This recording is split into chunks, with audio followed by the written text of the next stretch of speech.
Chapter 1. Rong, as my best friend, I can tell you responsibly that your 200,000 yuan betrothal gift is too little. Each of us girls is a unique little princess. How can a mere 200,000 yuan be worthy of our status? Listen to me. When Lin Yuan comes to pick you up tomorrow, ask him for another 300,000 yuan as a betrothal gift. If he can come up with the 300,000 yuan, it proves that he really loves you. If he can't, it proves that he doesn't take you seriously at all. Don't worry, as your best friend, how can I harm you? The next day, several cars with the word happiness on their stickers drove by and then slowly stopped in front of the Wang family's door. Lin Yuan in the car looked down at the 99 roses in his hands, his mind filled with thoughts of his and Wang Rong's happy life after marriage. At this time, the guests in the Wang family saw a car stop outside the door, and the smiles on everyone's face deepened. Everyone looked at the car parked at the door and opened it. Everyone spontaneously rushed forward, saying auspicious words, just to ask for good luck in getting into the house. Lin Yuan was a little overwhelmed by the enthusiasm of the crowd, but the festive red color that came into his eyes seemed to transform into pink bubbles, instantly filling his heart. The auspicious words fell on Lin Yuan's heart like musical notes. He smiled and kept handing out red envelopes. Don't worry, we have everything. Lin Yuan handed red envelopes to the guests one by one. As he was handing them out, suddenly a pair of white and slender hands caught his eye. He was a little curious, so he looked up at the owner of the hand.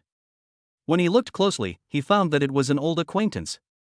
Lin Yuan joked, "Mu University's campus beauty, are you here to be Rong's bridesmaid as well?"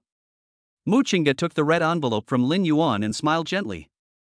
But Lin Yuan, who was immersed in happiness at the moment, did not notice it, and the smile on her face was still a bit bitter. After Lin Yuan left, Mu Qingge's gaze remained on Lin Yuan, with a hint of loss flashing in his eyes. The wedding ceremony is still going on. After Lin Yuan sent out the knock on the door, he started to walk towards Wang Rong's room. But it was not easy to get in. There were bridesmaids guarding every door, which greatly slowed down Lin Yuan's pace. Fortunately, his groomsmen were also very helpful. They helped him through many difficult times and finally arrived at the door of Wang Rong's room. There was a big double happiness sticker outside the door. Lin Yuan looked at the tiny protruding spots on the red paper, then looked down at the scab wound on his fingertips. He had worked through several nights late into the night to make these paper cuts, but fortunately, both the thought and craftsmanship were there. Lin Yuan tidied up his appearance in front of the door and solemnly pushed open the door. As soon as he opened the door, he saw Wang Rong, wearing a white wedding dress, sitting on the bed and whispering with her best friend Su Chanqian beside her. He didn't know what they were talking about. Wang Rong, who was sitting on the bed, saw Lin Yuan come in, then she straightened up and looked at Lin Yuan with a smile. Lin Yuan was holding the flowers in his hand. He was mesmerized by Wang Rong's stare at him. It seemed as if water would drip out of the woman's scarlet lips in the next second. Thinking that he would be able to marry the beauty tonight, Lin Yuan swallowed his saliva. Then, he knelt on one knee in front of Wang Rong, holding a bouquet of roses, and opened a dark blue square box from the center of the bouquet. Inside the box, there was a diamond ring that sparkled brightly under the projected light.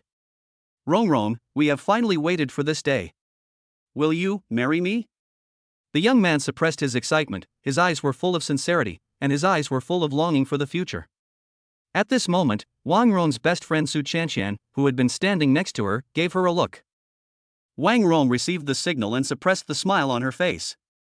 Under everyone's gaze, she said, "Of course, but the betrothal gift must be increased by another 300,000. The joy in Lin Yuan's eyes disappeared in an instant, replaced by confusion. Why? No reason, I just want to see your determination to love me. Wang Rong continued. According to what Su Chanqian taught her last night, each of us girls is a unique little princess, and the 200,000 yuan gift really can't reflect our status. Besides, if you are willing to pay another 300,000, wouldn't that prove your love for me even more? So this 300,000 betrothal gift is to prove your love for me and to make me feel more secure." After a pause, Wang Rong continued, "If you love me, you will definitely be willing to pay this money, right?" Lin Yuan was stumped by Wang Rong's questions and didn't know how to answer. Is this a question of whether or not to take it seriously? He simply doesn't have that much money. The previous 200,000 yuan was the betrothal gift that his family had gathered by selling everything they had and borrowing money from relatives. Now he is asked to come up with another 300,000 yuan for the betrothal gift. Where can he find the money? Lin Yuan half knelt on the ground, feeling worried. He lowered his eyes, not daring to look at the people around him, and spoke softly. Can we get married first, and then I'll give you the 300,000 slowly later, okay? As he said this, Lin Yuan's body and the hand holding the bouquet began to tremble slightly. Who in the family understands? Suddenly, a weird voice sounded. Su Chanqian suddenly stood up, her face full of contempt, and ruthlessly exposed Lin Yuan's paper-thin self-esteem. Lin Yuan, you are already such a grown-up, but you are still making empty promises. If you don't have money, then you don't have money. You are still talking about giving it to me after marriage. I think you are just thinking about tricking Rongrong into your life first, and it doesn't matter whether you give it to me or not, right? No. Lin Yuan was about to speak when Su Chanqian retorted. Okay, stop quibbling. I'll just ask you one question, are you willing to pay the 300,000 now? I do. Then just take it. Su Chanqian continued to press, if you can't take it out, just go and borrow it. This will also allow me, your best friend, to see your determination to marry Rongrong. Lin Yuan didn't say anything, but his pursed lips had already answered for him. Are you unwilling to borrow it? Su Chanqian snorted coldly and said disdainfully, as expected, you don't love Rongrong at all. You are not even willing to give her this mere 300,000 yuan. What are you talking about that you will definitely make Rongrong happy after marriage? I think it's better not to get married. Don't harm my Rongrong anymore, you stingy man.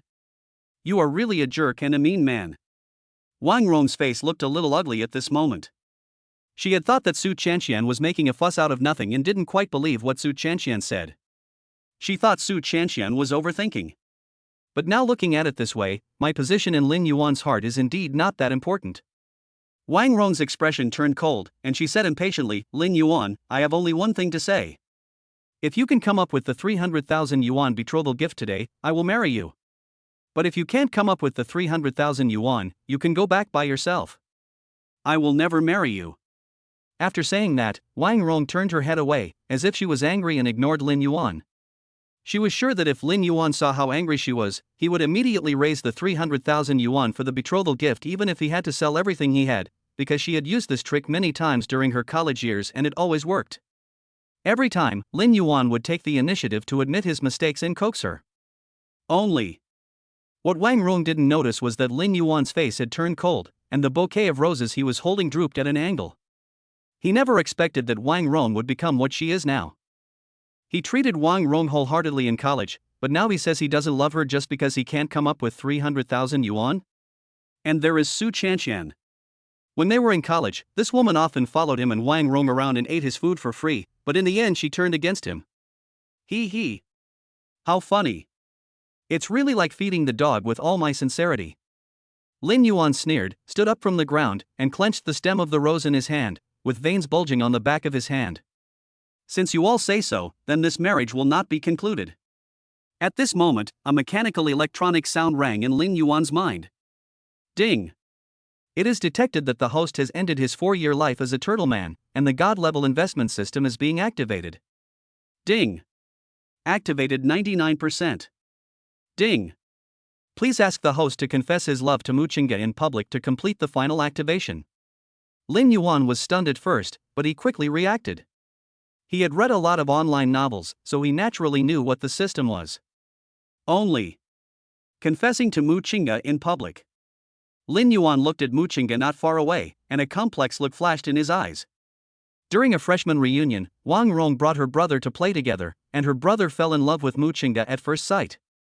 Unfortunately, Muchinga simply looked down upon this lazy and gluttonous guy, and she sternly rejected her brother's pursuit. But her brother was thick-skinned and directly became Muchinga's licker, and he did this for 4 years. In these 4 years, Muchinga's attitude towards Wang Rong's brother has always been cold. This also made Lin Yuan subconsciously feel that Muchinga's personality was just cold and aloof. Moreover, Muchinga is not only extremely handsome, but also a top-notch university student. He has never fallen out of the top 3 in his grade in every exam. As such an outstanding person, Lin Yuan didn't think Muchinga would agree to his rude confession. But he has been embarrassed enough today.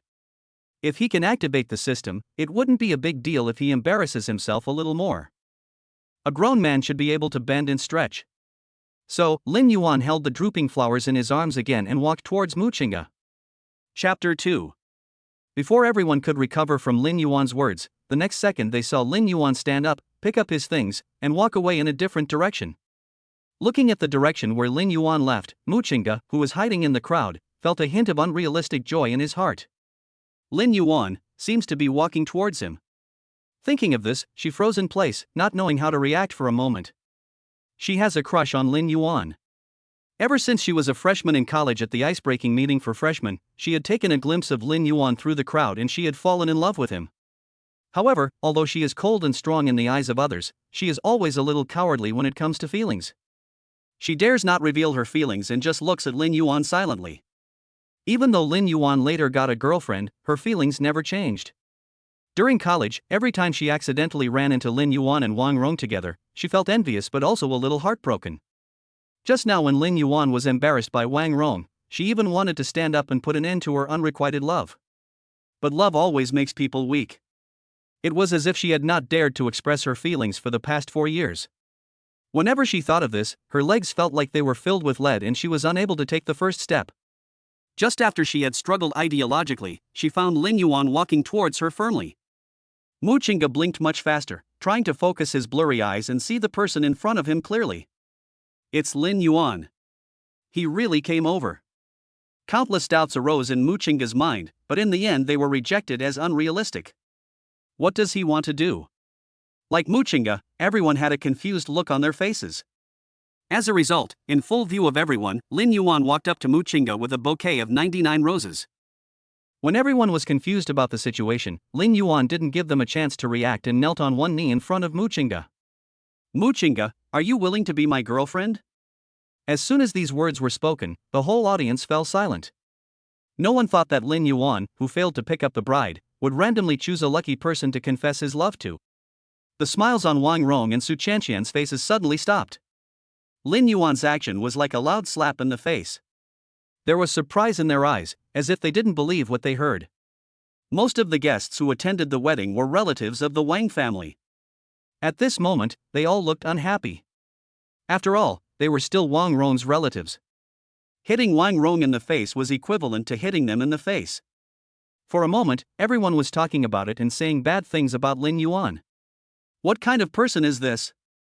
He only wants 300,000 yuan as a betrothal gift, but he wants his life. And he wants to embarrass Rong Rong by confessing his love to another woman in public?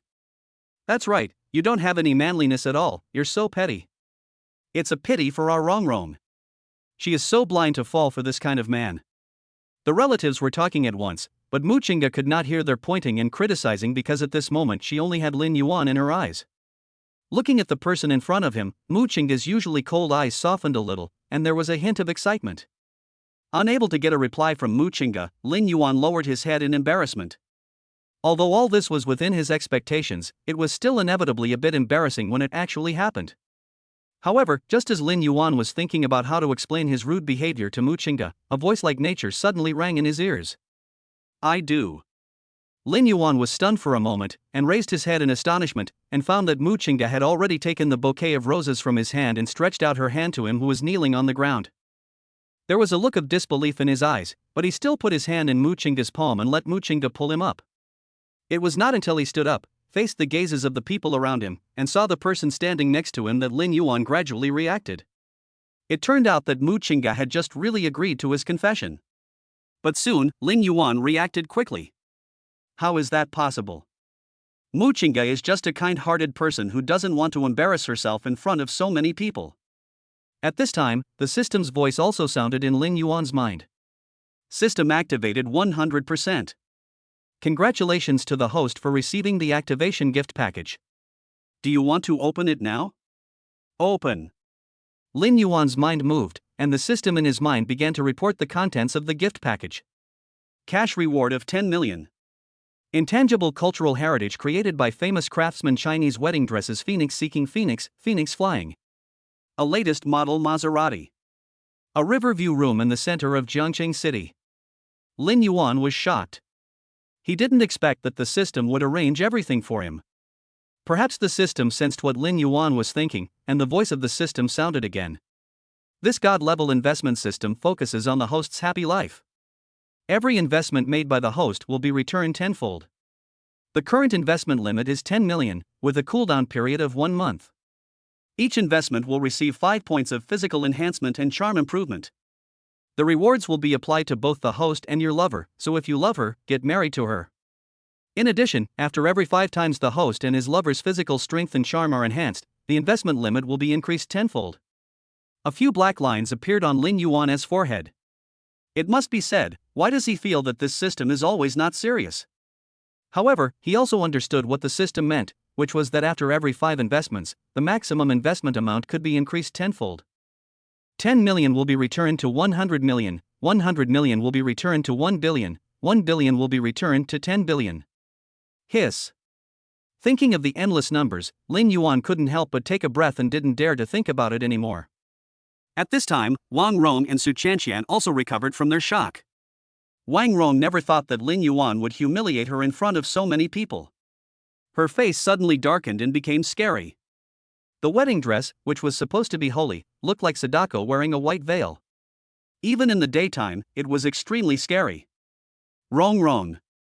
Su Chanqian felt a cold air coming from beside her, which made her shiver uncontrollably. Wang Rong wouldn't listen to anything else. She grabbed the hem of her skirt with both hands, climbed down from the bed, and prepared to pull Lin Yuan and Mu Qingge over. You two bastards! Wang Rong rushed over aggressively. Seeing this, Su Chanqian, who was behind her, quickly walked over to help Wang Rong. However, before the two of them had the chance to get close to Lin Yuan, they were separated outside by a wall of tall and strong people. You! Who dares to stop me? Wang Rong and Su Chanqian were talking at the same time, and when they looked up they saw several men over 1.8 meters tall standing in front of them. They all knew these people, they were Lin Yuan's best men. Seeing how tall and strong they were, Wang Rong and Su Chanqian's momentum was instantly reduced by half. But even so, both of them found it hard to swallow the anger in their hearts, and they pointed at Lin Yuan and Mu Qingge, who were hiding behind the groomsmen, and started yelling and cursing. Lin Yuan, I didn't expect you to be such a two-timing ungrateful man. One moment you were with our Rong, and the next moment you were fooling around with Mu Qingge. Are you worthy of Rong? When Wang Rong heard this, a few crystal tears squeezed out of her red eyes, blurring her delicate makeup and making her look pitiful. Su Chanqian heard the sobbing behind her, and the voices became louder and louder, as if speaking up for Wang Rong. Lin Yuan, let me ask you, are you blind? You don't know how to cherish such a good girl like Rong, and you even make such a scene. Do you know what kind of person is the woman you just confessed to? Su Chanqian put her hands on her hips, a sneer on her lips, and looked at the people around her, shouting loudly. Mu Qingge is a green tea girl. She has been entangled with Wang Rong's brother before, and now she wants to destroy Rong's life. This kind of green tea girl can't stand others doing well. Lin Yuan, don't be fooled by her. Some people are just born good-looking. Who knows what they are doing behind the scenes? Su Chanqian curled her lips, her words hinting at something. No one noticed the almost excited madness in her eyes. She had always been jealous of Mu Qingge's appearance, and now she finally got the opportunity to slander him. Mu Qingge gave Su Chanqian a cold look. She naturally understood the implication of Su Chanqian's words, but she was too lazy to pay attention to such a shrew. Those who are innocent will be innocent. There is no need to waste your breath on these people. But just when she kept silent, Lin Yuan beside her stood up and walked in front of Su Chanqian. What do you want to do? Seeing Lin Yuan walking towards her, Su Chanqian couldn't help but retreat in fear, cursing, You, don't come over here, if you come over again, I will sue you for sexual harassment. Bang! Before Su Chanqian could finish her words, Lin Yuan slapped her face hard on the foundation-covered cheek. Chapter 3. The crisp sound of slapping landed in the room, like a torpedo falling into a lake, exploding instantly. Perhaps because the room was small, no one even heard an echo. After being slapped, Su Chanqian felt stars in her eyes and a buzzing sound in her eardrums. She staggered a few steps and fell to the ground with a thump. Su Chanqian didn't expect that Lin Yuan would actually attack her. She covered her face and looked at Lin Yuan in disbelief. Perhaps she was dazed or perhaps she was scared. Su Chanqian didn't dare to say a word. She just watched Lin Yuan take Mu Qingge's hand and leave. The groomsman behind him saw Lin Yuan leaving and left as well. Just as he was about to walk out of the room, Lin Yuan suddenly stopped and turned to look at Wang Rong. Remember to return the 200,000 yuan betrothal gift, or we'll see you in court. After saying this, Lin Yuan took Mu Qingge's hand and left, leaving the place in a mess and Wang Rong petrified. Wang Rong was so anxious that she almost cried when she heard this. She had already used the 200,000 to buy all kinds of brand name bags and skin care products. Now, let alone 200,000, she didn't even have $20 on her. How could she afford to pay back Lin Yuan the 200,000? After Lin Yuan held Mu Chinga's hand and walked out of Wang's house, he immediately let go of Mu Chinga's hand. Looking at the long-lost clear sky, he breathed a sigh of relief. He had never felt so refreshed. Mu Chinga had been following Lin Yuan with some secret joy, but when she saw Lin Yuan let go of her hand, her heart suddenly panicked. What's wrong? Lin Yuan heard a hint of urgency from Mu Chinga's mouth and thought he had misheard, but when he saw the same expression on Mu Chinga's face, Lin Yuan thought it was an illusion and then remembered Mu Chinga's help. Thank you for what happened just now. When he said this, Lin Yuan's eyes dimmed a little. Thank you for agreeing to help me out. At this moment, Mu Chinga finally reacted. There was an inexplicable emptiness in his heart, and the joy hidden in his heart was also taken away. So this is what happened just now. But the next second, Mu Chinga's lost look was instantly replaced by determination. She plucked up her courage, boldly grabbed Lin Yuan's hand, and looked straight into his eyes. I have something to say about what just happened. Go ahead. I agreed not to help you out, but because I really like you. Lin Yuan was stunned, his pupils slightly dilated. Mu Chinga likes me? Before Lin Yuan could recover from the shocking news, he heard Mu Chinga continuing to talk to herself as if she was wound up. Maybe you don't know that I like you? Lin Yuan blinked frantically, searching his mind for memories of Mu Chinga. He was not familiar with Mu Chinga. Apart from often seeing Mu Chinga hosting various evening parties, he did not have much contact with her. Logically speaking, Mu Chinga couldn't possibly like this style of mine, right? Seeing the confusion in Lin Yuan's eyes, Mu Chinga seemed to relax all of a sudden, and the expression on his face became a little brighter. Remember the icebreaker meeting in freshman year? Lin Yuan thought about it and then nodded. Because he and Wang Rong met at that time. I'm right behind Wang Rong. After Mu Chinga's reminder, Lin Yuan seemed to have some impression. Mu Chinga smiled bitterly. For the past 4 years, I have been wondering if I had taken one more step forward, would the ending be different? Mu Chinga lowered her eyes and said softly, in fact, before coming to the wedding today, I even thought about whether I should be brave and snatch you away. Lin Yuan was shocked again and looked at Mu Chinga in disbelief. I didn't expect this girl to be such a person. Mu Chinga looked at Lin Yuan, very satisfied with his reaction, and joked like Lin Yuan usually did. I'm just thinking about it. After all, for me, as long as you are happy, then maybe it makes sense for me to let go, right? Lin Yuan was a little stunned. He didn't expect that Mu Chinga had been secretly in love with him for so long and was so deeply in love with him. At this moment, the groomsmen who were chasing after them also saw this scene. They first offered their congratulations with a smile, then tactfully slipped away, taking the wedding procession away with them, leaving Lin Yuan and Mu Chinga some time alone. Only then did Lin Yuan look at Mu Chinga seriously, looking at the person who he had always thought was out of reach. At the same time, he also understood why the system only allowed him to confess his love to Mu Chinga. Suddenly, he remembered the introduction of the system, that the rewards would apply to both of them. Although the previous confession was made hastily in order to activate the system, words spoken are like water spilled, and cannot be taken back. Besides, Lin Yuan is not a scumbag who plays with people's feelings. Shall we get married then? When Lin Yuan said this, he felt even more confident. He has a house, a car, and savings. Okay. Mu Chinga said it without thinking, but after saying it, she pursed her lips, seeming a little embarrassed. Lin Yuan saw the confusion in Mu Chinga's heart and asked, "What's wrong?" I'm afraid, my parents won't agree with us being together. Mu Chinga knew her parents' personalities very well. My father travels all over the country doing business, and my mother is a teacher. Their thinking is still based on the old ways. Lin Yuan understood Mu Chinga's hidden meaning. She was afraid that her family and the Mu family were not a good match. Lin Yuan took Mu Chinga's hand and applied a little force to give Mu Chinga confidence. Don't worry, leave this matter to me, I will definitely handle it well. Good.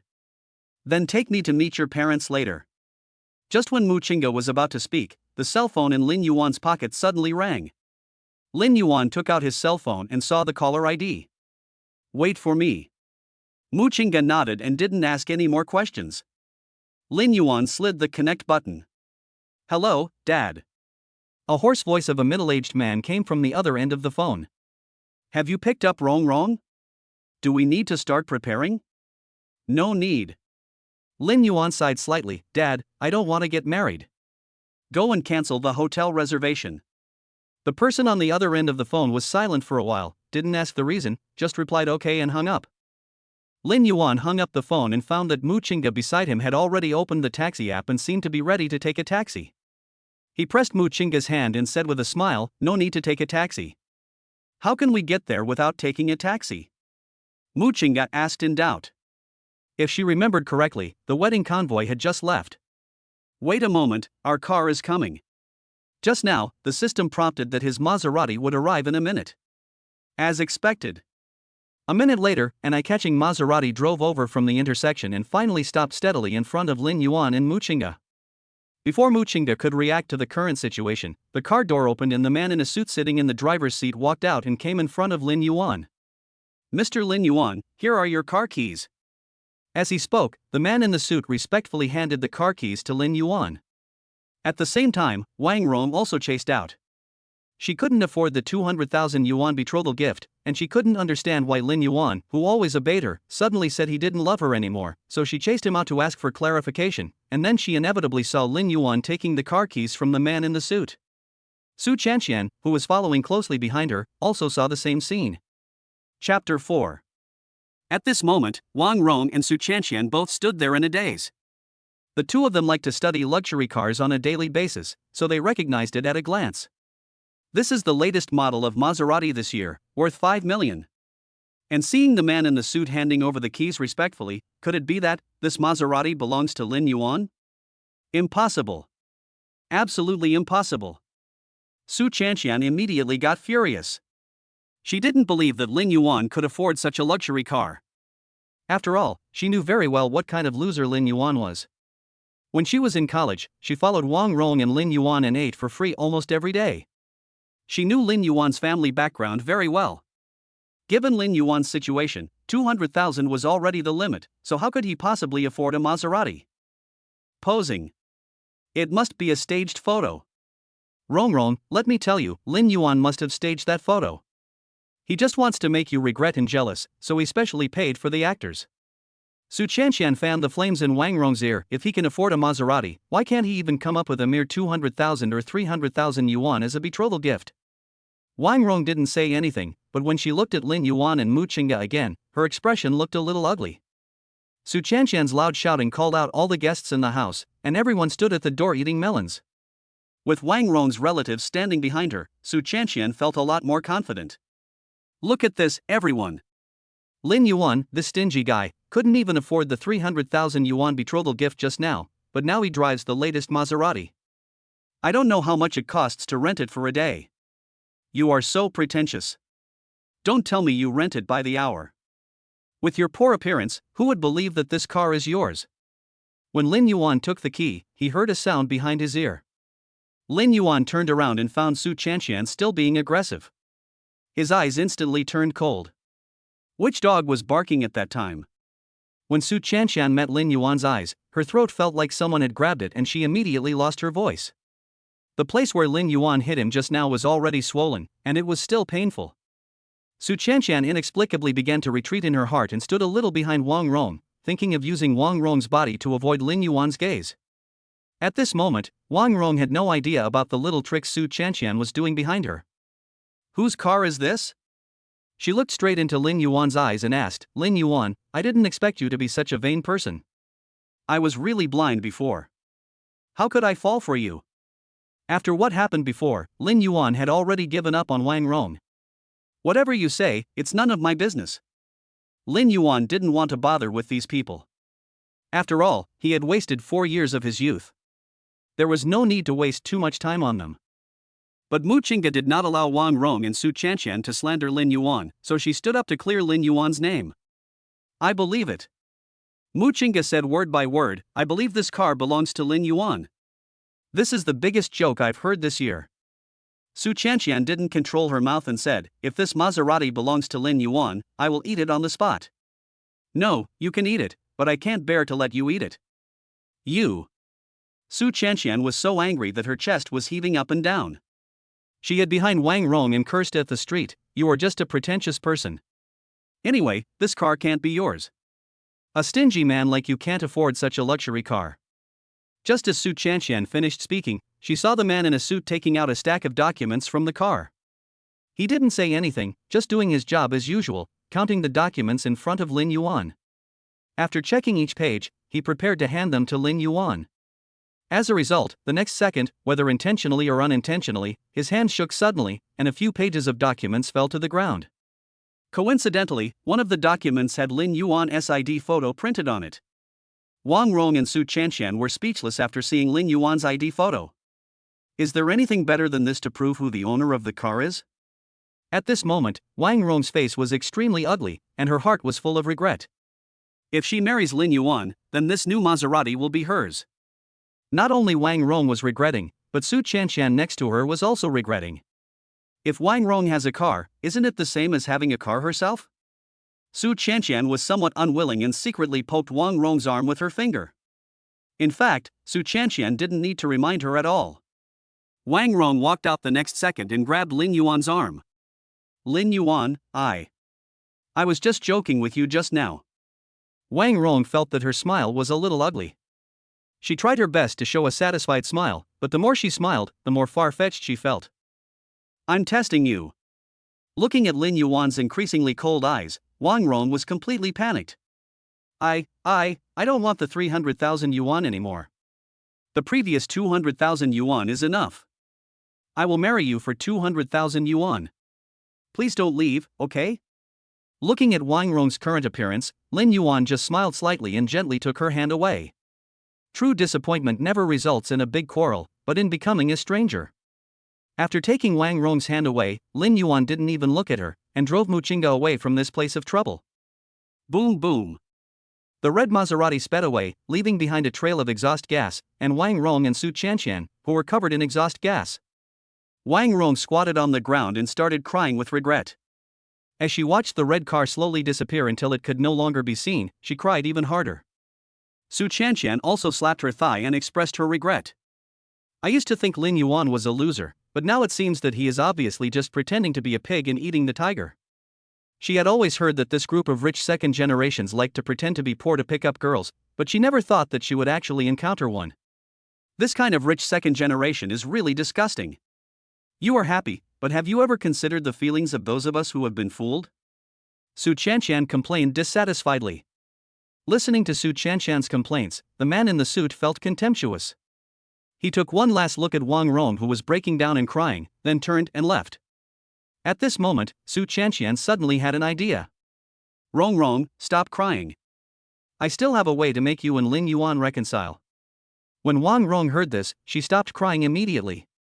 Solution? What solution? She trusted Su Qianqian 100%, so she naturally believed what Su Qianqian said. As for why she failed before, she just thought it was Lin Yuan's own problem and had nothing to do with Su Qianqian. Su Qianqian blinked slyly. "Hasn't your brother always liked Muqinga? He's a gangster, doesn't he have a bunch of brothers? Then you can tell your brother that Muqinga and Lin Yuan are together, and let your brother teach Lin Yuan a lesson. It's better to use a heavy hand and threaten Lin Yuan to leave Muqinga. I think as long as Lin Yuan is not afraid of death, he will definitely leave Muqinga. When the time comes, you can take advantage of this time to reconnect with Lin Yuan, act like a spoiled child or something, and try to persuade him that you still have 4 years of friendship. How can you just say you don't love him anymore? Anyway, you can use both soft and hard tactics at that time. Are you still afraid that he won't change his mind?" Chapter 5. A red Maserati slowly drove into a luxurious villa area. When he just entered the door, the community security guard stopped Lin Yuan. Because the license plate was unfamiliar, he just handled it in a businesslike manner. As a result, as soon as he stuck his head out, he saw Muqinga sitting in the passenger seat. There was a man and a woman sitting in the car, so it was obvious what their relationship was. He immediately raised the barrier and let Lin Yuan in. "I didn't expect that Mr. Mu's daughter is so amazing." The security guard felt deeply moved as he watched the latest model of Maserati slowly drive past him. The world of the rich is really good. Under Muqinga's command, Lin Yuan parked the car in front of their villa. Lin Yuan got out of the car and looked at the villa decorated with dark wood in front of him, and took a deep breath. He knew that Mu Chinga's family was wealthy, but he didn't expect that she was actually an invisible rich second generation. A small villa in this area would cost tens of millions of dollars. Before coming here, he was confident that he would have a sure win. Now it seems that the capital he possesses is just enough to be considered a threshold. Lin Yuan was sighing in his heart when Mu Chinga brought him to the door of the villa. However, before Mu Chinga could knock on the door, he suddenly heard his father sighing from behind the door. Lin Yuan and Mu Chinga looked at each other, and they seemed to realize something. They stopped moving forward and listened to the voices of the people inside. Alas, the industry is in a recession right now, and the company hasn't had any money coming in for several months. We only have over $1 million left on the books, which can only keep the company going for another month. If we can't get any new advertising orders or new investors within this month, the company may face bankruptcy. Now this property has been mortgaged. If the company really goes bankrupt, I'm afraid my family will have to sleep on the street. Well. Mu Chinga's father sighed heavily. Immediately afterwards, Lin Yuan heard the voice of a middle-aged woman. He thought that this person was Mu Chinga's mother. It's okay, husband. Don't be too depressed. I'm here with you. However, don't tell your daughter about this for now. I'll contact my old classmates and see if I can help you get some investment or orders.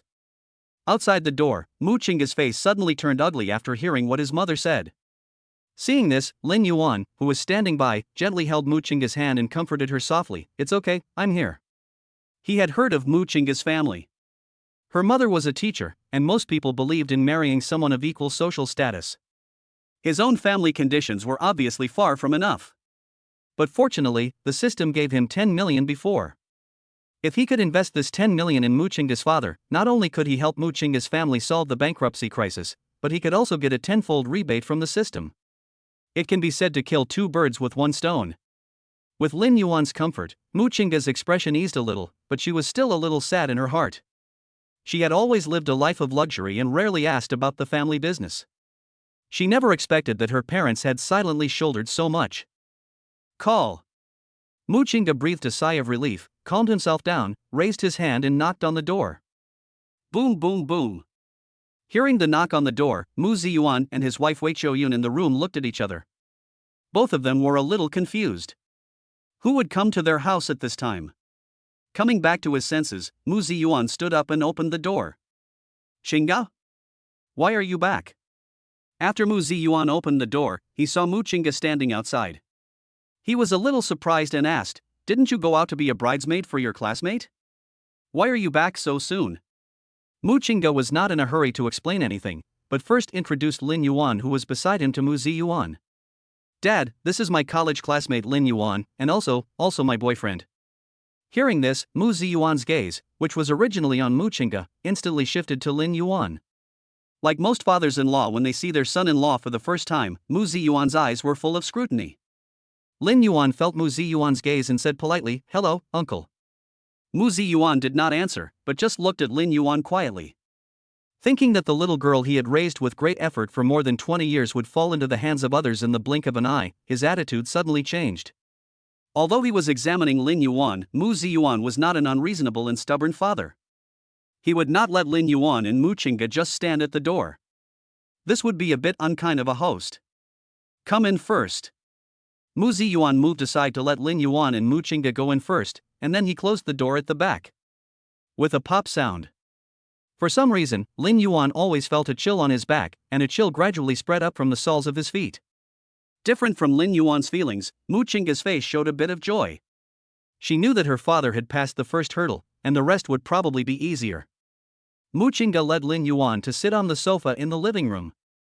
Wei Chouyun inside heard the noise and had already prepared tea for them. "Drink some water first." "Thank you, Auntie." Lin Yuan was flattered and took the teacup with both hands. Compared to Mu Ziyuan's gaze, Wei Chouyun looked a lot kinder. "Why are you back so early? Your classmate should be getting married to her husband right now, right? As a bridesmaid, how can you leave? You are probably letting others down." Wei Chouyun asked the same question as Mu Ziyuan. Perhaps it was because she was a teacher, but as soon as she opened her mouth, Lin Yuan felt the fear of teachers in the classroom. Is this the feeling of oppression from a teacher? Lin Yuan swallowed his saliva and dared not breathe. Compared to Lin Yuan, Mu Qingge beside him didn't seem to be in much better condition. She took a deep breath, hesitated for a moment, and decided to explain the matter on the spot. After all, some things have to be faced eventually, so it is better to make them clear as early as possible to give everyone some buffer time. After Mu Ziyuan sat next to Wei Choyun, Mu Qingge poured a cup of tea for his parents, then looked straight into their eyes and said solemnly, "Mom and Dad, my classmate's wedding has been cancelled, and my classmate's fiancé is sitting opposite you right now." Mu Qingge glanced at Lin Yuan, my current boyfriend. Puff. Mu Ziyuan and Wei Choyun were drinking water when they didn't expect Mu Qingge to drop a shocking statement. Hearing this, the water that had been in their mouths and had not yet been swallowed suddenly spurted out. Then, they both looked at their daughter and Lin Yuan beside them in shock, with shock in their eyes. Chapter 6. For a moment, the atmosphere in the room was a little tense. Mu Ziyuan and Wei Choyun looked at each other, their minds full of thoughts, but they didn't know where to start. Especially Mu Ziyuan, who rubbed his eyes as if he was a little unbelieving. After making sure that he was not mistaken about the person in front of him, the expression on his face became even more interesting. After a long while, Mu Ziyuan finally came back to his senses from his somewhat disintegrating mind world. He coughed slightly, and then asked seriously, "What is going on? Give me a reasonable explanation." He knew best what his daughter was like. Although there are countless possibilities on the road to love, he will never allow his daughter to become the kind of mistress who breaks up other people's marriages. Furthermore, Mu Ziyuan set his eyes on Lin Yuan. This guy was still married to someone else today, but in less than half a day, he hooked up with his own daughter. Who knows what little thoughts he has? What if he is with his daughter just because he is greedy for the Mu family's money? Even if his daughter really likes this man, he will definitely break up the couple. Mu Qingge saw the seriousness on Mu Ziyuan's face and heard the anger behind his words, so she quickly stood up and explained. "Dad, don't be angry first." Mu Ziyuan was very dissatisfied with Mu Qingge's behavior of standing up to block the knife for Lin Yuan. He snorted coldly and did not look at his rebellious daughter at all well. "I'm not angry, just explain it to me clearly. If you don't explain it clearly today, you are not allowed to go anywhere." Mu Qingge knew that Mu Ziyuan was really angry, so she told him everything that had happened not long ago from beginning to end. "I went to attend Wang Rong's wedding today, but Wang Rong and her best friend Su Qianqian suddenly changed their minds at the wedding reception, saying that they would have to temporarily increase the betrothal gift by 300,000 yuan before they could get married. They even wanted to determine the loyalty of the relationship based on whether Lin Yuan could come up with the 300,000 yuan betrothal gift, so Lin Yuan cancelled the marriage in anger." As Mu Qingge spoke, her eyes would linger on Mu Ziyuan's face from time to time. Seeing that Mu Ziyuan's expression did not relax as she had imagined, she spoke out the thoughts that she had buried for many years. "Dad, didn't you always ask me if I had someone I liked? Although I told you no at that time, I actually lied. I fell in love with Lin Yuan at first sight since my freshman year." When she said this, Mu Qingge's face was filled with the innocence of a young girl. "I have liked Lin Yuan for 4 years. Before today, I thought my 4-year secret love would end in vain.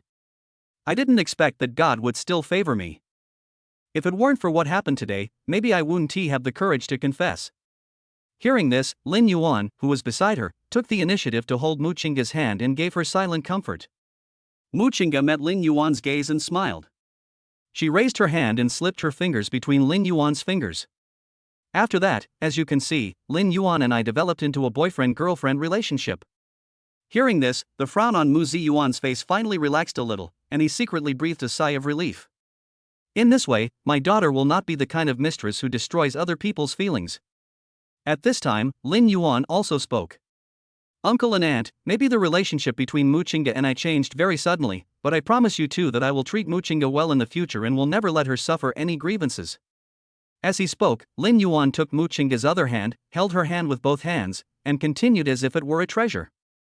"I was ignorant before, I didn't know there was someone who would silently protect me behind my back, but now it's different, we both understand each other's feelings, please uncle and aunt can give me a chance to prove myself."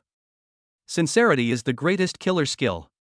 Lin Yuan's true feelings moved Mu Qingge's parents to some extent, but this alone was not enough to make Mu Ziyuan and his wife feel at ease handing their daughter over to this strange man whom they had only met once. Besides, listen to what they both said. Lin Yuan just broke up with his girlfriend today, and the next second he was seamlessly together with his daughter. No matter what, Mu Ziyuan and the others were somewhat worried. Mu Ziyuan glanced at Wei Choyun, and the two exchanged glances for a moment. Then he hardened his heart and said to Lin Yuan in front of Mu Qingge, I have no objection if you two are together, but there is one thing I need to explain here. My company is facing a major financial crisis. Perhaps in a month, the company will go bankrupt due to a broken capital chain, and may even be burdened with huge debts. If you get married at that time, my husband and I will most likely not be able to provide any financial help. On the contrary, it will be a burden to both of you. Mu Ziyuan looked at Lin Yuan deeply again. Even so, are you still willing to be with my daughter? Lin Yuan said solemnly, I do. I will definitely treat Mu Qingge well. Seeing Lin Yuan's determined eyes, Mu Ziyuan and his wife also chose to believe Lin Yuan. After all, they heard these things from third parties and did not see them with their own eyes. They are not stubborn people and will not make conclusions based on stereotypes. They have to observe in person what kind of person Lin Yuan is before they can draw a conclusion. Moreover, they believe in their daughter's judgment of people. Mu Ziyuan said him lightly, then winked at Wei Choyun. Wei Choyun, who was sitting next to him, instantly understood what Mu Ziyuan meant, and stood up and walked towards the bedroom. After a while, Wei Choyun came out of the bedroom. The difference from when she entered just now was that Wei Choyun had a bank card in her hand this time. She handed the bank card to Mu Ziyuan. Mu Ziyuan looked down at the card in his hand, then put the bank card in Mu Qingge's hand. My daughter, this is the money your parents saved for you. It's not much, only 1 million. Now that you have a boyfriend, Dad will give you this 1 million today. Dad, I can't take this money. Mu Qingge looked up and saw a few more white hairs in his father's hair. His nose suddenly felt sour. You can use it to solve the company crisis first. Mu Ziyuan pulled the corner of his mouth and smiled bitterly. This 1 million can only keep the company running for another month at most. It is just a drop in the bucket for the company and can't solve any fundamental problems. Even so, Mu Qingge was still unwilling to accept the money and pushed back Mu Ziyuan's outstretched hand. I don't want it anyway. Mu Qingge was firm in her attitude and she would definitely not accept the money. Seeing this, Lin Yuan also joined in. Yes, uncle and aunt, take this money. As long as I am here, Mu Qingge will not be wronged. After saying that, Lin Yuan took out a bank card from his pocket. There is 10 million in the card as a system reward. Lin Yuan took the bank card and handed it over with both hands. Uncle and aunt, there is 10 million in this card. Consider it my investment in you. Please use it to solve the company's crisis first. As soon as these words were spoken, it was like a thunderclap on the calm lake surface, leaving Mu Ziyuan and Wei Choyun and their spouses both stunned in place. Chapter 7. The noise in the living room suddenly stopped. If he could not hear the breathing of the person next to him, Lin Yuan would even think that the world had stopped. Mu Qingge was stunned for a long time before he came to his senses. Lin Yuan, where did you get so much money? She had been following Lin Yuan for 4 years and knew his preferences very well, not to mention his family background. At the same time, Mu Ziyuan and his wife looked at Lin Yuan with confusion in their hearts. According to what Mu Qingge just said, Lin Yuan couldn't even come up with 300,000 yuan for the betrothal gift, so how could he possibly come up with 10 million yuan out of thin air? Feeling the gazes of the three people, Lin Yuan touched his nose guiltily. His brain was working rapidly, and he finally came up with a plausible explanation. I bought 10 lottery tickets in my junior year and won the first prize. I was afraid that someone might want to take advantage of me, so I kept it to myself and kept it all in the bank. Mu Qingge looked at Lin Yuan suspiciously when she heard this, but after thinking about it, she felt that what Lin Yuan said made some sense, so she believed that this money was won by him in the lottery. Besides, she also knew that Lin Yuan never did anything without confidence. Since Lin Yuan could take out the money, she thought he was not just pretending to be rich. Seeing this, she sat quietly beside him and did not stop Lin Yuan from speaking. Please accept it. The company's affairs are more important now. Lin Yuan's sincere attitude slightly moved Mu Ziyuan and his wife. Mu Ziyuan looked at the bank card that Mu Qingge handed over, and couldn't help feeling a little hesitant. After all, the company's current situation is not something that can be solved by throwing money.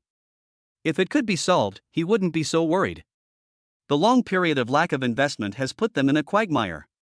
If they can't get any more investment, even if there is an investment of 10 million, the company will be like a bottomless money-eating beast and will spend all the money sooner or later. Of course, apart from these, there is another reason why Mu Ziyuan couldn't bring himself to accept Lin Yuan's money. After all, Lin Yuan is a junior and also her daughter's boyfriend. It feels a bit weird and embarrassing to let her use her daughter's boyfriend's money to invest. And this 10 million might be Lin Yuan's entire fortune. If the company can be revived with this 10 million, that would be a good thing. But if it can't, or even loses all the 10 million, how would he face his daughter at that time? When Mu Ziyuan was about to refuse, Lin Yuan saw the worry in Mu Ziyuan's heart and said quickly, "Uncle, this 10 million is not a gift to you, but an investment from me to you. If you really feel embarrassed, you can give me the corresponding shares, and transfer these shares to Chinga's name."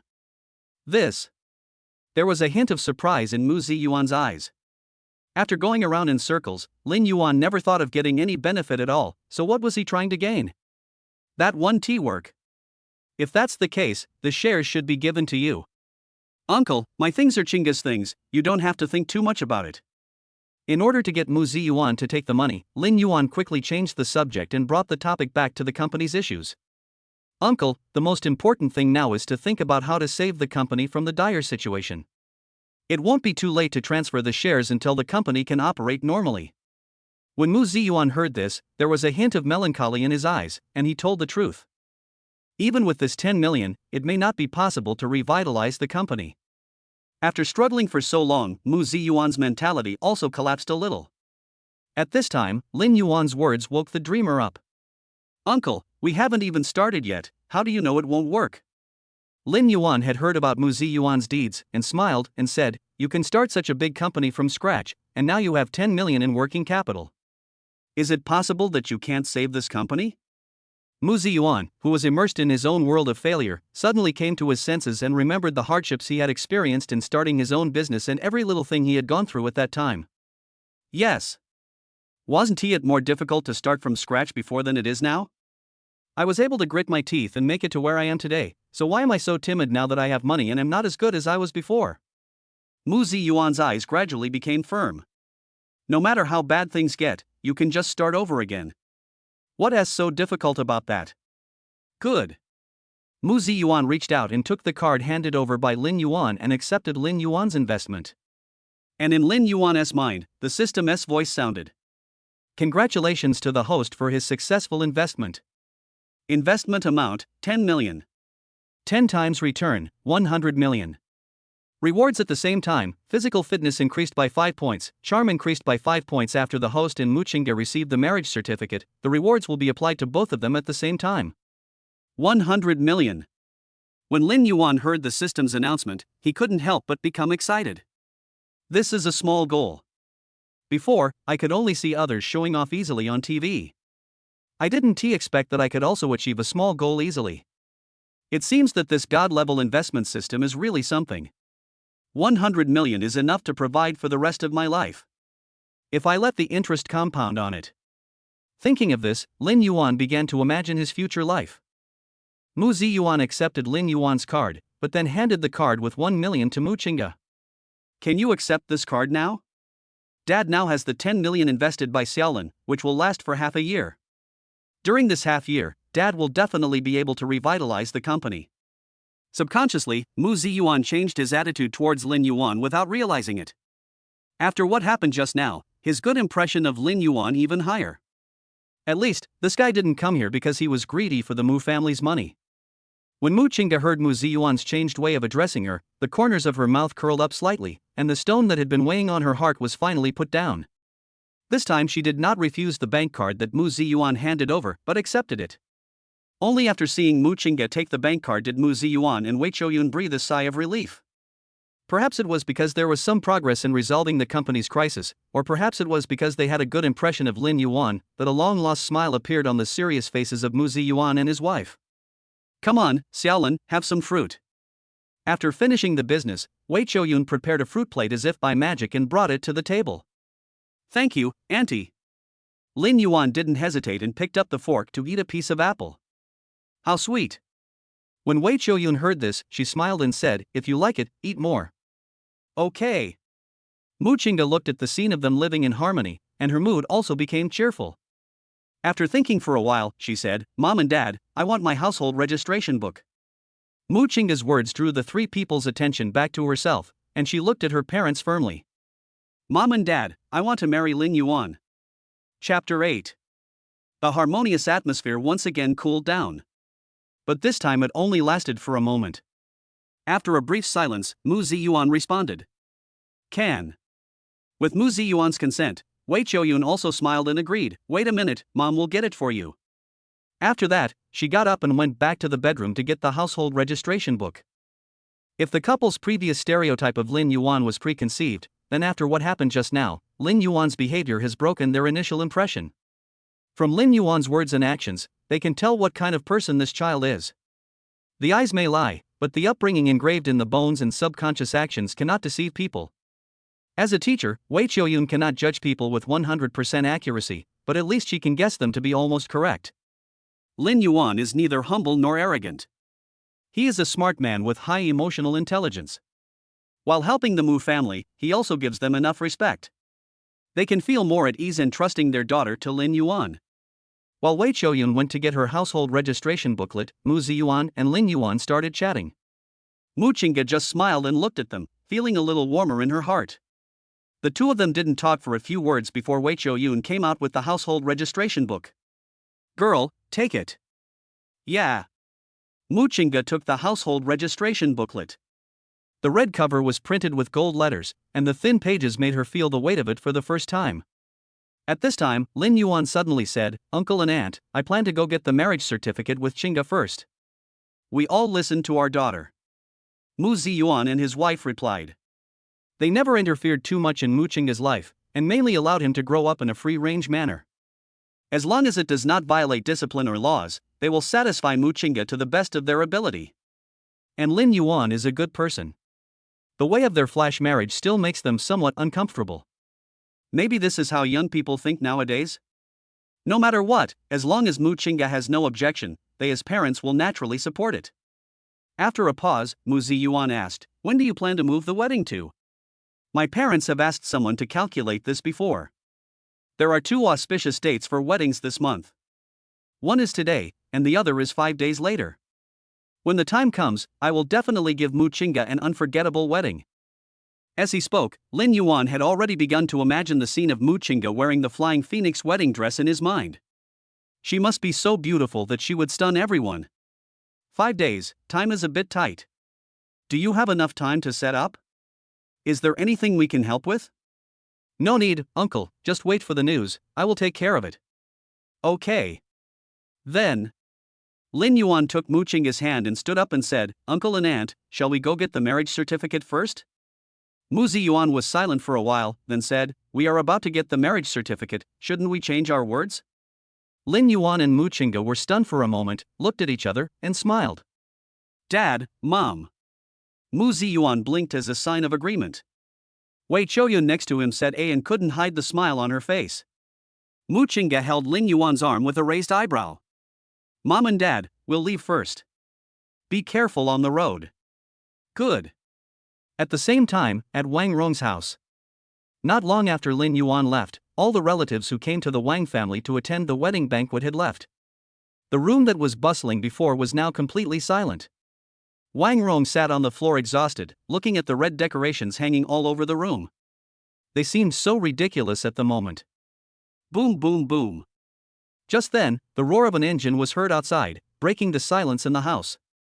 A ghost fire motorcycle braked and stopped at the door of Wang Rong's house. Sitting on the motorcycle were 3 energetic young men with colorful hair, tights, and moccasins. Sister! The leading man scratched his messy hair in the motorcycle mirror and shouted towards the door. But he shouted for a long time, but no one responded to him. He said to the people behind him, get out of the car. Your sister is busy marrying her husband today, so she's asking you to come back for the wedding. The person behind him made a face at Wang Long, then laughed unscrupulously, completely ignoring the strange looks from passers-by. None of your business.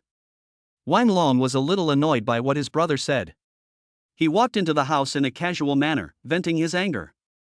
As soon as he entered the room, he saw Wang Rong squatting on the ground and sobbing with a wronged look on her face, and Su Chanqian standing beside her. Sister, why did you suddenly ask me to go home? Wang Long asked impatiently, don't you know that I'm playing outside with my friends today? Wang Rong was still immersed in regret at this time. She said nothing and just cried. Su Chanqian stood up and looked at Wang Long with disdain. You only know how to play all day long. Do you know that your goddess Muqingga has been seduced by your brother-in-law? What? Hearing this, Wang Long instantly lost his composure and asked quickly, what's going on? What else could it be? Isn't your sister getting married today? She just wanted to ask your brother-in-law for an extra 300,000 yuan in betrothal gifts. Who knew that your brother-in-law would not only refuse, but also abandon your sister and confess his love to Muqingga? When Su Chanqian spoke, her body language was very dramatic and every word she said sounded ordinary, but Wang Long watched Su Chanqian's movements and the anger in his heart was ignited little by little. Then what? What does my goddess say? Wang Long asked excitedly, and the flesh on his face trembled a few times. What else can I say? I agreed. Su Chanqian waved her hands mockingly and whispered in Wang Long's ear, think about it, you've been pursuing Muqingga for 4 years, and she refused to agree to your pursuit before, but because of Lin Yuan's words, she agreed on the spot. You didn't see how excited Muqingga was when she agreed to Lin Yuan's confession. I don't believe that there is nothing fishy between the two of them. After all, you know that Muqingga is a well-known cold goddess in our school, so if there is no affair between them, how could she agree so easily? I even think that he did this today, firstly to make your sister suffer, and secondly, maybe to teach you a lesson and make you lose face. Damn it, Lin Yuan dares to do that? Wang Long exploded, with a few restless hairs floating above his messy hair. Seeing that her words worked, Su Chanqian began to direct Wang Long to do things.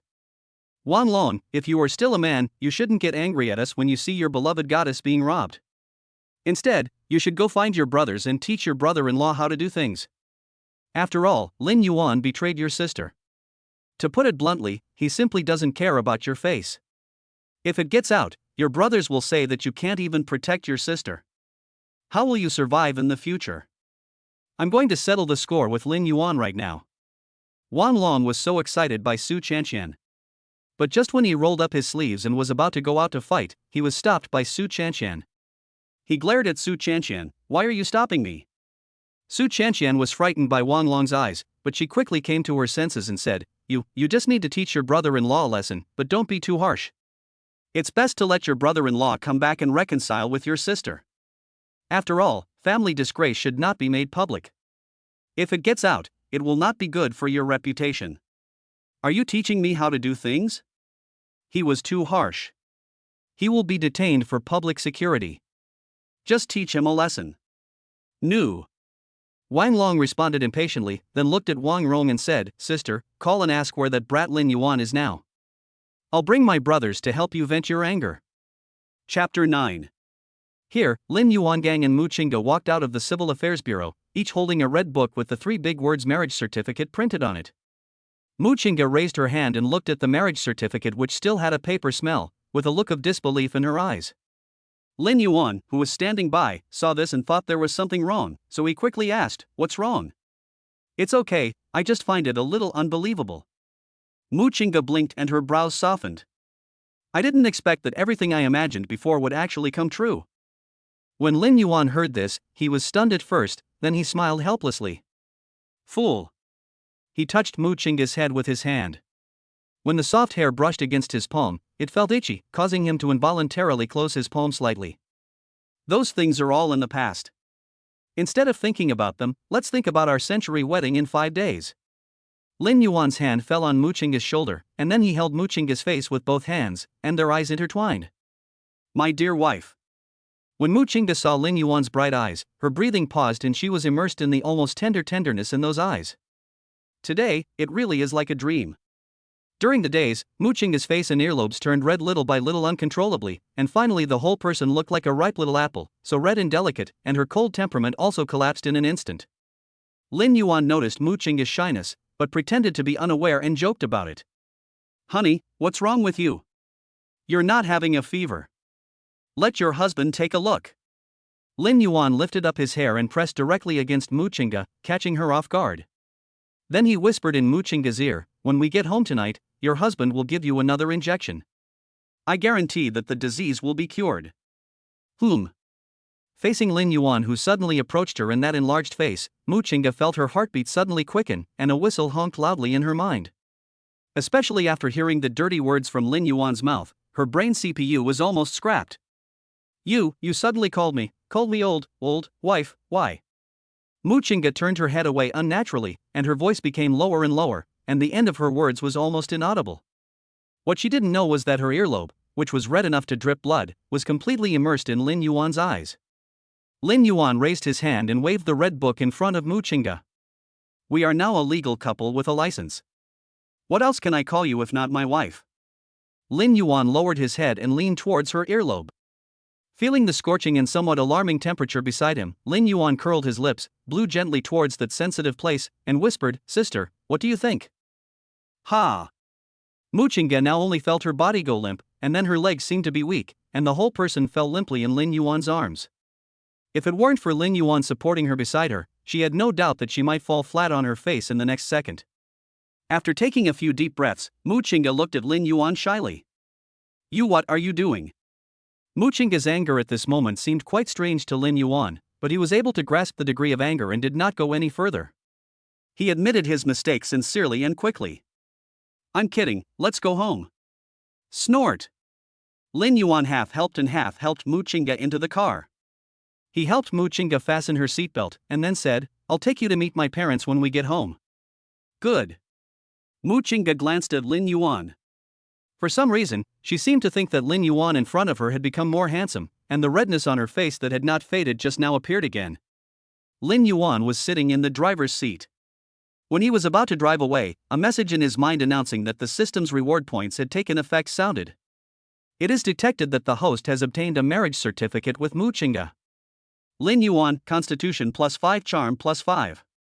Muchinga, Constitution +5 Charm +5. Hearing this, Lin Yuan subconsciously looked towards Muchinga. I found that Muchinga's appearance was indeed a little better than before, and her temperament had also changed. She looked more attractive? Lin Yuan immediately shook his head, throwing away the thoughts in his mind. In broad daylight, in a clear and bright world. After he cleared his mind of all distractions, he began to think about how to explain this sudden change to his parents. When he left Wang Rong's house, he asked his parents to cancel the wedding, but he never gave his parents an explanation. Although they didn't say anything verbally, Lin Yuan knew that his parents must be worried. Muchinga, who was lowering his head at the side, heard the sound of the car engine running, and gradually began to get nervous, feeling uneasy. She was worried that Lin Yuan's parents would misunderstand her. After all, Lin Yuan's partner was Wang Rong 1 second and became her the next. This tangled mood made her feel a little uneasy. Lin Yuan saw Muchinga's uneasiness through the rearview mirror and held her hand tightly. Don't worry, my parents are very open-minded, don't be too nervous. Muchinga nodded. Just as the car was about to start, the cell phone on the center console suddenly rang. Lin Yuan picked up the phone and saw that it was Wang Rong calling.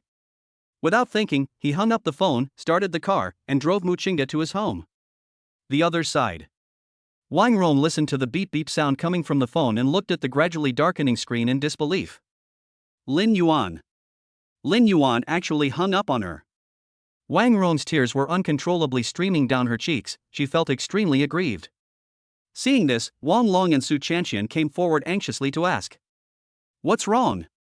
Su Chanqian was still thinking about the scene when Lin Yuan drove away in the Maserati. If Wang Rong could get back together with Lin Yuan, she could take pictures and post them on WeChat Moments to show off. As for Wang Long next to her, he was thinking about how to beat Lin Yuan up so that he could snatch Muchinga back from him. Did Lin Yuan say anything to you? Where is that bastard now? Su Chanqian and Wang Long each had their own ulterior motives and were planning for their own interests. No one cared about Wang Rong's feelings at all. Perhaps sensing the indifference of the two men, Wang Rong opened her mouth and began to sob. He just hung up on me. Before Wang Rong could finish her words, she immediately hugged her head and burst into tears. In between her tears, she sobbed. How could this happen? Lin Yuan had always listened to me and obeyed my orders, how could he suddenly become like this? For a moment, Wang Long and Su Chanqian didn't know how to answer. But after a moment, the expression on Su Chanqian's face became ferocious. Lin Yuan is a scumbag. Not only does he play with other people's feelings, but he also hides his identity to deceive us. Is it so great to be rich? It's really great to be rich. Su Chanqian remembered that she had just missed a good opportunity to take a photo and post it on WeChat Moments to show off. At this moment, even breathing became painful. That scumbag must die miserably. A faint green light flashed in Su Chanshan's eyes, like a hungry wolf hiding in the darkness, the kind that would eat people without leaving any bones behind. Wang Long next to him was not in a much better situation. He was furious. When he thought of the goddess he had been dreaming of being with Lin Yuan, he couldn't suppress his inner anger and urged Wang Rong impatiently. Cry, cry, cry, why are you crying? Why don't you call and ask him where he is now? Will crying help? If you want Lin Yuan to come back, call and ask him where he is. Wang Rong sniffed, naturally unwilling to accept it. After hearing what Wang Long said, she instantly became excited again, picked up the phone and dialed again. But before she could make 2 calls, the call was completely unresolved when she called again. The phone number was blacklisted by Lin Yuan. He blocked me. Wang Rong didn't hold the phone firmly and it fell to the ground with a click. The tempered film that was warped up suddenly turned into a broken screen with a bang. TSK. Wang Long felt it was too shameful to watch and was still furious, so he took it out on Wang Rong. Sister, please find a solution quickly. I don't want my goddess to be touched by other men. Wang Rong was crying and suddenly thought of Lin Yuan's parents. If she can't find Lin Yuan, can't she find Lin Yuan's parents' home? If Lin Yuan wasn't there, she would complain to Lin Yuan's parents. Thinking of this, Wang Rong laughed. I have an idea.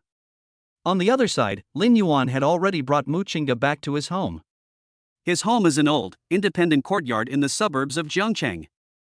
Lin Yuan took Mu Qingge to the door, and Mu Qingge held Lin Yuan's hand, and suddenly unconsciously exerted a little more force. Chapter 10. Take it easy. Lin Yuan placed his hand on Mu Qingge's hand, patted it gently, and said comfortingly, I'm here, relax a little. Besides, I've already told you that my parents are very nice people, so you don't have to worry too much. Mu Qingge pursed her lips nervously, and her limbs became a little stiff and unnatural. But it's okay. I'm here. Lin Yuan took Mu Qingge's hand and led her into the yard. The courtyard was decorated with lights and every corner was tied with red ribbons, making it look very festive. It's a pity that the courtyard was so quiet that the festive atmosphere seemed a little lonely. Inside the house, Lin Yuan's parents sat on the sofa in the living room with sad faces. Dad, what's going on? Why did the kids suddenly want to cancel the engagement? Lin Yuan's mother's words were full of worry. She held the mobile phone in her hand, opening and closing the screen from time to time, but unfortunately she did nothing. Lin Yuan's father said nothing, but just smoked silently. The smoke from his mouth gradually spread in the living room and then disappeared into the air. Suddenly, Lin Yuan's parents, who were sitting quietly in the living room, heard noise outside the door. They turned their heads to look at the door at the same time and found that it was Lin Yuan who came back. Lin Yuan's mother immediately stood up and walked out the door, but his father, who was sitting on the sofa smoking, did not move for a long time. His eyes fell on Mu Qingge behind Lin Yuan. He paused in pinching the cigarette. Not Wang Rong? So who is this girl? Doubts were brewing in their minds, but no one asked first. As soon as Lin Yuan entered the door, he smelled cigarette smoke in the living room. When he looked up, he saw his father Lin Bohu still holding a cigarette between his fingers. Dad, didn't the doctor say that your lungs are not in good condition? Why are you still smoking? Lin Yuan walked up, snatched the cigarette from Lin Bohu's hand, and threw it into the ashtray. My hands are itching. After Lin Bohu said this, he seemed to want to talk but stopped himself. However, he couldn't take his curious eyes away from Mu Qingge, so he couldn't help but ask. Son, this is... Mom and Dad, this is my girlfriend Mu Qingge. Lin Yuan took advantage of the situation and led Mu Qingge, who was lagging behind him, to the front of his parents. Mu Qingge had wanted to reduce her presence as much as possible, but after being treated like this by Lin Yuan, she really couldn't escape at all. Hello, uncle and aunt. Mu Qingge tried her best to force a smile so as to make herself look more graceful. But as soon as she finished laughing, she suddenly regretted it. It would be better not to smile with that stiff face of yours, it would definitely look ugly. Mu Qingge was extremely upset, but Lin Yuan's parents didn't care too much about it, because they were more concerned about why this situation happened. Although Lin Bohu and his wife Lu Xiaoman agreed to Mu Qingge's words, they were full of doubts. Isn't your son's girlfriend Wang Rong? Thinking of this, Lin Bohu recalled what happened in the morning. He pretended to cough and asked, Why, did you suddenly cancel the hotel reservation for the wedding? This matter is a bit complicated, how about we sit down first? Lin Yuan looked at a few people just standing next to the chairs, feeling a little strange. Oh, yes, you guys sit down first, I'll go get you a glass of water. Lu Xiaoman asked Lin Yuan and the other man to continue sitting down, while she went to the kitchen and got out a few more cups. As soon as Lin Yuan and Mu Qingge sat down on the sofa, Lu Xiaoman handed them a glass of water and placed it in front of Mu Qingge. Girl, drink some water. Thank you, auntie. Mu Qingge picked up the cup and took a sip of water. The moist water finally relieved his throat that was about to smoke. She took a few more sips and felt less nervous. Noticing that Mu Qingge had relaxed, Lin Yuan withdrew his gaze and began to explain to his parents. Mom and Dad, the reason I'm breaking off the engagement is because Wang Rong's family is really too much. They raised the betrothal gift by 300,000 yuan at the last minute, and their attitude is very tough. If I can't come up with 300,000 yuan, this wedding can't go on. Upon hearing this, Lin Bohu and his wife's usually honest and simple faces showed a bit of anger. These people are going too far. After all, when discussing the bride price, Wang Rong's family insisted on 200,000 yuan and would not accept a penny less. But they thought that their son would like it, so they gritted their teeth and gathered the 200,000 yuan for the betrothal gift. If they had just said 500,000 yuan when discussing the bride price at the beginning, even though the Lin family couldn't afford it, it would be understandable. But it didn't make sense to suddenly increase the amount when picking up the bride. It was really a bit too much. Even though Lin Bohu and Lu Xiaoman were angry, they did not start cursing. Although the Lin family is poor, they are still well-mannered people. That means we no longer have this destiny with the Wang family. Let's call off the marriage. Lin Yuan breathed a sigh of relief after hearing his parents' answers. At this time, Lin Bohu remembered that there was someone sitting next to Lin Yuan. He was a little surprised just now, so he didn't have time to look at Mu Qingge. Now she was hiding behind Lin Yuan, and it was not easy for him to see Mu Qingge's face from his angle. Lin Bohu and Lu Xiaoman looked at each other, and he asked first. Son, so what's going on with you now? How come you suddenly have a new girlfriend? Are you cheating on me? As he spoke, his eyes would occasionally fall on Mu Qingge. How is that possible? Lin Yuan quickly refuted Lin Bohu's words. If this blame is put on my head, it would be really terrible. Don't you know what your son is like? Then your speed is quite fast. Hearing this, Lin Yuan coughed awkwardly. It seems a bit fast. The time is right, the place is right, and the people are right. It's like this when the destiny comes. Lin Yuan mentioned it vaguely, and then described Mu Qingge's story in great detail. After hearing that Mu Qingge had been secretly in love with Lin Yuan for 4 years, Lin Bohu's parents were skeptical. They couldn't help but look at Mu Qingge. They didn't expect that their son had such charm? Are you sure? After hearing the question from his biological parents, Lin Yuan felt so angry that his blood was about to boil. Dad, you were so handsome and heroic when you were young, so why don't you allow your son to have this charm? Lin Yuan took out the marriage certificate he had just obtained from his pocket and said proudly, Qingge and I have already obtained the certificate. Lin Bohu and his wife seemed quite calm just now, but after seeing the marriage certificate, their eyes widened. They picked up the marriage certificate, as if they wanted to verify its authenticity. After confirming that it was authentic, they all looked at Mu Qingge. Really? Lin Bohu's voice was trembling a little when he asked the question. After Mu Qingge relaxed, she was not so nervous anymore and responded obediently. Uncle and aunt, what Lin Yuan said is true. I have indeed liked Lin Yuan for many years. If it weren't for this accident, which gave me the opportunity to be with Lin Yuan, I might have really missed him. Mu Qingge looked at Lin Yuan beside her with a smile. Uncle and aunt, I will definitely live a good life with Lin Yuan and won't let you worry. Only then did Lin Bohu and the other man see Mu Qingge's face clearly. Mu Qingge is not only beautiful, but also so polite. This shouldn't be the case. When Lin Yuan saw the expressions on his parents' faces change from doubt to puzzlement, his heart skipped a beat and he asked tentatively. What's wrong? Son, give me some confidence. Lin Bo looked at Lin Yuan earnestly. You don't date such a pretty and polite girl, but you go to be a lapdog for that Wang Rong. What are you thinking? Hearing this, the corners of Lin Yuan's mouth couldn't help but twitch a few times. He thought his parents were dissatisfied with Mu Qingge, but he never imagined that they were actually complaining about him. You are young and frivolous and don't know much. Lin Yuan's eyes were wandering, and he quickly let the matter go. Lin Bohu looked at Lin Yuan and Mu Qingge sitting in front of him and said with emotion, It's good this way. You two should be together well and live a down-to-earth life. Yeah. Lin Yuan and the other man responded quickly. Oh, by the way, don't leave yet, I'm going to get something. Lu Xiaoman seemed to remember something, stood up from the sofa and walked towards the bedroom. Several people watched Lu Xiaoman's actions, wondering what she was looking for. After a while, Lu Xiaoman came out with something in her hand, but the thing inside was wrapped in a handkerchief, and the few people couldn't see clearly what was inside the handkerchief. And at this moment, outside the door, Wang Rong also came to Lin Yuan's home. She saw that the gate was open and walked straight in. Before she got inside, she heard some noise inside the house and subconsciously hid outside. Wang Rong curiously poked her head out to look inside, and vaguely saw that Lin Yuan's mother seemed to be holding something in her hand and walked towards Muqinga. Chapter 11. Lu Xiaoman held something wrapped in a handkerchief and sat back in front of the group. Lin Bohu was a little confused at first, but when he saw the handkerchief on the outside, he seemed to know what was inside, and then looked at Muqinga. Muqinga felt Lin Bohu's gaze, and somehow she couldn't help but sit up a little straighter, and she had a vague premonition in her heart. Then, under the gaze of everyone, Lu Xiaoman opened the thing wrapped in the handkerchief. Inside the handkerchief was a slightly faded brocade box. Lu Xiaoman took out the brocade box, opened it, and took out a mutton-fat white jade bracelet from it.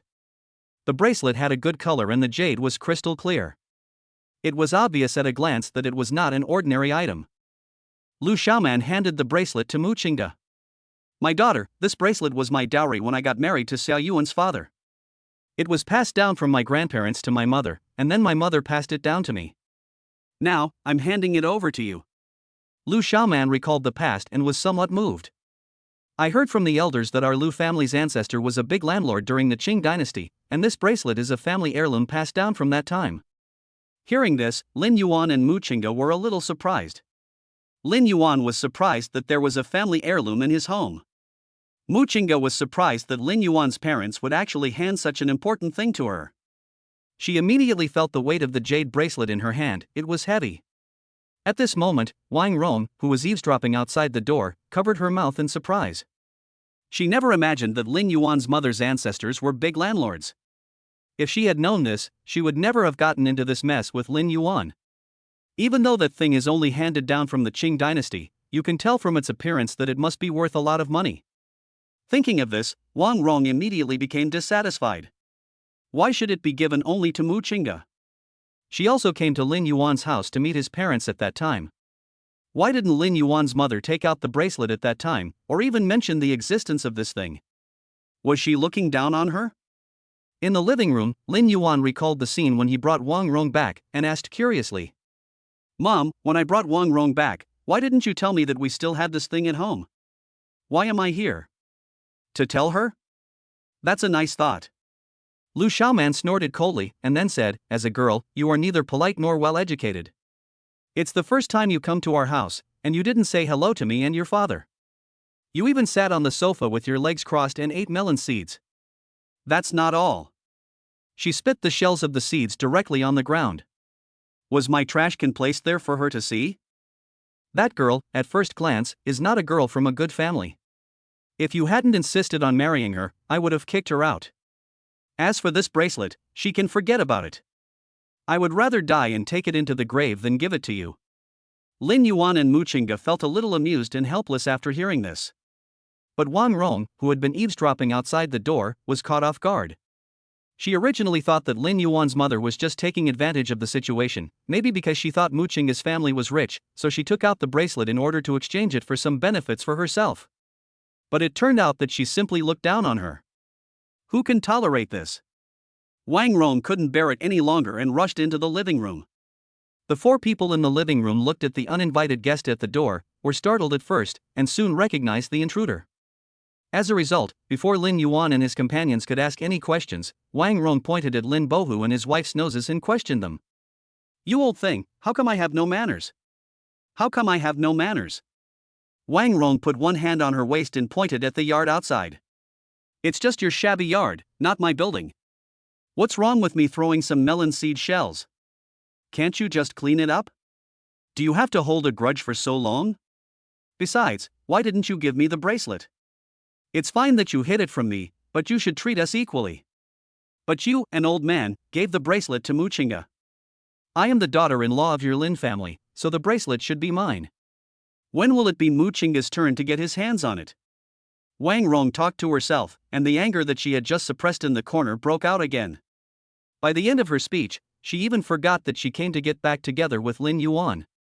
You two old guys are really bad. You must have known that Mu Chinga's family is wealthy, so you took out this thing to curry favor with the Mu family. Maybe this bracelet is fake, otherwise how could Lin Yuan and I not know about it?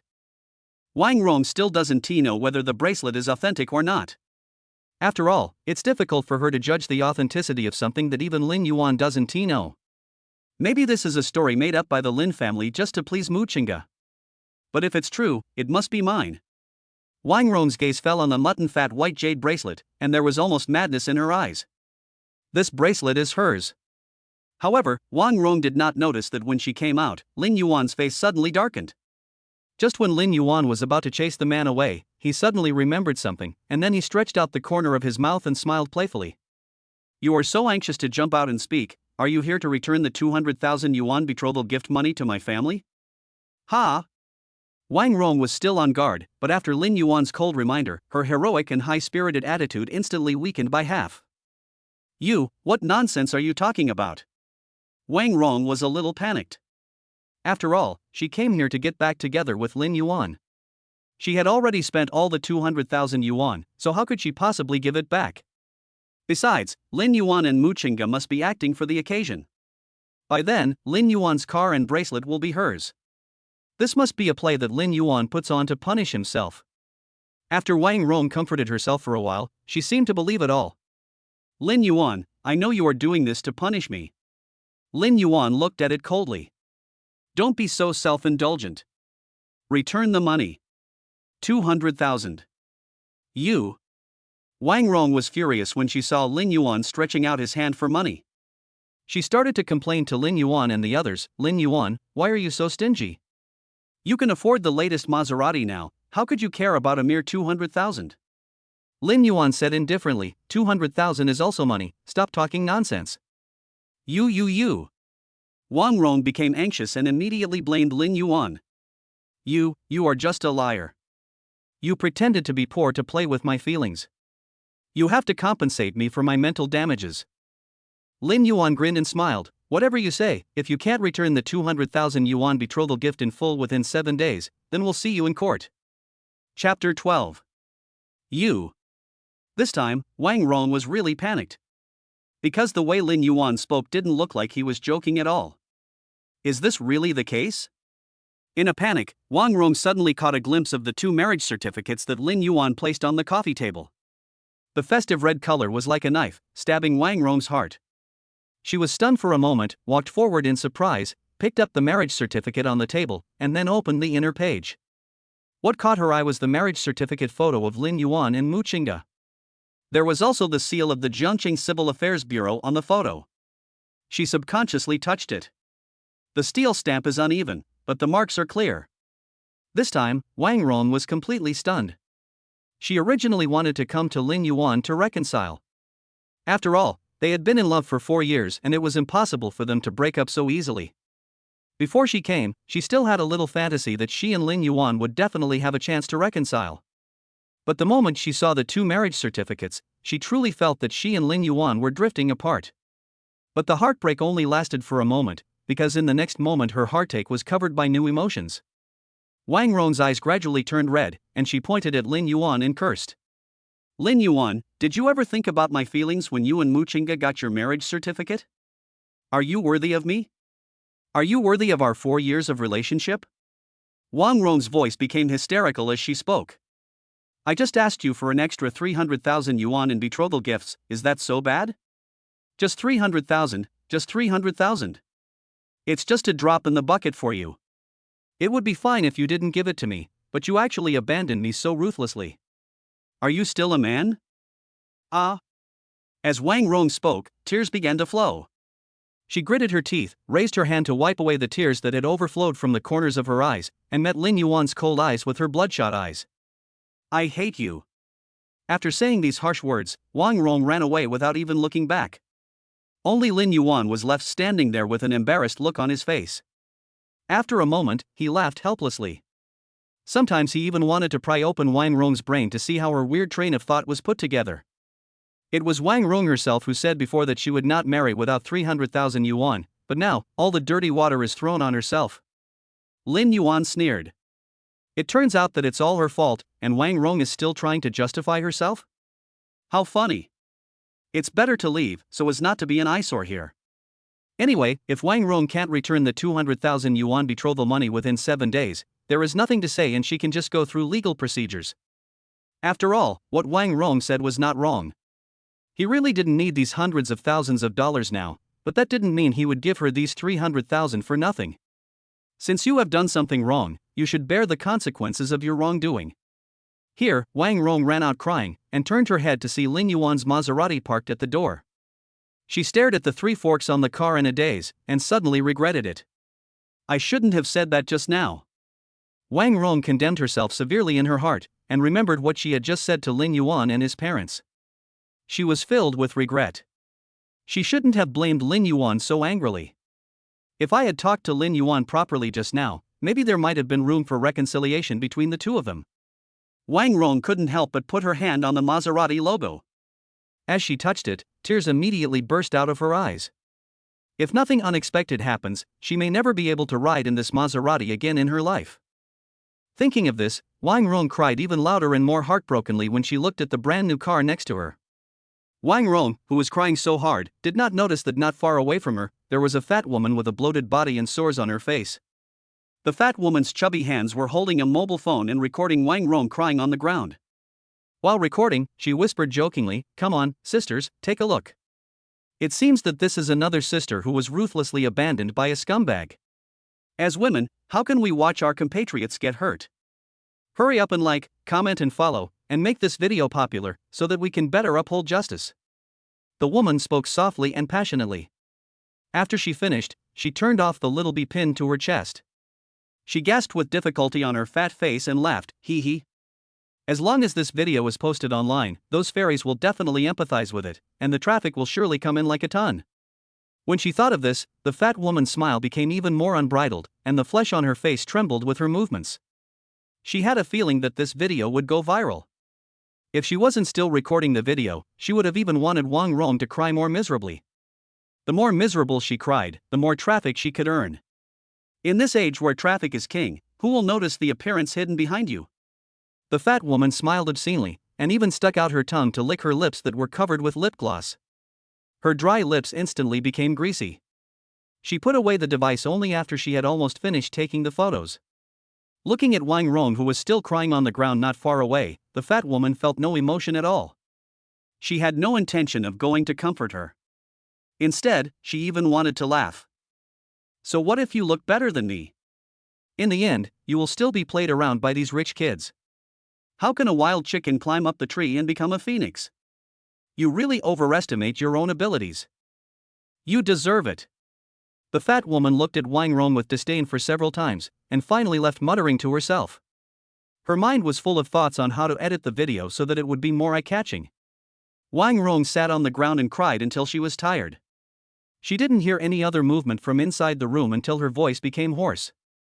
Just as she was about to leave, she suddenly saw Lin Yuan and Mu Qingge coming out. Seeing Mu Qingge holding Lin Yuan's arm, Wang Rong felt very uncomfortable. The affection between the two also hurt Wang Rong's eyes. After all, that used to be her privilege, but now she had to give it up to someone else. Not only that, she also had to endure Lin Yuan's cold stare. Such a huge gap made her feel a little uncomfortable. But after crying just now, Wang Rong quickly adjusted her attitude, wiped away her tears and rushed over. "Lin Yuan, I was wrong. Can we get back together?" Lin Yuan looked at Wang Rong with disdain, pulled Mu Qingge around Wang Rong, and walked past her. Wang Rong was a little unconvinced and shouted, "Even if you two are married, you can still get divorced." Lin Yuan was too lazy to pay attention to this crazy woman Wang Rong, and drove away with Mu Qingge. Looking at the backs of Lin Yuan and Mu Qingge leaving, Wang Rong stomped her feet in anger, but at the same time she was curious about what Lin Yuan and Mu Qingge were going to do. So, Wang Rong stopped a taxi and told the driver to follow Lin Yuan closely. Chapter 13. On the hot highway, a red Maserati was driving in front. The other cars were afraid that they could not afford the compensation if they were hit by it, so they kept several car bodies away from the Maserati and did not dare to get close. Just as thousands of cars were avoiding it, an inconspicuous taxi followed behind the Maserati. Lin Yuan didn't know that Wang Rong was following him, he just concentrated on driving. Where are we going? Mu Qingge looked at the unfamiliar route outside the car and couldn't guess where Lin Yuan wanted to take her. Lin Yuan smiled softly and said, "Let's go take a look at our future home. You can check and see if there's anything missing. We can buy it while we're shopping for daily necessities." Mu Qingge was surprised and happy when he heard this. She didn't expect that Lin Yuan had quietly arranged all of this behind the scenes. Although it might have been prepared for Wang Rong before, it is now the wedding room of Mu Qingge and Lin Yuan. Wedding room? As she thought about it, she looked at Lin Yuan's handsome profile again, and her face couldn't help but turn slightly red. About an hour later, the Maserati and the taxi arrived at the vicinity of a luxurious residential area in the center of Jiangqing City at the same time.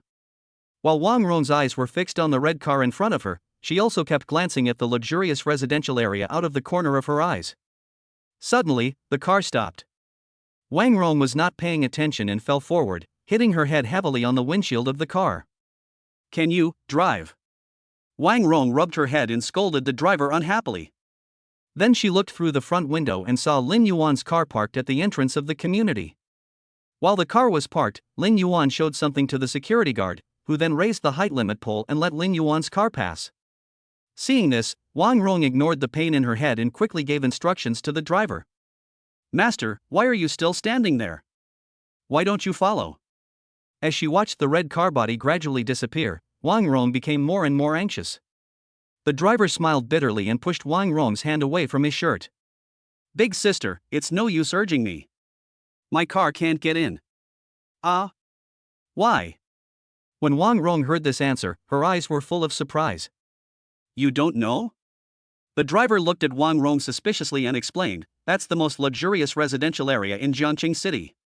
Vehicles from outside can't enter." When Wang Rong heard about the most luxurious community, her heart skipped a beat. Did Lin Yuan just go in? If he can go, doesn't it prove that he is the owner of this place? Thinking of this, a hidden and crazy seed was planted in Wang Rong's heart. "Master, what is the approximate price range of the houses here?" The driver felt that he couldn't leave for a while, so he lit a cigarette, smoked it, and then said slowly, "The houses here are worth at least 20 million. If they are in a good location, they can be as much as 60 million. However, the most expensive ones are the ones with the best river view. There is only one in the entire community, and each one is worth 100 million. The burning cigarette produced a white mist that was a bit irritating to the eyes. The driver narrowed his eyes slightly, took another deep breath, and then exhaled slowly. "But if you want to buy that Riverview house, you don't just need money. I heard that you have to verify your capital. If you don't have 1 billion in assets, you won't even be eligible to buy a house." Hearing this, Wang Rong felt that her heart was greatly shocked. Not to mention the Riverview apartment, even if Lin Yuan bought the most ordinary apartment, it would still cost 20 million. Tens, hundreds, thousands, millions. Wang Rong counted the number of 20 million in her mind, and regret arose. Just a little bit. It was really just a little bit before I could live in a house worth 20 million. After finishing a cigarette, the driver looked up at Wang Rong sitting in the back seat. "Big sister, do you want to get off? If not, I will drive away. Don't delay me from taking the next order." Wang Rong, who was sitting in the back, seemed to remember something. She quickly paid the fare to the driver and trotted to the security booth at the entrance of the community. Bang! The security guard sitting inside was startled by the sudden noise and jumped up from his stool. After he saw the woman lying on the window clearly, he adjusted his hat slightly, stood up, and scolded in a bad tone. "Miss, what are you doing?" The work here has always been leisurely, but even so he dare not relax at all. He should be extremely vigilant for any accidents. "Just now, my boyfriend was sitting in that red Maserati." Wang Rong gestured anxiously to the security guard. "Is there a woman sitting in the passenger seat of the car?" The security guard thought about it carefully and it seemed that there was such a person. He nodded. Seeing this, Wang Rong continued speaking. "That woman is a mistress. I followed her here to catch her in adultery. Can you take me in?" "You mean it?" Although the security guard really wanted to get some news about the rich and powerful, he wouldn't believe anything anyone said. If you don't believe me, then I'll show you the evidence. Wang Rong then took out her cell phone from her pocket and found the photo of herself and Lin Yuan. Look, if we weren't a couple, would we take this photo? The security guard paused, thinking that the melon seemed to be ripe. Wang Rong was delighted to see that the guard on the security guard's face had lessened a little. Just as she was about to go in, she was stopped by the security guard again. Even though you've proven your identity, I still can't let you in. After all, it was his job. If he let this woman in, and something happened, he would be an accomplice. Didn't I tell you everything? Wang Rong kept talking to the security guard without giving up. When her lips became dry from talking, she realized that it was impossible for her to get in with just a few words. Then I won't go in. Can you give me a glass of water? The security guard glanced at Wang Rong and still filled a plastic cup with water for her. After taking a sip of the cold water, Wang Rong felt that her emotions had subsided a lot. Then an idea came to her mind and she asked again. Hey, let me ask you, what kind of house did my boyfriend buy for that mistress? The security guards were somewhat uncomfortable with such mild anti-counterfeiting measures. He was stunned for a moment, but his heart was still restless with the urge to eat melon.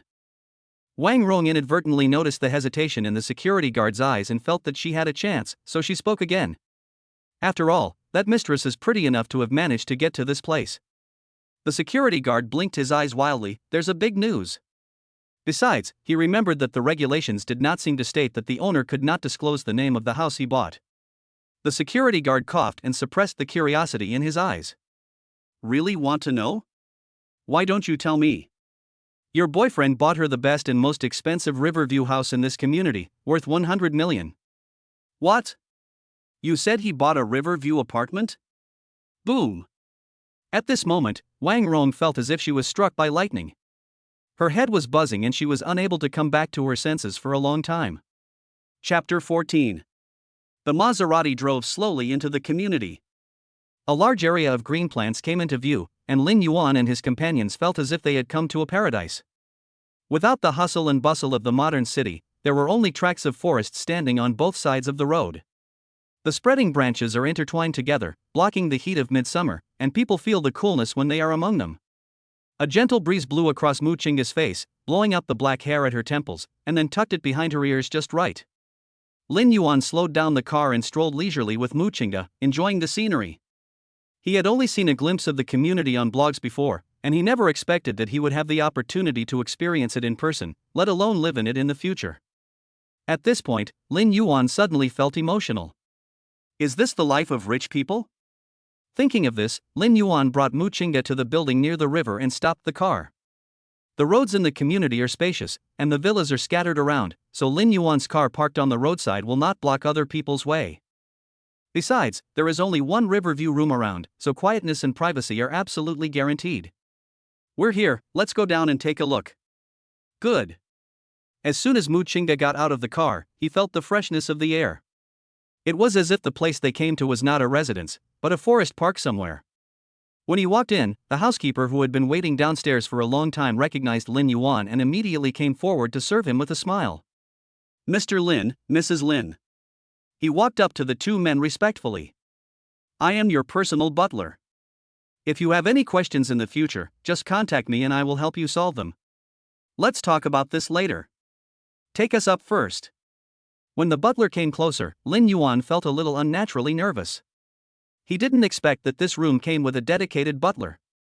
No matter how you think about it, it is normal for the property management to provide a housekeeper for the house in this place. Okay. The butler walked in front of Lin Yuan and the others and pressed the elevator button first. When Lin Yuan and the other person walked to the elevator door, it just opened. Lin Yuan and Mu Chinga walked in, and the housekeeper hurriedly followed and pressed the 66th floor. The elevator slowly rises. The light in the compartment was changing, and the originally foggy glass suddenly became clear.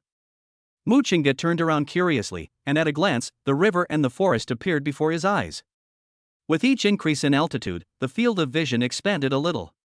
It was not until Lin Yuan took Mu Chinga out of the elevator and arrived at the door of the house that she came back to her senses from the shock. There is a paper cut of the word pasted on the black walnut door. Compared with the huge door, it seems to say nothing, but also seems to say everything. Mu Chinga asked Lin Yuan in surprise, is this our wedding room you mentioned? That's right. Come on, I'll show you. Lin Yuan pressed the electronic door lock on the door. With a tick-tock sound, the door opened. Mu Qingge was even more shocked when he saw this. She naturally knew the prices of the houses here, especially this Riverview house, which was obviously different from the other houses. It was probably even more outrageously expensive. Even if it's not hundreds of millions, it must be at least tens of millions. Thinking of this, Mu Qingge couldn't help but stare at Lin Yuan and asked, "Lin Yuan, tell me honestly, where did you get so much money?" Based on her understanding of Lin Yuan, the fact that he was able to come up with 10 million before was already beyond her expectations. Now he has an additional house worth tens of millions or even hundreds of millions. These things have accumulated together in a short period of time, and it is obvious that something is wrong. Lin Yuan touched his nose, then said to justify himself. Actually, when I was at your parents' place, I didn't explain clearly that I did win the first prize in the lottery, and the first prize was indeed 10 million, but I bought 50 tickets. Mu Qingge took a breath when he heard it. 50 notes. 10 million. Isn't it just 500 million? After Mu Qingge made the calculation, he was even more shocked. Although her family conditions were relatively good, she couldn't even imagine the huge sum of 500 million yuan. Moreover, compared with the 500 million that others earned by racking their brains, Lin Yuan's way of making money sounds too easy. If this is a matter of luck, then Lin Yuan's luck is a little too good, so good that even gods and humans would envy him. Mu Qingge was truly envious, even a little jealous. She looked at Lin Yuan with resentment, stretched out her hand to him, and said jokingly, "Hand over all your small treasury to me." Lin Yuan smiled slyly, "Next time for sure." After saying that, he rubbed Mu Qingge's head and earnestly instructed, "You must keep it a secret for me. Don't tell other people, or they will remember it." "I know." Mu Qingge nodded solemnly. She still understands the principle of not showing off one's wealth. Afterwards, Lin Yuan and Mu Qingge walked in and saw the situation inside the house at a glance. The total indoor area is more than 300 square meters. The decoration inside is very simple. After reducing the fancy and impractical decorations, the overall atmosphere in the house appears particularly grand. The most eye-catching thing is the balcony with a huge sliding door and floor-to-ceiling windows next to the living room. Standing here, you can have a perfect view of the beautiful scenery of the Yangtze River. This place is so beautiful. Mu Qingge had thought that it would be nice to have a river view room here that could overlook the entire community. After all, when they drove in, they felt the large area of the community. Even if they hadn't finished touring the place, it was enough to imagine how big it was. As a result, when she stood in front of her floor-to-ceiling window, she realized that the scenery she saw in the elevator was just the tip of the iceberg. Perhaps it is due to the limitation of the elevator screen that only this much can be seen. While they were in the house, they were like paid SVIP users. In addition to the community below them, they could also see the mountains in the distance and the towns that were relatively close to them. If it was at night, Mu Qingge would not even doubt that he could still see Jiangqing's iconic buildings from home. Yeah, it's pretty nice. Lin Yuan stood in front of the French window, walked slowly around it, and looked at the river view in front of him from time to time, feeling deeply moved. He never expected that one day he would be able to live the life he had once fantasized about. With luxury cars and mansions, I want to be a freeloader in the modern city, without worrying about my livelihood or asking for directions for my future. Lin Yuan touched the stone pillar of the balcony. If he hadn't felt some coolness in his hand, he would have thought he was dreaming. At this moment, Mu Qingge in the room suddenly screamed. When Lin Yuan, who was outside, heard the noise inside, he thought Mu Qingge had fallen, so he hurried over to see. Chapter 15. Lin Yuan followed Mu Qingge's voice and came to the bedroom. Standing at the door, he saw Mu Qingge standing in front of the big bed with her mouth covered, her pupils slightly dilated, looking inside with a surprised expression. Lin Yuan was a little curious, so he followed Mu Qingge's gaze and looked over there, wanting to see what had attracted Mu Qingge's attention. As he thought about it, he walked inside. As soon as he entered the door, he saw two pair wood clothes hangers lying on the ground in front of Mu Qingge. If he looked carefully, he could even see a corner of the carved beams and painted buildings on them. Two sets of Chinese clothes were hanging on the hangers. Unlike ordinary haute couture, which does not use a transparent dust-proof shell to drape over the clothes, it is covered with an acrylic shell, which not only shows the charm of the clothes but also prevents the dust cover from touching the exquisitely embroidered artwork inside. Lin Yuan looked at the dragon and phoenix outlined in gold thread on the bright red dress and knew that the two pieces of clothing in front of him were the wedding dresses of Feng Qiuhuang and Feng Wang Yufei. He was a little curious before about how the system would deliver the two sets of clothes, but he didn't expect that they would be hung directly in the gifted Riverview room, thus skipping the intermediate process, which was quite thoughtful. Thinking of this, Lin Yuan walked behind Mu Qingge and gently hugged Mu Qingge. He exerted a little force to reduce the gap between them, and whispered in her ear, "Do you like it?" Like. Mu Qingge felt the heat blowing against her ears, and the soft feeling made her shrug her shoulders in an attempt to break free from Lin Yuan's embrace. Lin Yuan pretended to be unaware, tightened his grip slightly, and continued speaking. "This is a wedding dress specially prepared for our wedding. It is made by a famous craftsman of domestic intangible cultural heritage. On the wedding day, you can wear it and be the most dazzling bride." As he spoke, Lin Yuan's hot kiss began to fall. It started from the back of the neck, and then moved along the lines, blooming step by step, and everywhere it passed was dyed red. The itchiness gradually spread across Mu Qingge's body. She thought that only her neck felt the heat, but she didn't expect that there was a restless hand on her body, painting like Ma Liang's magic brush. Under the double attack, Mu Qingge quickly fell. The indestructible city wall collapsed in an instant, and the guards at the city gate were also defeated. The ambiguous atmosphere gradually grew, along with the heat in the room. The heavy breathing sounds like dense drum beats, interweaving together, and from time to time you can hear the pleasant sound of flowing water interspersed among them. The sound of flowing water in the mountains is so free and easy. About an hour later, Mu Qingge ran out of the bedroom with a red face and disheveled clothes, muttering to herself as she ran. "Lin Yuan, you are a hooligan." "No way." Lin Yuan walked out of the room slowly, looking innocent. "Wife, what you said is not right. We are a legal couple. Isn't it normal to kiss, hug and lift each other up?" Lin Yuan touched his lips, a touch of red appeared on his hand, and he smiled meaningfully. "We haven't done anything yet, and you're already a hooligan. If we really do something, you..." Mu Qingge's face turned red, she felt embarrassed and anxious. She wanted to speak but couldn't, and all the words were stuck in her throat. Seeing this, Lin Yuan had some thoughts in his mind and smiled evilly. "But since you said that, if I don't do something a gangster should do, I'd be unworthy of the title." As he said that, Lin Yuan pounced towards Mu Qingge. Mu Qingge cried out shyly and tried to hide away. At the same time, on the other side, Wang family. Inside the house, Su Chanxian and Wang Long stared at each other, both looking worried. Su Chanxian was really unwilling to let the Maserati she had just obtained fly away like that. If Wang Rong could successfully reconcile with Lin Yuan, maybe with Lin Yuan's introduction, she could also find a rich second-generation boyfriend, and thus she would be able to rise to the top and become a phoenix. "Tell me, can your sister successfully get back together with Lin Yuan?" "How should I know?" Wang Long was extremely angry, especially after knowing that Mu Qingge might be involved with Lin Yuan. He could no longer sit still. If there had been no news from Wang Rong, he would have definitely taken up arms and gone to find Lin Yuan to settle the score. That boy is so brave. He even dared to touch the woman he liked. If he didn't cut Lin Yuan's hands off and chop them into 8 pieces, his name would be written upside down. At this moment, there was a sudden noise outside the door. A taxi stopped in front of Wang's house, and Wang Rong, who was sitting inside, got out of the taxi with her numb body. Her thoughts seemed to be taken away, and she was in a daze. "My mind was in a mess and I didn't know where I was. In the end, I relied on my memory to walk back to my home." Su Chanxian and Wang Long, who were originally talking in the living room, heard the noise at the door. They both pricked up their ears and listened carefully. Only after they were sure that they had not heard wrong did they stand up from the table and chairs and hurried to the door. As soon as they walked out of the living room, they saw Wang Rong coming back from outside. Seeing this, the two of them, each thinking about the little thing in their hearts, hurried over and asked anxiously, "What's going on? Did Lin Yuan agree to get back together with you? Is Mu Qingge still with Lin Yuan?" The two of them blurted out questions one after another, completely ignoring the distraught Wang Rong at the moment, and they didn't even have the slightest intention of comforting Wang Rong. Faced with the problems that were coming her way, Wang Rong could no longer hold back her emotions after seeing Su Chanxian and Wang Long.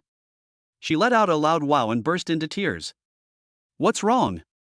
Su Chanxian and Wang Long were already very anxious, and when they saw Wang Rong's appearance, their anxiety increased a bit. "Hurry up and tell me." Wang Long urged impatiently, but all he got was crying. Woo woo. Wang Rong was crying so hard that she was out of breath. Even if she wanted to answer Su Chanqian and the others, she couldn't say it for a while. Don't rush your sister. Can't you see she's crying? Su Chanqian said to Wang Long while comforting Wang Rong. She also wanted to know whether Wang Rong and Lin Yuan finally got back together, but Wang Rong was obviously unable to speak in her current state. If she wanted to know the answer, she had to coax Wang Rong. With Su Chanqian's comfort, Wang Rong's crying gradually became quieter. Seeing that Wang Rong's condition had stabilized, Su Chanqian quickly asked, "What happened?" Wang Rong answered with a pause. Lin Yuan. Lin Yuan's mother gave Mu Qingge a white jade bracelet. She said it was his mother's dowry, a family heirloom from her mother's family. His mother's ancestors were big landlords, and the bracelet was passed down from the Qing dynasty. And, woo woo. Wang Rong sobbed a few times and sniffed. Lin Yuan bought a house for Mu Qingge. The house is worth 100 million. What? Upon hearing this, Su Chanqian and Wang Long were both stunned. Chapter 16. Wang Rong's sobbing continued.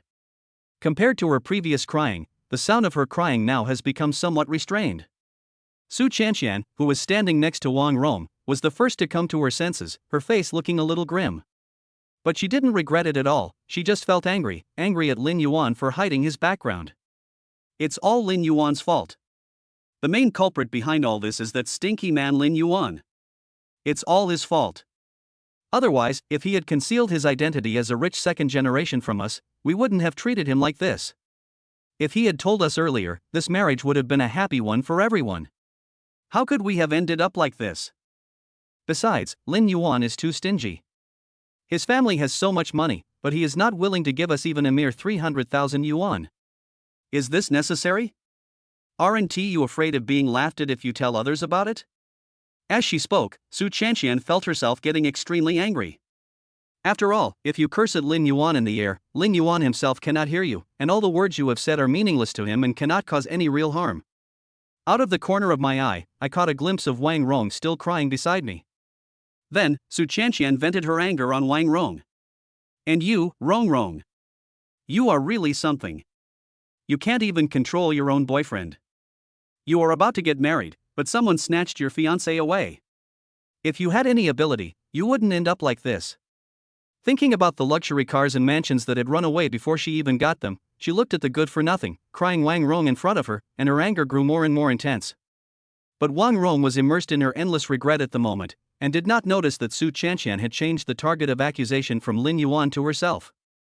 After hearing the first half of Su Chanqian's words, she began to talk to herself. I don't want things to turn out like this, but who knows? Wang Rong wanted to vent her emotions, but she didn't know how. In the end, she grabbed her hair with her hands, lowered her head and muttered to herself. Besides, it's too late to say anything now. Lin Yuan and Mu Qingge have already obtained their marriage certificate. He and I are really done. There will never be a chance for us to get back together. What? Upon hearing this, Su Chanqian was stunned again. Her half-open mouth was originally accusing Wang Rong, but now it seemed as if she was mute and could not make any sound. She thought that Lin Yuan and Mu Qingge's confession was just to show in front of everyone, just to protect Lin Yuan's pitiful little self-esteem, and then to play with their feelings for fun. But Su Chanqian never thought that Lin Yuan was serious. Confessing his love to Mu Qingge was nothing. It had only been a short time and they went straight to the Civil Affairs Bureau to get the marriage certificate. Wasn't it a bit too hasty? Su Chanqian's neck stiffened, and she slowly turned her attention back to Wang Rong. In that case, isn't there no hope at all for Lin Yuan and Wang Rong to get back together? At this time, Wang Long, who was standing aside, heard the news that Lin Yuan and Mu Qingge had already obtained their marriage certificate. He instantly came to his senses and subconsciously punched the wall next to him. Bang! The wall took a punch from Wang Long, but it didn't move at all, as if nothing had happened. On the contrary, after Wang Long threw a punch in anger, his pair of white and tender hands turned red at a speed visible to the naked eye. The protruding knuckles were first filled with numbness, but after a moment, the numbness gradually disappeared with the flow of blood. The pain that was blocked behind rushed up with lightning speed and hit his brain directly. Hiss! Wang Long realized the pain belatedly, his facial features wrinkled together and his expression became somewhat ferocious. He immediately pulled his hand back and screamed in pain. But the next second, he forced his wide-open mouth shut. After all, in front of Wang Rong, Su Chanqian, and his two younger brothers, he still had to pretend to have his insignificant big brother image. I must kill Lin Yuan. Wang Long's face turned the color of liver. He was in so much pain, but he still threatened, how dare he steal my woman. I think he doesn't want to live anymore. Sister, tell me where Lin Yuan's neighborhood is. I'm going to beat him up right now. Wang Rong felt warm at heart when she saw her brother threatening her. She thought that her brother just couldn't stand her being bullied, so he stood up for her. Unfortunately, she knew the level of vigilance in the community. What's the point of you going? You can't even enter other people's communities. Then, what should we do then? Wang Long couldn't hold it anymore. Wang Rong and Wang Long fell silent for a moment. The two looked at each other, and then simultaneously turned their gazes to military advisor Su Chanqian. The two pairs of eyes that accidentally confronted each other made Su Chanqian guess the intentions between the brother and sister. Unfortunately, Su Chanqian didn't know what to do at this moment. As a result, at this moment, one of Wang Long's younger brothers suddenly handed him a mobile phone. Hey, Brother Long, look, is this your sister? Hearing this, Wang Long and the other two came over curiously, wanting to see clearly what was on the man's phone. The video on the phone was still playing, and the images inside were also playing along with it. Several heads were crowded together, looking at the content on the small mobile phone screen together. The scene on the screen changed, and Wang Rong was seen squatting next to a Maserati and crying. Passers-by who saw her shouted miserable. Immediately afterwards, accompanied by Wang Rong's crying, a female voice synthesized by AI began to explain the content of the video. Everyone, please pay attention. The woman in the video is called Xiaomei. She was abandoned by her boyfriend of many years. She wanted to go to her boyfriend's house to ask for an explanation, but her boyfriend and his parents ignored her. Xiaomei's boyfriend also found a girlfriend without any connection and kicked her out of the house. Poor Xiaomei was bullied to the point that she could only squat on the ground and cry bitterly. Dear friends, please remember to like, forward and collect this post. Let us do our part to fight against scumbag men. The data in the video is climbing at a speed visible to the naked eye.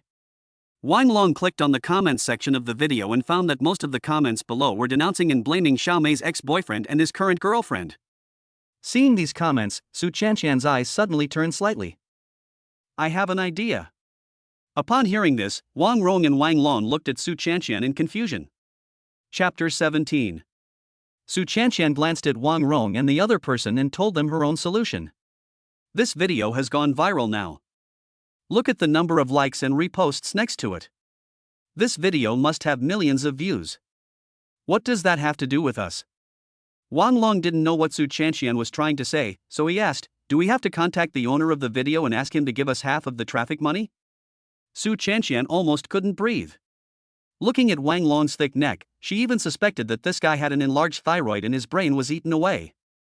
If Lin Yuan and your sister get back together, or if Lin Yuan compensates us, which one wouldn't be more than the traffic money behind this video? Wang Rong, who was standing next to him, heard this and quickly came up to ask, then what should we do? Rong, you are the person involved. Now go to Weibo and Zaya Hongshu and open your own personal account. First, state that you are the female protagonist in the video. Then write a statement. The content of the statement is, just say that you were deceived by a scumbag rich second-generation man in your feelings and body. At the same time, on the day of your wedding, this scumbag rich second-generation man not only cancelled the wedding with you, but also deliberately confessed his love to other women in front of your relatives and friends at the wedding. It embarrasses you in front of your family, and even more so, it embarrasses the entire Wang family. You can add some information about Lin Yuan and Mu Qingge at the end of the statement, so that some netizens who are in a high position will follow the clues, and those who don't know the truth will definitely stand on your side and cyberbully Lin Yuan and Mu Qingge. Then we can use the pressure of public opinion to force Lin Yuan to be responsible for you. Even if Lin Yuan is not responsible, at least he must compensate you for a certain amount of mental damages. In this way, even if we can't get back together, we can still get a large amount of compensation, right? Wang Rong's eyes turned, thinking about the feasibility of the plan Su Chanqian mentioned. Then she clapped her hands. Your idea is great. I'll write it right away. But after saying that, Wang Rong suddenly paused and looked at Su Chanqian with a confused look in her eyes. Then, should we include the matter of the 300,000 yuan betrothal gift? Su Chanqian suddenly felt that it was not unreasonable for Wang Rong and Wang Long to become brother and sister. They were born from the same mother, and even this idiot had exactly the same ideas. You are stupid. You definitely can't write about this. If you write about it, maybe fewer people will stand on your side, and then you won't be a threat to Lin Yuan. Why do you still want to write about it? Wang Rong shook her head immediately after hearing this. I see. I'll write it now. Just as Wang Rong was about to leave and go back to her room, Su Chanxian called her. Wait, when you write, pay attention. Remember to make Mu Qingge look like a green tea girl. Just say. Mu Qingge, the green tea girl, is having an ambiguous relationship with your brother while seducing your boyfriend. Okay, I understand. Wang Rong immediately did what Su Chanxian said. At the same time, after Lin Yuan and Mu Qingge chased each other in this huge house, they were both exhausted. They lay on the bed in a big human shape, staring at the retro pendant light on the ceiling with their eyes, and their breathing gradually calmed down. Lin Yuan's hand was placed on Mu Qingge's chest as he wished, floating up and down with her breathing. Mu Qingge, who was lying next to her, was too lazy to fight off Lin Yuan's dirty hand. After a moment, Lin Yuan turned around, looked at Mu Qingge's profile, and asked for Mu Qingge's opinion. Honey, which hotel do you want to hold your wedding at? Mu Qingge slightly turned her body and met Lin Yuan's eyes. I'll do whatever you say. I see. Lin Yuan blinked and fell into deep thought. A wedding is an experience that only happens once in a person's life. If he is going to have it, he must make it grand so that Mu Qingge and the guests who come to the wedding will never forget it. After a long while, Lin Yuan said, how about, let's hold it at the Hanjiangting Hotel. Hanjiangting Hotel is the best 5-star hotel in Jiangcheng. It is the most suitable choice to place myself and Mu Qingge here. Moreover, he now has 100 million yuan. Excluding the next 10 million yuan for investment, he still has 90 million yuan available. This money is enough to give Mu Qingge a super grand wedding in Jiangcheng. Mu Qingge glanced at Lin Yuan, moved closer to his arms, and said softly, I will listen to you. It's up to you to decide. Lin Yuan felt the softness and warmth of jade in his arms, his heart already distracted. He held Mu Qingge's face and savored it carefully again. After feeling that Mu Qingge's breathing became difficult, Lin Yuan reluctantly let go of Mu Qingge and held her in his arms. The breathing of the two people, who were originally in a disorderly manner, soon became the same frequency. At this time, Lin Yuan remembered something and sat up slightly while holding Mu Qingge. By the way, I think we should still adhere to the principle of not showing off our wealth. After all, there are too many people with ulterior motives. Upon hearing this, Mu Qingge looked up at Lin Yuan, waiting for his next words. Lin Yuan continued, if anyone asks where the money for the wedding came from, we will always say that it was your family who paid for it. Remember to tell your father-in-law and mother-in-law when the time comes. I know. Mu Qingge rubbed against Lin Yuan's arms like a cat, enjoying the leisure time in the afternoon with Lin Yuan. Only when the sunlight seemed to be fading did Lin Yuan and Mu Qingge slowly get up from the bed and drive to the Hanjiangting Hotel to make an appointment for their wedding 5 days later. However, Lin Yuan and his companion, who drove away happily, had no idea that they had become famous on the internet. Just recently, Wang Rong edited a short essay and posted it on Weibo and Xiaohongshu together with the most popular video. Since this topic itself has a certain amount of traffic, and the person involved quickly stood up, the popularity of this topic was immediately pushed to the top of various platforms. As time goes by, the popularity remains high, and more people come to watch and eat. For a while, the comments section was filled with accusations, and most people were blaming Lin Yuan and Mu Qingge for their shameful behavior. Even though there were a few people who doubted the authenticity of the matter and wanted to speak up for Lin Yuan and Mu Qingge, they were suppressed by a group of online trolls before they could even say a few words. Some people even sent them private messages directly, and abusive words poured in one after another. As a result, even those netizens who wanted to speak for Lin Yuan and the others could only leave in disgrace in the end. Lin Yuan and Mu Qingge had no idea that the internet was already boiling with excitement. The two of them now arrived at the Hanjiangting Hotel. After parking the car, they walked into the best 5-star hotel in Jiangcheng, the Hanjiangting Hotel. When Lin Yuan and his companion, who were dressed in ordinary clothes, appeared in the lobby of Hanjiangting Hotel, the waiter in the lobby first glanced at them, and finally chose to ignore them. Only a waiter who was closer to Lin Yuan and the others came over to greet them. He was smiling as he walked away, but when he saw Lin Yuan and Mu Qingge's faces clearly, his expression suddenly became strange. Chapter 18. Lin Yuan looked at the waiter's expression and didn't think much about it. Instead, he directly stated his purpose. "Hello, I'm here to book a wedding banquet." "Okay." The waiter immediately led Lin Yuan and the other person to the rest area and said, "Please wait here for a moment. I'll go get the manager." Lin Yuan nodded and didn't pay too much attention to the waiter. "Wife, what do you think of this place?" "Fine." Lin Yuan and Mu Qingge looked around this magnificent place word by word, as if the Hanjiangting Hotel was their own property, and began to point out the situation. "I've thought it through. Since I'm going to have this wedding, I'm going to amaze everyone. Will it be expensive?" "It's okay. The husband is willing to spend money on his wife." When Mu Qingge heard this, her face turned slightly red. While Lin Yuan and Mu Qingge were flirting with each other, neither of them noticed that the waiter who had just left did not go to find the lobby manager immediately, but instead found a deserted place and hid there. Then he took out his mobile phone, clicked on the third most searched post on Weibo, and made a comment in the real-time square. "A lifetime of eating and waiting for death. I seem to have seen that scumbag and the green tea girl. I work at the Hanjiangting Hotel. Those two just came to our hotel and said they wanted to book a wedding banquet. Are they going to get married?" The waiter looked over the message he had edited again, and after finding no errors, he sent the message out. Once the comment was posted, it immediately attracted a lot of responses. The waiter looked at the rapidly rising red light in the background of his private message, and the smile on his face became brighter and brighter. As he walked to the manager's office, he took out his mobile phone and checked the replies from netizens. Bagpipes sounded in the distance. "Wang Rong is almost depressed now, but this couple is still thinking about getting married? Eyes curled up, this is really a bit too much. Isn't this obviously cheating on Wang Rong's feelings? Otherwise, who would cancel the engagement on the wedding day, and then turn around and hook up with a new girlfriend? Now they are even planning a wedding banquet at the Hanjiangting Hotel. There should be a limit to playing with other people's feelings, right? Lousy Tianxiao Wushuang, this is trash, it really brings shame to us men. We must find this scumbag today. If we don't get a reason today, this matter will never end. Xiao Wodo, that green tea girl really played a good hand. She is so great just because she is beautiful. Who knows how many people have fucked her behind her back." Looking at the ugly words in the private message backstage, somehow, the waiter curled up a sly smile. For a time, the discussions among netizens on Weibo and Xia Hongshu became increasingly heated. The entry was about to fall out of the top 3 trending searches, but because of the waiter's comment behind the scenes, it suddenly became the #1 trending search, and even pushed down the posts of the 2 traffic stars in front of it. At this time, the hotel manager arrived late. "I'm sorry to have kept you two waiting for so long." Lin Yuan frowned slightly. The hotel manager took a little too long to come, but since less trouble is worse than more, Lin Yuan did not pursue the matter. "Please follow me, let's go inside and talk."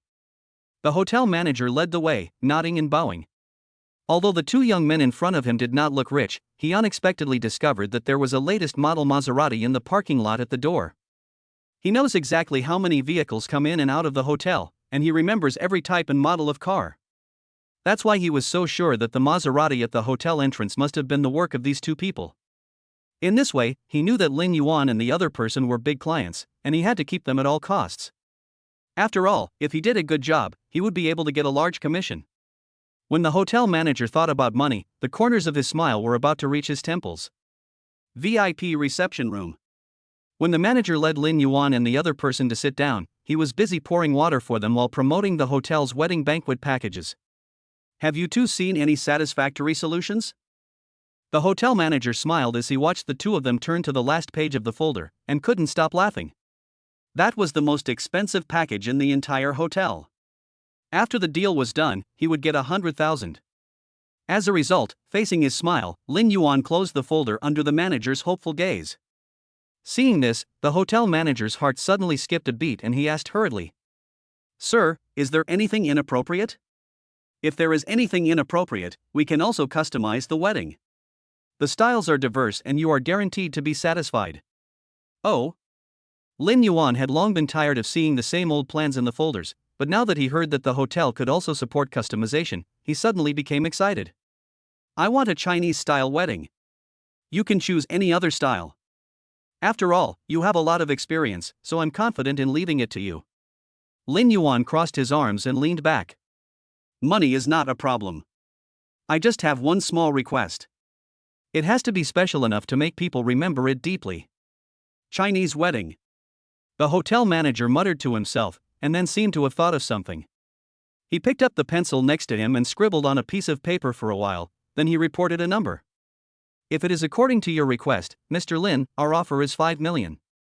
When he heard the number 5 million, Mu Qingge imagined the red money being distributed like running water, and he felt a little bit sorry for the money.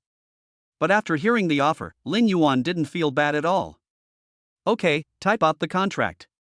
The hotel manager was stunned for a moment. He didn't expect Lin Yuan to agree so readily without even the slightest intention of bargaining. The next second, he quickly pulled himself out of his stunned state. Please wait a moment. I will go get the contract. Commission from a 5 million order. The hotel manager's face was blooming with a smile. After the contract was signed, Lin Yuan directly transferred 2 million to the hotel as a deposit, and then paid the remaining 3 million balance after the wedding. After the hotel problem was resolved, Lin Yuan took Mu Qingge out of the hotel and prepared to contact the wedding company again. However, just as he walked out of the hotel, the cell phone in his pocket suddenly rang. Lin Yuan took out his cell phone and saw that it was his brother Fong Zichuan calling. These brothers usually communicate through WeChat, and if they use the phone, it is mostly for important matters. Lin Yuan didn't think much about it and answered the call. The person on the other end of the phone spoke in a hurry. Lin Yuan, are you available? Go check out the top trending news on Weibo. Lin Yuan was a little suspicious when he heard this, but he still asked Mu Qingge to take out his mobile phone and open the Weibo hot search. Before opening it, Mu Qingge already had a bad feeling. Seeing the number 1 hot search term, Mu Qingge's intuition was immediately confirmed. When they clicked on it, the short essay sent by Wang Rong, the party involved, caught the eyes of Lin Yuan and Mu Qingge. Below the essay, there was a video of Wang Rong breaking down and crying in front of Lin Yuan's house. Lin Yuan frowned and clicked into the comments section. All the ugly words in the front row flooded into their eyes. Mu Qingge, who was standing next to him, looked at the comments and his face turned pale. Thank you. I'll treat you to dinner when I get back. Oh, it's just a small favor. Just take a look at how to handle it. If you need any help from me, please let me know. Good. After Lin Yuan hung up the phone, he looked back at the screen of his mobile phone. He really didn't expect Wang Rong and Su Chanqian to be so shameless. At first, he only planned to get back the 200,000 yuan betrothal gift and never have any contact with Wang Rong again. After all, he and Wang Rong had been in love for 4 years, and he didn't want to make things too embarrassing. Even if it was, he left Wang Rong the last bit of dignity. But unexpectedly, Wang Rong and her friends not only did not appreciate it, but instead went even further and insisted on taking things to such an extreme extent. In this case, Lin Yuan felt that he had been too soft-hearted before. If he didn't teach them a lesson, who knows what they would do with their shameless faces. At the same time, the system voice suddenly rang. It has been detected that the host and his lover are experiencing a cyberbullying crisis. 2 surveillance videos have been specially provided. The videos have been sent to the host's mobile phone. Please check them. Lin Yuan opened his phone out of curiosity and found that there were indeed 2 more videos in the album. Then he clicked on the 2 videos. The first one was on the night before the wedding, when Su Chanqian instigated Wang Rong to increase the betrothal gift. The second one was the scene of the bride picking up on the wedding day. Wang Rong suddenly changed her mind and raised the price of the betrothal gift, and Su Chanqian fanned the flames and insulted her. After seeing the contents of the 2 videos in the mobile phone, Lin Yuan felt more confident. This time, he wanted Wang Rong and Su Chanqian to pay the price for what they had done. Chapter 19. At this time, Lin Yuan and Mu Qingge's cell phones rang at the same time. The 2 looked at each other, saw the caller ID on each other's phones, and roughly understood the purpose of the call. After a pause, both of them answered the phone. What's wrong with you? Why is there someone calling our house? After the call was connected, he didn't say anything but cursed us indiscriminately. The words he said were really rude. They first briefly explained the situation, and then became concerned about the situations of Lin Yuan and Mu Qingge. Are you okay? Mom and Dad, we are all fine, don't worry, I will definitely take care of this matter. After saying that, Lin Yuan comforted his parents and then hung up the phone. He didn't expect that the things Wang Rong had done would not only involve himself and Mu Qingge, but now also involve their parents. Thinking of this, Lin Yuan's face turned even colder. The other side. Wang Rong and Su Chanqian were so excited when they saw that the post they posted was ranked first on the trending search list. If conditions were not limited, they would have opened a bottle of champagne to celebrate. Thinking that Lin Yuan and Mu Qingge were now caught up in public opinion, Su Chanqian smiled wickedly. She could even imagine how Lin Yuan and Mu Qingge felt. They must be getting restless and were busy removing the news from the internet. What a pity. They were one step late after all. The internet is now full of negative news about Lin Yuan and Mu Qingge. Even if they want to clarify it this time, it may not be that easy. After all, the masses only care about whether they are happy or not and pursue the fun of eating melons. No one cares about what the truth behind it is. They only believe what they want to know. It was because Su Chanqian thought of this that she let Wang Rong go ahead and do it. If Lin Yuan wanted to break this situation, the only way to stop the gossips was to get back together with Wang Rong. By then, won't the luxury cars and mansions she lost be easily regained? Seeing this, Wang Rong, who was standing next to her, was also in a good mood. She was thinking about calling Lin Yuan, but was stopped by Su Chanqian beside her. Wang Rong looked at Su Chanqian in confusion. Why are you stopping me? It's rare for us to be proud of ourselves. Shouldn't we press on and press on? What if Lin Yuan knows he's wrong and comes back to reconcile with me? If he still refuses to see Huang He, I'll write another short essay to keep the public opinion going. I don't believe that Lin Yuan will continue to hold on. Rong, you're too impulsive. Let's not call now. Su Chanqian held down Wang Rong's hand as she was about to make the call. We have the initiative now. Why should we take the initiative to call Lin Yuan? If things continue like this, Lin Yuan will definitely not be able to bear it and will call to beg for mercy, and we can just sit back and reap the benefits. You're right. When Wang Rong heard this, she felt that what Su Chanqian said made sense, so she gave up the idea of calling. But Wang Rong, who had already tasted the sweetness, had seen the power of public opinion, so she did not let herself sit idle. Instead, she turned back to her chair and began editing the next short essay, preparing to use it to blackmail Lin Yuan. What Wang Rong didn't expect was that before she had even finished writing her essay, a post suddenly appeared in less than half a day and quickly occupied a place on the hot search list. The content of the post was Lin Yuan's recollection of the events of that day. He also attached 2 videos at the end of the article. When many curious people saw the text version of the description, they thought that Lin Yuan, the scumbag, was just making excuses for himself. But when they finished reading the full text and clicked on the video attached at the end, the truth they held on to in their hearts began to waver. The images from the 2 videos were mixed together, and combined with the facts stated by Lin Yuan, the truth hidden behind them gradually surfaced. Before there is evidence, both sides hold their own opinions, and there will always be some people who like to gossip and take sides like fence-sitters. But when the evidence came out, these fence-sitters disappeared in an instant, as if they had never existed. The internet's onlookers exploded once again, while Wang Rong and Su Chanqian in front of the screen were completely panicked. Because they saw a picture attached to the article.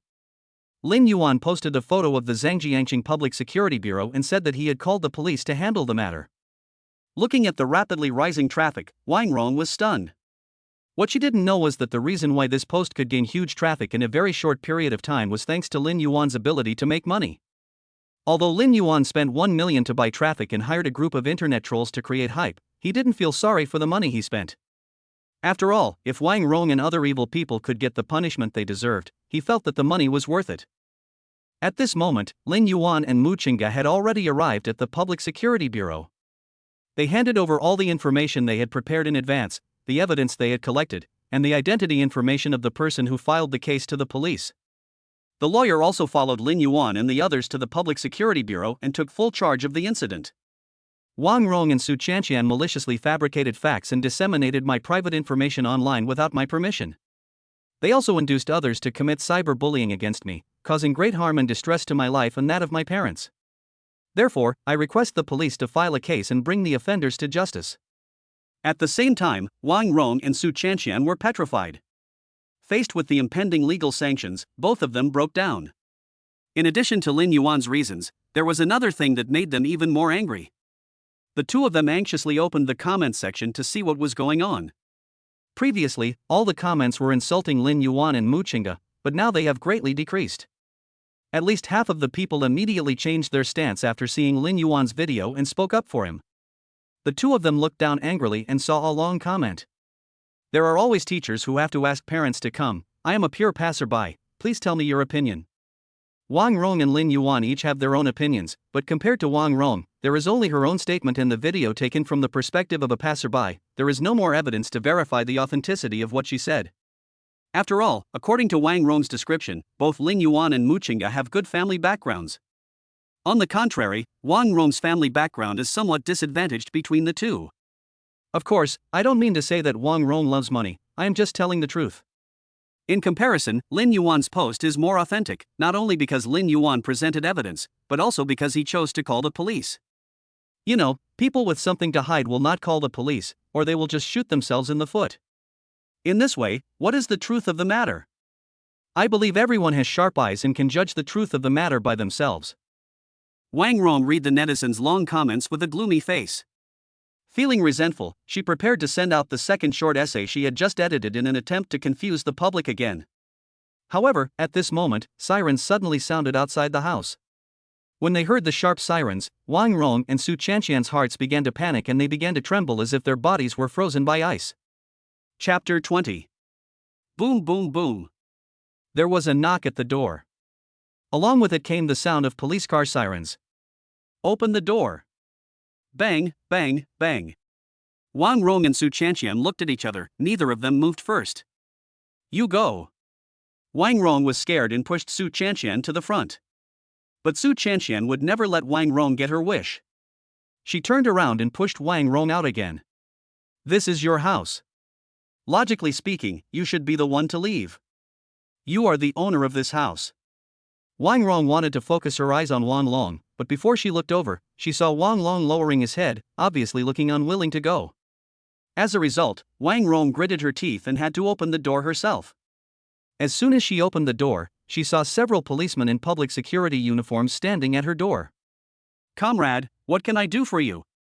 The public security comrades looked at Wang Rong, then looked down at their mobile phone, and confirmed that the person in front of them was Wang Rong.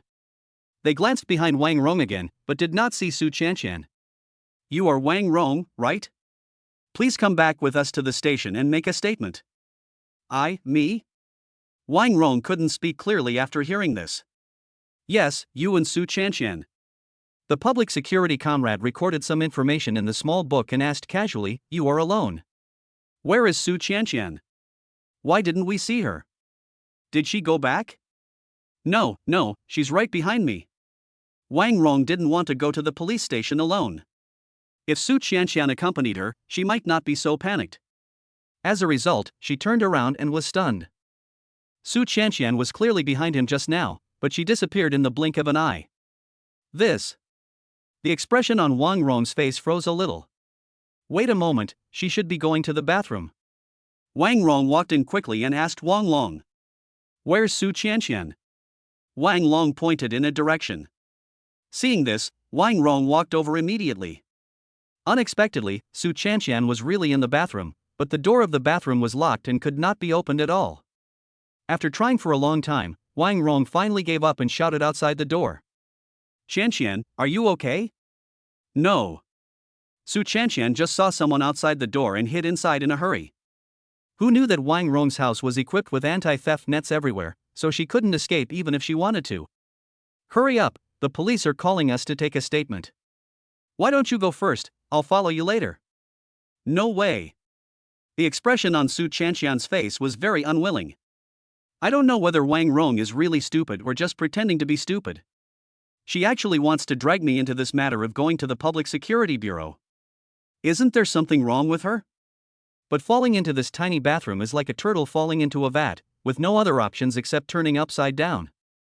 When Wang Rong was about to say something, footsteps were heard behind her. She turned around and saw that it was a public security officer coming over. She's in there, isn't she?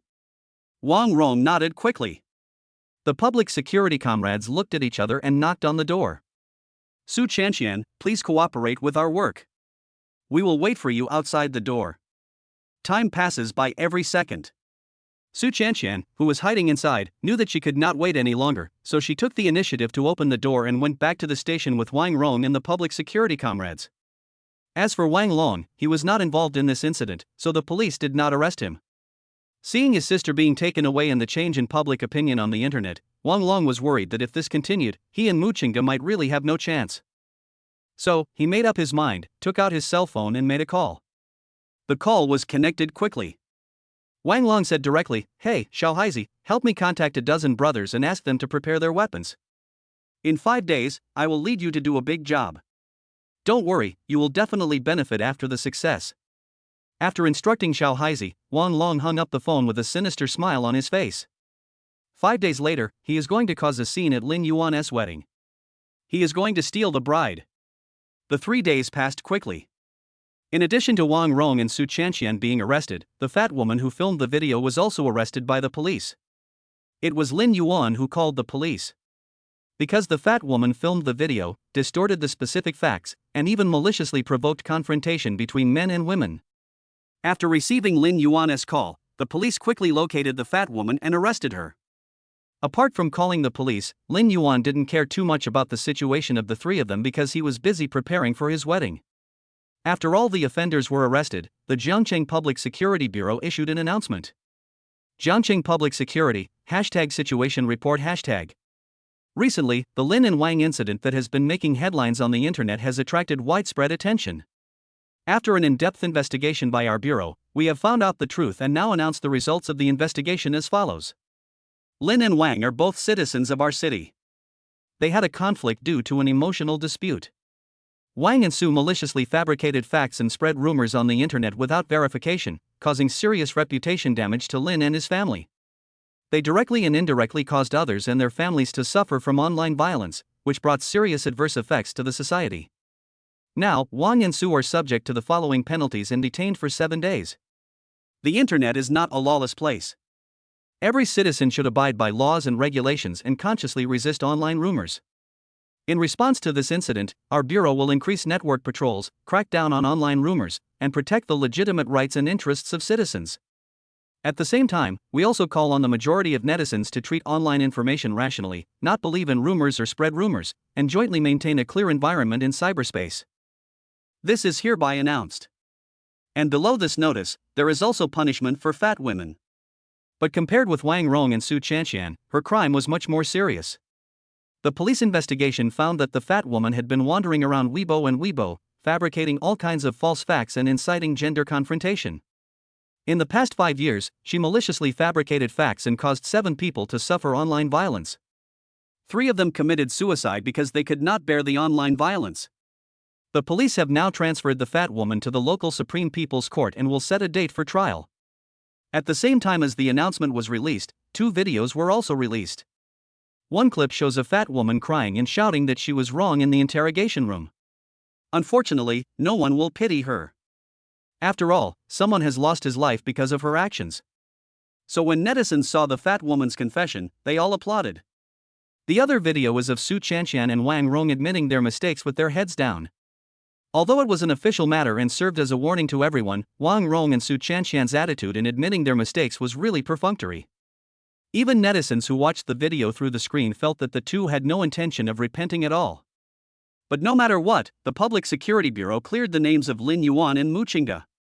The voices that had been abusing Lin Yuan and Muchinga had long disappeared, and everyone was busy apologizing to Lin Yuan.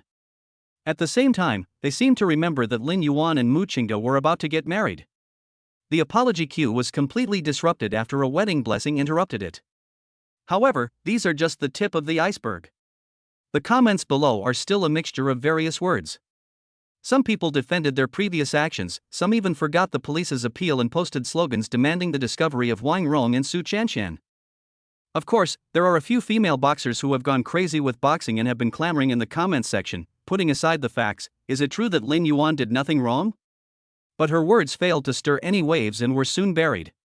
Xiaobo, Xiaolang, and Lin Yuan on the internet were completely unaware, because the wedding had quietly arrived amidst the intense preparations.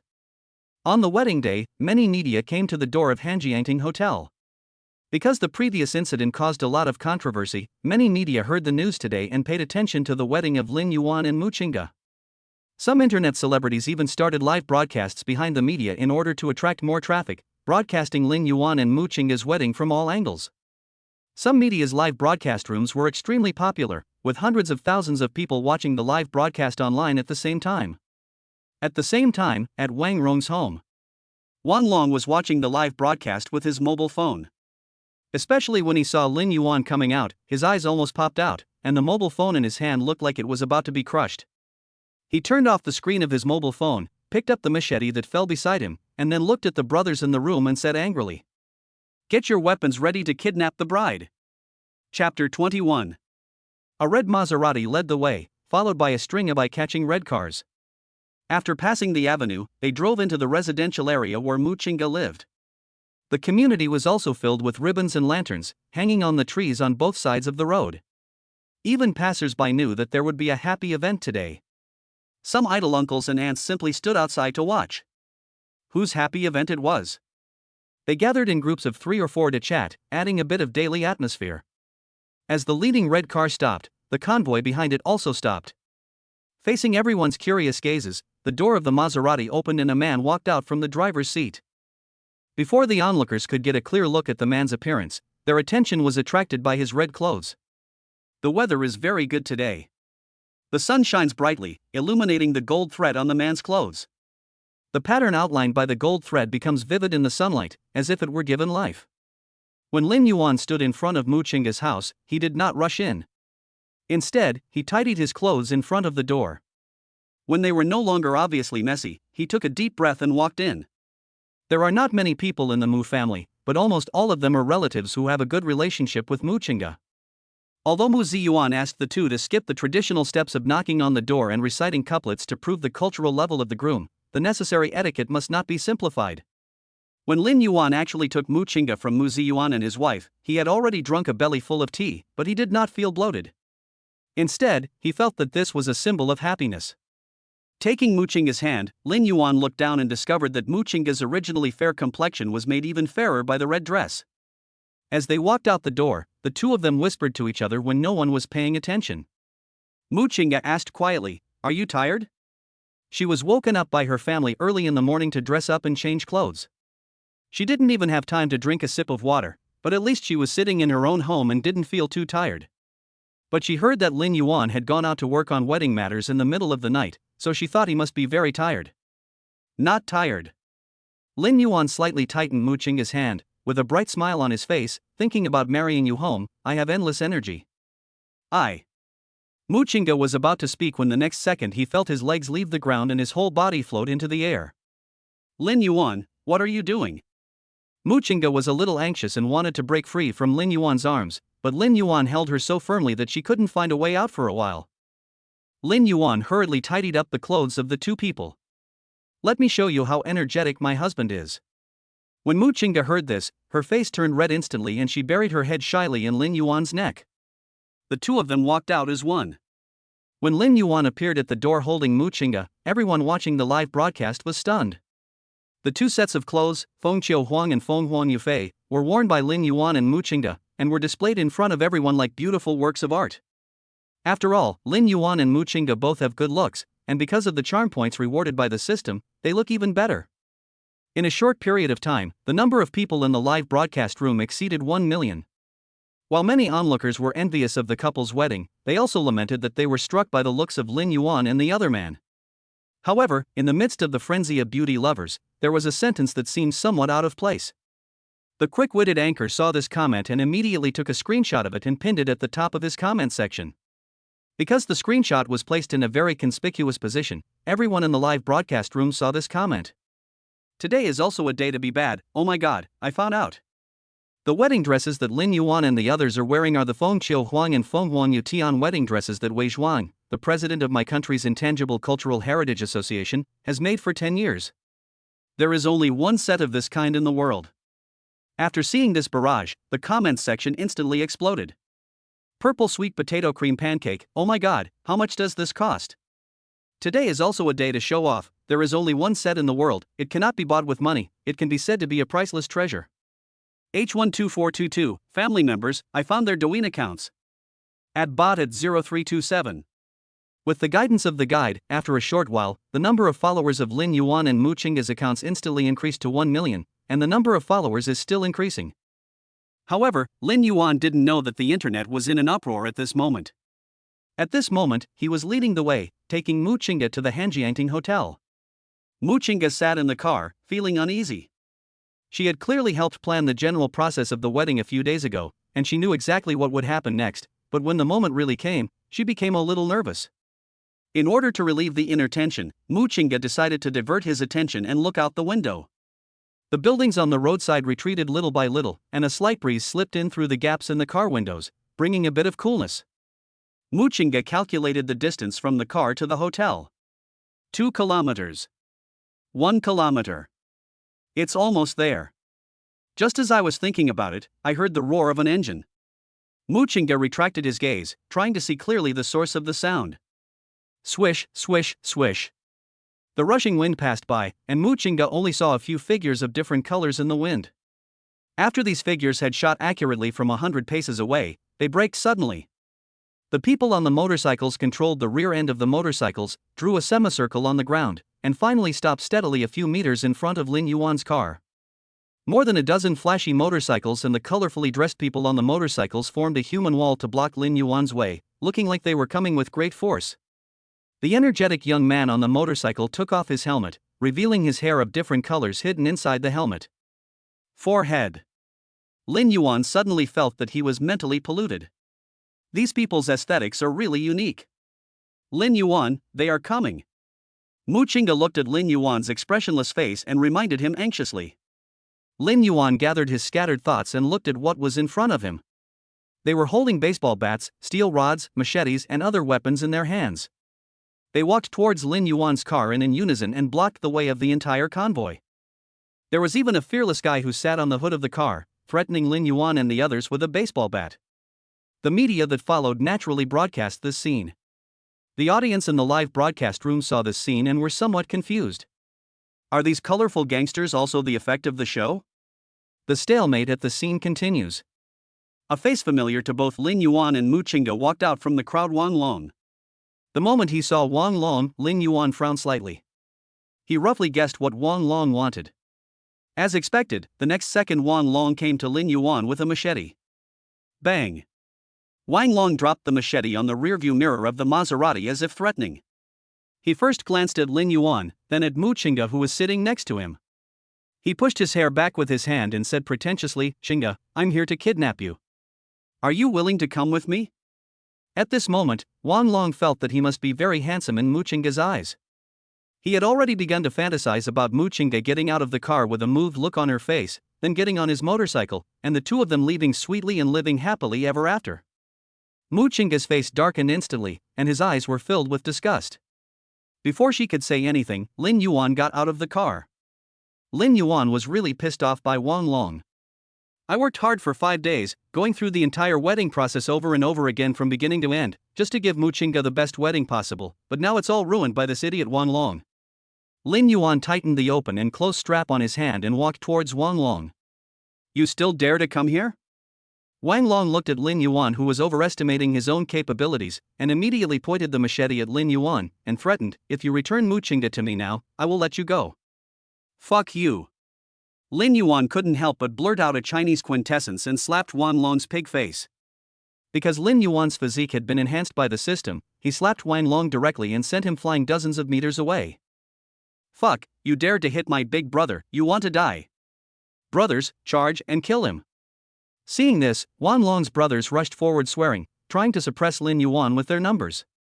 But they didn't know that Lin Yuan's body had been strengthened by the system and had long since exceeded the range of normal people. In less than 2 minutes, all the dozen brothers brought by Wang Long were slapped away by Lin Yuan, and then fell heavily to the ground, howling in pain. Lin Yuan's smooth operation was broadcast live without reservation, instantly attracting the admiration of the little fans in the live broadcast room. For a while, the live broadcast room was full of comments like "My husband is awesome." As for boys, it goes without saying. Which boy didn't he have a martial arts dream when he was a child? Especially the scene where Lin Yuan, wearing Fengqiwa Wang, fights against 10 people alone. The impact is too strong.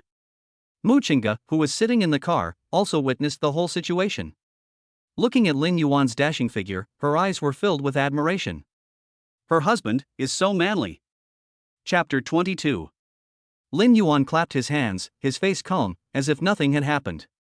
He glanced at the people lying on the ground, then took out his cell phone and called the police.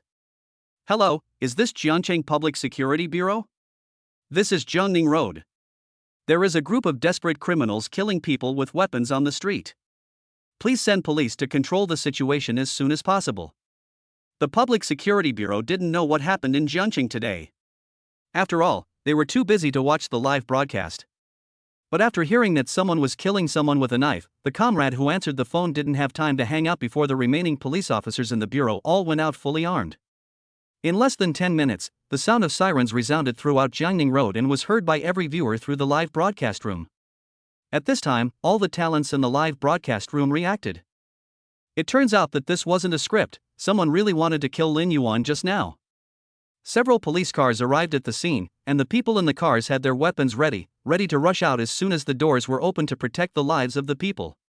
However, after they got off the bus, they were all stunned. There were no desperate criminals killing people with knives. Instead, there were a dozen thugs with weapons lying on the ground, wailing in pain. They looked at each other, not knowing what to do for a moment. At this time, the captain of the team came to Lin Yuan. "Hello, comrade, you were the one who called the police, right?" "It's me. You just said someone killed someone with a knife. What's the situation now?" Lin Yuan knew that they would ask the routine questions, so he was prepared and removed the dashcam from the car and handed it over to the police. The team leader took a look at the video footage recorded in the dashcam. It was discovered that it was indeed Wang Long and his group who first stopped Lin Yuan with weapons, and some even pointed sharpened knives at Lin Yuan. It looked like they really wanted to kill people, but in the end they were all subdued by Lin Yuan. "We understand the situation." The team leader wrote down the briefing in his notebook. While writing, he couldn't help but look at Lin Yuan a few more times. "You are quite impressive. When you go out, boys have to protect themselves too." Lin Yuan said this seriously, and the comrades next to him couldn't help but twitch their lips after hearing it. Although what he said was correct, it just sounded weird. "Okay, are you all okay?" The team leader closed the notebook and looked at Lin Yuan and the convoy behind them.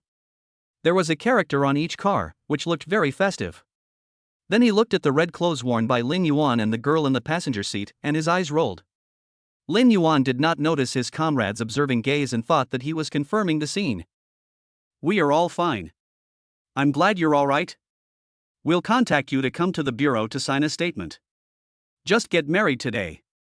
The team leader smiled, "Happy wedding." Lin Yuan was stunned for a moment, then he trotted to the side of the car, grabbed a handful of wedding candy from the window and stuffed it into the hands of his comrade. "Thank you, comrade, please have some candy." The team leader accepted it without hesitation. "Then I'll take it.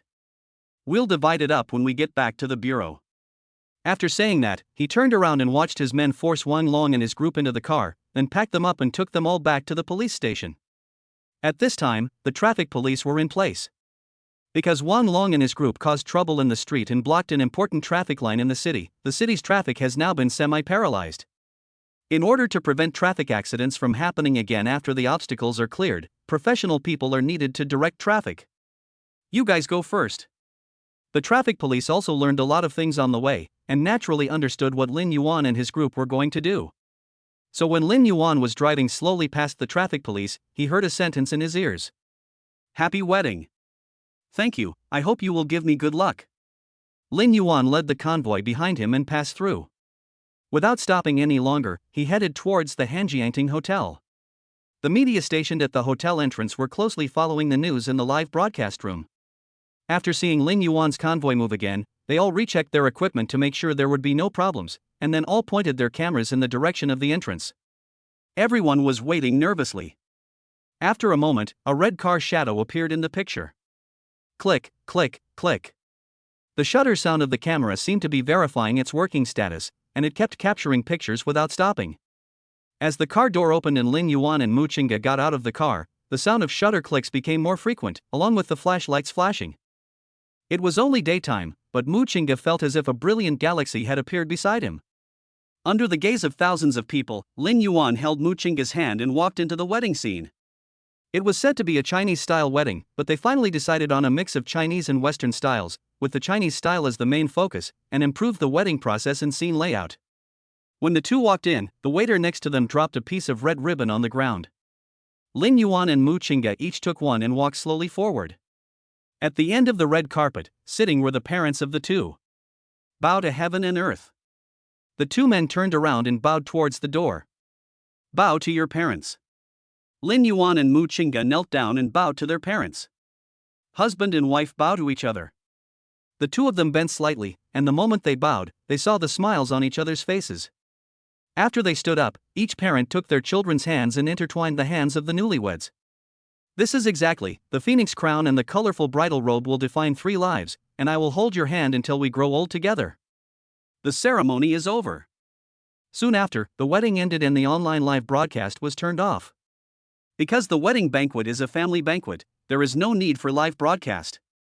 The real carnival has come to an end, but the online carnival continues. This grand wedding continued to ferment on the internet, and unprecedented traffic suddenly rushed in. There were several bloggers who shot wedding videos at the event. With a little editing, the videos with related content easily became popular, and several bloggers gained millions of followers as a result. In the evening, after having fun, Mu Qingge was first sent back to the Riverview room. At this moment, she was sitting on the bed, covered with a red veil, waiting for Lin Yuan to come back, lift her veil, and spend the bridal chamber with him. Thinking about what will happen next, Mu Qingge began to feel nervous, but at the same time, he was also looking forward to future developments. When Lin Yuan had settled his relatives and friends and was about to send both sets of parents back, he was preempted by his own parents and father-in-law and mother-in-law. So, Lin Yuan was carried into the car by Mu Ziyuan, and then packed up and sent back to the Riverview room. After sending Lin Yuan home, the two parents left tactfully, leaving the space to the young couple. Lin Yuan returned to the Riverview room and saw Mu Qingge sitting on the bed with a red veil covering her head. His body, which had been tired all day, instantly became refreshed. He picked up the wedding scale beside the bed, slowly lifted the veil, revealing the full appearance of the beauty inside. Lin Yuan couldn't help swallowing his saliva. His wife was so beautiful. The next second, Lin Yuan grabbed Mu Qingge's somewhat restrained hand, leaned forward, and threw Mu Qingge onto the bed. Chapter 23. Early the next morning. As soon as Mu Qingge got up, she saw Lin Yuan lying beside her with a pout on his face, looking aggrieved. Thinking of what happened last night, Mu Qingge couldn't help but laugh, and then deliberately asked, "What's wrong with you? Why are you pouting so early in the morning? Who made you unhappy? Talk to your wife." As he spoke, Mu Qingge was about to smooth Lin Yuan's lips. What Mu Qingge didn't expect was that Lin Yuan turned his head slightly and dodged the hand she extended. "What are you doing? What else can I do?" Lin Yuan looked at Mu Qingge with resentment in his dark eyes, whose wife has her period on the wedding night. When he thought about last night when he had thrown Mu Qingge onto the bed, both of them were moved and were ready to accept each other. However, just as he was about to take the last step, he suddenly felt blood on his hand. And then, nothing happened. Mu Qingge felt a little amused and helpless as she listened to Lin Yuan recounting what happened last night. "I don't want to either. This is not something I can control. It comes when it wants to, and it comes suddenly." Lin Yuan naturally knew this truth, but he couldn't help feeling a little unbalanced. After all, we have come to that step. Just a little bit. He could only watch as the door slowly closed. The more I think about it, the angrier I get. Lin Yuan thought about it and decided that although he couldn't spread it on Mu Qingge, after all, it wasn't her fault, but he could always spread it on himself. He turned over and decided to be angry with himself for a while. Looking at Lin Yuan's appearance, Mu Qingge felt that Lin Yuan's behavior was more and more childish and funny. Be good she got off the bed, walked to Lin Yuan, gave him a kiss, and pinched Lin Yuan's face, trying to smooth his frown. After seeing that Lin Yuan's expression had eased a little, Mu Qingge continued. "You should have a good rest for a while, I will prepare breakfast for you." When he was about to leave, Mu Qingge's kiss fell on him like a dragonfly touching the water. Looking at Mu Qingge busying herself, the depression that had been weighing on Lin Yuan's heart all night gradually dissipated. "If it doesn't work this time, just try again next time." Lin Yuan turned over, thinking about resting for a while, but it might be because the 2 kisses Mu Qingge gave him in the morning were too sweet. At this moment, his heart was like a swing, rippling with spring water. Not long after, Mu Qingge prepared breakfast, and Lin Yuan just finished washing up in the room. "It's time for breakfast." Hearing this, Lin Yuan walked out of the bathroom and sat opposite Mu Qingge. The breakfast was simple, just a sandwich and a milkshake, but it gave Lin Yuan the feeling of being at home with each other. "Thank you, wife." "You're welcome." The two looked at each other and tacitly did not mention what happened last night, and regarded the matter as over. During the meal, Mu Qingda asked casually, "What are your plans for the future?" Ever since she knew that Lin Yuan had a huge amount of money, except for the initial shock, her mood gradually calmed down. It is indeed good to have money. At least they don't have to worry about money. Moreover, with Lin Yuan's current deposit balance, even if he keeps it in the bank to earn interest, the money at the end of the year will definitely be much higher than the income from working. If Lin Yuan wanted to lie down, it wouldn't be a problem. But Mu Qingda felt that they still had to do something so as not to waste their time. Lin Yuan stuffed the last bite of the sandwich into his mouth, chewing while thinking about the question raised by Mu Qingda. After a long while, Lin Yuan drank a sip of milkshake and said, "I want to do business, are you willing to help me?" "Certainly." Mu Qingda agreed without giving it much thought. She had no doubts about Lin Yuan's abilities and believed that Lin Yuan would be able to get things done. "What kind of business do you want to start?" "Well." Lin Yuan took another sip of the milkshake. "I haven't thought about it yet, but we can talk about these things later. Now there is a more important thing waiting for us to do." Mu Qingda tilted his head. "What's the matter?" Lin Yuan said, "Yesterday Wang Long ruined our wedding of the century.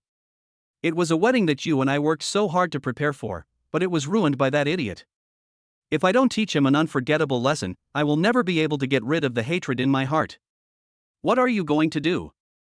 Although what Wang Long did yesterday was really a bit inappropriate and caused her physical discomfort, Wang Long has already been taken away by the Public Security Bureau. It may not be easy for Lin Yuan to teach him a lesson again, right? Just as Lin Yuan was about to answer, there was a knock on the door. When the words came to his lips, Lin Yuan immediately changed the subject and said, "Someone is coming. I'll go open the door first." As he spoke, Lin Yuan stood up from his chair and walked towards the door. After Lin Yuan opened the door, he saw the housekeeper and a petite and good-looking OL beauty standing outside the door. The housekeeper said respectfully, "Mr. Lin, your guest has arrived." "Well, thank you for your hard work." "It's not hard, this is my job." The butler bowed again and left. Lin Yuan set his gaze on the beautiful woman again and called her in. "Come in." "Excuse me." After she finished speaking, the beautiful woman came in. Lin Yuan brought the beauty to Mu Qingda and introduced her. "Wife, this is Chen Yun, a student of the famous lawless criminal Zhang San. People in Jiangchun give her the nickname, the Queen of Law." Although he had hired a lawyer before, he always felt that in order to punish Wang Long to death within the scope of the law, he had to let the top professionals in the industry handle it. So while Mu Qingda was cooking, Lin Yuan asked someone to find a connection with Chen Yun. "Hello, Mrs. Lin." Chen Yun's words instantly distanced them from each other and also made her purpose clear. "Hello, Miss Chen, please take a seat." Mu Qingda went to pour a glass of water for Chen Yun, and then took the opportunity to clean up the breakfast that had just been eaten on the table. In the living room, Chen Yun took out a small notebook and a pen from her bag, and without further ado, she went straight to the point. "Mr. Lin asked me to come here. What type of case do you want to entrust me with?" Lin Yuan didn't say anything at first, but showed Chen Yun the video on the dashcam yesterday. After she finished watching it, Lin Yuan put forward his request. "In this case, how many years can Wang Long be sentenced to at most?" Chen Yun paused while writing. Then she looked up, stared into Lin Yuan's eyes, and asked, "How many years do you want him to be sentenced to?" Upon hearing this, Lin Yuan sat up straight. Wow, he is indeed worthy of being the student of the lawless criminal Zhang San. Crazy enough? So, Lin Yuan sat up straight and leaned forward slightly, and asked playfully, "Why, from what Lawyer Chen said, could Wang Long be sentenced to death?" Chapter 24. Chen Yun was slightly stunned when she heard Lin Yuan's words. But she quickly retracted her gaze and said calmly, "No." Seeing this, Lin Yuan smiled, took a sip of water and continued, "Then within your ability, how many years can you sentence him to at most?" Based on this video alone, Wang Long can be convicted of armed murder in the street. Although he failed to commit murder, due to the impact on society, he can be sentenced to a maximum of 10-15 years in prison. Of course. Chen Yun pushed up her glasses and looked at the phone playing a video on the table. A smile appeared on her lips. If we can find some other evidence of his crimes, then there will be much more room for maneuver. That sounds good. Lin Yuan curled his lips and smiled. It seems that I have found the right person this time. He was determined to make Wang Long pay the price for what he had done. Then I'll trouble lawyer Chen to take up this case. You can name your price. My request is very simple. As long as I can't kill him within the legal scope, I will do it. Chen Yun stretched out her hand and raised 2 fingers. 2 million. Make a deal. Lin Yuan and Chen Yun signed the contract quickly. Then I'll have to trouble lawyer Chen. Lin Yuan walked Chen Yun to the door. Taking money from others and doing things for them is just a matter of each taking what they need. Chen Yun didn't regard Lin Yuan as a superior person. After doing what she was supposed to do, she couldn't keep him for a moment. Haha, I like the way lawyer Chen is able to distinguish things clearly. I will look forward to your good news. I'll do the work, don't worry. After seeing Chen Yun off, Lin Yuan relaxed himself immediately. In the next few days, he took Mu Qingge around for fun. They had originally planned to include a honeymoon trip in the itinerary, but because Wang Long and Wang Rong's issues had not been resolved, Lin Yuan and Mu Qingge discussed and decided to postpone this plan. There's fun everywhere, and since we both have plenty of time and money, the journey is even more relaxing. Soon, 5 days passed. And that day happened to be the day when Wang Rong and Su Chanxian were released. When the two came out of the detention center, they saw that there was no one outside the detention center and couldn't help but feel a little confused. Rong, why didn't your brother come to pick us up? I don't know either. Wang Rong didn't know what was going on. She knew Wang Long's temper, but no matter how ignorant her brother was, he would not fail to come and pick her up at this time. Go back and take a look first? That's fine. Su Chanxian grumbled a little dissatisfiedly, but finally followed Wang Rong back. After all, their cell phones are still at Wang's house. After returning to the Wang family, 7 days later, Wang Rong and Su Chanxian picked up their mobile phones again and connected to the internet again. As soon as the two of them turned on their phones, before they could check what happened in the past 7 days, the system considerably pushed all the tweets of those days. Seeing the continuous stream of tweets coming in, Wang Rong and Su Chanxian were stunned for a moment while holding their phones. Ding dong ding dong. News continued to pour in, but Wang Rong and the other person's eyes fell on the tweets from a few days ago and they couldn't take their eyes off them. At the wedding of a mysterious rich man in Jiangcheng, the wedding dresses of Feng Qiwa Wang and Feng Wang Yufi made by Master Wei Zhuang, the president of the Intangible Cultural Heritage Association, which took 10 years to make, appeared. Who is this mysterious rich man? On the wedding day of a mysterious rich man in Jiangcheng, a group of mentally ill young men robbed the bride with knives and have now been taken away by the police. Jiangcheng Public Security Bureau issued an announcement that one 21 years old led a gang to commit a crime and attempted murder with a knife. He has been detained by Jiangcheng police and will be transferred to the Supreme People's Court for trial at a later date. Wang Rong's eyes fell on the third tweet and she had a bad feeling. My younger brother seems to be 21 years old too. Could it be? Before she could think about it, a large amount of information poured in and overwhelmed the previous messages. The new tweets made Wang Rong and the others pause. Shocking. Wang Long, who attempted murder with a knife, turned out to be the younger brother of Wang Rong, who previously bullied others online. They are not from the same family, so they are not from the same family. What is behind all this, the decline of morality or the distortion of human nature? This familiar copy is obviously from the UC Shock Department. In addition to the push notifications from various online platforms, there were also countless missed calls and unfamiliar text messages pouring in. What the hell? Just when Wang Rong and Su Chanxian were about to fight back, the screens of their mobile phones suddenly froze. This made the two of them extremely anxious. They tried to start the computer several times but it kept crashing. They had to shut it down and then start it again. It was not until the influx of messages decreased that they reluctantly clicked into the software. Before entering the mobile phone desktop, Wang Rong just thought that the private messages from Xiaohanshu, Douyin and Weibo were flooded. But after opening them, she found that the development of the matter was far beyond their imagination. The private messages and text messages in the background are full of abusive remarks that are unbearable to hear. From their ancestors to their personal organs, they talked about everything. Wang Rong paused as she scrolled through the messages. Those words fell into her eyes, and her face suddenly turned pale. They were exposed. Su Chanxian, who was standing by, saw the message on her phone and her face became extremely ugly.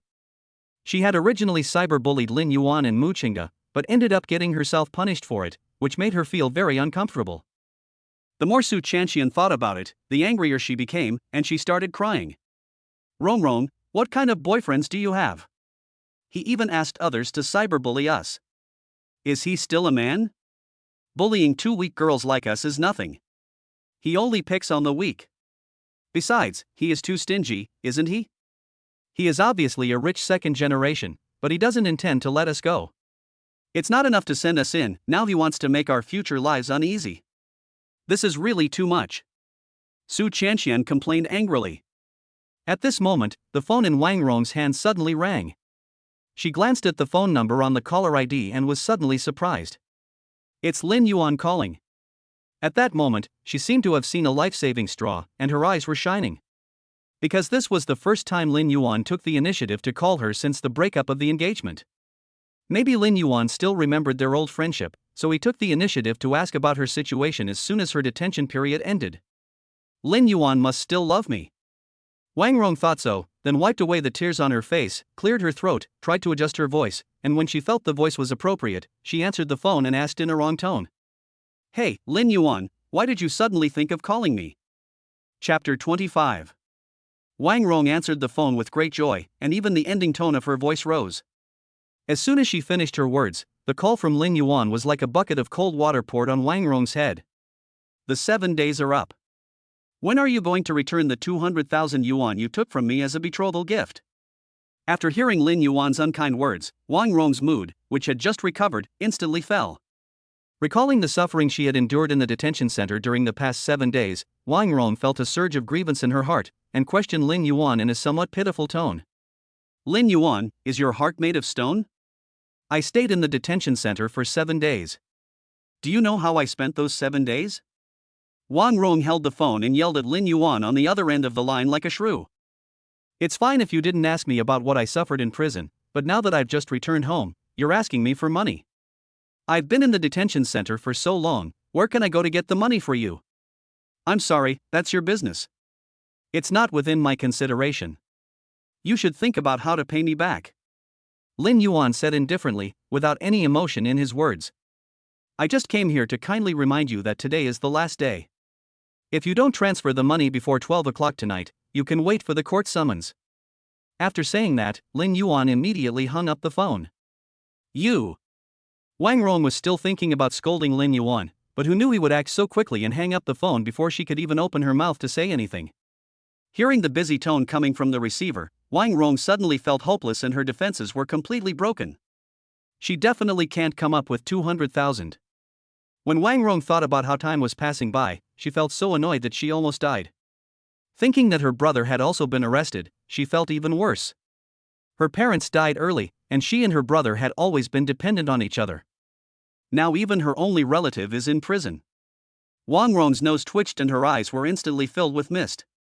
She would definitely find a way to get her brother out, but the 200,000 yuan she owed Lin Yuan. Wang Rong turned around and wanted to ask Su Chanxian for help to see if there was any solution that would satisfy both parties.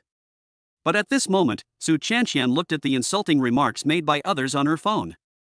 Unable to bear such a blow, she quickly collapsed mentally. She just sat on the ground holding her cell phone in a daze, her eyes empty, and no one knew what she was thinking. For a moment, Wang Rong became more and more irritated. At this moment, Wang Rong suddenly heard a noise outside the door. She was a little scared, but also curious to know what made the noise, so she leaned her head out slightly. Before I could see clearly what made the noise, it walked into the house on its own. Wang Rong squatted in the corner and looked up at the two figures who walked in. Are those Su Chanxian's parents? Su Chanxian is her best friend, maybe she can ask her parents for help. Thinking of this, Wang Rong forced a smile and was about to say hello to Su Chanxian's parents. As a result, before she could even finish her words, she was scolded by Su Chanxian's parents. You are Wang Rong, right? I am. The smile on Wang Rong's face suddenly froze, and she squatted in the corner, looking a little at a loss. Su Chanxian's father looked at Wang Rong coldly and said in a cold voice, they look like a good family, but I didn't expect them to do such things. You can do it by yourself, but why do you bring my daughter with you? That's right.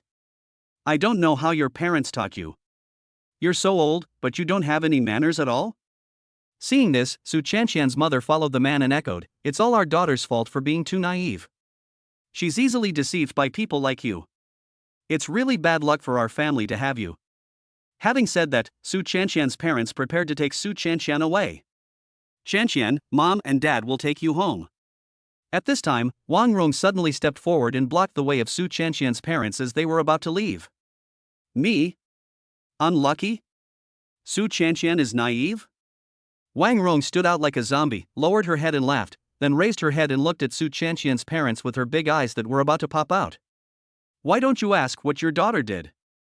Su Qianqian's father was frightened by Wang Rong's expression at first, but he was the only adult man in the room after all, so he quickly straightened himself up. Don't I know what kind of person my daughter is? It must be you, a vicious woman, who brainwashed my daughter and led her astray. What did you learn in school, girl? Why didn't you do anything good? You only do bad things? Su Qianqian's mother looked at Wang Rong with disgust. How impatient. I feel ashamed for your parents. Wang Rong couldn't accept it after hearing this. She was already in a depressed mood, and who would have thought that this would happen? It was like a fuse that ignited the anger in her heart. But in the end, 2 fists are no match for 4 legs. It was difficult for her to withstand the firepower of 2 people alone, let alone fight back. At first they were still cursing at each other, but later on, it became the main battlefield between Su Qianqian's parents, while Wang Rong next to them could only endure it silently.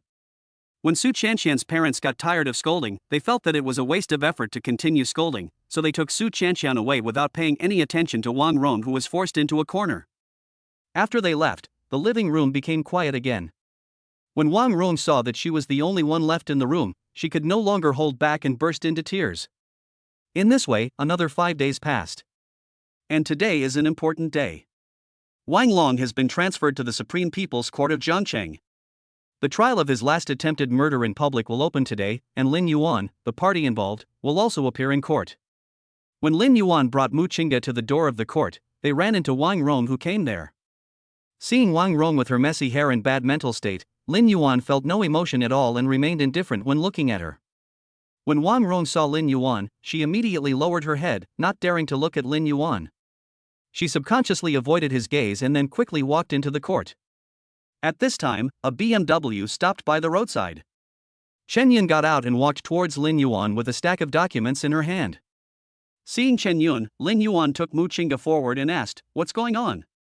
Chen Yun nodded and said, "Don't worry, Wu Qi can't escape." Chapter 26. Lin Yuan held Mu Qingge's hand and walked into the court with Chen Yun. When they walked into the courtroom, Wang Rong, who had just come in, had already sat down. Chen Yun led Lin Yuan and the other person to sit in the plaintiff's seat.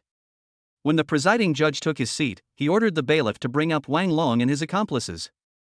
Hearing the sound of shackles colliding, Lin Yuan looked up at the court door, and then saw Wang Long and his brothers being brought into the court. Looking at them again at this moment, although their bodies are still colorful, each of them looks like eggplants hit by frost. The ruffian spirit in their eyes seems to have been worn away a lot. I guess the life in there after being reformed is quite good. Wang Long lowered his head and looked at the handcuffs on his hands, his expression downcast. He didn't seem to have the high spirits he had when he intercepted Lin Yuan before. Ding ding ding. The handcuffs and leg irons clinked as they moved. Wang Long felt extremely annoyed listening to these noises, so he thought about looking up to see something else.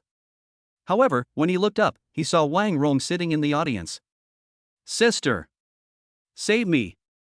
Wang Long was walking when he suddenly couldn't walk anymore. He just stood there and waved to Wang Rong. "Sister, please save me. I am the only child in our Wang family. If you don't save me, our family's incense will be cut off. If my parents knew about it, they would never rest in peace." Boom boom boom. The presiding judge raised the gavel and banged it, saying solemnly, "Please keep quiet in the courtroom and do not make any noise." Seeing this, the bailiff beside him hurried over and pulled Wang Long to where he should be. "Sister!" As Wang Long shouted, tears began to flow. Wang Rong, who was sitting in the audience, was almost heartbroken when she saw her brother's appearance, but what could she do? This was a court, not her home. After waiting for all the criminals to be in place, the presiding judge banged the gavel. "Begin the trial. Plaintiff's attorney, please speak." Chen Yun stood up and said, "Hello, respected judge. Our client is the victim in this case. On the day of the incident, the defendant attacked our client with a knife, putting our client in danger. We, the French side, request the court to severely punish the defendant in accordance with the law and uphold justice.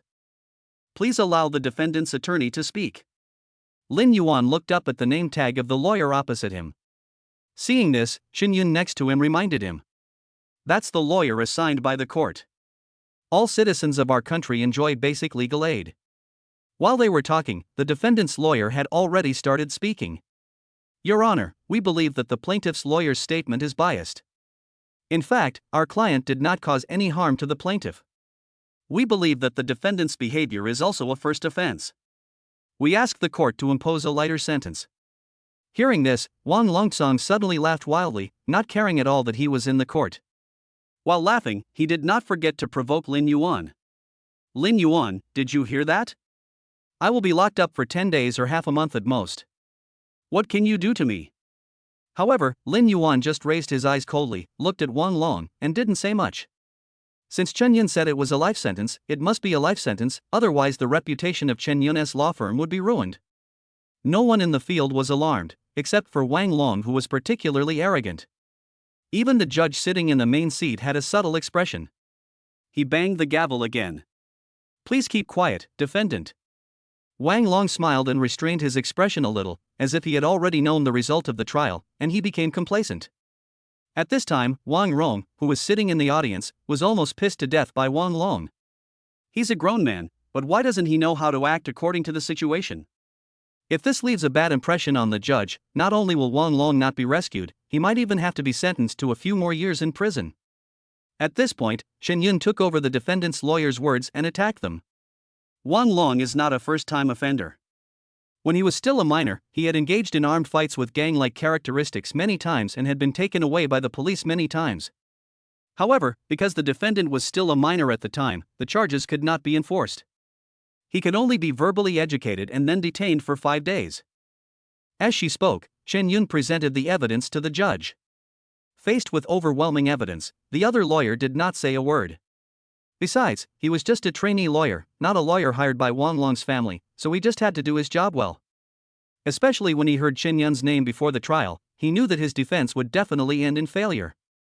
After all, in the current red circle, Chen Yun is a hot potato. Finally, in response to the judge's questions, the defendant's lawyer only gave a few symbolic replies, creating the appearance of defending Wang Long, but his few light words had no impact on the case at all. At this time, Chen Yun suddenly took out a USB flash drive from the file bag. Your Honor, I have a video evidence in my hand. Please take a look.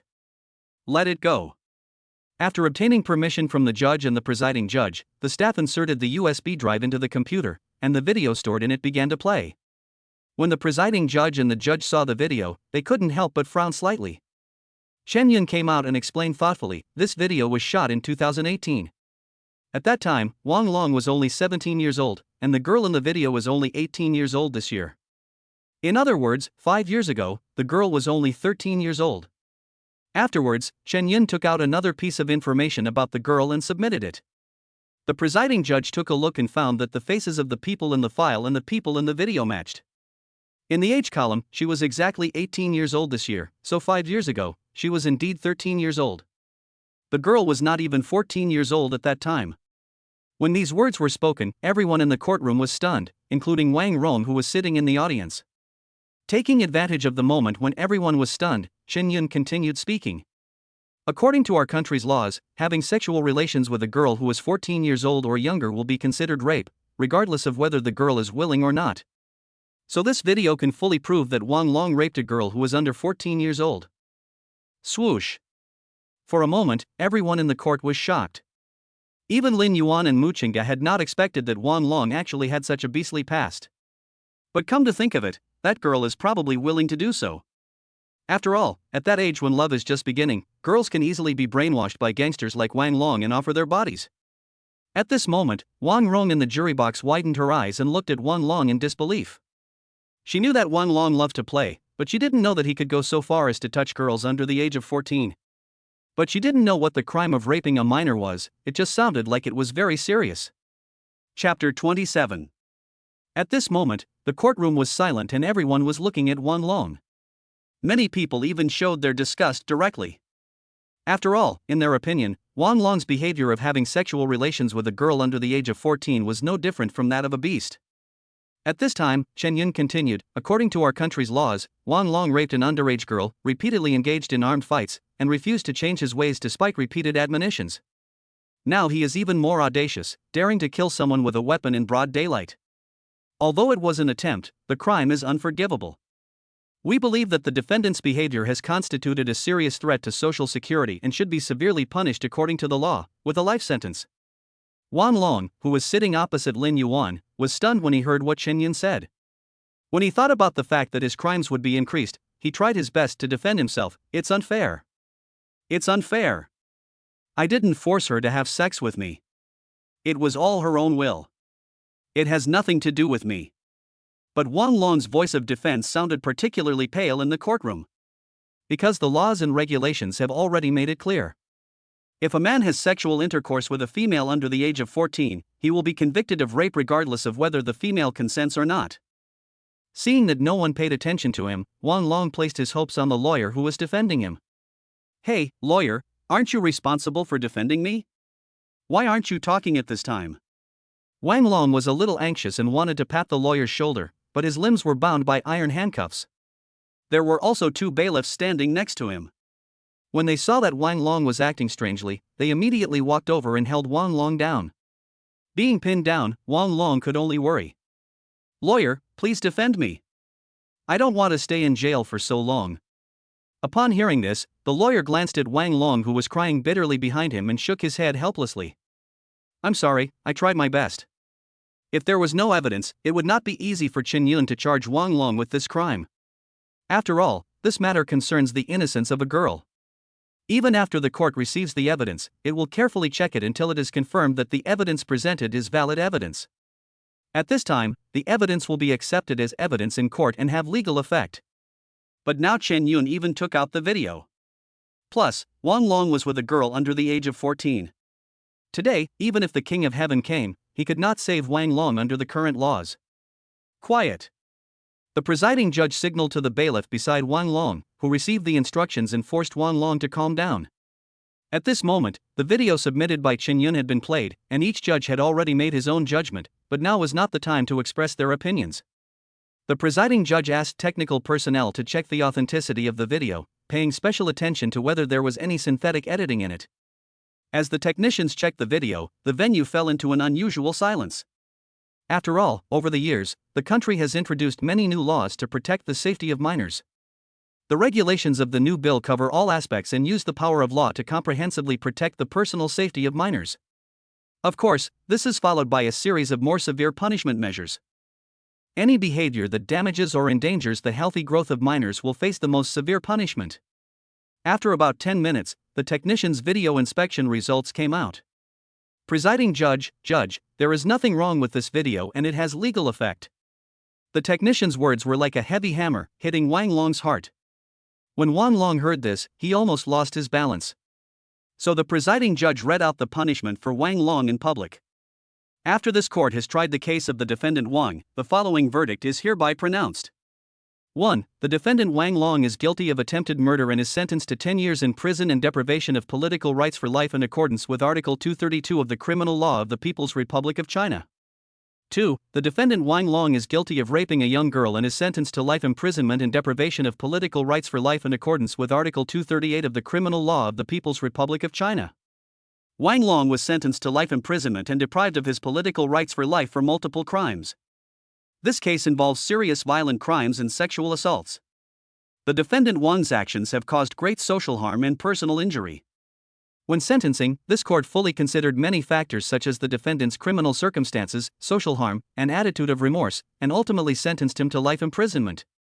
At the same time, this court also deprived the defendant of his political rights for life in accordance with the law to safeguard social security and public interests.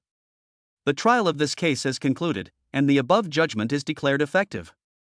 If the defendant Wang Long is dissatisfied with this judgment, he may appeal to this court within the statutory period. The trial is concluded. After the reading was finished, Wang Long was taken away. When being taken away by the auxiliary police, Wang Long stretched his neck to look at Wang Rong and shouted, "Sister! Sister! Save me! You must save me!" Before he could finish shouting, he was dragged out, and his voice became smaller and smaller until it disappeared completely. After the court was adjourned, Wang Rong came to Lin Yuan, knelt on the ground, and begged. Lin Yuan. Please let my brother go. At this time, the people in the court gradually dispersed, and everyone cast curious eyes towards Lin Yuan. Many people recognized Lin Yuan and Wang Rong, but no one stayed here. After all, this is a court. If anyone does not abide by the rules, they may even be turned around and the court hearing begins. Lin Yuan spread his hands helplessly. It's not a question of whether I should let him go or not. Even if I let him go, the law won't let him go.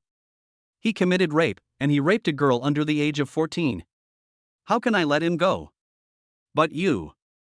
Lin Yuan looked at Wang Rong. You should think about what to do. You still have time to pay back the money, but I estimate that the court summons will soon be in your hands. After saying that, Lin Yuan left with Mu Chinga without stopping for a moment, leaving Wang Rong alone crying. Since many people had been paying attention to Wang Long's incident before, after the court's verdict came out, the Jiangcheng Public Security Bureau once again issued a notice about Wang Long's sentencing. As soon as this announcement was issued, the comments section was filled with insults. Super peak, damn, what kind of people are these? Not only did Wang Long attempt to murder someone with a weapon, but he even had sex with a girl under the age of 14. What a beast. Yuesheng Online, if you can't control your lower body, I suggest adding physical castration to the life sentence. Catch an MX for dinner, +1. Plus 10,086. At the same time, at Su Chanxian's home. Ever since Su Chanxian was taken back by her parents, she has locked herself in the house all day, refusing to eat or drink. As if she was possessed, she read the comments that bully her online every day and then became so angry that she had a mental breakdown. After the breakdown, I couldn't help but watch it again, and this happened over and over again. Su Chanxian felt like she was about to become mentally weak. Because whenever she closed her eyes, all she could see in her mind was the image of Lin Yuan directing others to cyberbully her, and the image would not go away for a long time. At this time, she was browsing Weibo and saw the notice that Wang Long was sentenced. She also mistakenly thought that this was Lin Yuan's work, and she didn't dare to look directly at Lin Yuan. She didn't even dare to look at Lin Yuan in the photo for any longer, for fear that Lin Yuan's next target of revenge would be her. Just at this moment, the doorbell rang. Su Chanxian originally wanted to stay in bed and not go out, but then she remembered that her parents seemed to be out today and she was alone at home. Thinking about it, she walked over and opened the door. As soon as the door opened, the courier seemed a little frightened by Su Chanxian's appearance. After seeing Su Chanxian sign for the documents, he fled the place as if he had greased his feet. Su Chanxian didn't care why the courier ran away. When she returned to her room, she found that the recipient of the courier was her name, so she opened the courier out of curiosity. There was only a piece of paper in the express package, but Su Chanxian felt vaguely that something was wrong, so she opened the paper with doubts. The red words on the white paper, like blood-stained knives, immediately stabbed into Su Chanxian's heart, making her breathless. Stupid woman, is there anyone who would betray his best friend like you? Go die now. No, dying is a waste of national land. Just find a high seas and drown yourself. Stop disgusting people by living. You pure beast, I think you are just jealous of Wang Rong's beauty and deliberately breaking up her marriage. People like you will go to the 18th level of hell after you die. The white paper was filled with insulting and abusive words written in melodramatic language. Looking at these words, Su Chanxian became dazed. On the other side, Wang Rong also returned home. Not long after she returned home, the court summons was delivered to her. Looking at the subpoena in her hand, Wang Rong suddenly grinned. But this smile looks miserable. Chapter 28. The next day, the case regarding Wang Rong's refusal to return the betrothal gift was heard in the Jiangcheng Intermediate People's Court. Since it was just a simple civil lawsuit, Lin Yuan did not come to the court in person, but entrusted the case to an ordinary lawyer. After all, for a case like this with solid evidence and obvious results, it is not worth his time and energy. Wang Rong appeared in court with a deathly pale face. She originally thought that if she could meet Lin Yuan, she would plead with him to spare her. Who knew that she would be dumbfounded when she arrived in the court, because Lin Yuan didn't even come. Wang Rong sat down in a daze. When the trial began, she watched the other lawyer's mouth opening and closing and fell into regret. The final result was not surprising. Wang Rong lost the case. The court required her to return the 200,000 yuan owed to Lin Yuan within 6 months. If she failed to do so, the court would enforce the order. At that time, Wang Rong will become a deadbeat and will be included in the list of dishonest persons. She will not be able to take airplanes or high-speed trains, her personal property will be frozen, and all property under her name will be mortgaged. On the way back, Wang Rong felt as if a demon had sucked away her energy and spirit. She walked on the road numbly like a walking corpse. She heard the result of the trial clearly, taking in every word. Not to mention 6 months, even if she was given 6 years, she might not be able to collect 200,000 yuan. It would be better to sacrifice her life. Wang Rongxing walked on the street like a wooden statue. Suddenly, she caught a glimpse of a red Maserati passing by her. It's a familiar license plate number. I think Lin Yuan and Mu Qingge must be very happy now. He drives a luxury car and lives in a mansion worth 100 million yuan. He lives a life that many people can't even dream of. As Wang Rong imagined these scenes, her nose felt sore. If she had not listened to Su Chanshan and had not increased the price of the bride price at the last minute, then it would be herself and Lin Yuan who would be happy now. The more she thought about it, the more Wang Rong couldn't control her emotions. She originally wanted to hold her breath and cry when she was out of sight of the Maserati. But after taking only 2 steps, the red color of the Maserati deeply hurt Wang Rong's eyes. She could no longer bear it and squatted on the ground and burst into tears. Because Wang Rong's crying was quite loud, it attracted the attention of many passers-by. However, passers-by just took a curious look and then walked away. The other side. Lin Yuan concentrated on driving. In the car, Mu Qingge accidentally glanced at the rearview mirror and found that in the picture shown in the mirror, there was a woman squatting on the ground crying. The woman looked very familiar to her, and it seemed to be Wang Rong. She was a woman after all, and it was inevitable that she would be emotional when facing many things. When she saw Wang Rong's miserable appearance, she couldn't help but feel sympathy. So, Mu Qingge turned his head and looked at Lin Yuan beside him. Lin Yuan, the woman squatting on the ground crying behind our car seems to be Wang Rong. Are we being a little too ruthless this time? Hearing this, Lin Yuan shook his head. I don't think we are being heartless. When Wang Rong and Su Chanshan bullied us online, they should have thought that this would be the result. This is the cause they created, and they should bear the consequences themselves. Mu Qingge nodded and said nothing more. After the car drove a few dozen meters, she suddenly took out her mobile phone on a whim, switched to the front camera mode, raised the phone high, and made a scissors hand gesture with her other hand. She smiled and took a selfie of herself. With a click. In the selfie, besides myself, there is also Lin Yuan who is driving seriously in the corner. Looking at the angular sides of the body, one can feel the hormones emanating from Lin Yuan even through the photo. How can he be so handsome and charming? After Mu Qingge admired the photo happily, she posted it to her moments with the caption going for a ride. At the same time, far away in the beautiful country, in the suburbs of New York City. In a mansion, the sound of women's laughter could be heard, mixed in with a few low gasps from time to time. An Asian man and a black man were lying side by side on a large bed, and beside each of them, 2 women in white were kneeling, serving the 2 masters on the bed with all their heart and soul. Suddenly, an abnormally low sound came from the Asian man's throat, and then his whole body began to shake. The black man next to him felt the vibration on the bed and tilted his head towards the source of the vibration. He looked at the Asian man's face and said teasingly, Master Yang Shangshuan, if you can't hold on, you can surrender in advance. There is an old saying in your dragon country, which is that surrender means losing half. Impossible. Yang Shangshuan gritted his teeth, naturally unwilling to give up. He was so angry that he suppressed the impulse. I haven't come out yet, it's still uncertain who will win or lose, don't make a conclusion so early. Although he said so, his body was shaking more and more violently, which could not deceive anyone. Yang Shangshuan felt that he seemed to have reached his limit, so he thought that diverting his attention might make him feel better. So he picked up his phone, casually scrolled through WeChat, and after finding it uninteresting, he opened his moments. What he didn't expect was that the first photo in his circle of friends was actually a photo posted by Mu Qingge, and it was a selfie. Yang Shangshuan was stunned at first, then he happily clicked on the photo. After all, Mu Qingge seldom posts on WeChat moments, so this time he took the initiative to post on WeChat moments, which must have some hints. As he was thinking about this, Yang Shangshuan suddenly felt horny while looking at Mu Qingge on the other side of the screen. But the next second, the smile on his face froze. Because he saw that there was another man next to Mu Qingge. Yang Shangshuan frowned and enlarged the photo of Mu Qingge. The excellent pixels allowed him to clearly see Lin Yuan sitting in the driver's seat. He sat up with a jerk, startling the two white women who were working hard beneath him. The black man next to him was also affected by Yang Shangxuan's actions. The sudden end of pleasure made him feel very unhappy, but out of politeness, he still asked Yang Shangxuan. Master Yang Shangxuan, what's wrong with you? Yang Shangxuan did not answer the black man. His eyes were fixed on the photo in the phone. Disbelief was written in his eyes. His brows slightly frowned, and he muttered to himself on the phone, Lin Yuan, how could it be him? How could Mu Qingge be mixed up with Lin Yuan? Chapter 29.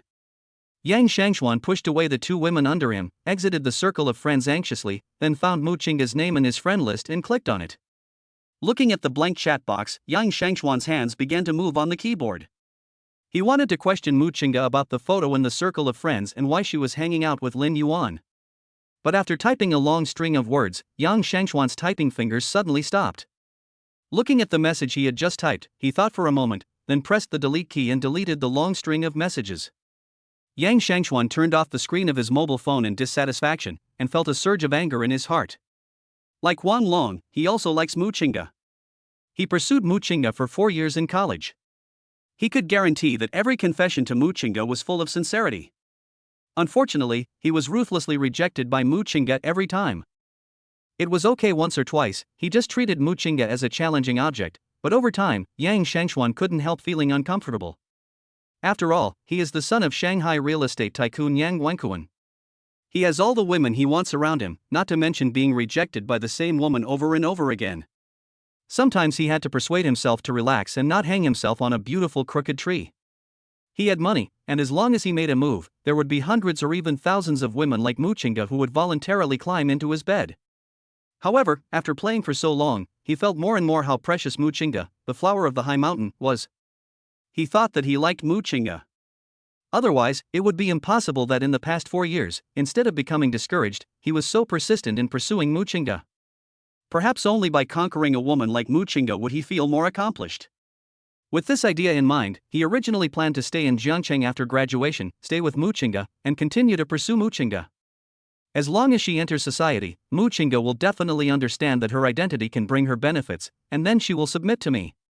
He really thought so at first, but as time went on, he couldn't seem to tell whether he liked it or was unwilling. He is rich and powerful. He is not comparable to a gangster like Wang Long, nor can he be compared with a marginal man like Lin Yuan. But after not getting a response for a long time, coupled with his angry mood, Yang Shangxuan felt that he could not say that he liked Mu Qingge. However, before he had the chance to verify his feelings, his family had already arranged for him to study abroad, so his plan had to be shelved. Now seeing that Mu Qingge was actually with Lin Yuan, Yang Shangxuan somehow had a bad feeling in his heart. Thinking about this, he turned on his phone again and made a WeChat call to his lackey in China. The moment the call was connected, Yang Shangxuan asked directly, "Are Lin Yuan and Mu Qingge together?" "Brother, don't you know?" The lackey was a little surprised to hear what Yang Shangxuan said. He didn't expect that Yang Shangxuan didn't know about this matter. He thought Yang Shangxuan knew, so as his younger brothers, they didn't say much. "Nonsense, if I knew, why would I call you to ask? Tell me clearly what is going on." The lackey briefly recounted the story of Lin Yuan and Mu Qingge. At that time, Lin Yuan and Wang Rong were both preparing to get married. In the end, it seemed that they didn't get married because of the gift issue. But Lin Yuan was also amazing. At his wedding with Wang Rong, he turned around and confessed his love to Mu Qingge, the bridesmaid. What we didn't expect was that Mu Qingge actually agreed. The lackey murmured, "I don't know what kind of shit luck Lin Yuan has. He is simply a winner in life. With luxury cars and beautiful women in his hands, isn't this definitely the pinnacle of life?" Yang Shangxuan felt something was wrong and interrupted the lackey. "Wait a minute, what did you just say? Luxury car? Isn't Lin Yuan a poor boy? Where did he get the luxury car?" I don't know either." The lackey tried hard to recall. "Anyway, when we found out, Lin Yuan not only drove the latest Maserati, but also used the 100 million to buy a Riverview apartment in the most luxurious community in Jiangcheng as their wedding house. He was so cool. Who would have thought that the poor guy back then would be so rich now, with all his wealth and splendor?" As the lackey spoke, his tone was full of envy, but this made Yang Shangxuan feel uncomfortable. Is this guy my lackey or not? He actually praised Lin Yuan so much in front of me. Does he want to die? But Lin Yuan and Mu Qingge are already married? How is this possible? Perhaps sensing Yang Shangshuan's silence, the lackey immediately changed the subject. Well, brother, you can search for them online. I think you can find the video of their wedding day. Here, Lin Yuan was driving Mu Qingge for a ride. Suddenly, a cell phone rang in the car. Lin Yuan picked up the phone and saw that it was his mother calling. He answered the phone and said, "Mom, what's wrong?" Lu Xiaoman on the other end of the phone said, "Your uncle and his family are visiting our house. You and Xiaomu should go home soon." Lin Yuan listened to the noisy voice coming from Lu Xiaoman's end and responded, "We'll be right back." After hanging up the phone, Lin Yuan immediately turned the car around. Mu Qingge looked at Lin Yuan's slightly furrowed brows and asked curiously, "What's wrong with you? Why did you frown even after receiving a phone call?" "My uncle and his family came to visit us." "Isn't that pretty good?" In Mu Qingge's impression, visiting relatives is a good thing. Lin Yuan shook his head and explained, "My uncles are not only vain, but also very stingy. They often yell and scold in the village for trivial matters. My parents couldn't stand their behavior, so they moved to Zhengchang. Moreover, my cousin used to bully me when I was a child because she was older. Every time my parents went to my uncle's family to seek justice, my uncle would side with my cousin and put all the blame on me. Over time, I didn't like my uncle's family very much." After hearing these words, Mu Qingge was so angry. "Let's go home. Your wife is not a pushover. I'll go back and help you out." Lin Yuan looked at Mu Qingge with her hands on her hips and couldn't help laughing. On the other side, in the United States, the suburbs of New York City, Yang Shangshuan has been looking for news about Lin Yuan and Mu Qingge. Although there are no videos of them on Instagram, he can vaguely see some topics about them. Just looking at what those netizens said, Yang Shangshuan felt choked up. Yang Shangshuan asked his lackey to send the video directly to him. After seeing the video, his anger increased even more. Thinking that the woman he had been pursuing for more than 4 years was lying under Lin Yuan, Yang Shangshuan felt humiliated, as if he was wearing a green hat on his head. He tightly grasped the phone and said grimly, "I want to go back to my country and kill this guy Lin Yuan." Hearing that Yang Shangshuan was going back to his country, the black man beside him suddenly said, "Then take me with you. I've heard that girls from your dragon country are easy girls. It's a good opportunity for me to experience it. I think a more like me should be very popular." Chapter 30. River City. At this moment, there were 2 men and 2 women sitting in the living room of Lin Yuan's parents' house. Lin Bohua sat on the sofa and smoked silently, while Lu Xiaoman was busying around, serving tea and water, and placing fruit plates and snacks. The people sitting there just watched Lu Xiaoman's actions indifferently, and no one stood up to help, as if this was what Lu Xiaoman should do. "Brother and sister-in-law, let's eat something first." Lu Xiaoman noticed that the atmosphere was a little strange and quickly spoke up to ease the tension. Uncle Lin Hongfu glanced at Lu Xiaoman, just responded, and did not take the teacup handed to him by Lu Xiaoman. Seeing this, Lu Xiaoman could only smile awkwardly and put the teacup in front of Lin Hongfu. The woman who was eating melon seeds next to her looked at Lu Xiaoman with a disdainful smile and said sarcastically, "Lu Xiaoman, what's wrong with your Lin Yuan? His uncle and I have been sitting here for such a long time, why hasn't he come back yet? Does he not want to come and see us and deliberately embarrass our family? Your family is really amazing. Isn't it that you have lived in the city for a long time and have forgotten where your roots are from and what you should uphold?" After saying that, he casually threw the cracked melon seed shells on the ground, as if they were at home. After hearing her words, Lin Yuan's parents looked a little unhappy. But the person in front of him was his sister-in-law after all. In terms of seniority, they were still the younger generation and it was not appropriate for them to speak rudely to her. Sister-in-law Jiang Yanlan pretended not to notice the awkward expressions on Lin Bohu and his wife's faces and continued talking to herself. "But, this is normal. If I were that brat Lin Yuan from your family, I would be too embarrassed to come back. At that time, I thought that if this guy could get into Zhengcheng University, he would be proud for the rest of his life. Now, after 4 years of college, he doesn't even have a job. He is not like my daughter." As Jiang Yanglan spoke, she hugged Lin Pangpeng who was sitting next to her. "Although Pangpeng graduated from a technical secondary school, my daughter is capable and has found a good family. She will live a peaceful life in the future. Why does she need a useless guy like Lin Yuan, who is lazy every day and I don't know what he is busy with? He doesn't make much money. You might as well find a good family for him as soon as possible. Otherwise, if you delay it any longer, he may be single for the rest of his life. Xiao Yuan is not. Just as Lu Xiaoman was about to speak and refute Lin Yuan, she was interrupted by Jiang Yanglan's loud noise. By the way, Xiaoli, where did you work as a business manager before? Lin Bohu and his wife followed Jiang Yanglan's gaze and looked over there, then for the first time they looked directly at the strange man brought by his eldest sister-in-law's family. However, after seeing this Xiaoli, Lin Bohu couldn't help feeling a little disgusted, and there was a bit of disgust in his eyes. There's nothing I can do, he looks so ugly. You know, his eldest brother's family has extremely high standards. They usually quarrel over trivial matters. Why don't they object to Lin Pengpeng finding a boyfriend today, and a boyfriend who is quite handsome? What's the point? Is it because he is ugly? Although Lin Bohu didn't understand, he was greatly shocked. When the man with a slightly wretched face heard Jiang Yanlan calling him, he quickly looked up. After seeing Jiang Yanlan winking at him, Li Yan immediately reacted and straightened his voice. Auntie, I'm a business manager at Ziyuan Hongtu. I heard that company is pretty good. It's okay. Although Li Yan was talking to Jiang Yanlan, every word he said was sarcastic to Lin Bohu and his wife. When our company was at its peak, its market value was several hundred million. Although the company is not as strong as before, our chairman has obtained an investment from somewhere. I believe that in the near future, our company will not only return to its peak, but may even set new records. By then, our year-end bonus will definitely increase again. When they heard this, Lin Bohu and his wife were suddenly shocked. From this perspective, this guy, apart from looking a little creepy, does have some skills. Upon hearing this, Jiang Yanlan was very satisfied with Li Yan's performance. Oh my, Xiaoli, you are really amazing. I heard that your company is quite generous. The previous year-end bonus was more than 100,000 yuan. Wouldn't it be 200,000 or 300,000 this year? Li Yan smiled and said modestly, I don't know. After all, our year-end bonus is divided according to performance.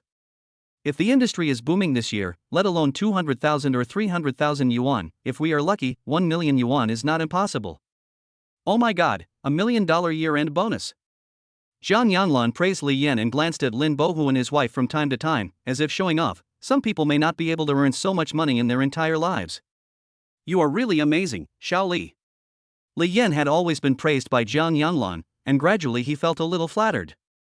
His ugly face coupled with his wide smile made him look a bit greasy and vulgar in the eyes of Lin Bohu and his wife. At this time, Lin Pengpeng next to her was already getting a little impatient. Uncle and aunt, why hasn't Lin Yuan come back yet? Why, now that you're married and have a family, and your temper has gotten worse, do you want us elders to wait here for so long? As Lin Pengpeng spoke, she lost the mood to eat the snacks in her hand, and began to speak arrogantly.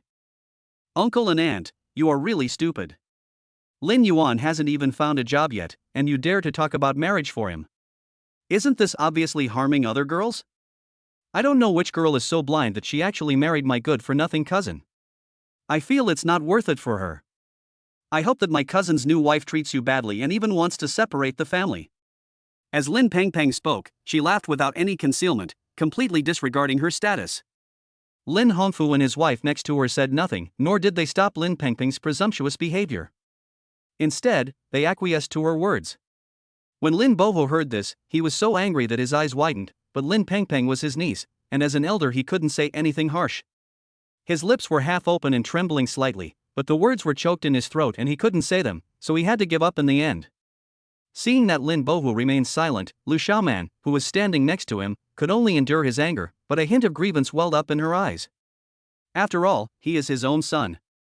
No matter what Lin Yuan is like, he will not allow others to say anything about him. Seeing that Lin Bohu and Lu Xiaoman didn't say anything, Lin Pengpeng became even more excited. The reason she came to visit Lin Yuan's family this time was, on the one hand, to give Lin Yuan's family a warning and show off her new boyfriend, and on the other hand, to bring down Lin Yuan's wife. After all, Lin Yuan's family only has such conditions. It would be good enough if Lin Bohu and his wife could prevent Lin Yuan from being a bachelor for his whole life. She didn't expect Lin Yuan's wife to be any better. Then she continued, Uncle and aunt, please ask my cousin to come back soon. My boyfriend is here too, so let them have a good chat. As Lin Pengpeng was speaking, she did not notice that Lin Yuan and Mu Qingge walked into the yard. Chapter 31. Mom and Dad, we're back. Before Lin Yuan entered the living room, the voice came in from outside. Lin Pengpeng was interrupted while she was speaking and felt very unhappy, but after hearing Lin Yuan's familiar voice, a sly smile appeared on her face. As the footsteps outside got closer, everyone inside looked towards the door curiously, wanting to see what Lin Yuan's wife looked like. When Lin Yuan and Mu Qingge walked into the house, Lin Hongfu's family were all stunned. Especially Lin Pengpeng and Li Yan, with stunned expressions on their faces and disbelief in their eyes, they found it hard to believe what they saw for a while. Because Mu Qingge's appearance was really beyond their expectations. Lin Pengpeng looked at Mu Qingge's appearance, and her back teeth were almost broken. She originally thought that even if Lin Yuan wanted to find a wife, he would look for a country girl who looked mean, harsh and stingy at first glance. Unexpectedly, Mu Qingge was not even a country girl. Instead, she looked exceptionally generous and noble. She was obviously a girl who grew up in wealth. Even though she didn't know her family situation, she could at least conclude that Lin Yuan's wife's family was well off. What made her even more unacceptable was that Mu Qingge was so good at fighting even without makeup.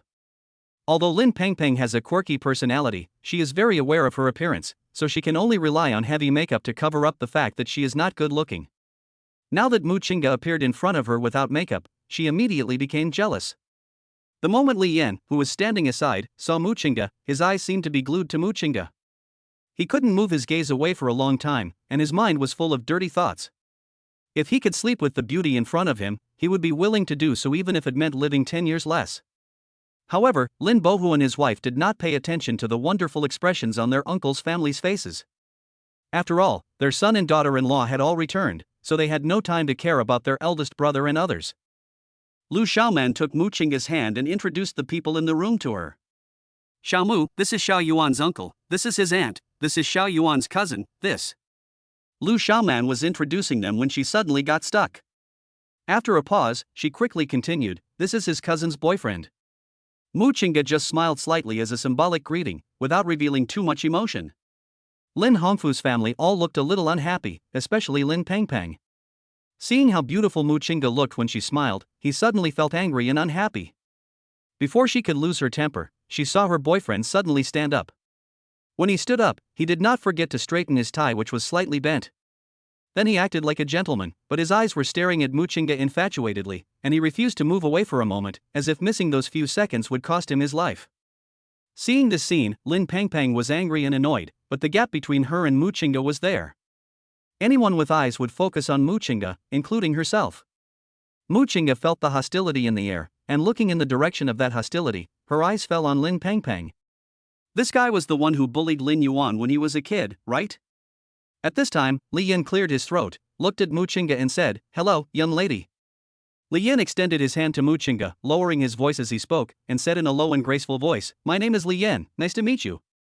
Lin Pengpeng saw that her boyfriend was eager to show his courtesy to Mu Qingge, which made her even more jealous of Mu Qingge. If Li Yan had not already walked past, she would have kicked Li Yan at any rate. When Mu Qingge heard what Li Yan said, she felt nauseous for a moment and simply ignored Li Yan's greasy pig's trotter. At this time, Lin Yuan also stood up and blocked Mu Qingge's way, saying with a smile, I'm sorry, my wife is naturally disgusted by seeing a wretched man, so please Mr. Li, please control your wretched energy. As soon as these words came out, Li Yan's defense broke down instantly. He was naturally aware of his own shortcomings, but these shortcomings had long become insignificant matters under the cover of money. He really wanted to teach Lin Yuan a lesson, but the image of a successful person that he had established in front of everyone did not allow him to argue with an unemployed vagrant like Lin Yuan at this time. So he calmed down and sat back to his original seat. On the way back, he did not forget to glare at Lin Yuan fiercely. I thought to myself, even if I can't do it now, I will find a chance to retaliate later. As a grown man, it would be too frustrating for him to be humiliated like this and not fight back. But Li Yan could endure it, but Lin Pengpeng's family couldn't. The first one to jump out of control was Lin Pengpeng. After all, Li Yan is her boyfriend. Although her boyfriend did look a bit ugly, Lin Yuan was insulting her in disguise by saying this about his boyfriend. She could compromise herself and make do with Li Yan for the sake of money, but she would not allow Lin Yuan to challenge her position, because in her eyes, she still thought that the current Lin Yuan was the same as the childhood Lin Yuan, and they were still people she could bully. Lin Pengpeng pulled Li Yan over and attacked Lin Yuan personally. Cousin, you are a college graduate, how dare you offend my boyfriend? Do you know how much money he can earn a year? When talking about this, Lin Pengpeng said arrogantly as if she was sure of winning, "He earns $1 million a year, how can an unemployed vagrant like you compare to him? You deserve it that even if you have a wife, you still have to squeeze into this old and broken house with your parents. Come on, you are already such a grown-up, but you are still like when you were a kid, hiding behind your parents and everything. If you are not ashamed, I feel ashamed for you." After Lin Pengpeng finished speaking, Zhang Yanglan also stood up and accused Lin Yuan. "Nephew, I thought that you were so old now and have a family, so you should be more stable.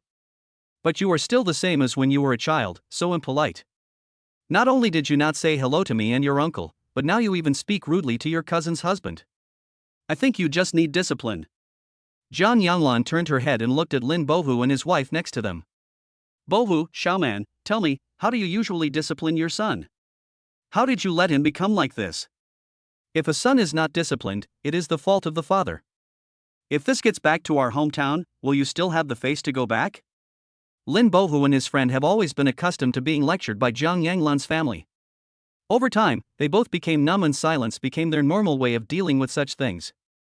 Seeing that Lin Bohu and the other man were silent, Zhang Yanglan turned her attention to Mu Qingda again and tried to persuade her in the tone of an elder.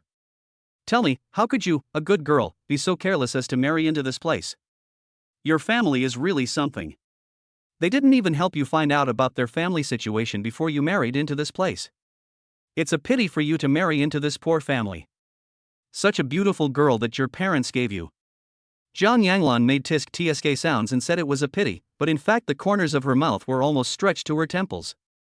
"Unlike my daughter, who found a boyfriend who was capable and can make money, 2 days ago, Shelley was thinking about buying my daughter an apartment, which would cost a full 800,000 yuan.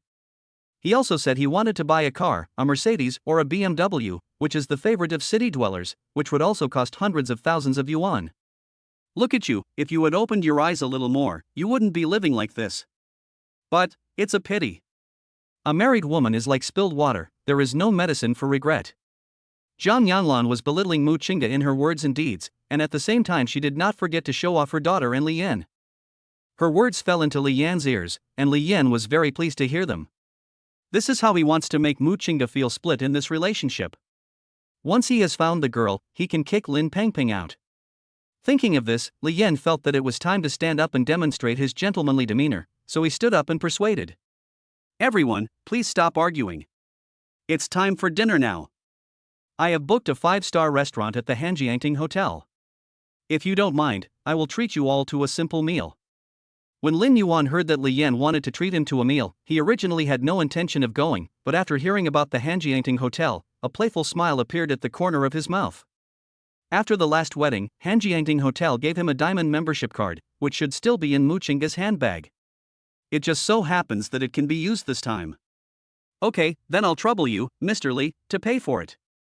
Lin Yuan agreed immediately, but his behavior was seen by his uncle's family as wanting to eat for free at a big hotel.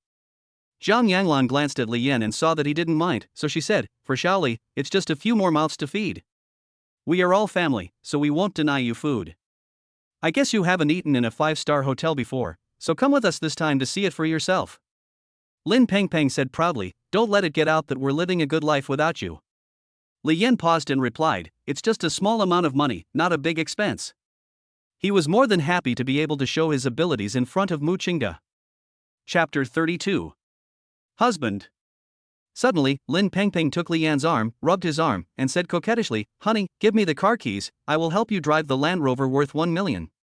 When she spoke, she emphasized the price of the car. Upon hearing this, Li Yan smiled, took out the car keys from his pocket, pretended to accidentally reveal the logo on the car keys, showed off in front of everyone, and then handed the keys to Lin Pengpeng. Lin Pengpeng took the key and walked out of the old house. However, when she walked out of the gate, she saw a Maserati parked outside. The car's eye-catching red appearance makes it hard for passers-by not to notice it. Lin Pengpeng's eyes revealed a bit of envy. She walked up involuntarily and reached out to touch the car body. It's a really good car. The feel is different from other cars. It's a pity it's not mine. Lin Pengpeng muttered to herself, with a look of longing on her face. If she had such a car, she would definitely take different photos every day and post them on WeChat Moments to show off. Etc. Yes, I can take a picture and post it on WeChat Moments, just in time to make my sisters jealous. Lin Pengpeng took out her cell phone and took photos with the Maserati in different poses. A few minutes later, looking at the dozens of selfies in the album, Lin Pengpeng nodded with satisfaction. Afterwards, she selected the 9 best-looking selfies from the dozens of selfies and posted them on WeChat Moments, captioning, "My boyfriend's new car, how is it? Does it look good?" After posting on WeChat Moments, Lin Pengpeng took one last look at the Maserati before leaving reluctantly. Soon, Lin Pengpeng came to Li Yan's Land Rover. When she looked at the Land Rover again at this moment, she felt that it was shabby. "I must ask Li Yan to buy me a new Maserati later." Beep, beep, beep. "Mom and Dad, I've got the car here, come out quickly." When Lin Pengpeng drove the Land Rover to Lin Yuan's house, she honked the horn frantically.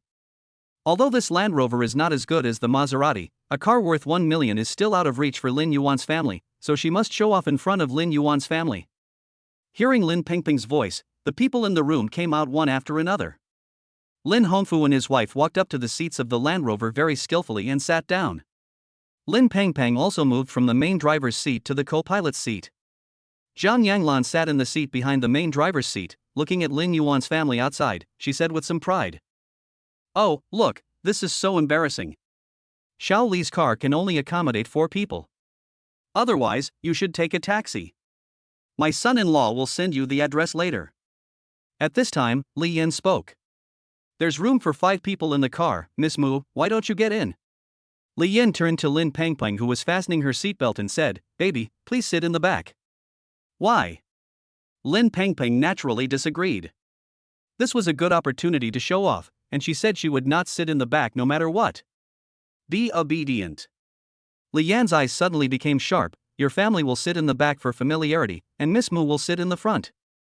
Lin Hongfu and his wife in the back seat were a little unhappy when they heard what Li Yan said, but the car was Li Yan's after all, so they couldn't say anything and could only say a few sarcastic words. "Mu Chinga is really enjoying herself.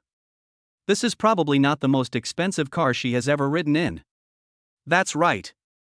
If I marry Lin Yuan, I'm afraid I'll never have the chance to ride in such an expensive car again in my life." When Lin Pengpeng heard what her parents said, she wanted to retort and stop Mu Chinga from getting in the car, but when she met Li Yan's eyes, she immediately backed down. "Good." However, before she could finish her words, Lin Yuan's voice was heard outside again. "No, we have a car." Before my uncle's family could figure out what was going on, they saw Lin Yuan take out the car key and press a button, and then the door of the Maserati next to them opened. "Mom and Dad, let's get in the car and not squeeze in their crappy car." Lin Yuan asked his parents to get in the car. At this moment, my uncle's family was all stunned. The people who were most shocked were Lin Pengpeng and Li Yan. After all, Lin Hongfu and Jiang Yanglan were born in the countryside and had rarely been out, so they didn't know anything about luxury cars. But Lin Pengpeng and Li Yan clearly recognized the car, the latest model of Maserati, the price of which was 5 million even in its simplest configuration. At this moment, Lin Pengpeng and Li Yan both looked a little ugly. No one expected that the car parked in front of the Lin family's house was actually Lin Yuan's car. Especially Lin Pengpeng. She just took a photo happily with this Maserati. Unexpectedly, this dream car of hers actually belongs to her most despised cousin. "It's okay."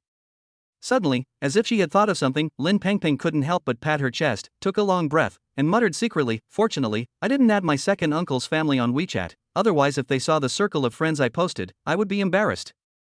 Lin Hongfu and his wife didn't know how much the car cost, but they couldn't stand the fact that Lin Yuan could afford it, so they started to be sarcastic again.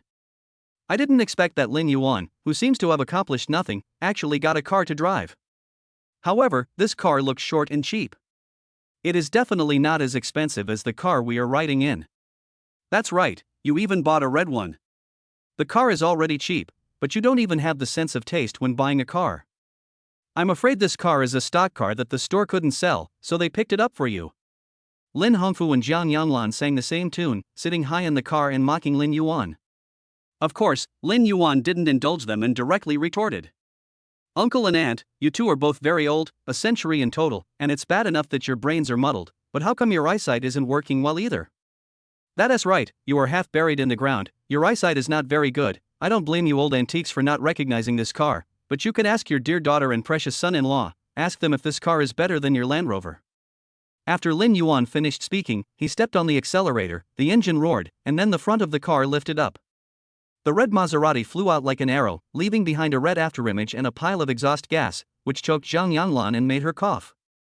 Ahem, you rude guy. If you dare to run slower, I will scold you to death. Ahem. Zhang Yanlan's impression of Lin Yuan dropped to a lower level. Then, she looked at Lin Pengpeng and Li Yin in front of her and asked, "How much is the car that guy is driving?"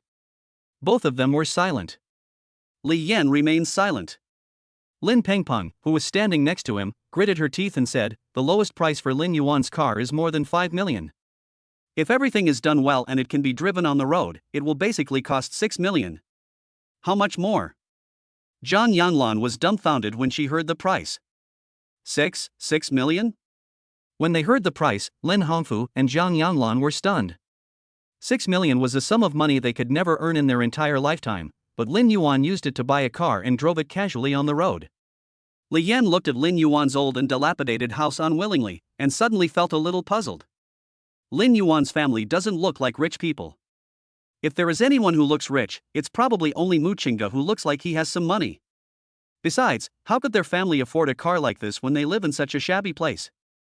What went wrong? Li Yan really couldn't figure it out. At this moment, Lin Pengpeng next to him seemed to remember something and shouted, "Rent a car." Once the idea came into her mind, the perfect event also took shape in her mind. That's right, it must be like this. Lin Pengpeng confirmed her guess. Lin Yuan must have rented a Maserati just to show off. Think about it, when we came, my aunt called Lin Yuan and emphasized that we were here, so Lin Yuan must have rented a car just to show off in front of us. Hearing this, Li Yan instantly felt that what Lin Pengpeng said made sense, and then he sneered contemptuously. I thought so. Looking at this family's situation, they don't seem like the kind of family that can afford a 6 million luxury car. I realized you were just renting a car to show off in front of me. I don't know how this pretentious guy managed to marry Muchinga. It's such a pity that a big cabbage was eaten by a pig. After knowing that Lin Yuan rented a car, Lin Hongfu and Zhang Yanlan felt a little relieved. If Lin Yuan really had a car worth 6 million, they would be so angry that they would be half dead. Fortunately, he didn't do that. Let's go to the Hanjiangting Hotel and see how I expose him. Li Yan happily started the car and headed for Hanjiangting Hotel. He couldn't wait to expose Lin Yuan, the pretentious guy, in person. Chapter 33.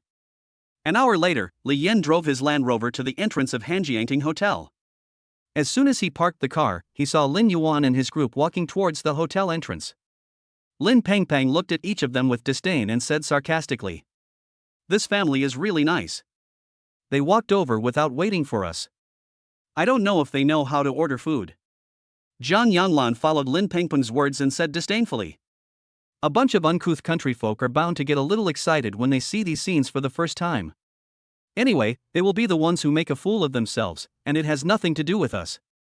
As Lin Pengpeng and her daughter were talking, Li Yan smiled with satisfaction, and his vanity was greatly satisfied at this moment.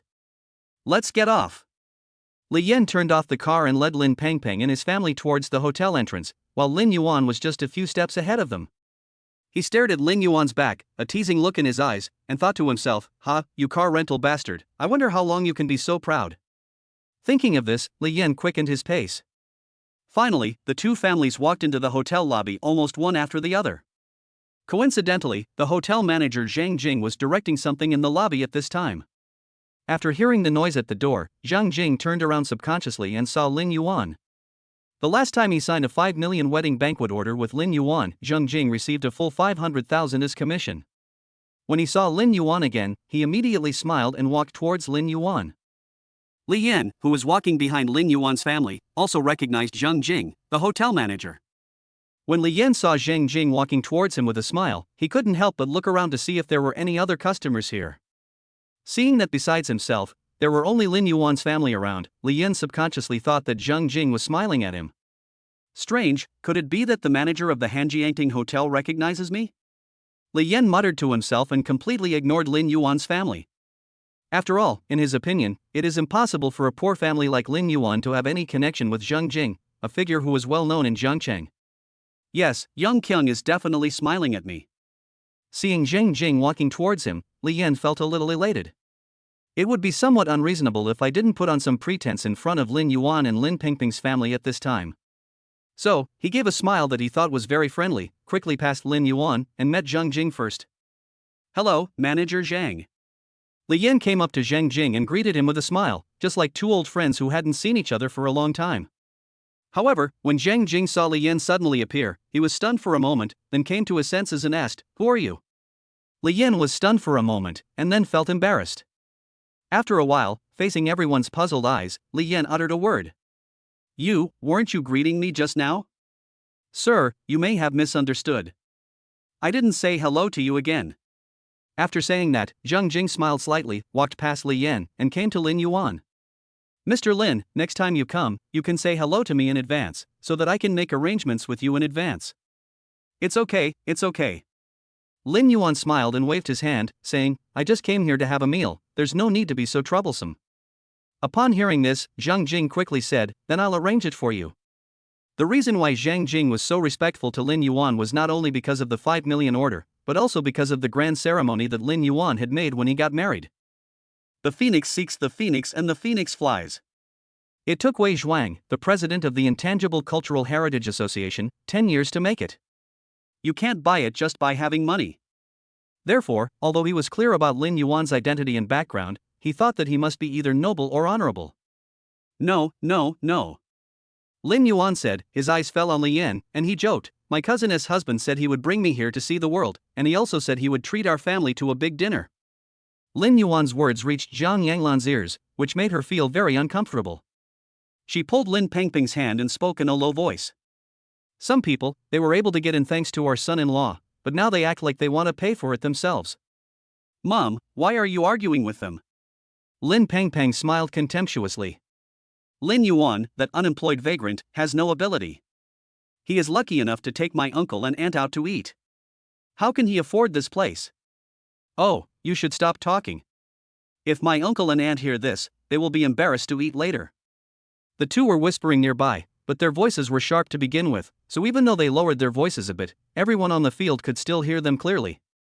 Zhang Jing glanced at Lin Pengpong and Jiang Yanlan behind Lin Yuan and roughly understood something. After all, he has worked in the hotel for so many years and has seen all kinds of people. He has seen too many vain customers like Jiang Yanglan's family. "Mr. Lin, if you have anything, you can always call me." Zhang Jing knew that Lin Yuan had his own plans, so he left tactfully. At the same time, he arranged for a waiter to lead Lin Yuan and his party to the private room booked by Li Yan. When he arrived at the box, Li Yan naturally walked towards the main seat. The box reservation information only booked seats for 4 people, so there were only 4 chairs inside. Lin Pengping and her family rushed to their seats and sat down, leaving Lin Yuan and others standing nearby. "Oh, I'm so sorry. My boyfriend didn't expect you to come over at first." Lin Pengping covered her mouth, but couldn't stop laughing under her palm. "Uncle and aunt, just wait for a while. The waiter will bring the chairs over soon." "It's okay. It's good to stand here and feel the atmosphere in the box. Bohu, Xiaoman, be careful. This carpet is very expensive. Don't make it dirty. You won't be able to pay for it later." Faced with the ridicule of Lin Pengping's family, Lin Yuan and his companions remained calm. The Lin Bohua couple, who were named by Jiang Yanglan, had a strange expression on their faces. The two looked at each other. "If I remember correctly, my son's wedding was held here." After the waiter brought chairs and everyone sat down, he handed the menu to Li Yan, who was sitting at the main seat. The waiter took out the equipment and stood next to Li Yan. "Hello, sir. Would you like something to eat?" Li Yan took the menu, opened it and looked at the prices clearly, then was stunned. "Why the fuck is this so expensive?" He touched his nose and said angrily, "I remember the private room I booked includes food, right?" The waiter nodded. "Yeah, so, you guys aren't going to order anything else?" When she said this, her eyes were clearly on Lin Yuan. She knew Lin Yuan, and considering Lin Yuan's status, she thought he should order a few more main dishes, so she brought up the seasonal menu. The waiter's question stumped Li Yan. Li Yan suddenly felt a little uncomfortable sitting in the main seat. He hesitated for a long time and didn't say he wanted to order any dishes. However, he was embarrassed to refuse in front of so many people. However, if he ordered any dishes, it would cost more. At this time, Lin Pengping took the menu and started ordering dishes. "Here, this, and this, please." "Okay." The waiter wrote it down and read it again. 1 portion each for the 6 abalones. A 6-pound and 6-ounce king crab. 1 serving of sea urchin steamed egg per person. Every time the waiter announced the name of a dish, Li Yan felt his breathing become more painful. Lin Pengpeng is a woman who really knows how to find a place to show off. She ordered all kinds of luxury goods from land, sea, and air. But when looking at Muchinga sitting next to Lin Yuan, Li Yan just smiled in order to show his wealth and told Lin Pengpeng not to be polite and to continue ordering. After hearing that the names of the dishes were similar, Lin Pengpeng generously handed the menu to Lin Yuan. Come on, cousin, I'll give you a chance to experience ordering. Don't be polite, just order whatever you want.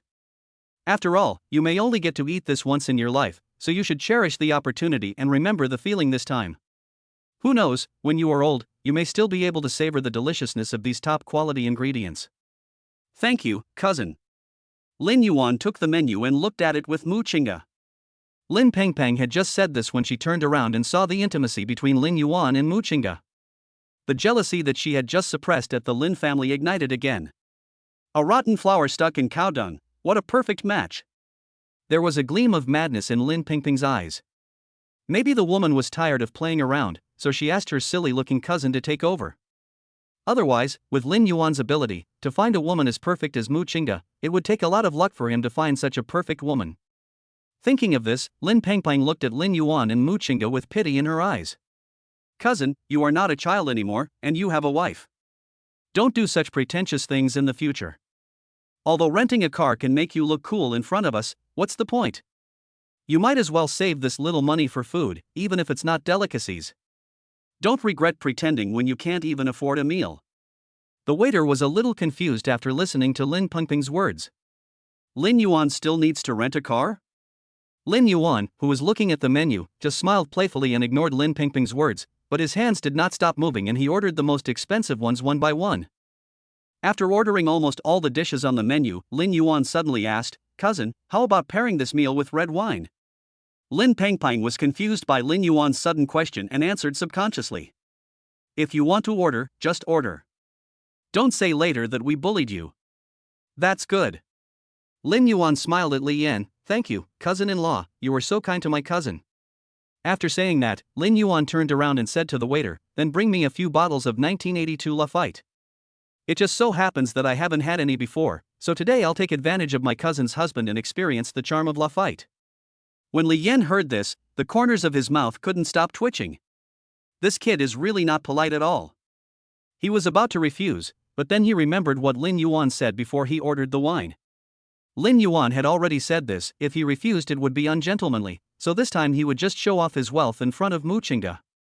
Anyway, he still had the money he had embezzled from the company before, which added up to about 3 million yuan. Spending a few 100,000 yuan was nothing. Li Yan looked at Muchinga who was sitting obediently in her seat, and his heart began to wander. As long as I can date Muchinga, everything is worth it. Chapter 34. Chapter 34, Cousin-in-law, you're so nice. After ordering the dishes, the waiter held the menu, smiled and nodded to Lin Yuan and Muchinga, then left the box to prepare to serve the dishes. After waiting for the outsiders to leave, Lin Pengpeng and others in the box looked at each other, and they immediately understood each other's meaning. Lin Hongfu took a sip of water and looked at Lin Yuan. Bo Hu. How do you and Xiaoman manage Lin Yuan on weekdays? Can he finish all the food he ordered? Uncle, if I can't finish it, I'll pack it up and eat it slowly at home. You don't have to worry about it. You. Lin Hongfu didn't expect that Lin Yuan would dare to argue with him.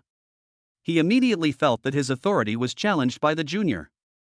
Lin Bohu, take care of your son. He snorted coldly and stopped talking. But Jiang Yanglan and Lin Pengpeng, who were standing by, saw that Lin Hongfu was humiliated, so how could they let Lin Yuan go so easily? The mother and daughter started to speak sarcastically to Lin Yuan again. A bumpkin is a bumpkin. He only knows how to order Australian lobster, Kobe beef, etc. Are you afraid to order dishes you've never heard of? Jiang Yanglan smiled. After eating a few meals with Li Yan, she became familiar with these foods. I'm tired of what you ordered. You don't know how to change it. Don't you see that we are too old to eat such greasy food? How can it be greasy? Those are all high-protein good things. I'm doing this for your aunt's sake. You should eat more. I'm afraid your cholesterol is too low and you won't be able to take care of your guts. Don't let me scare you again. Lin Yuan shook the wine in his hand. The wine was deep red in color and looked as crystal clear as a ruby under the light. A faint fruity aroma wafted out from the edge of the glass, and it was extremely mellow. Lin Pengpeng laughed at Lin Yuan's pretentious behavior. Cousin, you haven't learned this skill well. Don't just watch the people on TV shake the red wine into their mouths and do the same. Their red wine is already decanted. You are simply wasting a bottle of good wine by drinking it dry. As Lin Pengpeng was speaking, she caught sight of the decanter next to her and pointed at it while speaking. See? The wine should be left there for 10 to 20 minutes to taste good. Oh, really, that's none of my business. How I drink is my business. Lin Yuan shook the glass again and drank it all in one gulp. Besides, cousin, I suggest you read more books. Everything on TV is fake. What? Lin Pengpeng blinked, not reacting to what Lin Yuan said. Only later did she realize the hidden meaning in Lin Yuan's words, and she became a little furious. What do you know? Lin Yuan said no more and ate the side dishes on the table while drinking. Every time he took a sip of wine, Li Yan's eyelids twitched. He is indeed a country bumpkin. Li Yan looked at Lin Yuan with disdain and said condescendingly, I heard from Pengpeng that you graduated from Jiangcheng University, right? Kindness. From this perspective, you are a talented student. I heard that you don't have a job yet. For now. Li Yan pondered for a moment. Since you are Pengpeng's cousin, you are also my cousin. How about this? I will help you find a job in our company. With your status as a talented student, it is not a problem for you to be a small salesperson. If you work hard, you can make 3,000 to 4,000 yuan a month. Otherwise, it is not a good thing for you to be an unemployed vagrant all day. Besides, you still have a wife to support. What if your wife runs away because she despises you for not having a job and not making much money? After all, it's hard to find such a beautiful wife. If you don't work harder, you're not sure what will happen. After Li Yan finished speaking, he kept looking at Mu Qingge. Lin Hongfu and Jiang Yanlan looked at each other and started discussing in a low voice. Why did our son-in-law arrange a job for Lin Yuan? Isn't this too easy for him? Jiang Yanlan lowered her voice and complained in Lin Hongfu's ear, with such a good opportunity, you should think about our Pengpeng. Why are you thinking about Lin Yuan? What do you know? Our son-in-law is so capable. He helped Lin Yuan, so how could he not help Pengpeng? Besides, Pengpeng is not destined to work as hard as Lin Yuan. Isn't it good for her to enjoy life at home? We have Shaoli outside. It's perfect for the man to take care of the outside and the woman to take care of the inside. So what do you mean? My son-in-law arranged a job for Lin Yuan. So what does he do in the company? Isn't it all up to our son-in-law to decide? Listening to Lin Hongfu's words, Jiang Yanlan suddenly understood. It has to be you, my husband. I didn't even think of this. With this in mind, the two formed a united front. Lin Yuan, why don't you thank your cousin's husband? You are a fresh graduate from university, so don't be dissatisfied with the position. It's good enough to have something to do. Just do it first. It's great that someone can help you find an easy job these days. This is a blessing you have earned in 8 lifetimes. Lin Yuan responded rudely. I don't like being constrained. Forget about working. I'd better let my cousin's husband give you this opportunity that he has accumulated for 8 lifetimes. Uncle and aunt, although you are old, it is not bad for you to be a security guard or a cleaner. You can earn 2 salaries. If you earn more for a few years, you can buy a better coffin for yourself. After these words were spoken, Lin Hongfu and Jiang Yanlan were so angry that smoke came out of their nostrils. At this time, Mu Qingge next to him couldn't bear it anymore and stood up to speak for Lin Yuan. Thank you all uncles and aunts for your concern, but please don't worry about our family affairs. Even if Lin Yuan is so poor that he has to pick up trash, I will accompany him. But you. Mu Qingge changed the subject and looked at Lin Pengpeng beside Li Yan, saying playfully, the woman next to you is a bit like the gold digger you mentioned. You'd better be careful. Lin Yuan and Mu Qingge attacked with heavy punches, making Lin Hongfu's family tremble with anger. You two really don't know what's good for you. Lin Hongfu slammed the table and yelled, Lin Bohu, this is the good son you taught, but he dared to talk back to his uncle like this. If this gets out, where will our Lin family put their face? Since when did this kid stop respecting me? Lin Boho couldn't refute his elder brother, so he had to pull Lin Yuan and ask him to restrain himself. After all, we are all family, there is no need to make the relationship too awkward. In my opinion, it's not Lin Yuan's fault alone.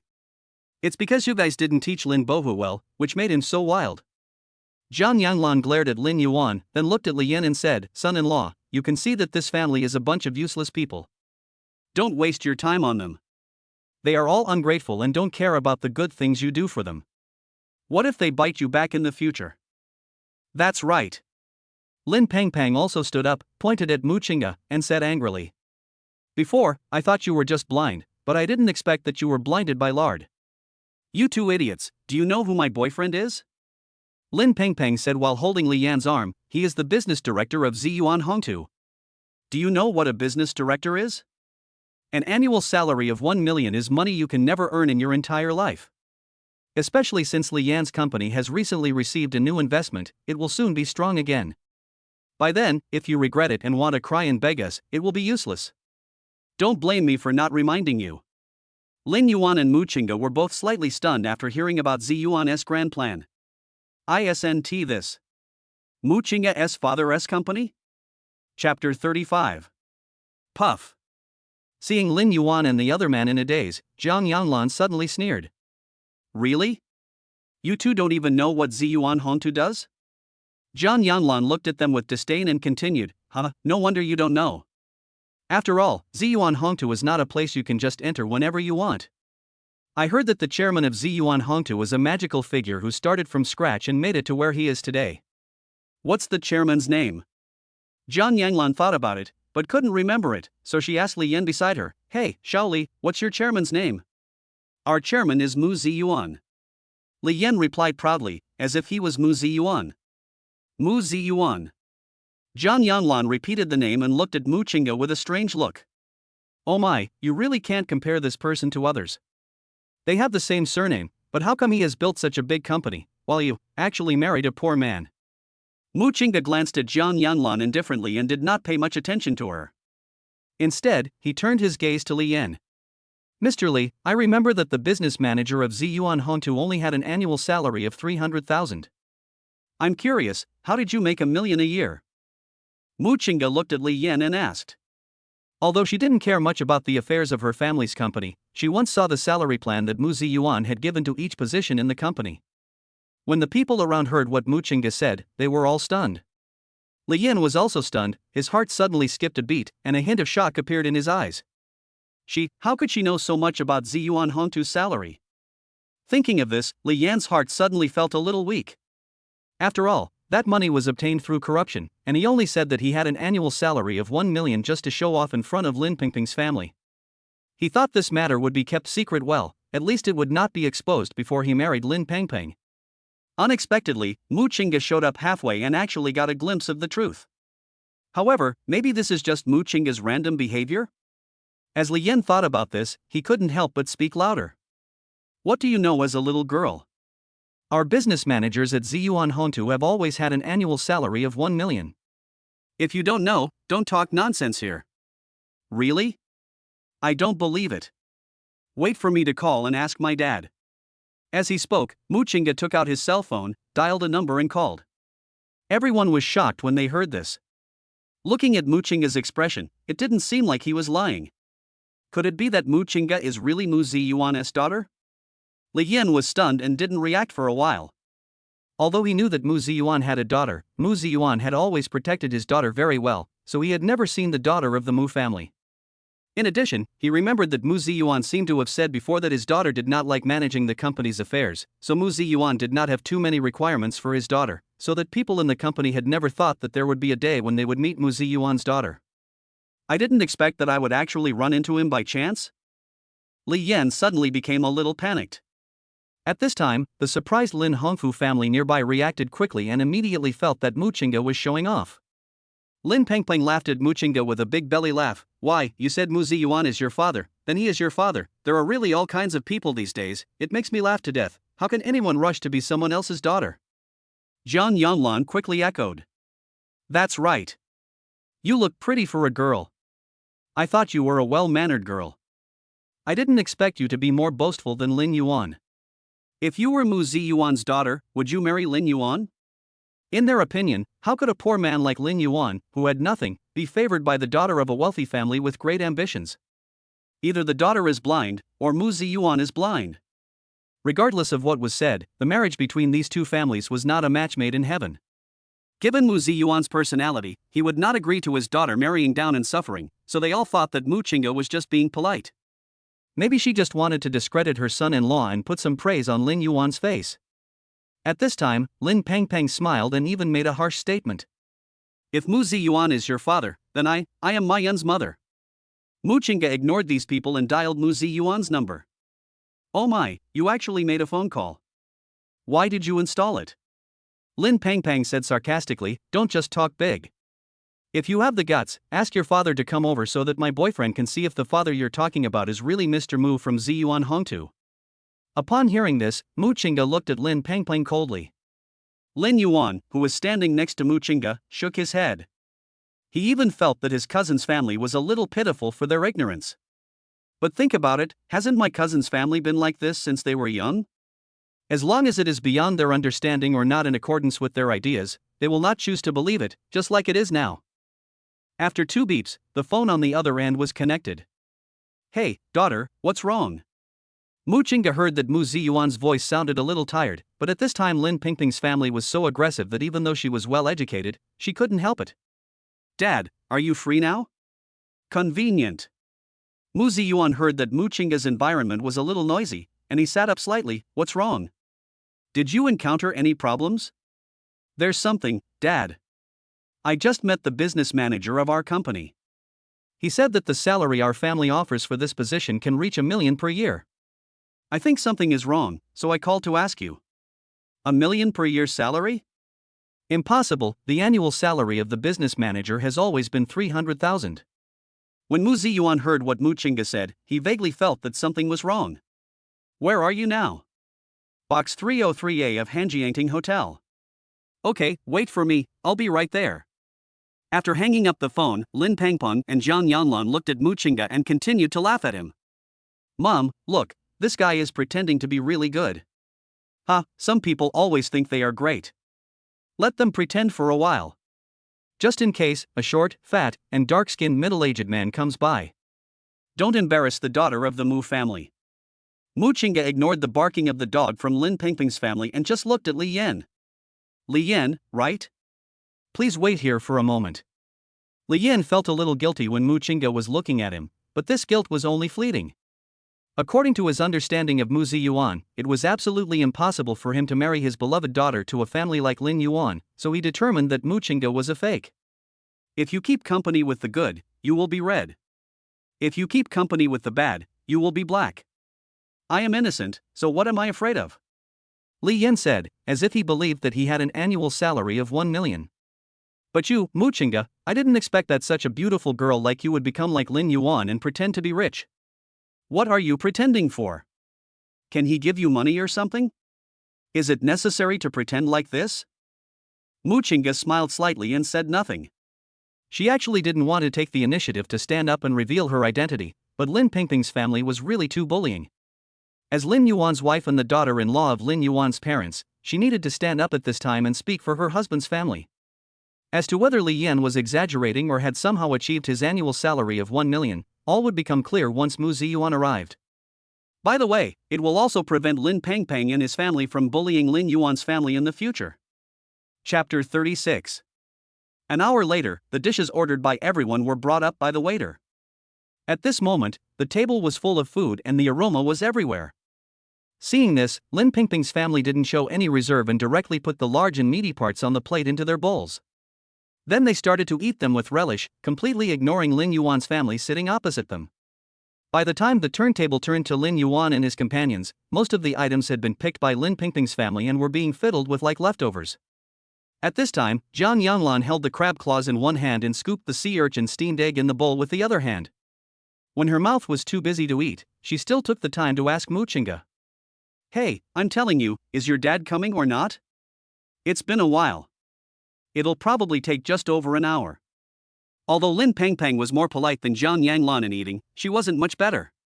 The bone plate that was originally used to hold bones was now piled with all kinds of food, and a few crab legs had fallen on the table. Lin Pengpeng sucked the juice from an oyster and then looked at Mu Chinga with a sneer. I thought Jiangqing City isn't that big, so how come your father hasn't come yet after an hour? Or did he fly here, and the tall buildings in Jiangcheng prevent him from landing? When Jiang Yanlan heard what Lin Pengpeng said, she burst into laughter. Her face was covered with the oil from the food, and her trembling flesh was shining in the sunlight. It's really hilarious. What kind of plane is this? It's flying so slowly? Is it a plastic plane for children?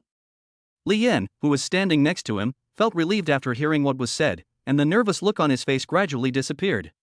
Mrs. Mu, didn't you say the chairman will be here soon? Li Yan loosened the tie on his collar, and when he looked at Mu Chinga, he felt more confident and no longer as guilty as before. With a hint of amusement on his face, he said jokingly, "Why hasn't the chairman come yet? Isn't he just pretending to be rich? Even if he lives in the oldest and smallest house in Jiangcheng, he should have come according to the normal speed of public transportation, right? Now, where is he?" Mu Chinga looked up at Li Yan calmly without saying anything and ate slowly. Lin Pengpeng, who was standing aside, looked at Mu Chinga's aloof appearance, pointed at Mu Chinga with her greasy fingers, and said with disdain, "It's so funny. Why are you still being so reserved at this hour? You're eating the lush green vegetables instead of the delicacies beside you. I think you have a brain problem. If she didn't have any brains, why would she marry your cousin?" Jiang Yanglan's mouth was stuffed with food and she spoke incoherently. As she spoke, food residues kept coming out of her mouth. "That's right." Lin Pengpeng mocked, "If you were normal and smart, you wouldn't let yourself end up like this." Mu Chinga listened to the noisy sounds around him and ignored them. She was tired of eating these things a long time ago. What's more, Lin Pengpeng and the others didn't seem to have washed their hands before coming in. When the dishes were served later, they complained that the chopsticks were too slow to pick up the food, so they just started eating directly. In order to avoid Helicobacter pylori infection, Mu Chinga felt that it would be better for him to eat healthy food. And Mu Chinga looked at Lin Pengpeng and her family and shook her head helplessly. If you continue to eat the way they do, there is a high chance that you will get gout the next day. But she didn't intend to say it clearly. After all, people must be responsible for their own actions. Seeing that Lin Yuan's family was still unwilling to eat after she had persuaded them with kind words, Lin Pengpeng said directly, "You are a bunch of idiots. When we finish eating, don't regret not eating now. You will have to pack these things up and take them away after we leave. After all, your cousin will not bring you to this high-end place to eat in the future. Uncle and aunt, don't pretend like your cousin. You will miss this opportunity and you will never get it again." After saying that, she turned her head and looked at Li Yan. "Baby, the food here is really delicious.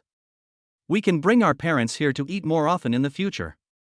When Li Yan heard what Lin Pengpeng said, the corners of his mouth twitched slightly.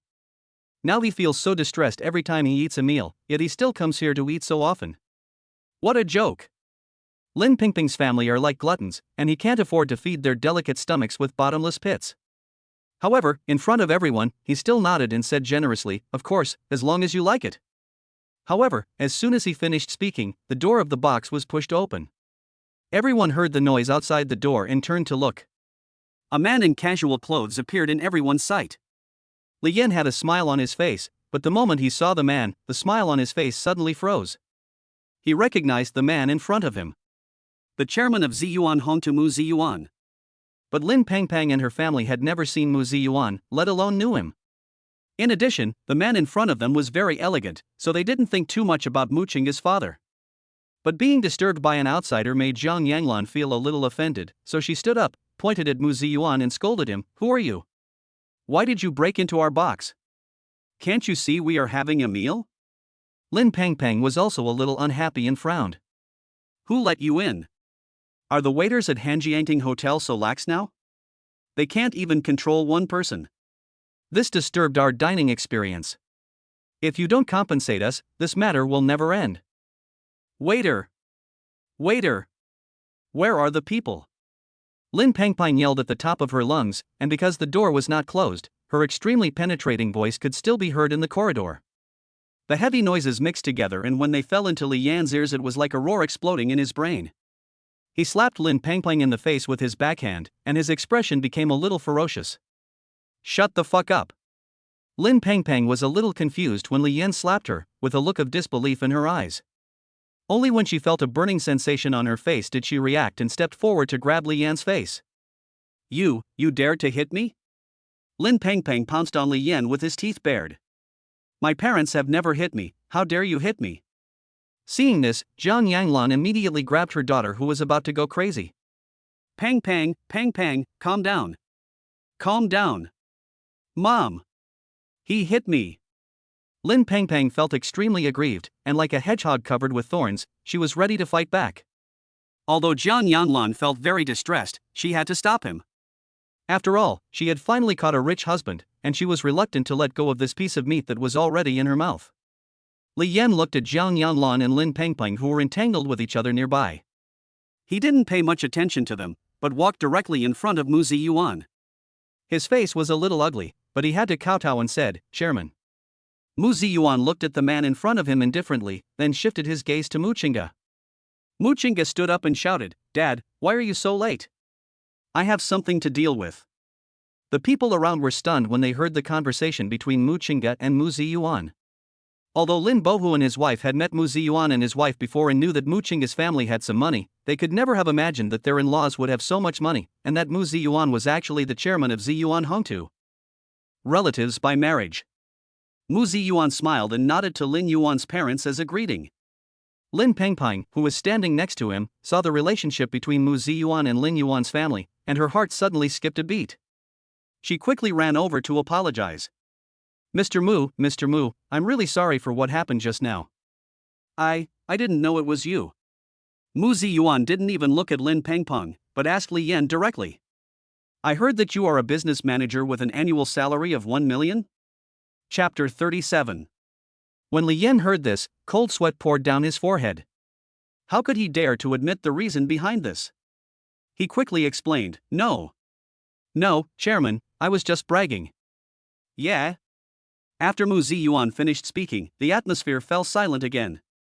Li Yan, who was standing uncomfortably, felt Mu Ziyuan's silent gaze on him, and suddenly felt a huge pressure.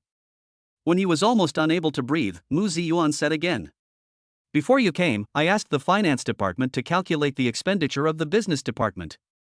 From the year before last when you joined the company to now, the business department's account has lost 2 million yuan. So, can you tell me where the 2 million yuan that disappeared when you came in went?" When Li Yan heard this, he was so frightened that he collapsed to the ground. Chairman, I was wrong." Li Yan knelt on the ground crying and kowtowed quickly, You are a magnanimous person, please don't punish me. I can't lose this job. I still have to pay off my car loan. If I lose this job, I will definitely be out of money." Mu Ziyuan snorted coldly. "That's your own business. You should have thought about the consequences when you embezzled public funds." "Chairman, I was really wrong." Li Yan crawled over crying, but Mu Ziyuan avoided his hand with disgust. "The company is in such a mess because of scum like you. You are fired." Mu Ziyuan said coldly, "And you have broken the law. I will call the police and hold you criminally responsible." When Li Yan heard that Mu Ziyuan was going to call the police, his face suddenly turned pale. Ever since he embezzled the company's money, he has been living on thin ice every day. When Ziyuan Hongtu was about to collapse, he was ready to resign. Unexpectedly, someone transferred 10 million yuan to Ziyuan Hongtu, so he gave up the idea of resigning. "I thought that if I was more careful, I would definitely not be discovered. Who knew things would turn out like this?" Lin Pengpeng and others on the side were still in shock when they saw the dramatic scene before them, and it took them a long time to come back to their senses. They didn't expect that Mu Chinga was actually Mu Ziyuan's daughter. At this moment, when they looked at Lin Yuan's family, their eyes were full of envy. Beneath the envy, there is also deep jealousy. I didn't expect that Lin Yuan, that good for nothing, could not only find a beautiful wife, but also get in touch with the chairman of Ziyuan Hongtu. Thinking of this, Zhang Yanglan and others came up with a plan. "Boss Mu." Zhang Yanglan came forward attentively. "You are right. This guy has bad intentions. It is too much for him to take so much money from you. You should call the police.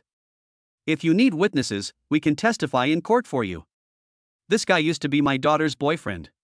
He boasted about how powerful he was before, but I didn't expect it to be fake. In the end, I still have to thank Boss Mu for helping my daughter escape from his clutches. Lin Hongfu also walked out in a pretentious manner and held Mu Ziyuan's hand that was hanging by his leg.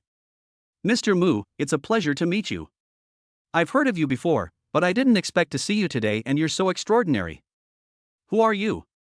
Mu Ziyuan looked at the two people who suddenly came up to him and felt a little confused. He didn't know what was going on.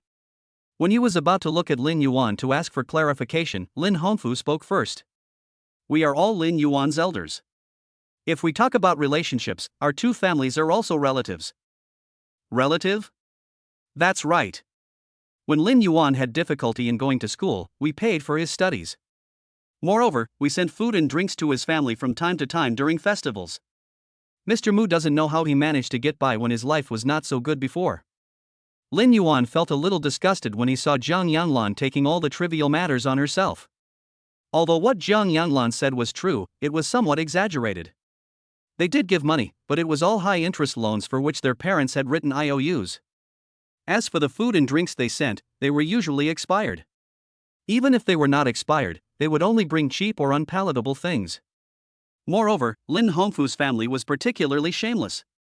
Every time they came to my house, they would always take some things away. They were so shameless that they would even take away the newly opened salt. After Zhang Yanglan had laid the groundwork for a long time, she finally revealed her purpose. "Mr. Mu, you are also the boss of a company. Can you arrange a job for us if it is convenient?" "And Peng Peng."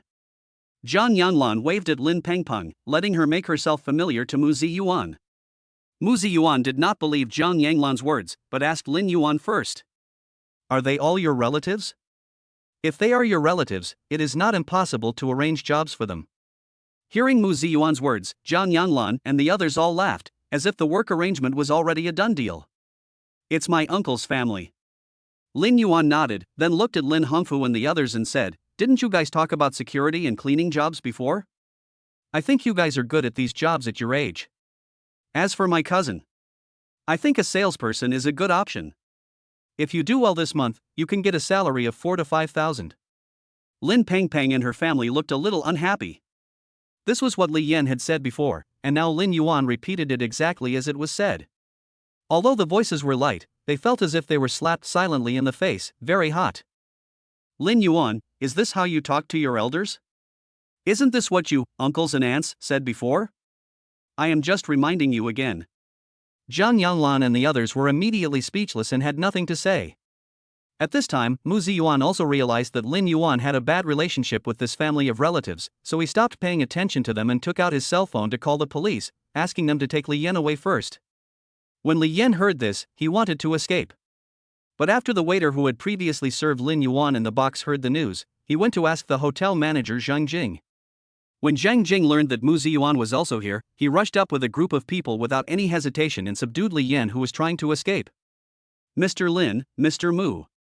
Zhang Jing greeted Lin Yuan and Mu Ziyuan in a friendly manner, then pointed at Li Yan, who was being held by security. "What does he need to do? The police will be here soon. Manager Zhang, please contact them." "It's not a problem. If there's nothing else, we can take this person away now."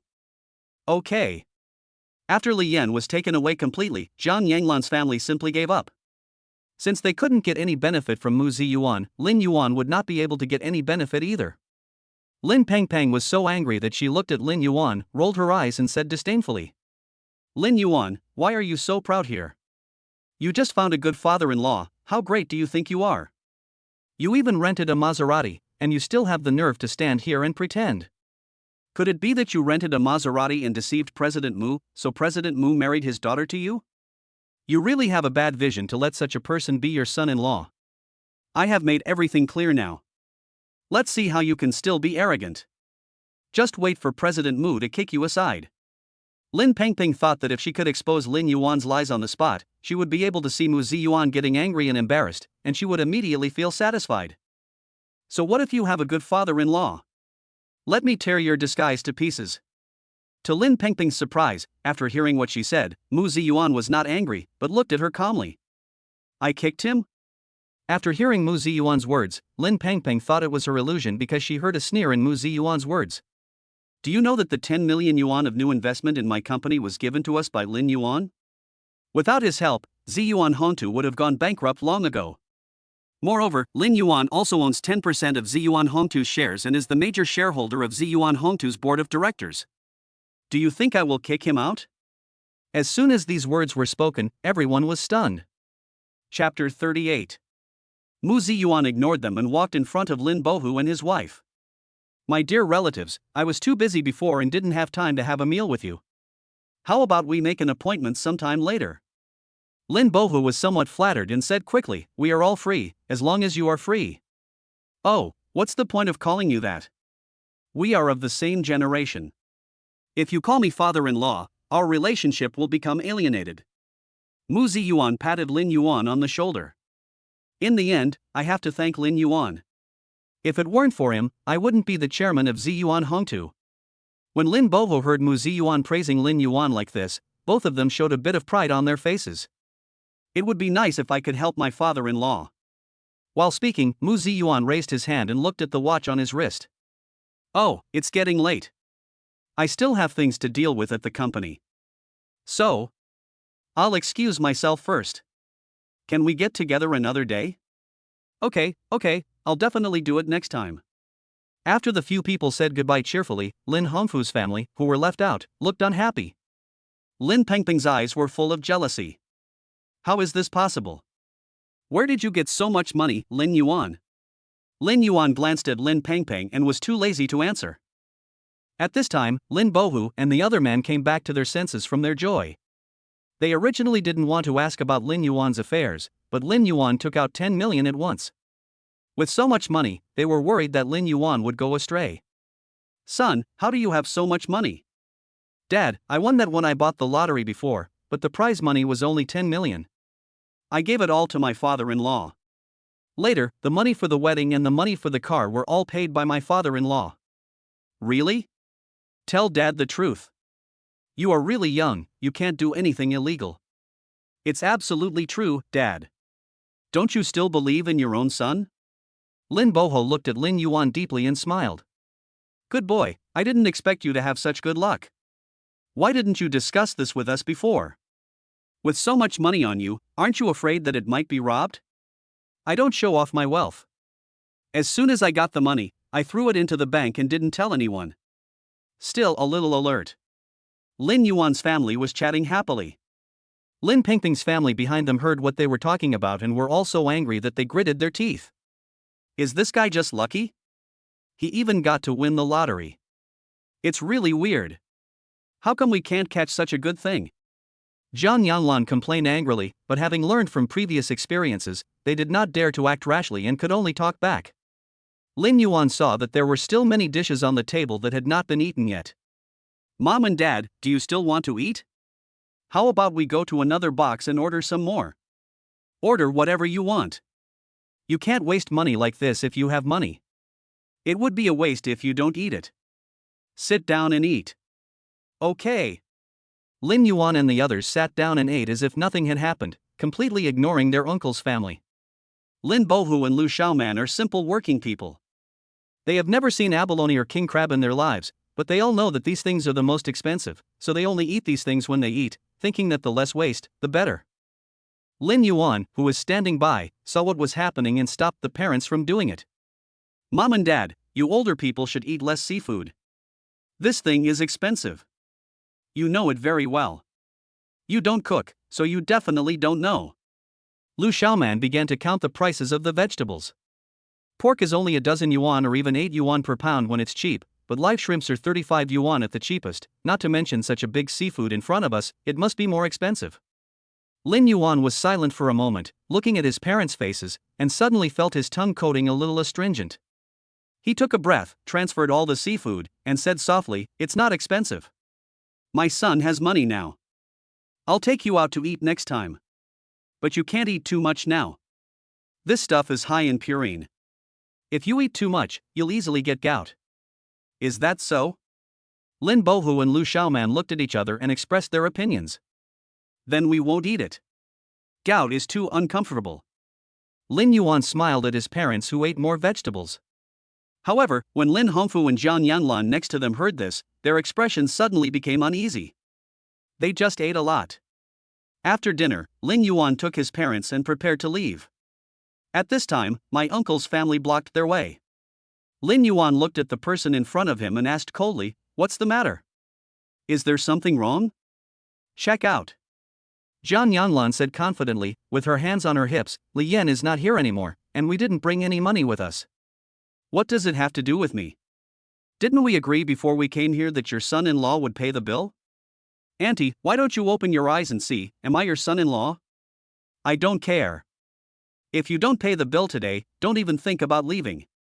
Lin Yuan looked at them with disdain, then went out to pay the bill. He was not compromising, but he did not want to embarrass his parents. After all, Lin Hongfu was still his father's elder brother, and he was just trying to give his father face. Seeing this, Zhang Yanlan and her group followed Lin Yuan closely, fearing that Lin Yuan would slip away when they were not paying attention. When they walked out of the door, there was a waitress waiting by the side. When she saw Lin Yuan coming out, she smiled and said, "Mr. Lin, Mrs. Lin. Bill, please."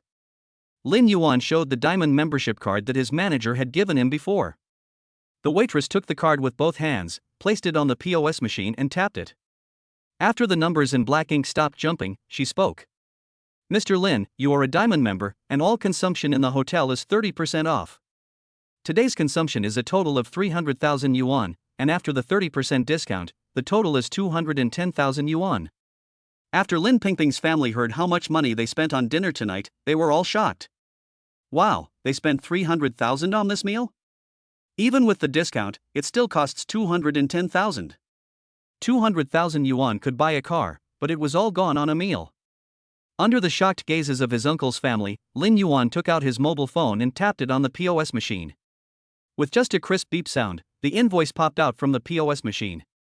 "Mr. Lin, here's your invoice." "Okay." Lin Pingping's family was shocked because Lin Yuan's payment of 200,000 felt like he was paying $2. Lin Yuan ignored his uncle's family and left with his parents. Looking at Lin Yuan's leaving back, Lin Pingping was almost angry to death. She had wanted to show off in front of Lin Yuan's family with Li Yan, but she failed to show off and Lin Yuan succeeded instead. Depend on. She was already upset because her goal was not achieved, and now her boyfriend was in jail, making it difficult for her to even go home. "Peng Peng, how do we get back now?" Zhang Yanlan had been trying to show off in front of Lin Yuan before, but now that they had all left, she suddenly felt uncertain and could only place her hope on her daughter. "How else can we go back? Let's take a taxi." When Lin Pengpeng took out her cell phone to hail a taxi, she saw someone reply to her WeChat moments. She clicked on it and found that the person who left the message was her classmate, although she didn't have a very good relationship with that person. "Zhang Shanshan, hey, if I remember correctly, this should be Lin Yuan's car, right? When Lin Yuan and Mu Qingge held their century wedding, I was watching the live broadcast. How come it has become your boyfriend's car now?" Before she could reply, another new comment appeared. "Li Sisi, what else could it be? She's just showing off. She even gave away her boyfriend's car. Aren't you ashamed?" When Lin Pengpeng saw it, she was instantly defeated and replied angrily in the comments section.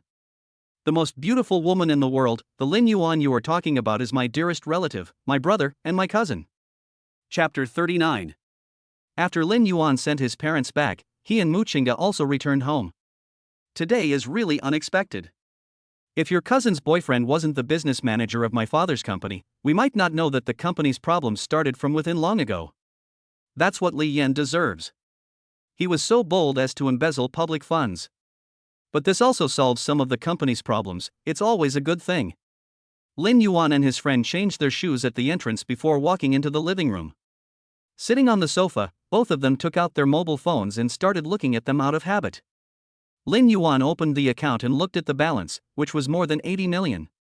As he thought about it, he called up the system panel in his mind. There were only 10 days left before the next investment. After 10 days, he will use the balance in his hand to double it several times. After 3 times, the limit will be increased tenfold. By then, if he invests 100 million, he can get 1 billion. As for the target of investment, Lin Yuan had already thought about it and decided to continue investing the money in Mu Ziyuan.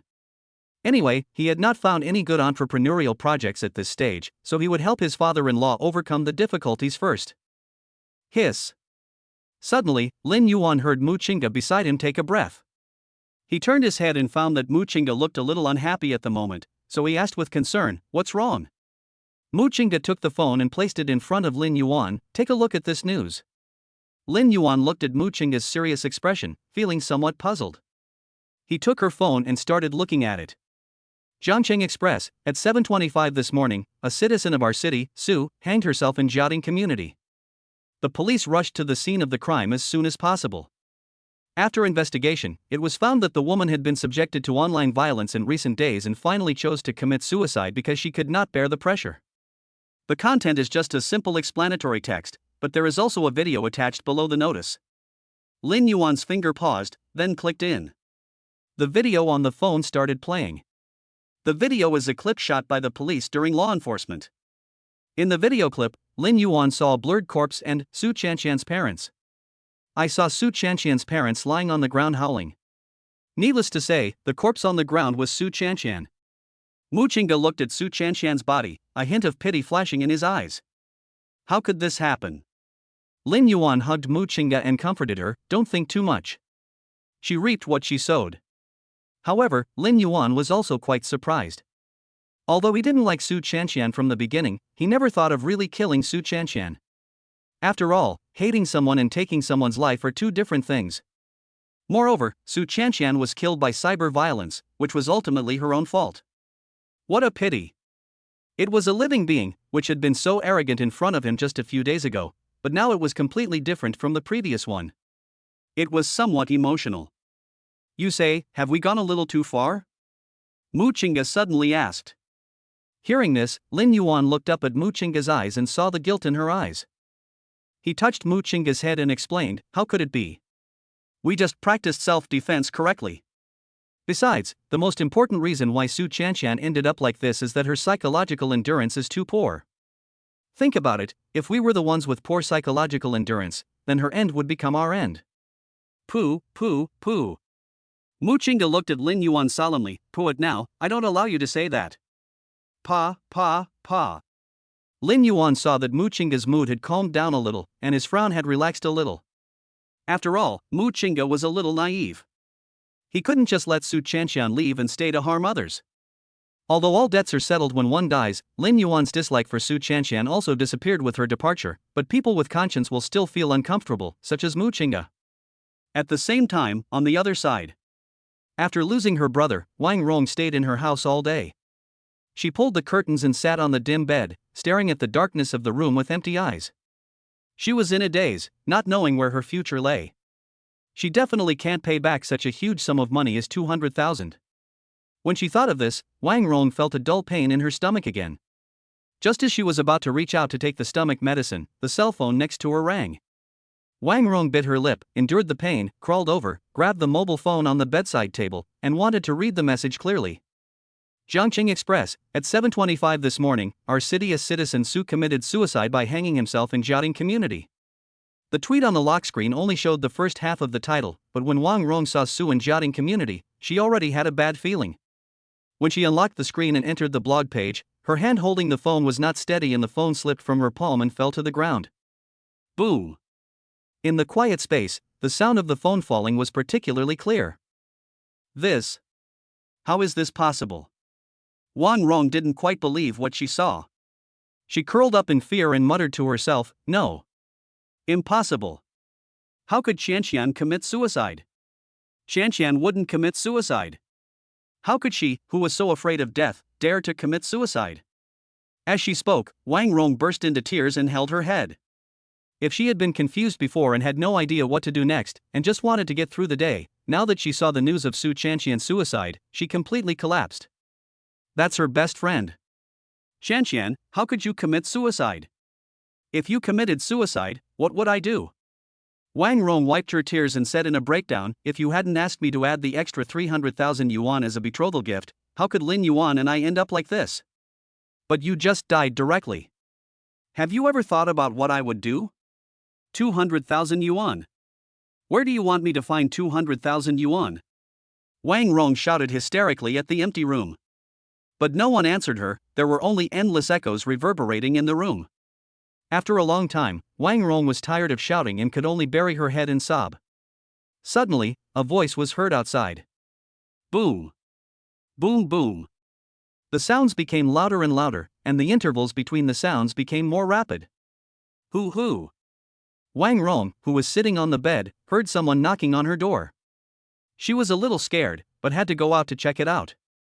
Don't be afraid, this is my own home, what should I be afraid of? Wang Rong comforted herself like this and walked out tremblingly.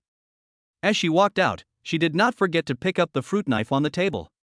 As a result, before she could reach the living room, the door was violently destroyed. The door, which was broken by the axe, shook a few times, then broke away from the wall and fell to the ground. Bang! The wood chips on the door also flew into the air. Wang Rong saw the intruder outside the door clearly and stood there in a daze. Looking at the axe in the other person's hand, she could no longer hold the knife in her hand and it fell directly to the ground. It was you who caused my daughter to hang herself. When Su Chanshan's mother saw Wang Rong, she acted like a madman.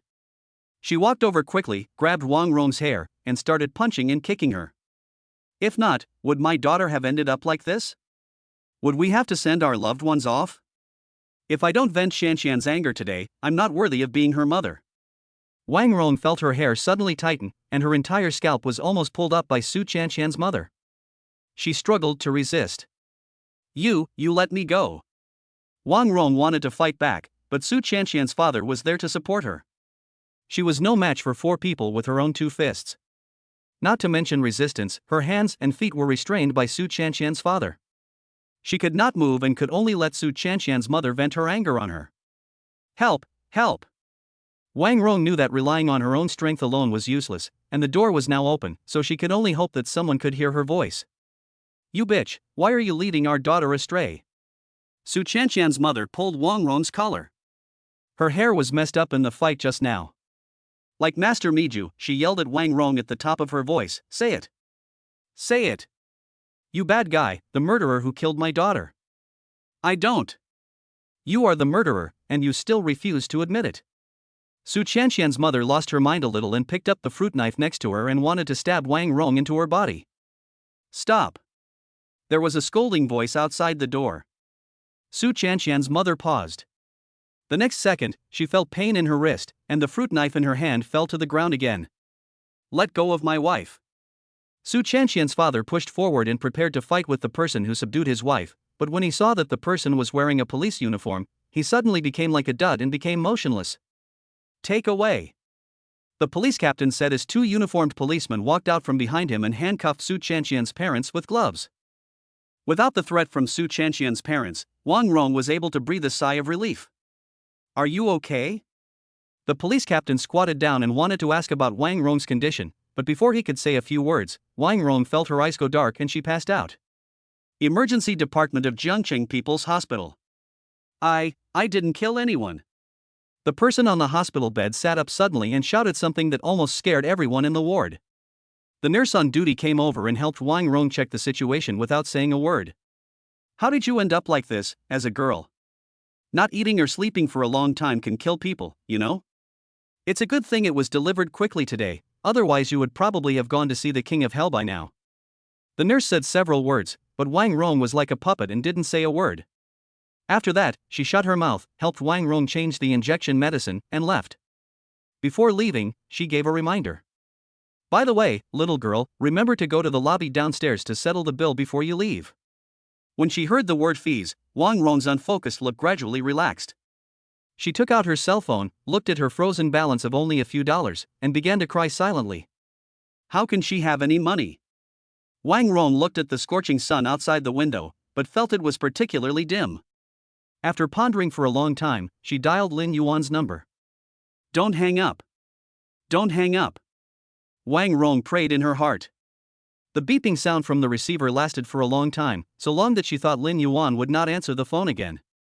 The phone vibrated and the call was connected. Lin Yuan was silent for a long time before he asked, Hey, what's up? Something happened, you. Wang Rong hesitated for a long time before finally speaking out, Can you lend me some money to help me pay for my medical expenses? I was beaten into the hospital by Su Chanshan's parents. There was another silence on the other end. Wang Rong looked at the call time with some fear.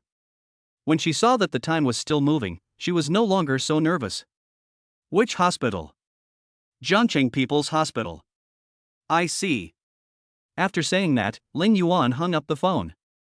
Wang Rong looked at the screen that gradually went dark, remembered how good Lin Yuan had been to her in the past, and couldn't help crying. She didn't know how long she had been crying. She heard some noise outside the door. She looked up hurriedly and found that Lin Yuan and Mu Qingge had come together. Lin Yuan, you're here. Wang Rong was so excited that she was incoherent. She quickly wiped the tears from her face and pointed to the chair beside the bed. Sit. No need, I've already paid for your medical expenses. Lin Yuan interrupted Wang Rong and took out a few stacks of cash and placed them beside Wang Rong's bed. Here are tens of thousands of dollars. Take it and live a good life from now on. The reason why Lin Yuan came here was because of their old friendship. And there won't be a next time. When Wang Rong saw Lin Yuan was about to leave, she pulled out the needle from her arm, got off the bed, held Lin Yuan's arm, and said with tears in her eyes, Lin Yuan, is there really no chance between us? There won't be a chance. Lin Yuan's answer was heartless, leaving no room for maneuver. I regret it so much now. I want to get back together with you, even if it means I have to be your mistress. Wang Rong's nose twitched and closed. I don't mind serving you together with Mu Qingge. Looking at Wang Rong's appearance, Lin Yuan gently pried open the hand that Wang Rong was holding onto him. Live a good life. After saying that, Lin Yuan took Mu Qingge away. As soon as the two walked out of the ward, they heard Wang Rong crying loudly behind them. At this moment, Wang Rong might have truly regretted that this man who had been infinitely tolerant and doting on her gradually left her because of her unreasonable behavior. On the way home, Mu Qingge felt that everything was very sad. But she was very grateful to Wang Rong for letting her go. If it weren't for her, she would not have been able to be with Lin Yuan. Just as he was thinking about it, Mu Qingge's cell phone suddenly rang. She pulled out her cell phone and took a look. It was a call from her roommate.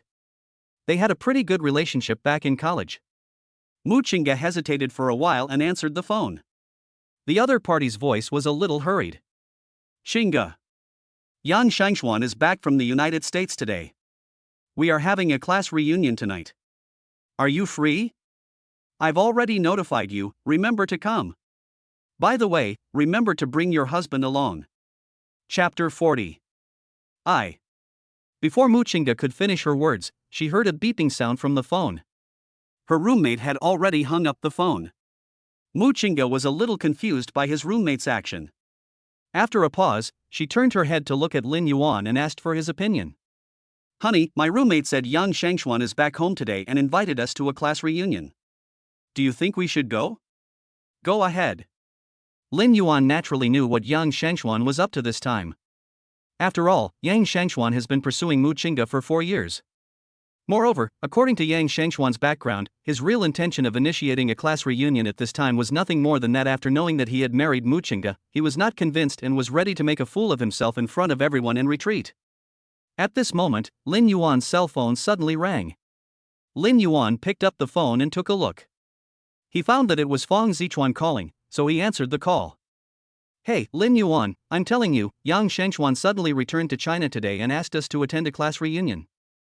Fang Zichuan cursed, that guy must have heard that you married the campus beauty of Mu University, so he got anxious and set up a hongmen banquet for you. That bastard definitely has no good intentions. Are you going? Why not go? We have to give young Master Yang face. Fang Zichuan heard the joking in Lin Yuan's words and laughed too. Okay, if you're going, I'll go too. After hanging up the phone, Lin Yuan gently tightened his hands around the steering wheel. Yang Shangxuan is not only rich, but also extremely sinister and cunning. Instead of avoiding him, it is better to confront him head-on. He wanted to see what tricks Yang Shangxuan was going to play. 8 o'clock in the evening. Lin Yuan brought Mu Qingge to the hotel where the classmates were having a reunion. Although it is not the Hanjiangting Hotel, this hotel can be regarded as a high-end hotel of the same level as the Hanjiangting Hotel, which especially shows that Yang Shangxuan is generous. Lin Yuan took Mu Qingge's arm and walked towards the hotel gate. From a distance, they saw a few people standing at the entrance of the hotel, and they didn't know what they were talking about. When he got closer, Lin Yuan recognized those people. The leader was Yang Shangxuan. Behind Yang Shangxuan was a follower from his college days, and the other one. Lin Yuan looked at the man. He was all dark. Apart from his big white teeth and dazzling eyes, he didn't see any familiarity in him. Maybe he was a friend that Yang Shangshuan brought from abroad. At this time, Yang Shangshuan also noticed Lin Yuan. After seeing Mu Qingge clearly, he quickly left his little follower in the foreign black man and walked towards Lin Yuan. Qingge, you're here. Yang Shangshuan waved his hand when he walked over, and it was difficult for Mu Qingge to pretend not to see it. It's been a long time since we last met, old classmates. It seems like we haven't been in touch since I went abroad. Yang Shangshuan came in front of Mu Qingge, and his words seemed to be very familiar to them. Yes. Mu Qingge just responded with a polite smile. Yang Shangshuan smiled and nodded, then looked at Lin Yuan beside Mu Qingge and said jokingly, Lin Yuan, long time no see. You are really amazing. I didn't expect you to marry our school's most beautiful girl, Mu, without telling me. You are not loyal enough for not informing me so that I can come back to attend your wedding. As the saying goes, don't hit a smiling person. Lin Yuan held the hand that Yang Shangshuan extended, and then replied with a smile, I just thought that young Master Yang is very busy with all kinds of things every day, so I dare not trouble young Master Yang with such a small matter. How can you call this a hassle? It's a bit too formal to say that. Lin Yuan and Yang Shangshuan both smiled slightly, but there was a knife hidden in their smiles. Yang Shangshuan let go of Lin Yuan's hand and changed the subject. Oh, let's not stand here anymore. I've already opened the box. Why don't we go in first? Lin Yuan nodded, then I'll trouble young Master Yang to lead the way.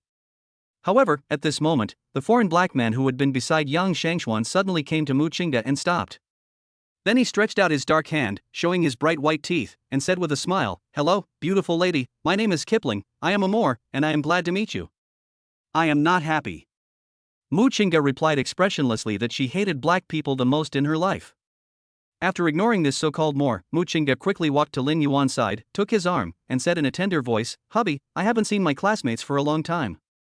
I don't know how everyone is doing? We'll know when we go up there. Lin Yuan reached out and scratched Mu Qingge's nose.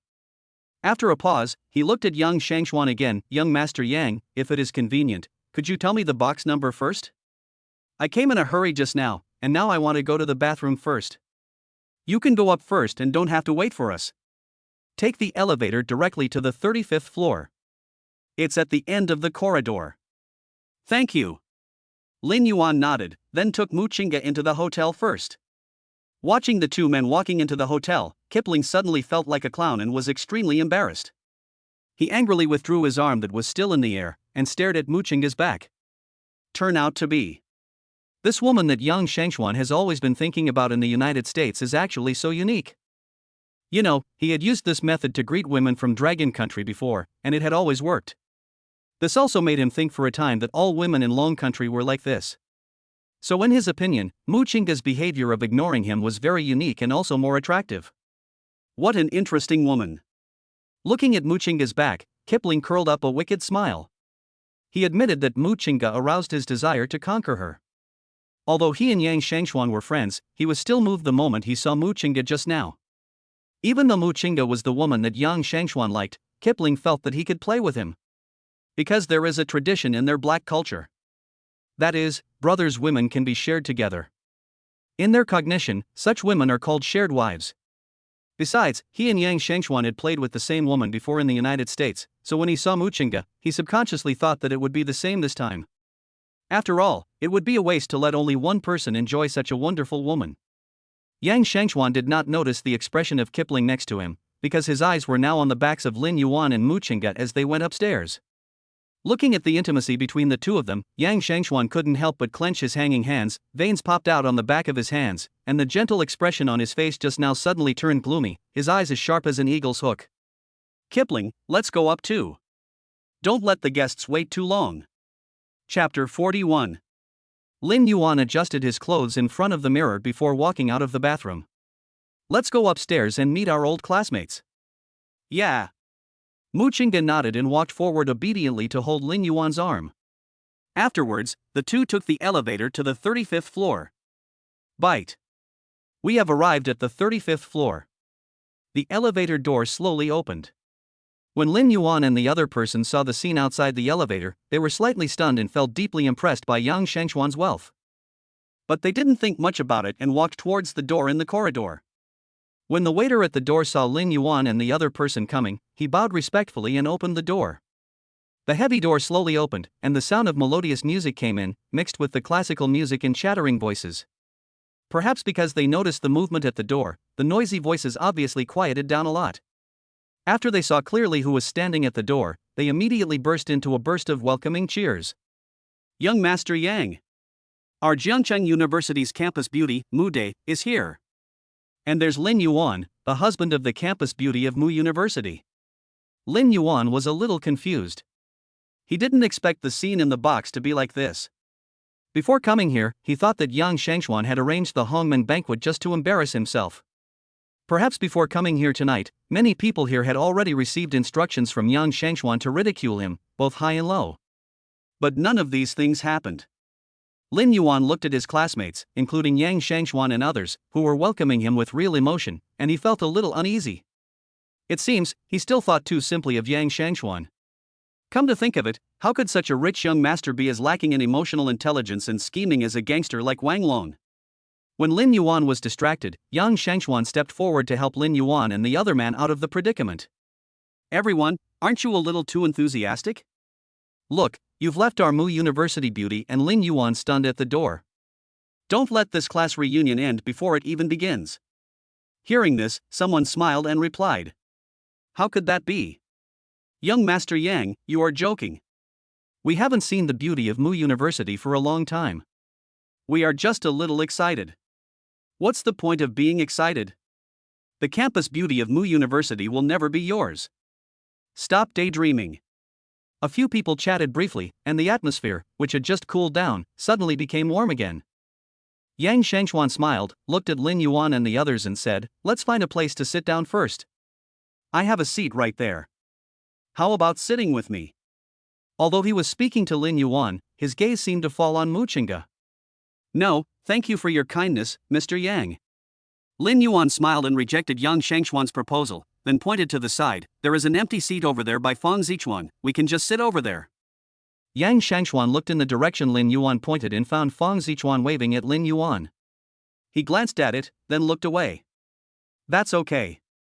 Lin Yuan smiled at Yang Shangxuan, and then took Mu Qingge to sit next to Fang Zichuan. "What did that guy tell you?" Before Lin Yuan could even sit down, Fang Zichuan asked the question first.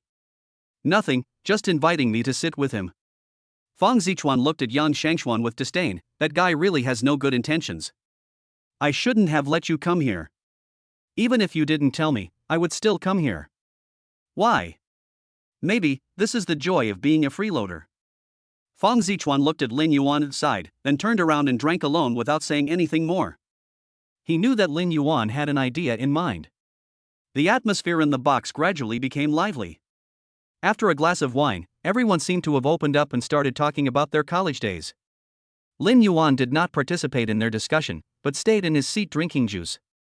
Seeing everyone having fun, Lin Yuan did not let down his guard and kept paying attention to the situation at all times. After all, there must be something wrong when things are abnormal. He is not Mu Qingge. Although he was not an unknown person during college, he always had a bad feeling when he was treated warmly by so many classmates all of a sudden. And this premonition soon came true. As the topics of conversation became more and more diverse, they continued to talk about everything from college to the present. Suddenly, someone mentioned Wang Rong and Su Chanxian who had committed suicide. Lin Yuan, who was sitting nearby, knew that this fire was finally going to burn him. "I remember that Lin Yuan and Wang Rong were together for 4 years. Yes. We were all thinking that this journey from school uniform to wedding dress would definitely last forever. Who knew that Wang Rong and Su Chanxian would actually do something like this? It's really shocking. It's a good thing they didn't end up together, otherwise I wouldn't know what I would do with the rest of my life if I had someone like that. They went too far. They deserved this fate. It was their own fault." Everyone was discussing it at once. Lin Yuan, who was standing by, was slightly startled when he heard this. Why don't these people play by the rules? Lin Yuan was already prepared to deal with the crowd's combined punches, but their words instantly silenced him. This shouldn't be the case. When Lin Yuan was wondering, Yang Shangxuan spoke. "By the way, Lin Yuan, you and Qingge really put a lot of thought into your wedding. It must have cost a lot of money, right? How did you get so much money?" Yang Shangxuan pretended to be casual and asked curiously, as if this was just a random topic, but the dim light made people ignore the cunning in his eyes. Before returning to China, he had asked a private detective to investigate Lin Yuan's family. They were just an ordinary family and it was impossible for them to spend so much money to hold such a grand wedding.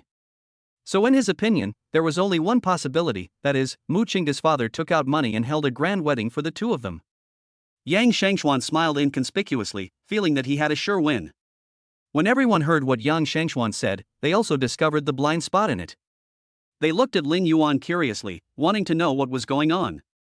When Lin Yuan heard what Yang Shangxuan said, he understood the implication of his words. Isn't Yang Shangxuan's action just a suspicion that he is a gigolo? So, under the gazes of everyone, Lin Yuan slowly drank a sip of water, then nodded and said calmly, "I don't have any money." That's the money my father-in-law gave me. Oh. Inside the box, everyone sighed, which seemed particularly eerie in this dim environment. Lin Yuan looked at his classmates who had been so polite and enthusiastic towards him just a second ago, and his expression suddenly changed.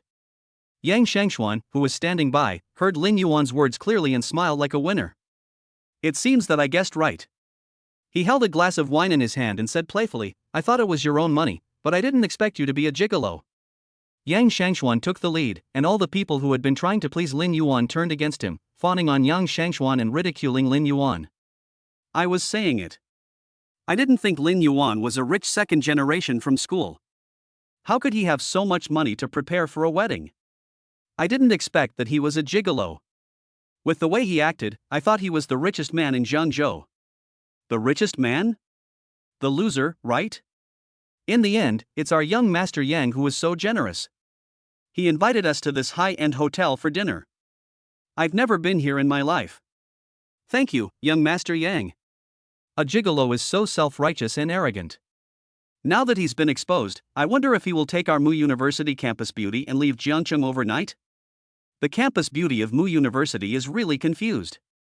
She ignored our young Master Yang and actually fell in love with a bastard like Lin Yuan. I don't know what kind of magic potion Lin Yuan gave the campus beauty of Mu University to make her look like this. Who could have thought of this? While everyone was belittling Lin Yuan, they did not forget to lick Yang Shangxuan. This can be said to be the famous double standard of Longhua. Lin Yuan was not angry about this, but instead admired their acting skills. Because the occurrence of these things was within his expectations, and if they didn't happen he would always feel that something was wrong. Seeing Lin Yuan's calm appearance, Yang Shangxuan was not anxious, thinking that Lin Yuan was just pretending. After all, people who like to show off will definitely run away if their tricks are exposed on the spot. At this time, a female classmate named Yang Li next to Yang Shangxuan stood up. "Young Master Yang, excuse me, I have to go to the bathroom." "I'll have to excuse myself for a moment." Yang Shangxuan looked at Yang Li, who was bending slightly towards him, revealing a ravine. His eyes lowered slightly and fell on Yang Li's private place. "Go ahead." Yang Li smiled and nodded, then left the box. The bathroom is at the other end of the corridor. After Yang Li came to the bathroom, she did not go to the toilet, but took off her underwear and threw it into the trash can beside her. At the same time, she secretly said in her heart, "I must find a way to sleep with Yang Shangxuan today, so that I can enjoy endless wealth and glory in the future." Call. Yang Li took a deep breath, then left the bathroom and prepared to go back to the box. However, before she had taken 2 steps, she caught a glimpse of a drunk, gangster-looking fat man walking out of the men's bathroom. The fat gangster also saw Yang Li. His eyes suddenly lit up. He showed an obscene smile and walked towards Yang Li. "Hey, little beauty, you are alone, do you want, brother, to accompany you to have fun?" As the fat gangster spoke, he pulled Yang Li in front of him and then put his hands on Yang Li's body. "TSK, this feels so good." Bang! Before the fat gangster could finish his words, he was slapped hard on the cheek. "How dare you hit me?" The heat on his face made the gangster's confused consciousness clearer. His eyes were filled with hostility and he grabbed Yang Li's hair. "You stinky bitch, you dare me to hit you? Do you want to die?" Yang Li howled in pain as her hair was pulled, but when she remembered that Yang Shangxuan was still here, she felt less panicked. "Do you know who I am?" Yang Li howled and said pretentiously, "I am young Master Yang's woman. If you dare to touch me, young Master Yang will not let you go." "Young Master Yang? Which young Master Yang?" Seeing that the fat thug had never heard of it, Yang Li was stunned at first, and then said arrogantly, "Of course it is Yang Shangxuan, the son of the real estate tycoon in Magic City. You don't even know this, you are really ignorant. Let me go quickly and apologize to me, otherwise young Master Yang will make you pay for it." However, the fat thug sneered and directly pulled Yang Li's hair, saying as he walked away, "Let's go. Today I want to see what kind of waves the son of a real estate tycoon in Magic City can stir up in Zhangcheng." With her hair pulled, Yang Li screamed like a pig being slaughtered. She wanted to struggle, but the fat gangster's grip was too strong and she couldn't get free at all. She could only be dragged to the outside of the private room booked by Yang Shangxuan.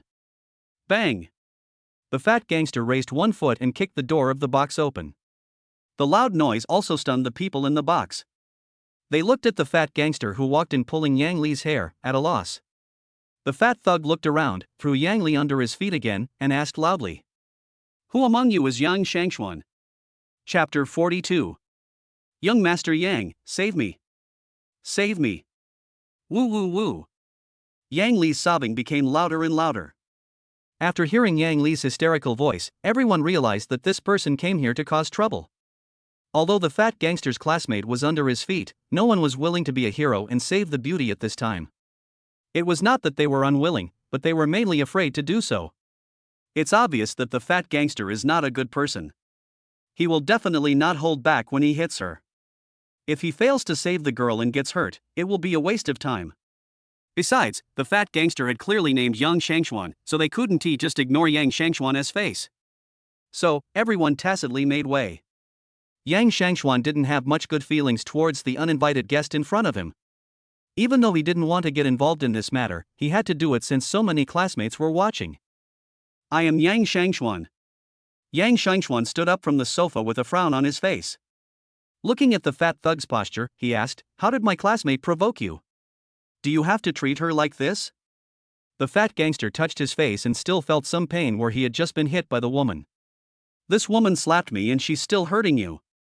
Besides, she said she is your woman, Young Yang. So, Young Yang, do you think you should give me an explanation?" The fat gangster narrowed his eyes slightly, and it seemed that he didn't want to let it go. Hearing this, Yang Shangxuan frowned slightly and cursed in his heart, "This stupid woman is really looking for trouble for me."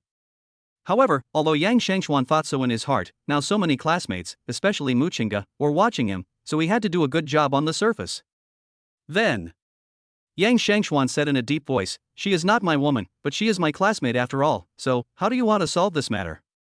Seeing Yang Shangxuan's cooperative attitude, the fat gangster felt better after being slapped by Yang Li.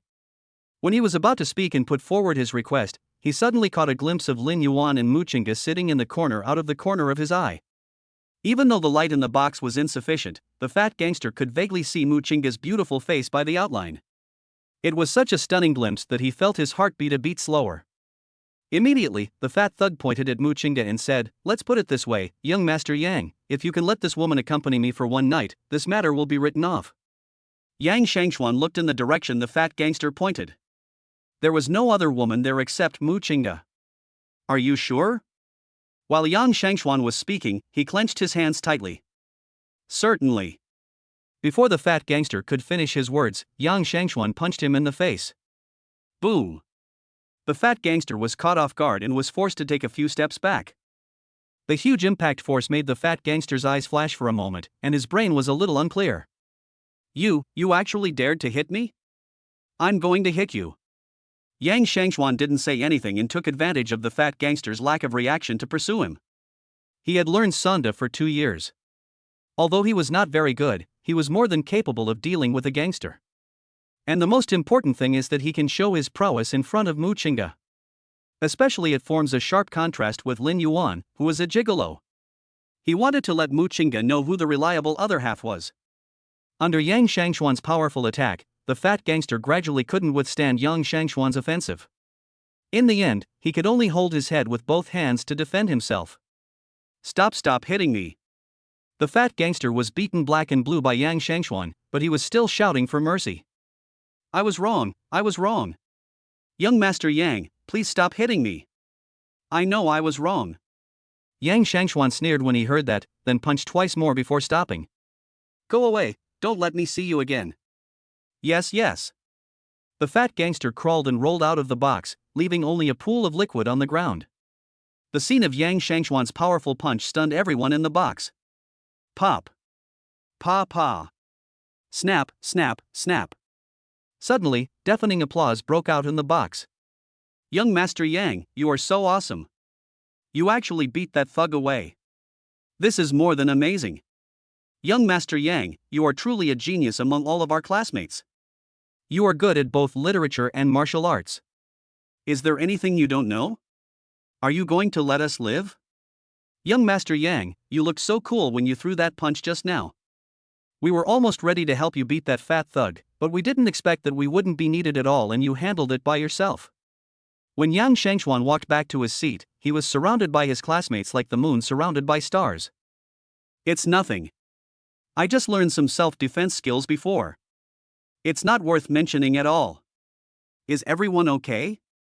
Yang Shangxuan said, and then looked at Mu Qingge in the corner and said with concern, Qingge, don't worry.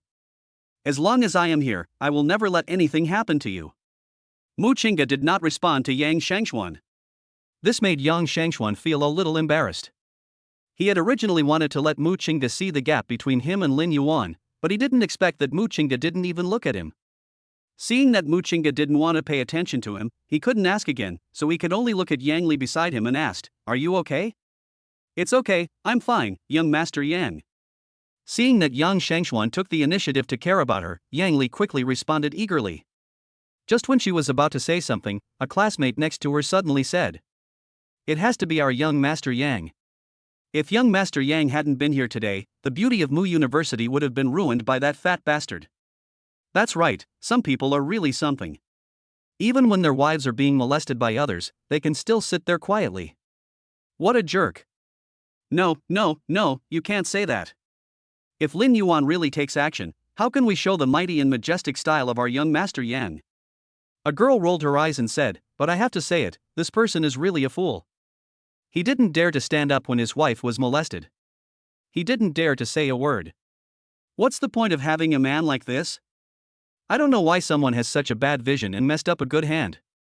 It has to be young Master Yang. The woman's affected voice sounded somewhat familiar to Mu Qingge. She saw the woman who was speaking clearly through the gaps in the crowd. It turned out to be her roommate. Seeing this, Mu Qingge felt a chill in his heart. She thought she had a good relationship with her roommate, but now it seems, it's just so-so. Lin Yuan didn't say anything, just ate calmly. Suddenly, he noticed that something was wrong with Mu Qingge's expression, and asked softly, What's wrong? It's okay. Mu Qingge shook her head and took a deep breath. I just felt that. I didn't expect that my roommate, who I'd been with for 4 years, is also a person who curries favor with the powerful. Lin Yuan thought about it carefully and remembered the woman who had just spoken. He comforted Mu Qingge, people are like this. Everyone is an independent and selfish person. We don't need to spend too much time and energy on these people who have nothing to do with us. It's not worth it. I know. Not long after the conversation between the two came to an end, the door of the box that had just been closed was kicked open again. Everyone watched as the fat gangster, who was beaten black and blue by Yang Shangxuan, came back. And this time he was not alone. There were at least a dozen thugs behind him, all of whom were tall and strong and looked very good at fighting. You didn't expect that I would be back again. The fat thug's face was swollen. Even if he smiled, only a few cracks could be seen on his face that was swollen and smooth like a boiled egg. Do you dare to come again? Yang Shangxuan looked at the group of people behind the fat gangster and thought to himself, not good. But he still stood up. Since he had already pretended, he had to keep pretending. You can't win by yourself, so you call for help? You are not a gentleman at all. Gentleman, gentlemanly demeanor? The fat thug finished reading Yang Shangxuan's words obscurely, and smiled jokingly, Fuck your gentlemanly demeanor, I'm a gangster, so what if I call for help? Isn't it enough to beat you? The fat gangster waved his hand. Brothers, come on. You. Yang Shangxuan wanted to say something more, trying to win people over with virtue, but who knew that this group of thugs were completely unreasonable and just attacked him with heavy punches. Although he had learned Sanda for several years, 2 fists were no match for 4 hands. In just a few hits, Yang Shangxuan was knocked to the ground and couldn't get up. Hey, don't beat him to death. The fat gangster gave a reminder, and many of the younger brothers surrounding Yang Shangchuan dispersed. Taking a breath, Yang Shangchuan wanted to say something harsh. You wait, my father is Yang Hong. Bang! Before Yang Shangchuan could finish his words, the fat gangster slapped him in the face. Do you fucking know who I am? I am the brother-in-law of the leader of the Dragon and Tiger Gang of Jiangchang. Yang Shangchuan was stunned by the fat gangster's slap, but after hearing what the fat gangster said, he stood there in a daze. Although their family has some influence in Shanghai, a strong dragon will never be able to defeat a local snake. But the problem is, he can't just watch Mu Qingge being abused by the fat gangster in front of him. Thinking of this, Yang Shangchuan struggled to get up and said to the fat thug in a flattering manner, "It's my fault today. Another day I will treat you brothers to a meal and apologize in person." Bang! Before Yang Shangchuan could finish his words, he was slapped by the fat gangster again. What do you mean by you're wrong? That's so far-fetched. Just don't say it. The fat gangster was a little impatient. He stepped over Yang Shangchuan and walked straight towards Mu Qingge. Seeing this, Lin Yuan's classmates fled in panic, as if they were afraid of getting into trouble. Only Fang Zichuan stood in front of Mu Qingge, ready to advance and retreat with Lin Yuan. He took a step forward and whispered to Lin Yuan beside him. Lin Yuan, when the fight starts later, you take Mu Qingge away first. You must protect Mu Qingge and don't let them catch her. Lin Yuan was already very moved that Fang Zichuan stood up at this time. Now Fang Zichuan was willing to sacrifice himself for him. Lin Yuan felt that his friendship with him was not in vain. He walked up and patted Fang Zichuan on the shoulder. Fine. Nothing's wrong. Fang Zichuan was almost getting anxious as he looked at Lin Yuan, who was walking forward again. Hurry up and leave. At this time, the fat gangster had walked over and reached out to grab Mu Qingge, who was protected by Lin Yuan and Fang Zichuan behind him. However, the next second, only a dull sound was heard. When everyone looked again, they found that the fat gangster had been slapped away by Lin Yuan and hit the wall of the box heavily. Chapter 43. Wow! There was an instant uproar in the box. For a moment, everyone looked at Lin Yuan with shock in their eyes. They didn't expect Lin Yuan to be so powerful. You dared to hit me? The fat gangster who was slapped away by Lin Yuan now struggled to get up from the floor, groaning in pain. He pointed at Lin Yuan and said viciously, "Brothers, come on. Beat them to death." Yes. When the younger brothers saw their boss's brother-in-law being beaten, they were all energized and swung their fists at Lin Yuan. However, bang! Bang! With just a few slapping sounds, all the younger brothers were slapped away by Lin Yuan one by one, and fell into every corner of the box like flowers scattered from heaven. During the meal, the younger brothers wailed one after another, scaring everyone in the box so much that they could not move. Yang Shangchuan, who had been beaten black and blue and was now sitting on the ground, was so angry when he saw the scene. Is this kid Lin Yuan playing tricks on him? He is so capable, yet he is forced to embarrass himself in front of Mu Qingge. Thinking of this, Yang Shangchuan looked at Lin Yuan with a more gloomy look in his eyes, and veins bulged on his clenched fists.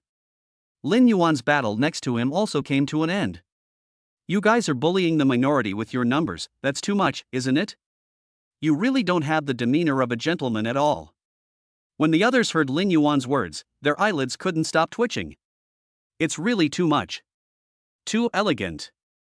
Just when everyone else breathed a sigh of relief, there was another person in the box whose expression became a little unnatural. He didn't expect that so many of his younger brothers were defeated by one person, and this person was walking towards him at this time. The fat gangster was so scared that he kept his feet on the ground and moved backwards. You, don't come over here. He. Lin Yuan sneered, ignored his words, and continued walking towards him. The fat thug panicked immediately. He had never seen a man as fierce as Lin Yuan. He swallowed his saliva and said harshly, My brother-in-law is the boss of the Dragon and Tiger Gang, known as the Cross River Dragon. If you dare to hit me, my brother-in-law will definitely not. Snap. Before the fat gangster could finish his words, the sound of two crisp slaps drowned out his voice. Ha? What did you just say? Lin Yuan scratched his ear, stepped on the fat thug's hand, and said in a ruffian tone, How dare you hit my boss? The fat thug felt the pain in his palm, grimacing in pain, covering half of his swollen face and asking, Who is your boss? Lin Yuan squatted down and put his entire weight on the fat gangster's hand.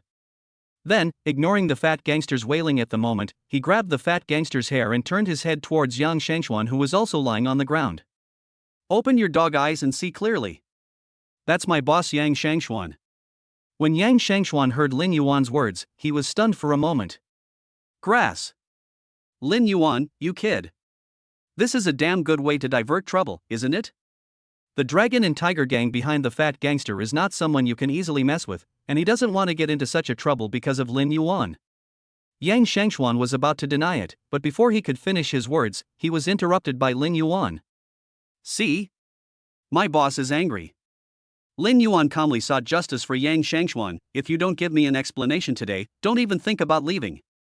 I can give you money. Who wants your money? Don't you know my boss? He is the heir of Hangdao Real Estate in Modu. Do you think my boss would value your little money? Damn it.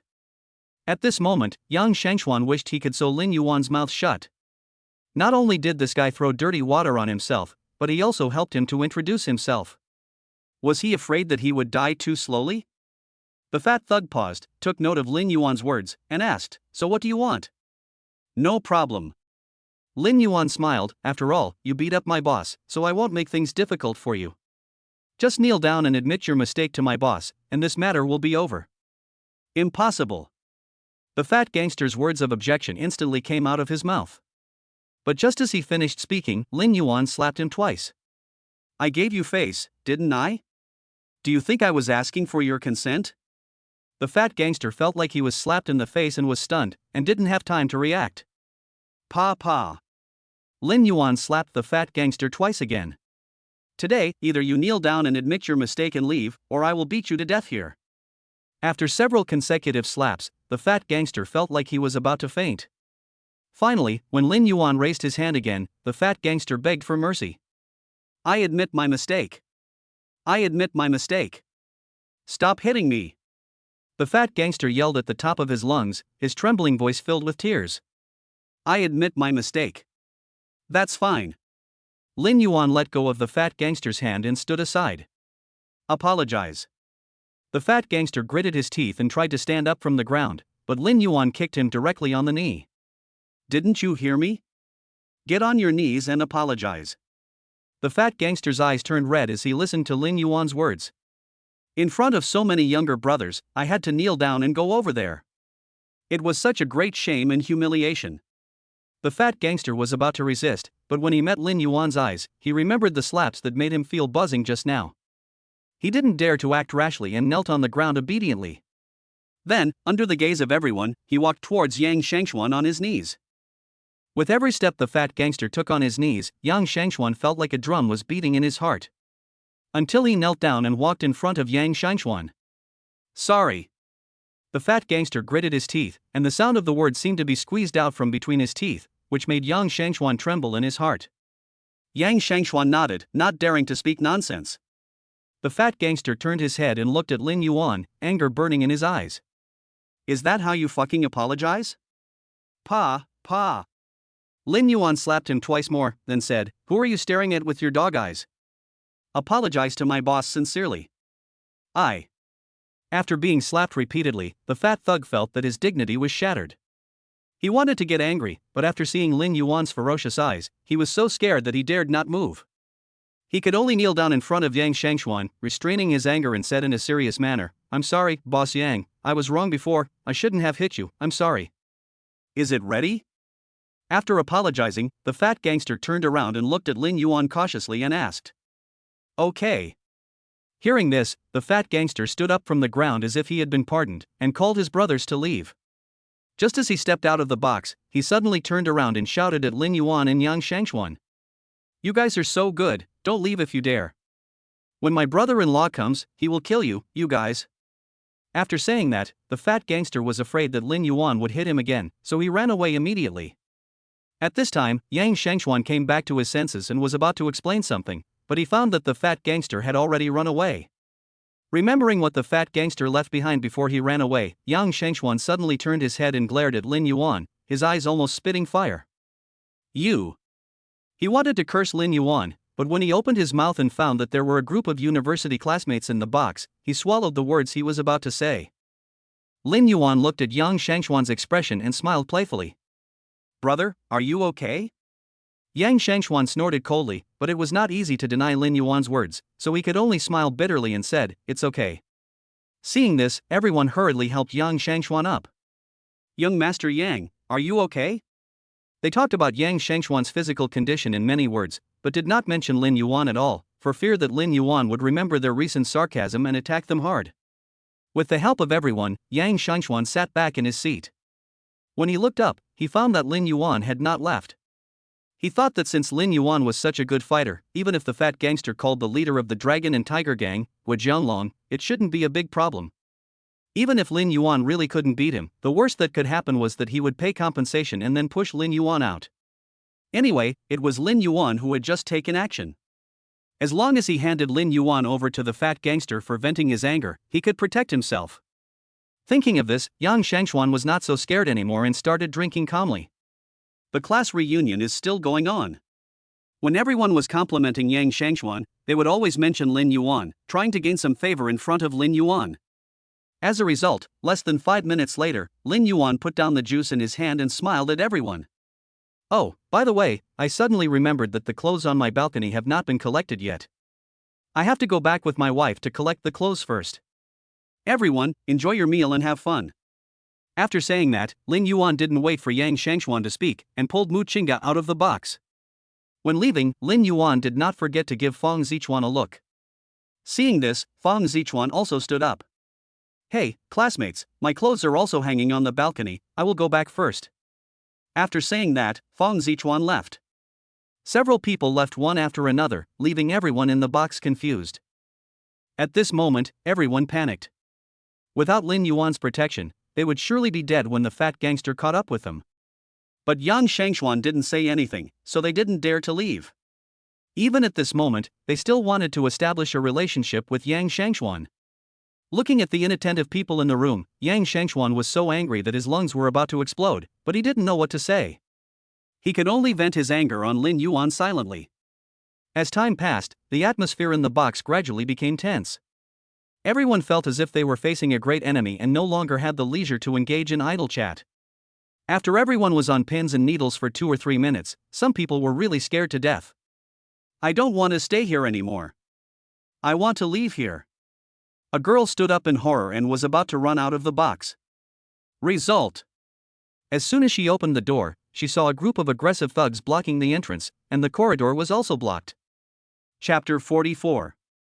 The door to the box was blocked. Then, a gangster-looking man walked in, and behind him was the fat thug who had just entered and exited the box twice. The fat gangster covered his face and walked wailing to the side of Zhang Haotian, the leader of the Dragon and Tiger Gang, also known as Guojianglong by the people of Jiangcheng. "Brother-in-law, you have to make the decision for me." Zhang Haotian frowned and looked around the box. "Who hit you?" The fat gangster ran into the box angrily, looked around, and did not see Lin Yuan, but he saw Yang Shangxuan. So, he pointed at Yang Shangxuan and said to Zhang Haotian, "Brother-in-law, it was this guy who beat me. Not only could he not beat me, but he also called his little brothers out to beat me up. Even the men you gave me were beaten down by him." Zhang Haotian paused after hearing this. "Where is that little brother?" "He's not here, but that's not important. He said this guy is his big brother.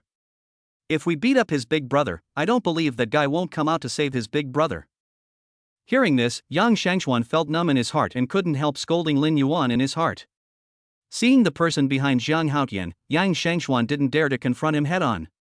He took out a pack of good cigarettes from his trouser pocket, nodded and walked forward. "Brothers, calm down and have a cigarette first. What just happened was all a misunderstanding. The man who hit your brothers just now is not my younger brother at all. He and I are just ordinary classmates. If you don't believe me, you can ask my classmates. We don't like him very much. I don't like your paralysis." Before Yang Shangxuan could finish his words, the fat gangster interrupted him and slapped him in the face. Pop! The slapping sounded like thunder. Yang Shangxuan felt a hint of sweetness coming out of his mouth. But he didn't dare to fight back and stood timidly in front of the fat gangster. The fat gangster also imitated Lin Yuan and grabbed Yang Shangxuan's hair and scolded him.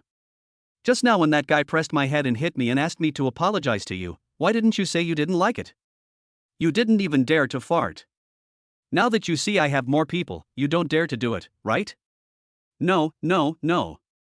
Yang Shangxuan had no way to defend himself. Rubbish, you're not as good as your little brother. The fat gangster looked at Yang Shangxuan with contempt, then threw him heavily to the ground and waved his hand. Seeing this, the younger brothers behind him came out. Beat me. If I can't kill you, beat me to death. Okay. The younger brothers moved their joints one by one, and the crackling sound scared Yang Shangxuan. He was extremely panicked and was about to run away, but was caught by someone and beaten violently with fists. Ah! Yang Shangxuan's screams spread throughout the box, and those who had been licking Yang Shangxuan were now trembling with fear. They just watched the fire from the other side of the river, not daring to say a word, for fear that the fire would burn them. Stop, stop. Yang Shangxuan held his head with both hands, curled up. Brothers, please stop, I have money, I will apologize to you, can you please let me go? His words did not gain the sympathy of the fat thugs, but instead made them attack even harder. Ah! Ah! Ah! Yang Shangxuan's shouts became weaker and weaker, and the only sounds in the entire box were the dull sounds of blows. Suddenly, there was a puff sound. Yang Shangxuan, who was curled up on the ground, suddenly lunged forward and spat out a pool of blood from his mouth. Seeing this, the younger brothers looked at each other and continued to beat him hard. Stop hitting me. When Yang Shangxuan felt that he was dying and only one step away from death, he saw Kipling beside him. He shouted desperately as if he had grabbed a life-saving straw, Kipling! Kipling! Quick, save me! Yang Shangxuan's shout indirectly spread the war to the surrounding area. The fat gangster was already furious at this time, and when he saw Yang Shangxuan begging for mercy from the people outside, he followed Yang Shangxuan's gaze and found that there was a dark foreigner standing in the box. The fat gangster's eyes darkened and he called a few of his brothers to follow him. Kipling looked up and realized that the situation was not good, so he quickly said, I am a foreign friend, you can't hit me. He thought that the dragon people would still treat foreigners like them with special favor as before. But he forgot that the Qing dynasty had already perished. Moreover, the person in front of him is a gangster. There is no reason at all to argue with gangsters. Kipling's words were like a spark that instantly ignited the fuse of the fat gangster's anger. I don't care who you are.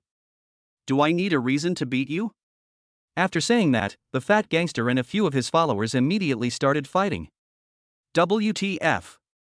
Kipling didn't expect these people to be serious, so he had to dodge and not get entangled with these irrational lunatics, but the front and back doors were blocked by the fat gangsters, and he couldn't escape from this place at all.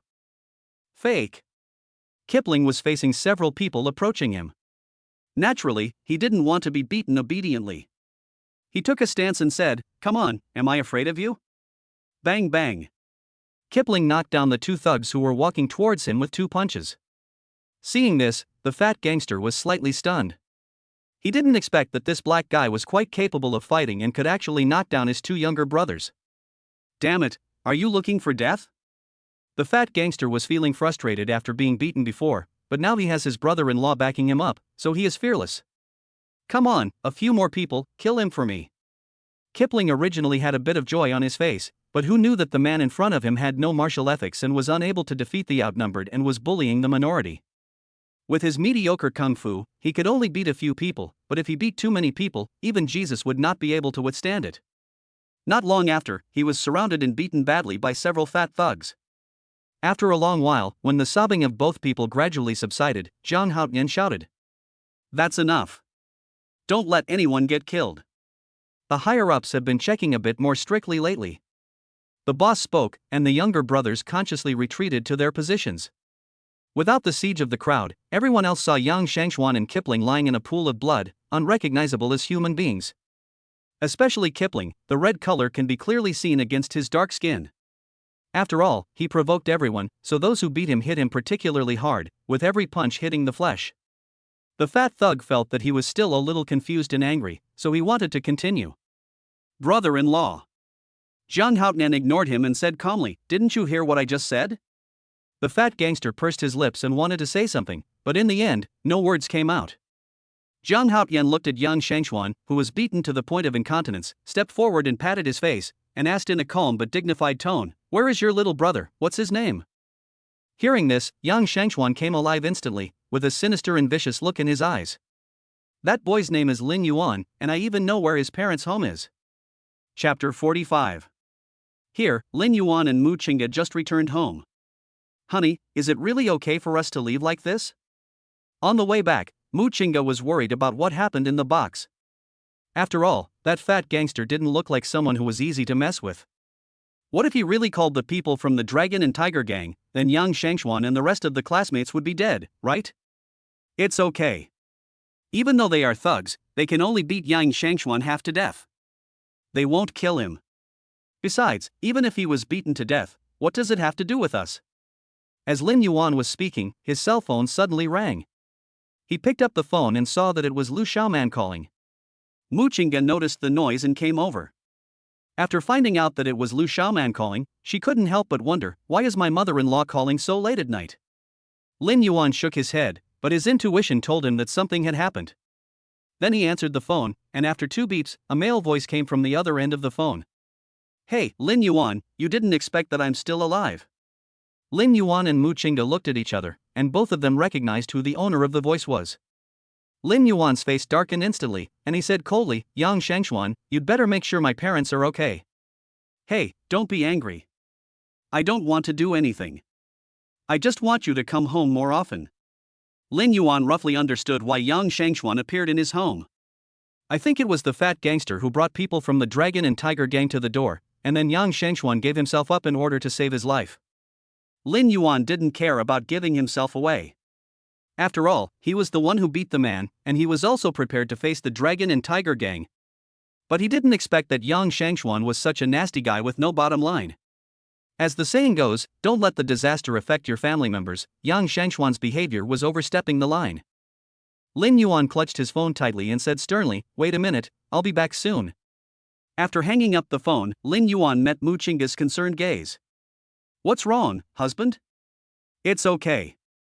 Lin Yuan blinked, his expression eased a little, and he said softly, I'm going home to take care of some things.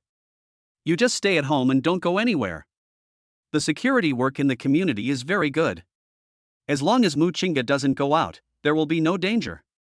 Seeing Lin Yuan's expression, Mu Qingge also realized the seriousness of the matter. At the same time, she also understood that if she followed Lin Yuan back now, she would not only be unable to help, but would become a burden to Lin Yuan. Mu Qingge concealed her expression and pretended nothing had happened as she helped Lin Yuan tidy up his clothes. Then you, be careful on the road. I'll be waiting for you to come back home. Yeah. When Lin Yuan left, he left a kiss on Mu Qingge's lips and then ruffled Mu Qingge's hair. Okay, go back quickly, your husband will be back soon. Mu Qingge nodded and then closed the door. Lin Yuan said goodbye to Mu Qingge with a smile, but the moment he turned around, the smile on his face disappeared and his eyes were dark enough to kill people. On the way home, Lin Yuan was extremely anxious and drove very fast, even running several red lights in a row. He remained indifferent to the critical values on the dashboard, and only thought of 2 words in his mind, hurry up. Faster. The journey would have taken more than an hour, but Lin Yuan returned to his parents' old yard in less than half an hour.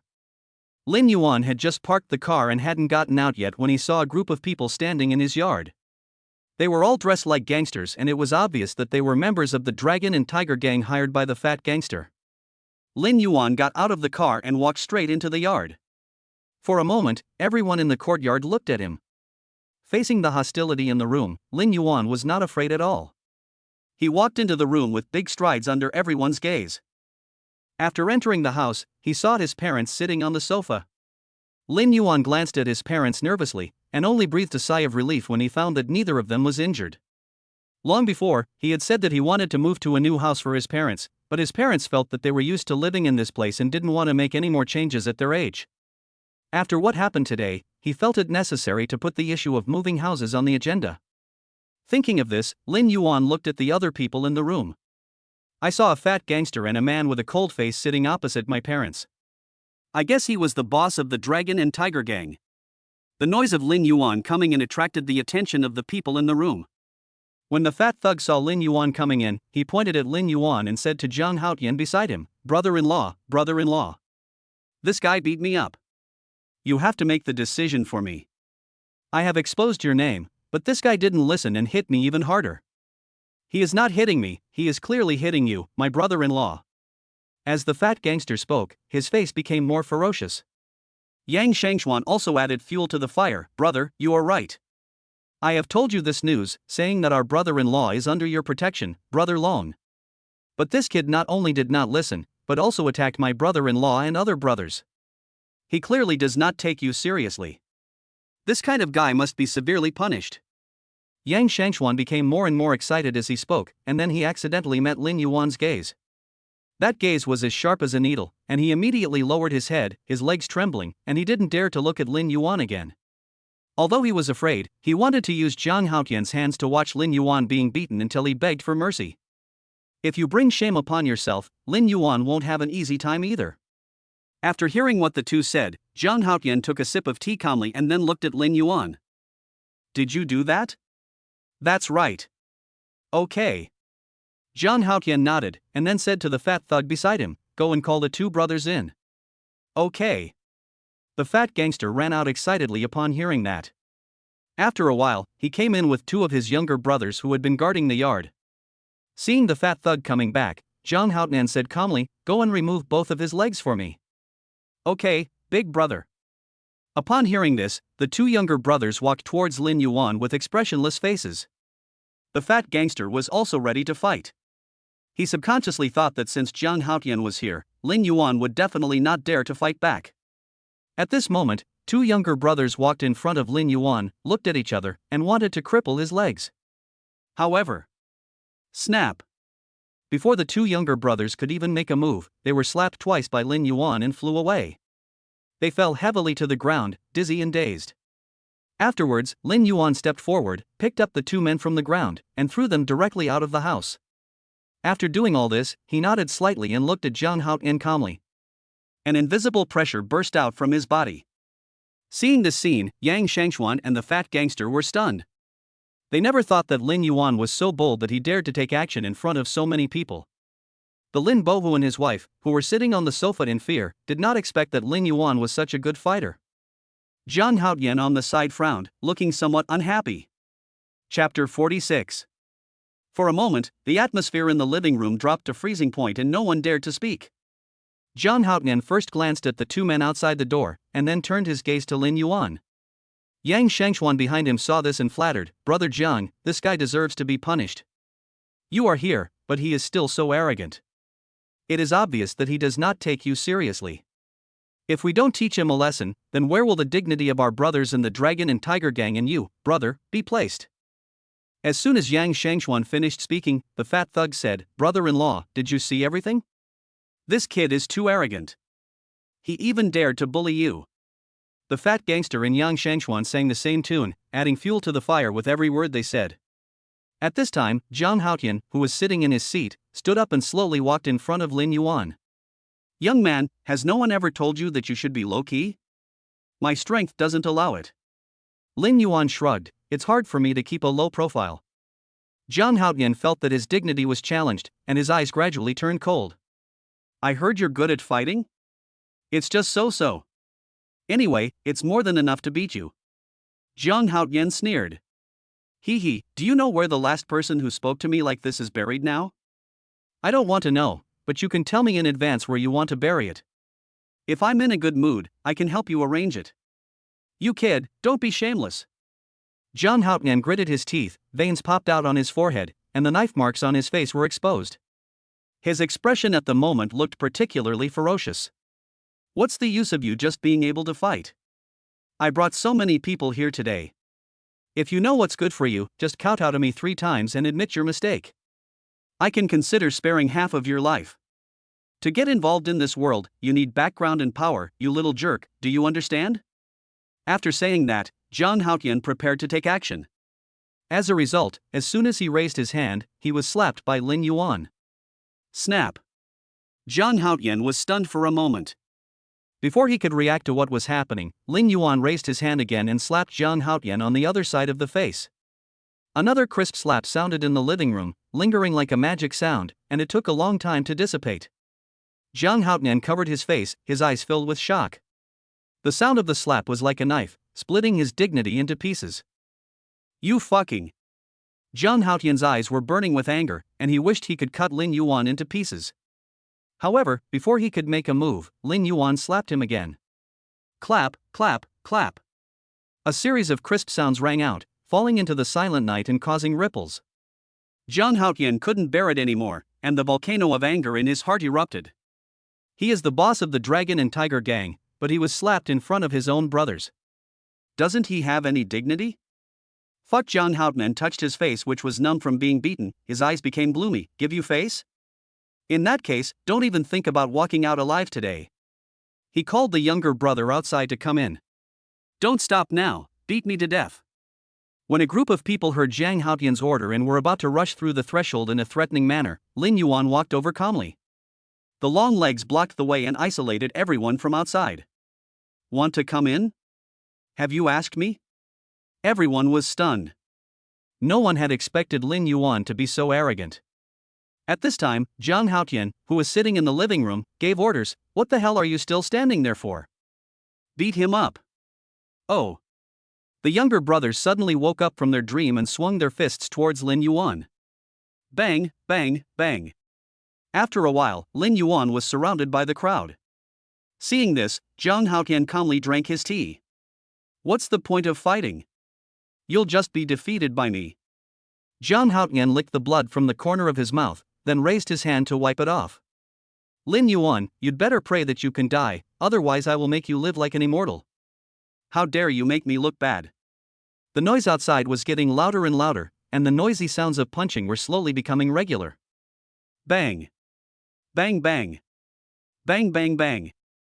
As Zhang Haotian listened, he felt more and more that something was wrong. He put down the cup, stood up and walked out the door.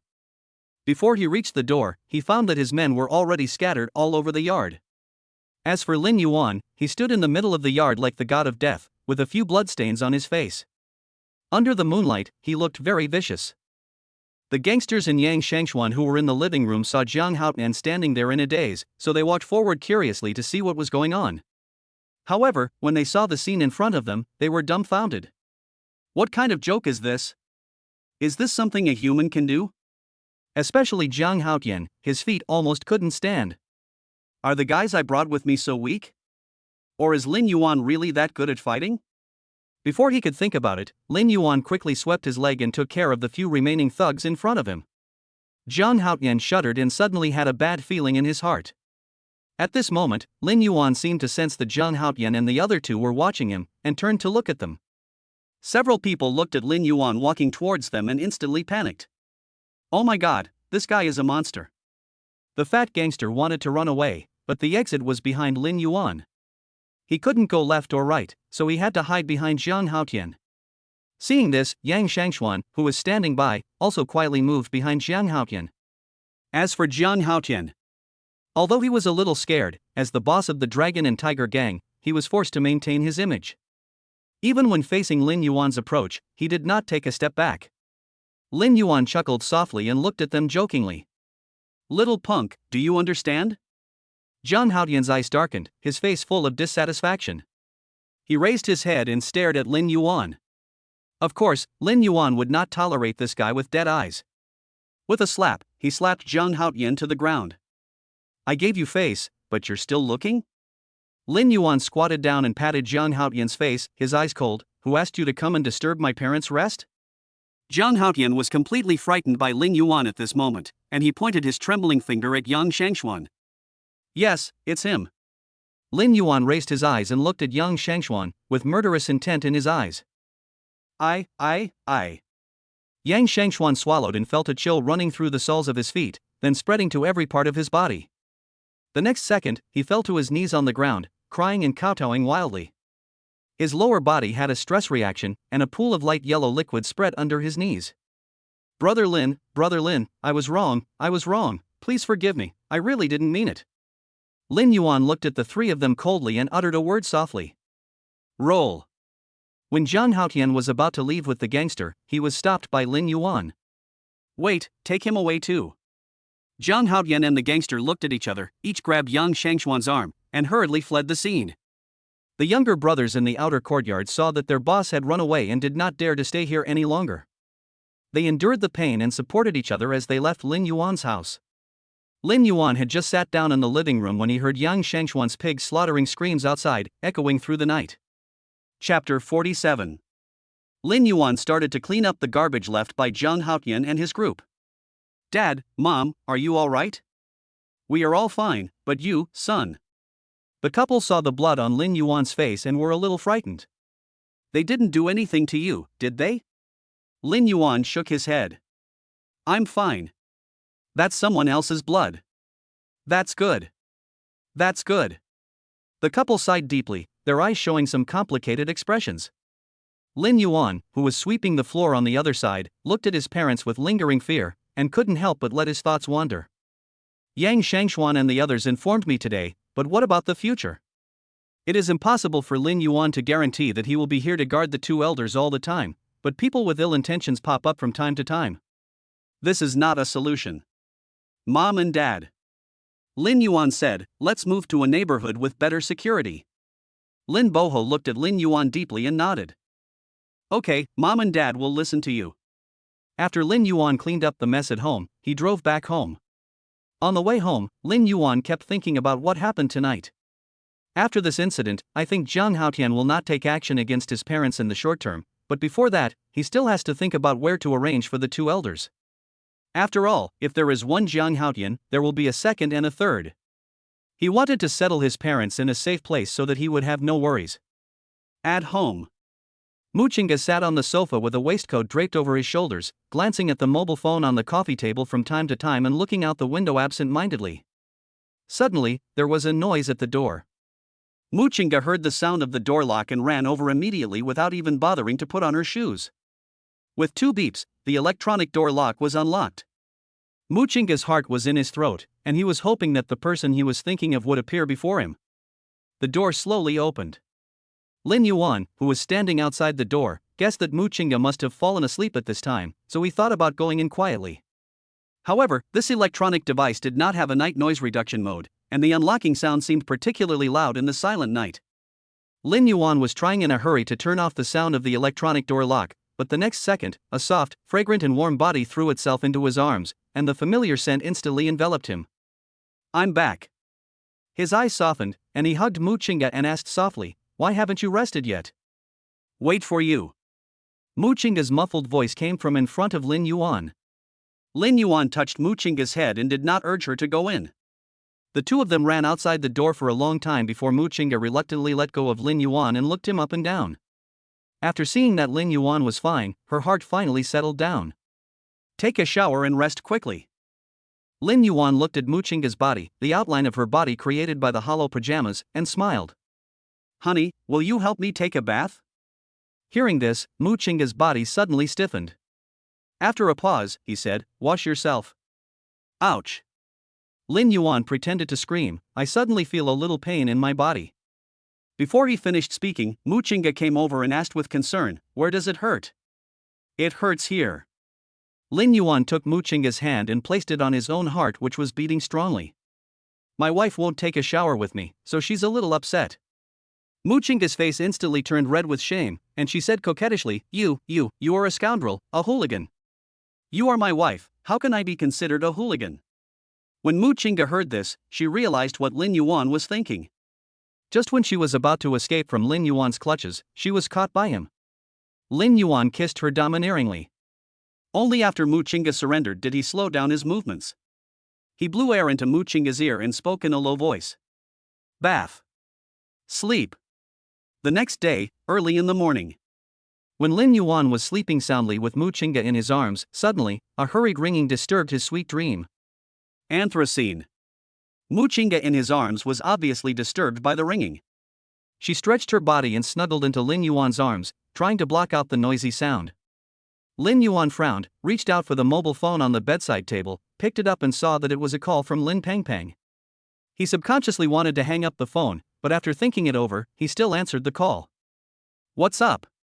After hearing Lin Yuan's voice, Lin Pengpeng said in a commanding tone, Lin Yuan, lend me your car. I want to drive to the class reunion. Lin Yuan was already unhappy because his sweet dream was disturbed early in the morning, and Lin Pengpeng's words made him even angrier. You are sick. After saying that, Lin Yuan hung up the phone. On the other end of the phone, just when Lin Pengpeng was about to speak, she heard a beep sound. She took down the phone and found that Lin Yuan had hung up. Her defense was broken in an instant. After I borrowed Lin Yuan's car and posted it on WeChat Moments that day, all my classmates knew that I was Lin Yuan's cousin. Moreover, after that comment was sent out, the class group that had been quiet for a long time suddenly became lively at that moment. Many people talked about their recent developments in the past few years. Suddenly, someone suggested organizing a class reunion. After a few rounds of discussions, the plan was finally set. Lin Pengpeng was a little too flattered by the praise, so she said she would drive a Maserati to the class reunion. Who knew that Lin Yuan wouldn't give him any face at all? Hateful. Lin Pengpeng stomped her feet on the ground angrily. My class reunion is tonight, and if I don't drive over, I'll be laughed to death. As she thought about it, she made up her mind and decided to go directly to Lin Yuan's parents to talk to them. My two uncles and aunts have always been cowardly. As long as I talk to them nicely, they will definitely ask Lin Yuan to lend me the car for the sake of my parents. Lin Pengpeng thought about it carefully and felt that her idea was really great. She did what she said and went to find Lin Yuan's parents immediately. The other side. After Lin Yuan and Mu Qingge had spent the whole morning in bed, they got up from the warmth of the midday sun and prepared to wash up and eat. While eating, Mu Qingge suddenly asked, "Did anyone call this morning?" Lin Yuan nodded, not intending to hide it. "Yes, my cousin." "Oh, so early, is there something urgent?" "Nothing, she might be sick and didn't have time to take medicine this morning." Lin Yuan picked up some food for Mu Qingge. "Let's ignore them, it's bad luck." Oh. Although Mu Qingge didn't know what happened between Lin Yuan and Lin Pengpeng in the morning, looking at Lin Yuan's expression, she guessed that it was not a good thing, so she didn't ask any more questions. After Lin Yuan finished lunch, seeing that there were only 2 days left for the investment to cool down, he became even more excited about it. Last time, he was only strengthened to level 5, but he was able to beat all the gangsters. If he is strengthened to level 5 again next time, who knows what the effect will be. Maybe he will be comparable to a national second-level athlete. As a result, just when Lin Yuanmei was thinking about it, the cell phone beside him suddenly rang. He picked up the phone and saw that it was his parents calling. Seeing this, he panicked, thinking that it was Jiang Haotian who came to his door, so he quickly answered the phone. "Jiang Haotian, do you want to die?" Lin Yuan's face was gloomy and his voice was as cold as the arrival of the god of death. The person on the other side was stunned when he heard this. "Son, what did you say?" "I am your mother." After hearing this, the gloom on Lin Yuan's face slowly faded away. He cleared his throat and pretended nothing had happened and asked, "Mom, what's wrong?" Lu Xiaoman replied, "Your cousin is here. She is throwing a tantrum at home and wants to borrow your car. If you don't lend it to her, she will die in front of us." Chapter 48. Lin Yuan was holding the phone and could still vaguely hear Lin Pengpeng's throwing a tantrum on the other end of the line.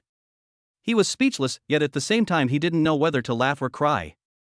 I didn't expect that Lin Pengpeng, after failing to borrow a car from me, would go to her parents' house and act like a scoundrel. Her face is really thicker than a city wall. At this time, Mu Qingge brought a cup of tea out from the kitchen. When she handed it to Lin Yuan, she noticed that Lin Yuan's expression was a little strange, so she asked in a low voice, "What happened?" Lin Yuan covered the receiver of his phone. "My cousin called me this morning and wanted to borrow my car. I refused, so now she's gone to my parents' house and made a scene, pestering them and asking me to lend her the car." This. Mu Qingge was speechless for a moment, not knowing how to respond to Lin Yuan's words. Seeing that Mu Qingge had the same expression as him, Lin Yuan smiled helplessly, then removed his hand that was covering the microphone. "Mom, I'll be back soon, just ignore her." After Lin Yuan gave some instructions, he hung up the phone. The next second, Mu Qingge handed over the car keys. "Go home, eh? Let's go." Lin Yuan looked at Mu Qingge's high spirits and suddenly wondered if the sun had risen from the west. However, he did not ask any more questions. He just took the key, then took Mu Qingge's hand and went out. Parents' home. Lin Pengpeng was lying on the ground, feeling a little tired, but she still asked Lu Xiaoman for a glass of water. "Aunt, I'm thirsty, pour me a glass of water." Lu Xiaoman was a little helpless, but still turned around and poured a glass of water for Lin Pengpeng. While Lin Pengpeng was drinking, she suddenly heard the roar of a car engine. She thought to herself, it must be Lin Yuan who came back. Then, she drank the water in the cup in one gulp and lay on the ground acting like a spoiled brat again. Outside, before Lin Yuan and Mu Qingge walked into the house, they heard Lin Pengpeng's voice coming from a distance. When the two walked in, as expected, they saw Lin Pengpeng rolling on the ground. After Lin Pengpeng saw Lin Yuan and Mu Qingge come in, her tone became even more aggressive. Lin Yuan selectively ignored Lin Pengpeng on the ground and walked to Lu Xiaoman's side first. "Mom, are you okay?" "I'm fine, it's just your cousin." Lu Xiaoman wanted to say something but hesitated. She didn't know what to say. "It's okay, leave it to me. Go call Dad over first." Lu Xiaoman was skeptical, but she still went to call Lin Bohu. After seeing Lu Xiaoman leave, Lin Yuan's face instantly turned cold. He said indifferently, "Go back. I can't lend you the car." When Lin Pengpeng heard this, anger suddenly surged in her heart. "I don't want to listen, I don't want to listen, I don't want to listen. You have to lend me this car today." Lin Yuan thought Lin Pengpeng's words were very funny. "Who gave you the confidence to take someone else's car for granted? If that's the case, why don't you go out and ask on the street to see who wants to lend you a car? Then just go and borrow one from someone else. Lin Yuan, you have no conscience. I'm your cousin, and you're not even willing to lend me your car? What's wrong? Did you eat your rice? You." When Lin Pengpeng saw Lin Bohu and Lu Xiaoman coming over, she began to condemn Lin Yuan with all her might. "Uncle and aunt, isn't my cousin too stingy? I just wanted to borrow a car to drive around, but he refused to lend it to me. If he doesn't lend me the car today, I won't get up." Lin Yuan ignored Lin Pengpeng's words and turned to look at his parents.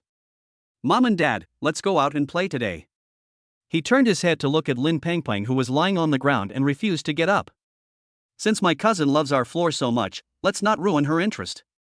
Once the door is locked, my cousin can cry and scream as much as she wants.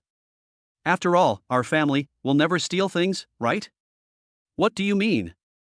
When Lin Pengpeng heard this, she felt that Lin Yuan was making an insinuation. "It's nothing, cousin, just stay by yourself. There's food in the refrigerator, just take care of it yourself." After saying that, Lin Yuan left with his parents. Lin Pengpeng looked at Lin Yuan's back as he left. After all, she didn't believe that Lin Yuan would lock her here. As a result, when she found out that Lin Yuan was really going to lock her up, she panicked and rushed out. "Lin Yuan, are you still a human being? I'm your cousin, don't you even care about our blood relationship? You actually want to lock me in?" Lin Pengpeng stood aside, panting, with her hands on her hips, accusing Lin Yuan. "I just want to borrow your car. What's wrong with that? I've already told my classmates that you're my cousin and I'm going to drive your car to the class reunion. But now you're not even willing to lend me your own car. You're really trying to embarrass me. Who cares about you so much? Do I agree with what you said?" Lin Yuan was too lazy to pay attention to Lin Pengpeng. After all, it was impossible to reason with such a person. He led his parents and Mu Qingge into the car, stepped on the accelerator, and the red Maserati sped away like a gust of wind. Lin Pengpeng looked at the direction where Lin Yuan drove away and stomped her feet in anger. But she couldn't get the Maserati back after it ran away.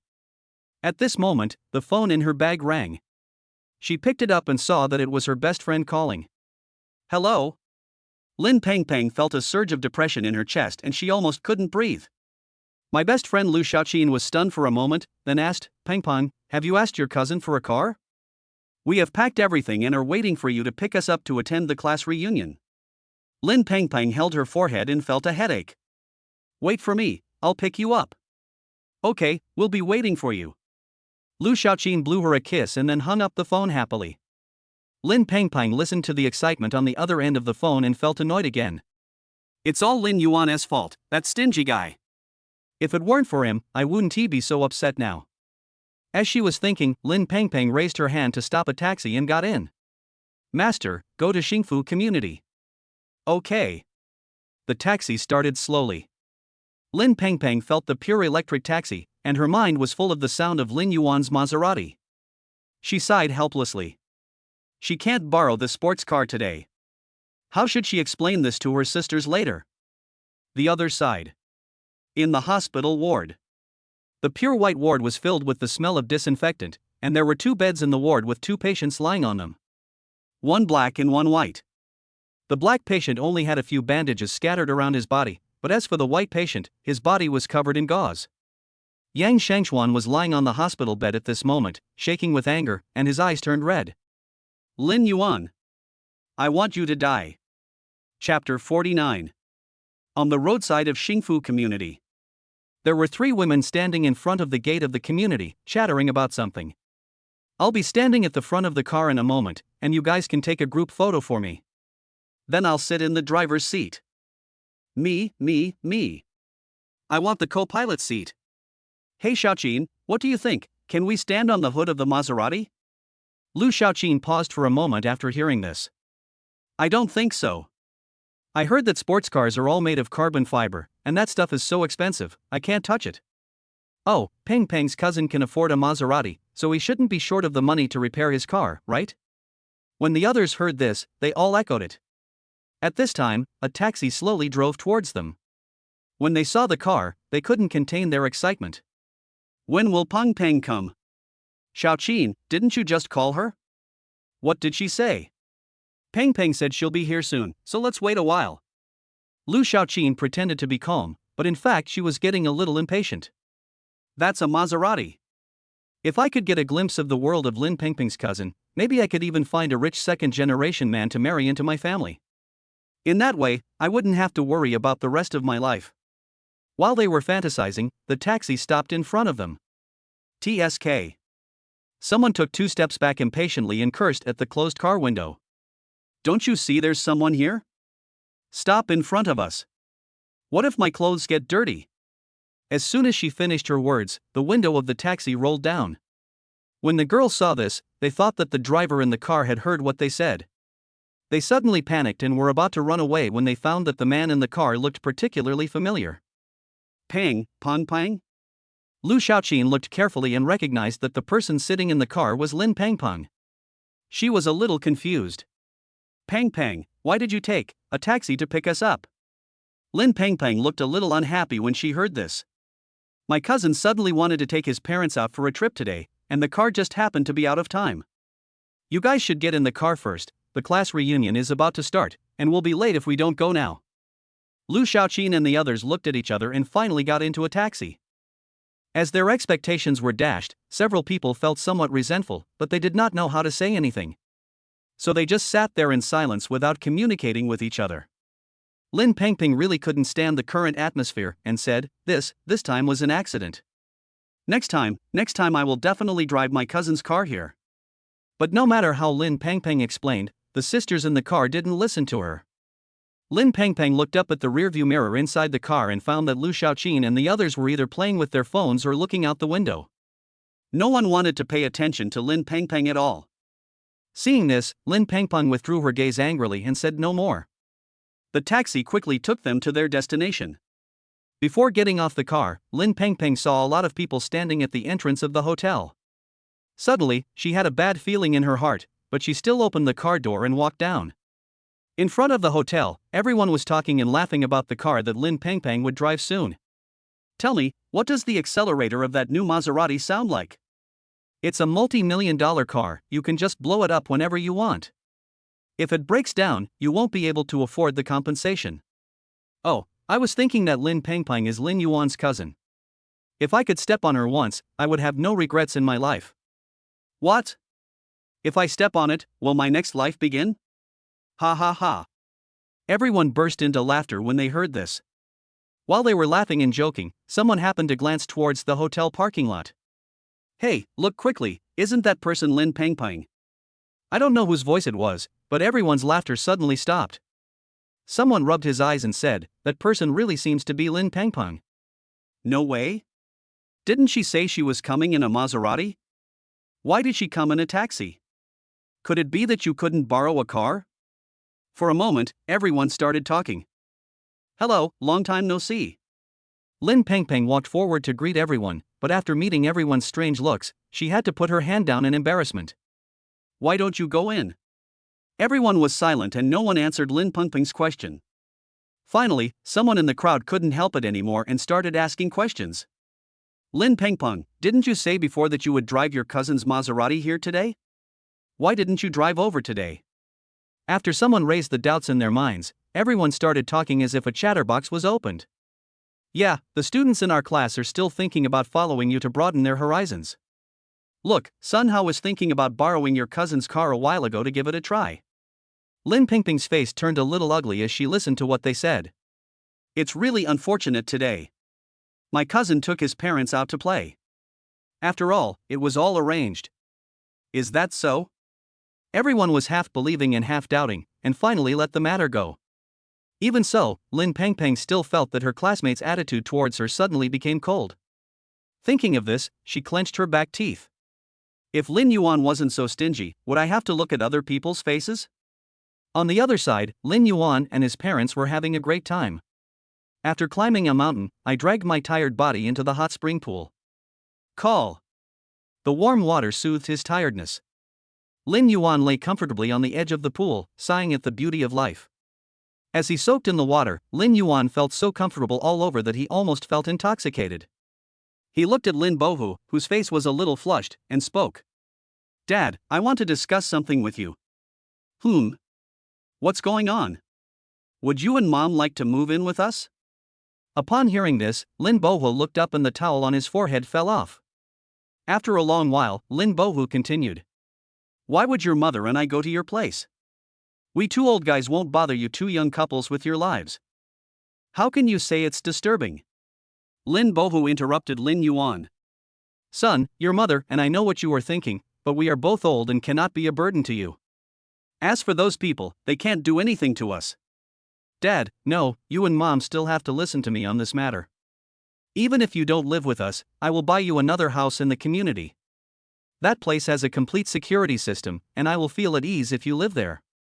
Lin Bohu hesitated to speak, and finally sighed heavily. Okay, we will listen to you. My parents are old too. No way, you and my mother are still young. The father and son looked at each other and laughed silently. Chapter 50. The hot steam rising from the hot spring water blurred the moonlight, and everything became hazy.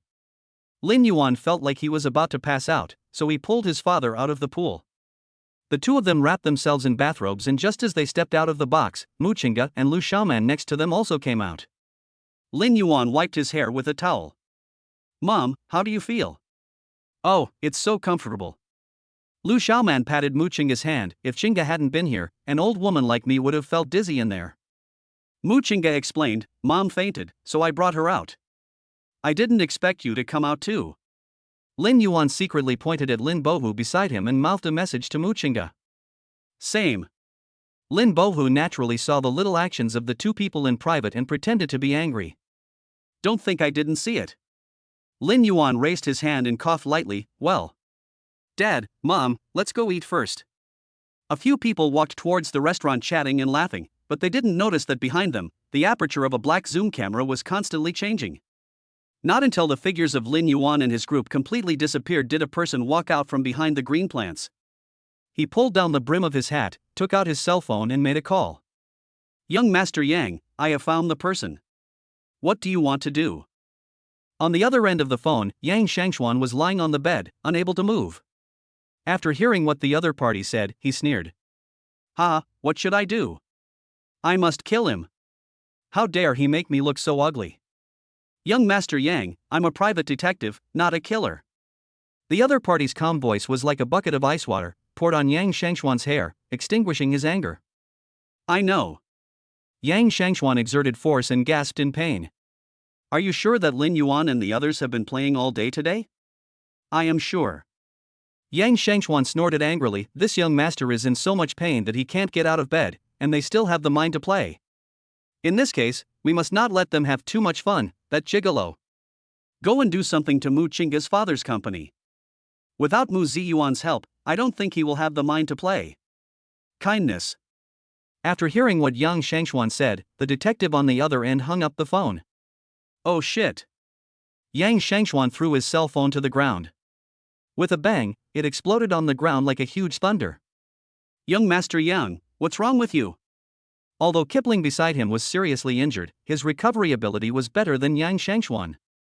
Now he was able to sit up from the bed. What else can I do? I am here suffering from the knife, but Lin Yuan is taking his family to enjoy a hot spring bath. I would be a fool if I don't take revenge. Kipling's expression suddenly turned ugly.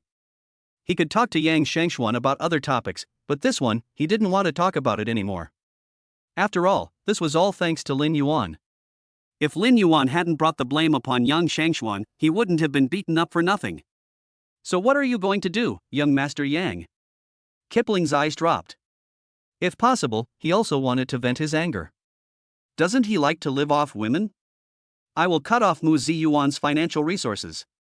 Then Lin Yuan, who can't help, will be abandoned by Mu Qingge. And I am the one who can save Ziyuan's grand plan. Thinking of this, Yang Shangxuan felt that he was extremely smart and had already begun to celebrate in advance for his perfect plan. At the same time, Lin Pengpeng's class reunion was halfway through.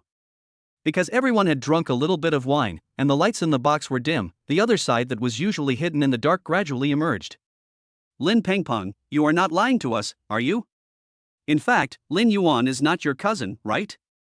Lin Pengpeng looked over when she heard the voice and found that the person speaking was the discipline committee member in the class who loved to tell tales. She was anxious and said quickly, "Why would I lie to you? Lin Yuan is really my cousin." But her words were too unconvincing. The others looked at the scene indifferently and obviously did not take it seriously. You. Lin Pengpeng's expression at this moment was as ugly as a frosted eggplant. You think you're going to use me as a target just because I didn't drive my cousin's car over here? They looked at each other, and although they didn't say anything, the answer was self-evident. Ha ha. Lin Pengpeng covered her face and smiled coldly. I said, my cousin drove out for something today. Since you guys don't want to entertain me, I'll just leave. Lin Pengpeng had been feeling depressed for a long time after being tricked by Lin Yuan this morning. Now she had to look at other people's faces when coming here. She was about to explode with anger. Moreover, when she just came in, she looked around deliberately and found that none of her old classmates who usually boasted about themselves had any future. It was a waste of time to attend such a gathering. Instead of suffering here, it would be better to go to the bar and pick up a rich second-generation guy. When Lu Shaoqin saw that Lin Pengpeng was really leaving, her originally undecided heart instantly leaned towards Lin Pengpeng. Peng. That's not what we meant. She stood up and grabbed Lin Pengpeng's bag. You misunderstood. What misunderstanding? They clearly think that I can't afford my cousin's Maserati. Lin Pengpeng smiled contemptuously. It's really funny. He's my own cousin, it's not a big deal for me to ask him for a car to drive. You guys are the ones who are here to complain about it. No one said anything about you. Lu Xiaoqin's eyes rolled, and she came up with an idea, and then she quickly coaxed Lin Pengpeng back. After all, everyone thought that was the finale of today, so the expectations were high and naturally a little dull. However, today is a class reunion, not a car show. Classmates are the focus. What does it have to do with cars? Yeah. Lin Pengpeng was a little suspicious when she heard what Lu Xiaoqin said. Everyone in the box understood the hint in Lu Xiaoqin's eyes and echoed her. Of course, today we agreed to have a class reunion. Lin Pengpeng, don't take it too seriously. That's not what we meant. If we can't see it this time, it will be the same next time we look at it. At this time, a boy wearing glasses stood up. All right, sit down and eat. We are all classmates, is it necessary to be like this? Lin Pengpeng felt touched when she heard someone speaking for her. Thank you, squad leader. It's okay, this is what I should do. As he was talking, the squad leader walked towards Lin Pengpeng with a glass of wine. Hey, don't be angry. He handed over a glass of wine, and Lin Pengpeng accepted it shyly. They didn't mean it. Don't forget what you've done. I know. Lin Pengpeng caught a glimpse of the squad leader's angular jaw out of the corner of her eye, and her heart beat faster. Squad leader, after not seeing you for so many years, you are still as handsome as ever. The monitor paused, and then the smile in his eyes became gentler. You've become much more beautiful too. When Lin Pengpeng heard this, she felt her cheeks getting a little hot. Can I drink? I can drink a little. Hearing this, the squad leader raised his glass and clinked it with Lin Pengpeng. He just took a sip and said, how come I haven't heard that you have such a rich cousin? He just got the money by luck. The monitor's eyes moved and he became interested. What do you mean? Lin Pengpeng didn't think much about it and told everyone about Lin Yuan. I don't know where this guy got his bad luck from. He could win 10 million just by buying a lottery ticket. But it's a pity that he invested all the money in Ziyuan Hongtu. He is really a fool. He didn't keep a penny of the money for himself. Are you sure he didn't keep any?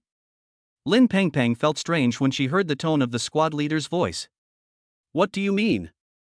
If he didn't keep a cent, how could he afford a luxury car? After all, people without money don't dare to use a sports car as a means of transportation. Chapter 51. Lin Pengpeng was stunned. Ever since she saw Lin Yuan coming, she found that he was always driving a Maserati and she didn't see any other car for transportation. Although she didn't know much about luxury cars, she knew that mileage had an impact on ordinary cars, let alone luxury cars worth millions. Lin Yuan, like a wealthy man, always drove a Maserati. It's hard to believe if you say there is no money.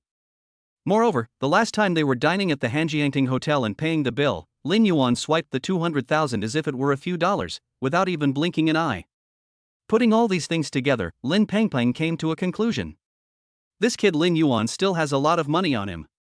Seeing Lin Pengpeng's expression change, the squad leader curled his lips and continued, Pengpeng, did you remember something? Squad leader, I think you are right. My cousin must still have some money, at least 2 or 3 million. So much money? Maybe even more. Besides, his wife is the daughter of Ziyuan Hongtu.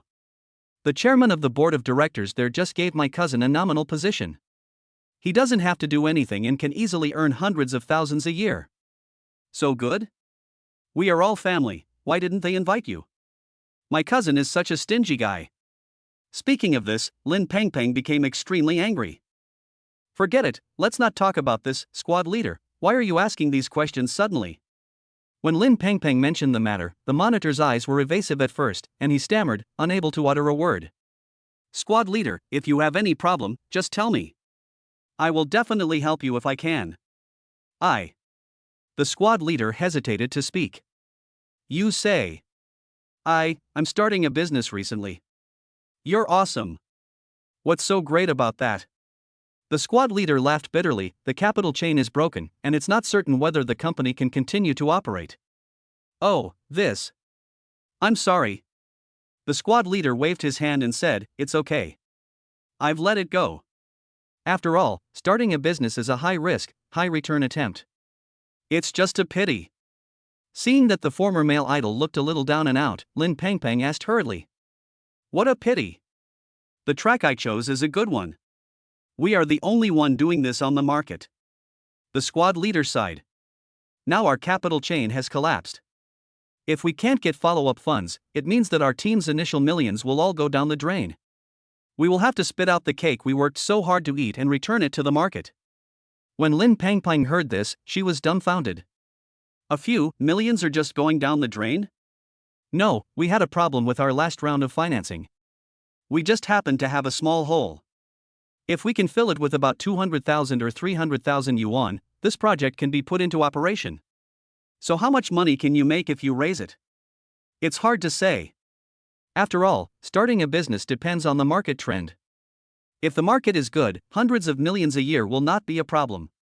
If it's not good, then it's just a waste of tens of thousands. However, we chose the right track. We may not make much money now, but we will definitely set a small goal every year in the future. How can you earn so much? What do you do? Just some overseas trade. Oh.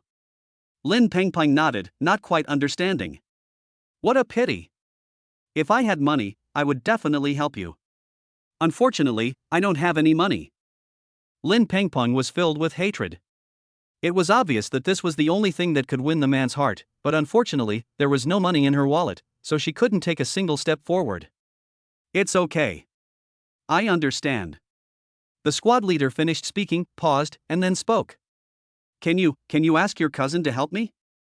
After the squad leader finished speaking, he was afraid that Lin Pengpeng might misunderstand him, so he hurried to explain. What I mean is, I would like to ask you to ask your cousin to lend a hand. Of course, it's okay if he can't. I understand and won't force you. When Lin Yuan's name was mentioned, Lin Pengpeng instantly became angry. Squad leader, it's not that I don't want to help you, it's just that my cousin is too stingy, like a miser who never gives a penny. It's harder than climbing to the sky to borrow money from him. The monitor frowned slightly but maintained his good tone. You and he are relatives, right? Relatives should always consider each other's feelings. You can ask your parents to mention it, and maybe your cousin will agree. This. Lin Pengpeng hesitated a little. At this time, the squad leader came forward and whispered in Lin Pengpeng's ear. Let me tell you, if this project succeeds, it will be a 300% return rate. After this window period, there will be no such opportunity. I will only tell you one person, so don't tell anyone else. When Lin Pengpeng heard this, her pupils dilated slightly and she covered her mouth in disbelief. What you said is true. Of course it's true. We are old classmates. Why would I lie to you? I'm the first one to tell you about this good thing. I won't tell others even if they want it. Do you want to know why? Why? Lin Pengpeng raised her eyes and met the monitor's gaze. She felt like she was about to sink into an ocean of sweetness. The monitor smiled with bright eyes and white teeth. Because, you are the most special. Lin Pengpeng finally floated out of the hotel gate. She was originally planning to take a taxi back by herself. When she was standing at the door waiting for a taxi, a car stopped in front of her. The car's passenger window was rolled down. Pengpeng, come up, I'll take you home. Lin Pengpeng heard a familiar voice, looked up and found it was the squad leader's car. What are you still standing there for? It's so late, I'm worried about you going home alone as a girl. Lin Pengpeng hesitated for a while, but still got into the squad leader's car. Thank you for your help, squad leader. You also need to take me home. It's okay. It's just a piece of cake. After the squad leader helped Lin Pengpeng fasten her seatbelt, he drove his Land Rover on the road. You don't have to take it too seriously when I say it tonight. I was just talking. The squad leader spoke up to break the deadlock in the car. Lin Pengpeng was silent, not knowing what to say. Seeing this, the squad leader stopped talking. But when he sent Lin Pengpeng home, he handed her a business card. If possible, please introduce me to your cousin so that I can talk about this matter. Lin Pengpeng looked at the Land Rover leaving with mixed feelings. The morning in the mountains was fresh. Lin Yuan and Mu Qingde woke up to the sound of birdsong and the fragrance of flowers. At this moment, a phone call came in, somewhat ruining the atmosphere. Lin Yuan thought it was Lin Pengpeng calling to harass him again, so he didn't intend to answer it. However, Mu Qingde next to him picked up the phone and handed it to him. My dad's phone call. Upon hearing this, Lin Yuan immediately took the phone and answered the call. Mu Ziyuan's voice came out hurriedly. Lin Yuan, something bad has happened in the company. Chapter 52. After Lin Yuan drove his parents home, he drove directly to Ziyuan Hongtu. Before the two got out of the car, they looked at the secretary who had been waiting there. Mu Qingde opened the car door and got out first, asking anxiously. Sister Xia, what happened in the company? Sister Xia was holding the documents with a sad look on her face. It's hard for me to explain. Let the chairman talk to you in person. Sister Xia turned around and led Lin Yuan and the other person inside. When the two entered the company, Lin Yuan clearly felt that the morale of Ziyuan Hongtu employees was a little low. He thought that some difficult things must have happened, otherwise Mu Ziyuan would not have come to him. Just as I was thinking about it, there was a ding-dong sound, the rising elevator stopped, and the elevator door slowly opened. A somewhat irritable voice came over. I've already told you guys, if you don't solve these problems, what's the point of throwing them to me? Why don't you think about how to remedy the situation? If we can't get this order, not only you, but we won't be able to leave the company. When Lin Yuan heard this, he recognized that it was Mu Ziyuan's voice. The two looked at each other and walked over quickly. Sister Xia behind them knew that the conversation between them involved the company's business secrets, so she did not follow them. After watching Lin Yuan and the other person leave, she took the elevator downstairs. The chairman's office at this moment. Before Lin Yuan and the other person could walk in, another pair of 4 paper documents were scattered on the floor. Dad, what's wrong with you? Why are you so angry? Mu Qingde was frightened by Mu Ziyuan's attitude just now. This was the first time she saw her elegant father so angry. Mu Ziyuan heard the noise outside and found that Lin Yuan and Mu Qingde had come. The anger on his face subsided a little, but there was still some anger in his eyes. You are all here. Mu Ziyuan sighed heavily, then took Lin Yuan and sat on the sofa next to them. He first poured a cup of tea for Lin Yuan and Mu Qingde, and after a long silence, he told them the truth of the matter. Son-in-law, I am sorry for you. This company is about to be lost. Mu Ziyuan looked unwilling, but he could only accept his fate and said, the 10 million you invested in me may all be wasted. When Lin Yuan heard this, his face became more serious. Father-in-law, please don't be anxious. Tell me slowly. What exactly happened? Although 10 million is not a lot, it is enough to cover Ziyuan Hongtu's expenses for half a year. If the finance department can be a little more frugal, running the company for a whole year will not be a problem. How is it possible that the company can't hold on before even a month has passed? Mu Ziyuan crossed his hands together, supported his chin, and told the whole story. Son-in-law, you invested 10 million in us before, and I thought that relying on the old business alone would not work. Now it happens that the world of new media marketing is in full swing, so we plan to invest a large part of the money to see if we can open up a path in this field. Because if it works, even if the old routine doesn't work, we still have an alternative path to take. This is the plan, and we didn't encounter any difficulties in implementation. After all, we have money and there are many MCN agencies willing to cooperate with us.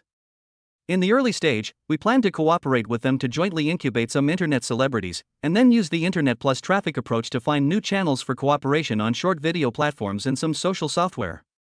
Who knew these MCN companies would be so unreliable? We invested so much money, but didn't see any splash. Now it's almost the end of the month. If we don't get any return on this money, our capital chain will be cut off at the beginning of next month. By then, the initial investment will be wasted, and the entire company will be ruined in the future. After hearing what Mu Ziyuan said, Lin Yuan pondered for a moment. You said you invested in MCN? Then, did they give any explanation? They said that they bumped into another company's design and their traffic was snatched away. Speaking of this, Mu Ziyuan felt regretful. Originally, our momentum was pretty good, but who knew that their data would fall again after a small drop, and then the data began to plummet and never recovered. While the two were discussing, there was a hurried knock on the door. Mu Ziyuan frowned and shouted outside. Enter. As soon as he finished speaking, the office door opened. Sister Xia walked in sweating profusely, with another stack of documents in her hands. Chairman, this is bad. Our people have been exposed for having a scandal. Now the companies that we have signed cooperation agreements with are coming to us one after another, demanding that we pay the penalty for breach of contract. What? Mu Ziyuan took the document from Sister Xia's hand and started reading it, his expression becoming serious. How could this happen? Dad, what happened? Take a look at it. Mu Ziyuan spread out the documents on the table. All of the above are IPs that our company has just incubated recently. Although they are not as good as the top bloggers, they still have some status in the second, third, and fourth tier cities. In addition, I have accumulated connections over the years, so even these small characters can rely on their previous connections to get some good promotions. Moreover, the feedback from many product parties was very good not long ago, so after the trial ended, they signed a new contract with Ziyuan Hongtu. This is a good thing. Lin Yuan was a little confused. Why did you say something big happened, father-in-law? It's all because of this newly signed artist economic contract. Once the brand is ready to do long-term promotion work with us, it means that we need to bear the economic losses caused to the brand by the promoter's personal reasons. We need to bear all the economic compensation and pay the brand according to the liquidated damages stipulated in the contract. Mu Ziyuan took a deep breath. After all, these brands are pretty good. They can take over the promotion, but the penalty for breach of contract is much higher than other brands. Now that those anchors are in trouble, we need to bear a large part of the responsibility. But if we really have to pay so much money, then by the time we're done, Ziyuan Hongtu will be ready to go bankrupt. So serious? Lin Yuan was not clear about the logic behind the new media company, but it was really hard to believe that 10 million was not enough to compensate the brands for breach of contract. It's almost the same anyway. Son-in-law, this is what I'm sorry for. If I had chosen to be more conservative and walked back to the old path, maybe I wouldn't have had so much trouble. Looking at Mu Ziyuan who was sighing beside him, Lin Yuan patted Mu Ziyuan on the shoulder and said, Father-in-law, it's okay. I'll invest another 10 million in you. Chapter 53. There was silence among the people. Before Mu Ziyuan could close his half-open mouth, he turned to look at Lin Yuan in astonishment and said haltingly, Son-in-law, what did you just say? Are you saying you want to invest another 10 million? Lin Yuan nodded. The money I spent before is wasted. After all, it's inevitable to run into pitfalls when starting a new business. Now that I know where the pitfalls are likely to occur, I can try to avoid those places the next time I do a project. No, no. Mu Ziyuan interrupted Lin Yuan, with a hint of disbelief in his eyes. Let's talk about the 10 million first. Didn't you already give me 10 million? How come you still have money? It's a secret. Lin Yuan smiled. Father-in-law, you don't have to worry. Your son-in-law will be your strongest support. This. Seeing that Lin Yuan wasn't making sense, Mu Ziyuan turned his attention to Muchinga. Daughter, you don't say anything about him? He didn't expect that his daughter just waved her hand. I don't know either. Don't worry, Dad. I will definitely torture him severely when I get back. Mu Ziyuan looked at Lin Yuan and Muchinga, who were in harmony with each other, and roughly understood the reason, but he was still a little reluctant. Son-in-law, I can't take this money from you. I've already taken 10 million from you before. If you ask me to take another 10 million now, I'll feel bad. Father-in-law, what you said is not right. What do you mean by take? The money was clearly given by me. Of course, I didn't give it for free. We have done a share transaction, so I am also a shareholder of Ziyuan Hongtu. Since I am a shareholder, how can I watch Ziyuan Hongtu fall into dire straits and do nothing? It is reasonable for me to help. This is 20 million, it's really too much. Mu Ziyuan estimated and calculated in his mind, if you used this money to start your own business, you would have a considerable return long ago. Father-in-law, you reminded me. Lin Yuan felt that it was not a good idea to keep investing in Mu Ziyuan. It was like catching a sheep and trying to fleece it. It's still good now, but if time goes on, there will always be some heretics emerging. After all, he is a guy with no background and no connections. If he can take out such a large sum of money from time to time, it will more or less attract some people's attention. But if he could start a company of his own, then all these things would be easier to explain. But not now. What's the meaning? Mu Ziyuan was a little confused and couldn't understand what Lin Yuan was trying to do. Since you are in the advertising business, father-in-law, I will set up an MCN agency. This way, we can produce and sell our own products and avoid middlemen making a profit. What do you think, honey? Lin Yuan directly threw the words to Muchinga, not giving Mu Ziyuan a chance to speak. That's fine, husband. I'll listen to you. Mu Ziyuan suddenly wondered how come his daughter, who had just been married for a short time, had suddenly become so different from the image he remembered. Lin Yuan selectively ignored the shocked expression on Mu Ziyuan's face and made the decision for him. Father-in-law, let's settle this. If I ever want to start a company, I'll have to trouble you to help me. This way, I can be a hands-off boss. Now there are 3 more investment cashbacks before it can be upgraded to 10 times the cashback. When I can get hundreds of millions in cash back every time, I can consider starting my own company. After all, the circle of traffic anchors is very deep now, but once one steps into it, fame and fortune will follow.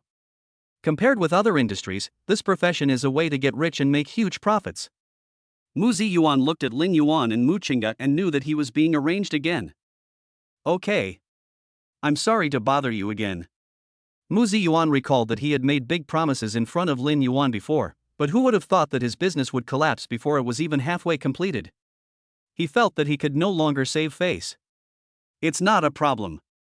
It's the son-in-law's duty to share the burden with his father-in-law. Lin Yuan stood up and held Muchinga's hand with the hand hanging by his legs. If there's nothing else, we'll go back first. Mu Ziyuan stood up and tried to persuade him to stay for a while. Don't you want to sit down and eat?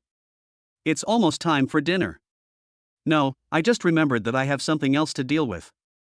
Seeing this, Mu Ziyuan didn't say much and just asked Sister Xia to see her off. After Lin Yuan and the other person left the company, the expression on Muchinga's face changed immediately. Do you think there's something wrong with this? When Lin Yuan looked at Muchinga, her expression had lost its previous playfulness. What did you say, honey? He pretended to know nothing and tried to change the subject, but Muchinga seemed to see through Lin Yuan's intention and quickly held Lin Yuan's face. Don't try to play tricks, just speak. Under the pressure of Muchinga's power, Lin Yuan met her gaze and nodded. How did you know that? Do you think I'm out of touch with the world? Or do I just not go online? I've seen these common routines so many times. Even if my dad really encountered this situation, it shouldn't happen at the same time. After all, those are the companies that my dad carefully selected. No matter how bad it is, those who don't like my dad can't predict the future and arrange so many things in advance. Muchinga paused and continued. Among all this, the biggest possibility is that someone is maliciously interfering and trying to trip up my father. You're in such a hurry to leave, aren't you thinking about finding out who is behind this? Lin Yuan listened to Muchinga's clear and logical analysis and immediately gave him a thumbs up. As expected of my wife. She guessed everything right. Don't give me that. Muchinga slapped Lin Yuan's hand away. Now that you're out, do you have any ideas? Lin Yuan shrugged. No, anyway, let's use our money ability to ask first, and we'll always be able to find out who did it. And then what? Give someone a taste of their own medicine. Lin Yuan said, and added, however, if the other party is too powerful, it won't be too late for us to take revenge in 10 years. Muchinga listened to Lin Yuan's nonsense and a few black lines appeared on her forehead. She held her forehead and gave him a reminder. I always feel that the person who comes is not well-intentioned. Lin Yuan smiled and whistled in a naughty way. So what if they come with bad intentions? Our main goal is to kill gods and Buddhas if they get in our way. Chapter 54. Zhangcheng People's Hospital. After a few days of rest, most of the bandages on Yang Shangxuan's body had been removed. Although I can't move freely, at least I can sit up from the bed. He slowly drank the bowl of tasteless porridge in front of him. Looking at the group of bodyguards standing in a row in front of him, his expression became more and more solemn.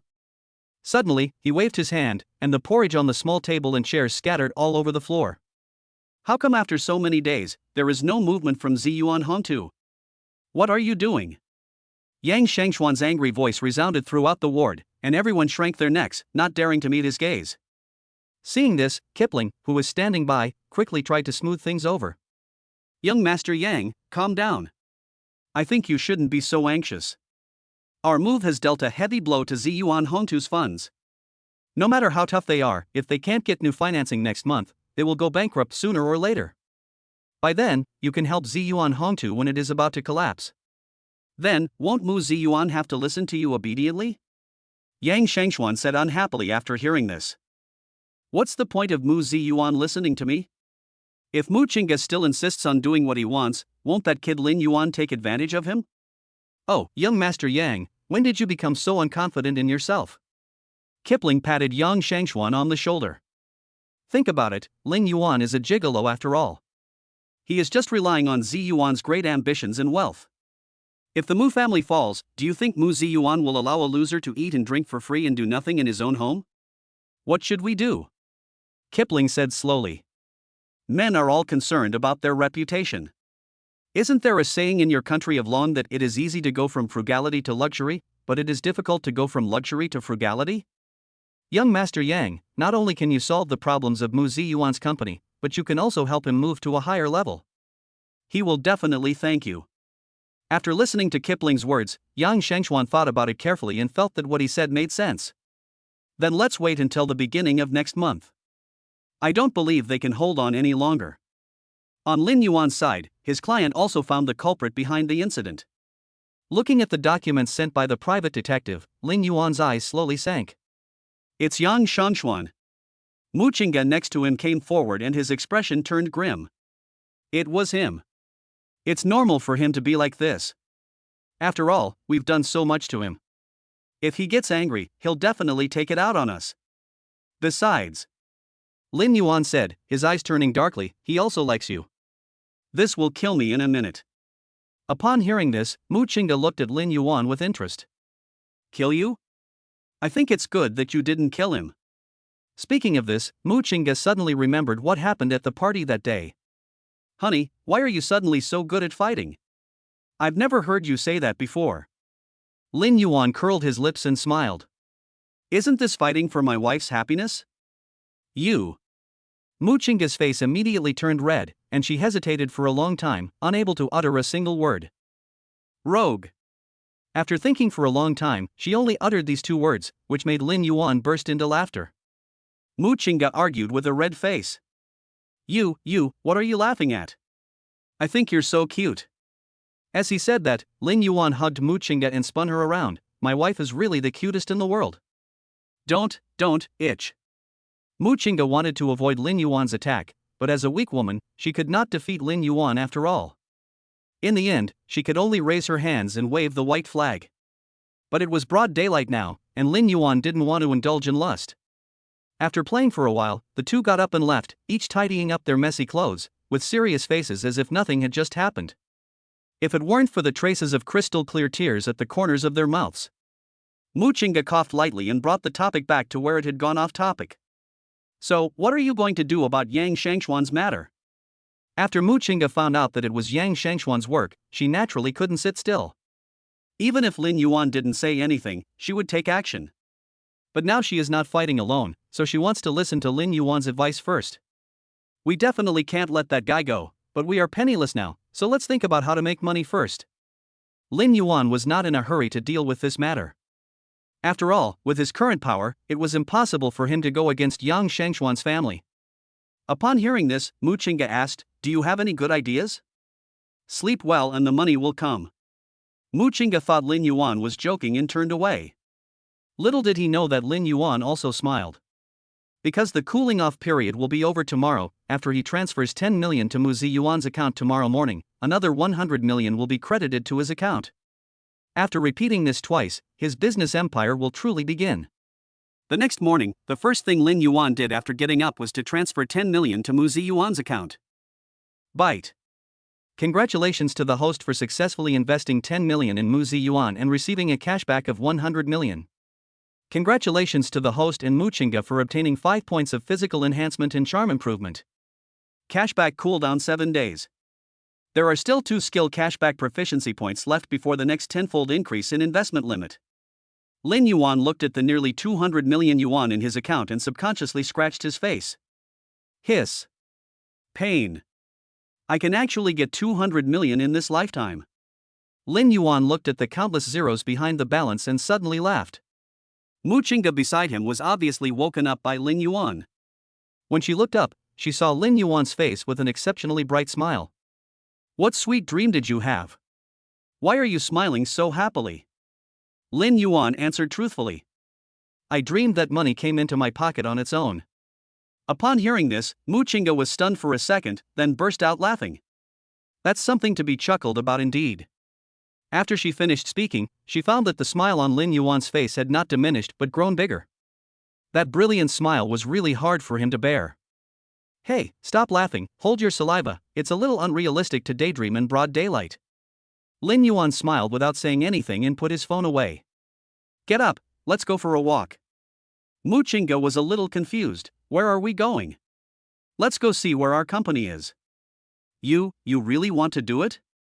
Mu Qingge thought that Lin Yuan was just saying this for fun, but she didn't expect that he would actually get excited about it. Otherwise, I've made such a boast in front of your father. If I don't do this, he will think I'm a man who doesn't keep his word. Besides, our money won't increase in value if we keep it in our pockets for a lifetime, so we might as well throw it out and increase its value. Chapter 55. Lin Yuan contacted Mu Ziyuan. Father-in-law, I think what we talked about last time can be put on the agenda. Mu Ziyuan looked at the new 10 million yuan in his account and his mood suddenly became complicated. He thought Lin Yuan was just talking, but he didn't expect that he would actually transfer the money. What happened? Mu Ziyuan stuttered a little and couldn't remember what he had said to Lin Yuan for a while. Lin Yuan heard the hesitation in Mu Ziyuan's words and smiled. Last time you said that other MCNs are not doing well, so why don't we create one ourselves? First, we can know the inside story, and second, it will keep the money within the family.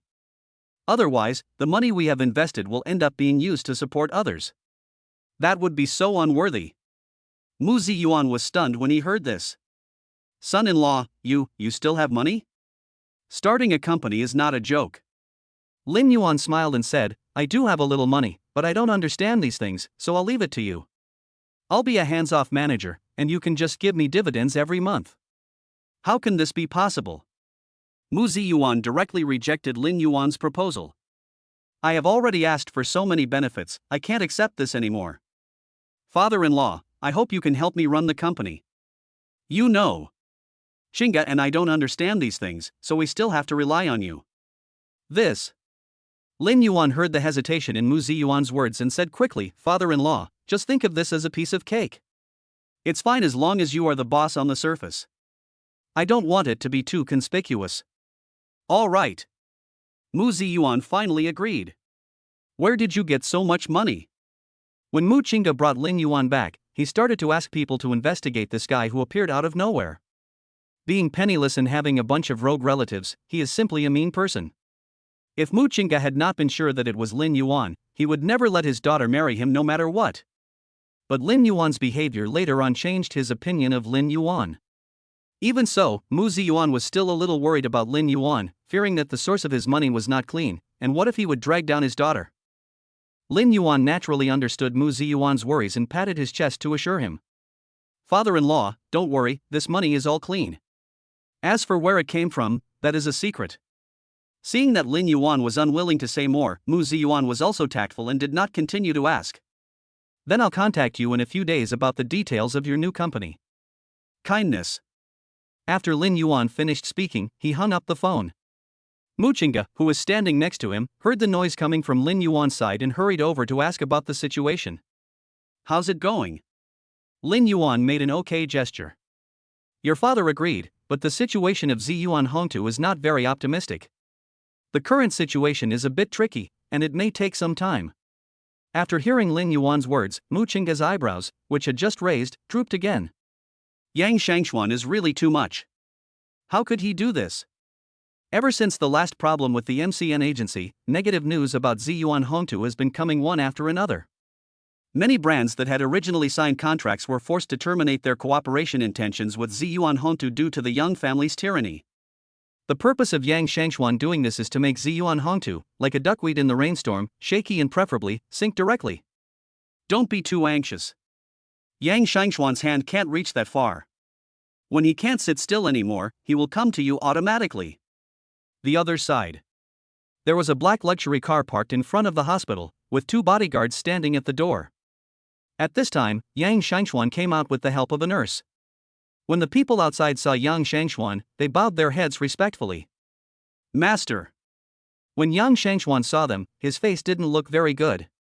"Why are you here?" As he spoke, Yang Shangxuan impatiently pushed away the nurse who was helping him out. The bruises on his face were still faintly visible. When he spoke with force, one of the wounds was pulled, and then waves of pain rushed straight to the top of his head. "The master asked us to come here. He asked you to go back to the Magic City and not stay in Jiangqing anymore. Tell the old man to wait until I finish my work before returning." Yang Shangxuan got into the car angrily. Seeing this, Kipling behind him also hurriedly got into the car. "Master." The bodyguard outside the door wanted to say something more, but Yang Shangxuan spoke directly to the driver in front. "Drive, go home." The black car drove away, leaving the 2 bodyguards standing there looking at each other in bewilderment. In the car, Yang Shangxuan looked out the window and felt inexplicably irritated. What about the situation at Ziyuan Hongtu? Mu Ziyuan got new investment from nowhere, which not only paid all the default debts but also filled the company's holes. Ziyuan Hongtu. Ziyuan Hongtu's financial crisis has been resolved. Solved? Yang Shangxuan's eyes burned with anger. Are you kidding me? What do you mean solved? Aren't you a private detective? Can't you even find out who gave Mu Ziyuan the money? That amount of money did not go into the company's account, but was directly deposited into Mu Ziyuan's personal account. I can't check it. Useless trash.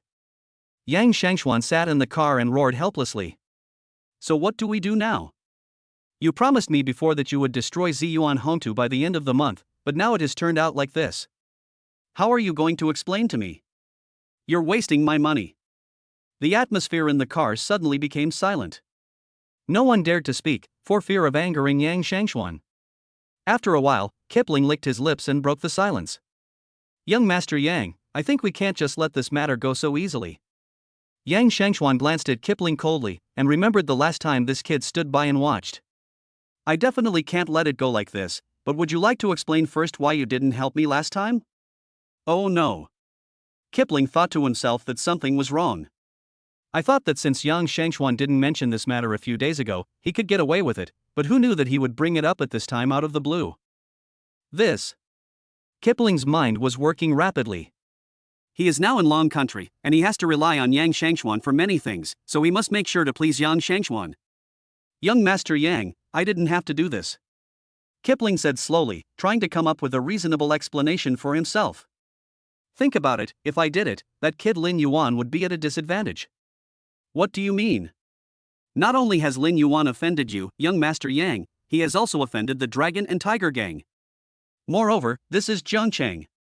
Instead of letting us take action, it would be better to let the Dragon and Tiger Gang take action. In this way, we don't have to use our hands, and we can still teach Lin Yuan a lesson and vent our anger for you, young Master Yang. Chapter 56. Ding dong. When Lin Yuan and Mu Qingge were just snuggling at home, the bell outside the door suddenly rang. Who is it? Mu Qingge grumbled a few times in dissatisfaction as his pleasure was disturbed. She leaned gently against Lin Yuan, breathing heavily, and her light breath fell on Lin Yuan's neck, making him feel wet and itchy. Lin Yuan could not help but lower his head, and happened to see the confusion in Mu Qingge's eyes. At this moment, she was like a lost deer, her little mouth, swollen red from being sucked, still had a hint of moisture in it.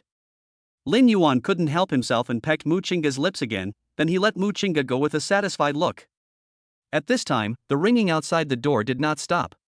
Lin Yuan stood up and tidied up his messy clothes a little. Wait a minute, I'll go see what's going on. Oh. Mu Qingge pouted and turned over on the sofa.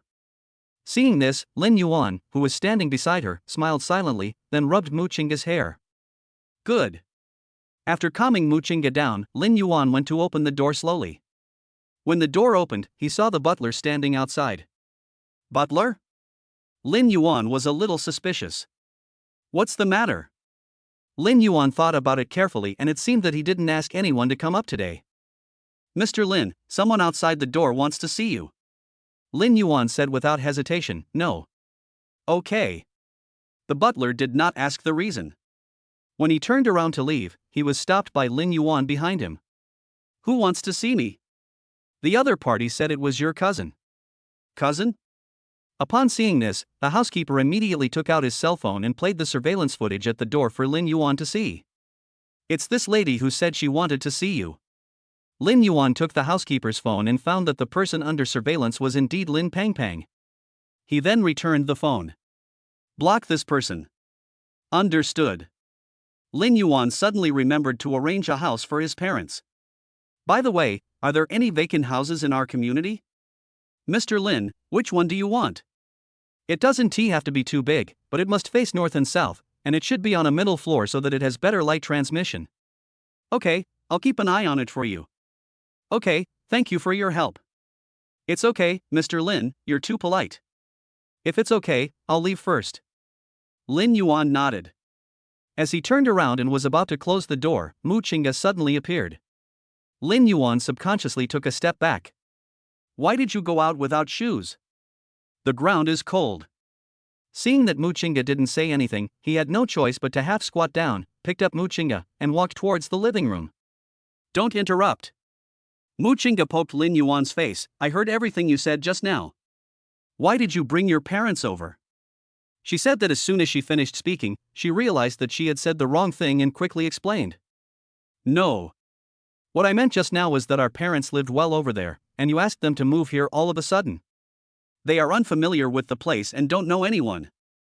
How lonely they must be. Also, our house is so big, it's fine for my parents to live with us. Why did you ask them to live in another house? Lin Yuan smiled and carefully placed Mu Qingge on the sofa. I know you don't mean that. It's our dad's idea. He doesn't want to live with us. He wants to spend time alone with us and he doesn't like us disturbing him. Is this the point? Why do we have to ask them to move out of nowhere? Lin Yuan said half-truthfully, the security in that place is not very safe, and we are far away. If there is an emergency, it will be difficult for us to rush over in time. Living here, we can take care of each other, and the property management is very good, which can also make us feel more at ease. Mu Qingge looked at Lin Yuan deeply and roughly guessed the reason in her heart, but she did not point it out directly. She changed the subject without leaving a trace. I just heard someone looking for you. Who is it? My cousin. When Mu Qingge heard Lin Pengpeng's name, he frowned and looked a little unhappy. What did she find here for? I don't know, but it's not a good thing anyway, so let's just ignore her. Mu Qingge nodded, and then a look of worry appeared on her face. You said Lin Pangpang won't go look for her parents? You reminded me. Lin Yuan sat up again after lying down. After Lin Pangpang was rejected by me, she must have gone to my parents to act like a scoundrel. Then let's go over there quickly. Don't worry, I want to see what tricks Lin Pangpang is going to play this time. At this moment, at the security booth at the gate of the community, the security guard inside was enjoying the air conditioning and watching Lin Pangpang pacing back and forth outside in the sun at 30 or 40 degrees. His curiosity was completely attracted by Lin Pangpang. But due to his work rules, he cannot take the initiative to talk to others, otherwise he would be slacking off at work. So he can only stare at Lin Pangpang, trying to see something from her. At this moment, the intercom in the booth rang. The security guard immediately sat up straight and answered the phone. Hello. Okay. I'll convey that right away. As soon as he finished speaking, the person on the other end hung up the phone. However, Lin Pangpang outside the door had more acute ears. The moment she heard the phone in the security booth ringing, she had already been leaning against the window, her eyes full of anticipation. But the security guard's words interrupted Lin Pangpang's expectations the next second. Ma'am, the owner refuses your visit. How is that possible? I'm his cousin. Why don't you ask clearly? I'm his relative. He should let me in out of courtesy and logic. The security guard looked at the ferocious lady in front of him, and his eyes drifted to the window that Lin Pangpang was prying at.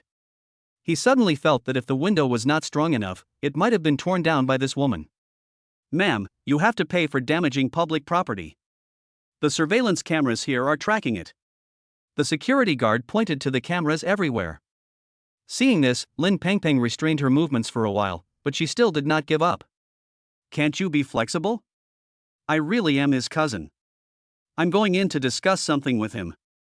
Ma'am, it's not that I don't want to help you, but our work has regulations. No one can enter the park without the owner's consent. Seeing the security guard's stubborn look, Lin Pangpang had to give up. After all, there are surveillance cameras everywhere, and it is impossible for her to break in. When Lin Pangpang was about to leave, she suddenly asked another question. I want to ask, how much is a house here? When the security guard heard this, he became excited and, with the good intention of developing customers, told Lin Pangpang the current situation truthfully. One set will cost at least 20 million. What? When Lin Pangpang heard this, it was like a bolt from the blue, and her legs immediately went limp. Chapter 57. The tranquility at the alley was broken by a commotion. Brother, are you still thinking of cheating me? Lin Hongfu patted Lin Bohu's shoulder, his face full of disappointment. Your son lives in a house worth tens of millions, can't he even take out 200,000? I'm still your brother, and an elder brother is like a father, don't you know?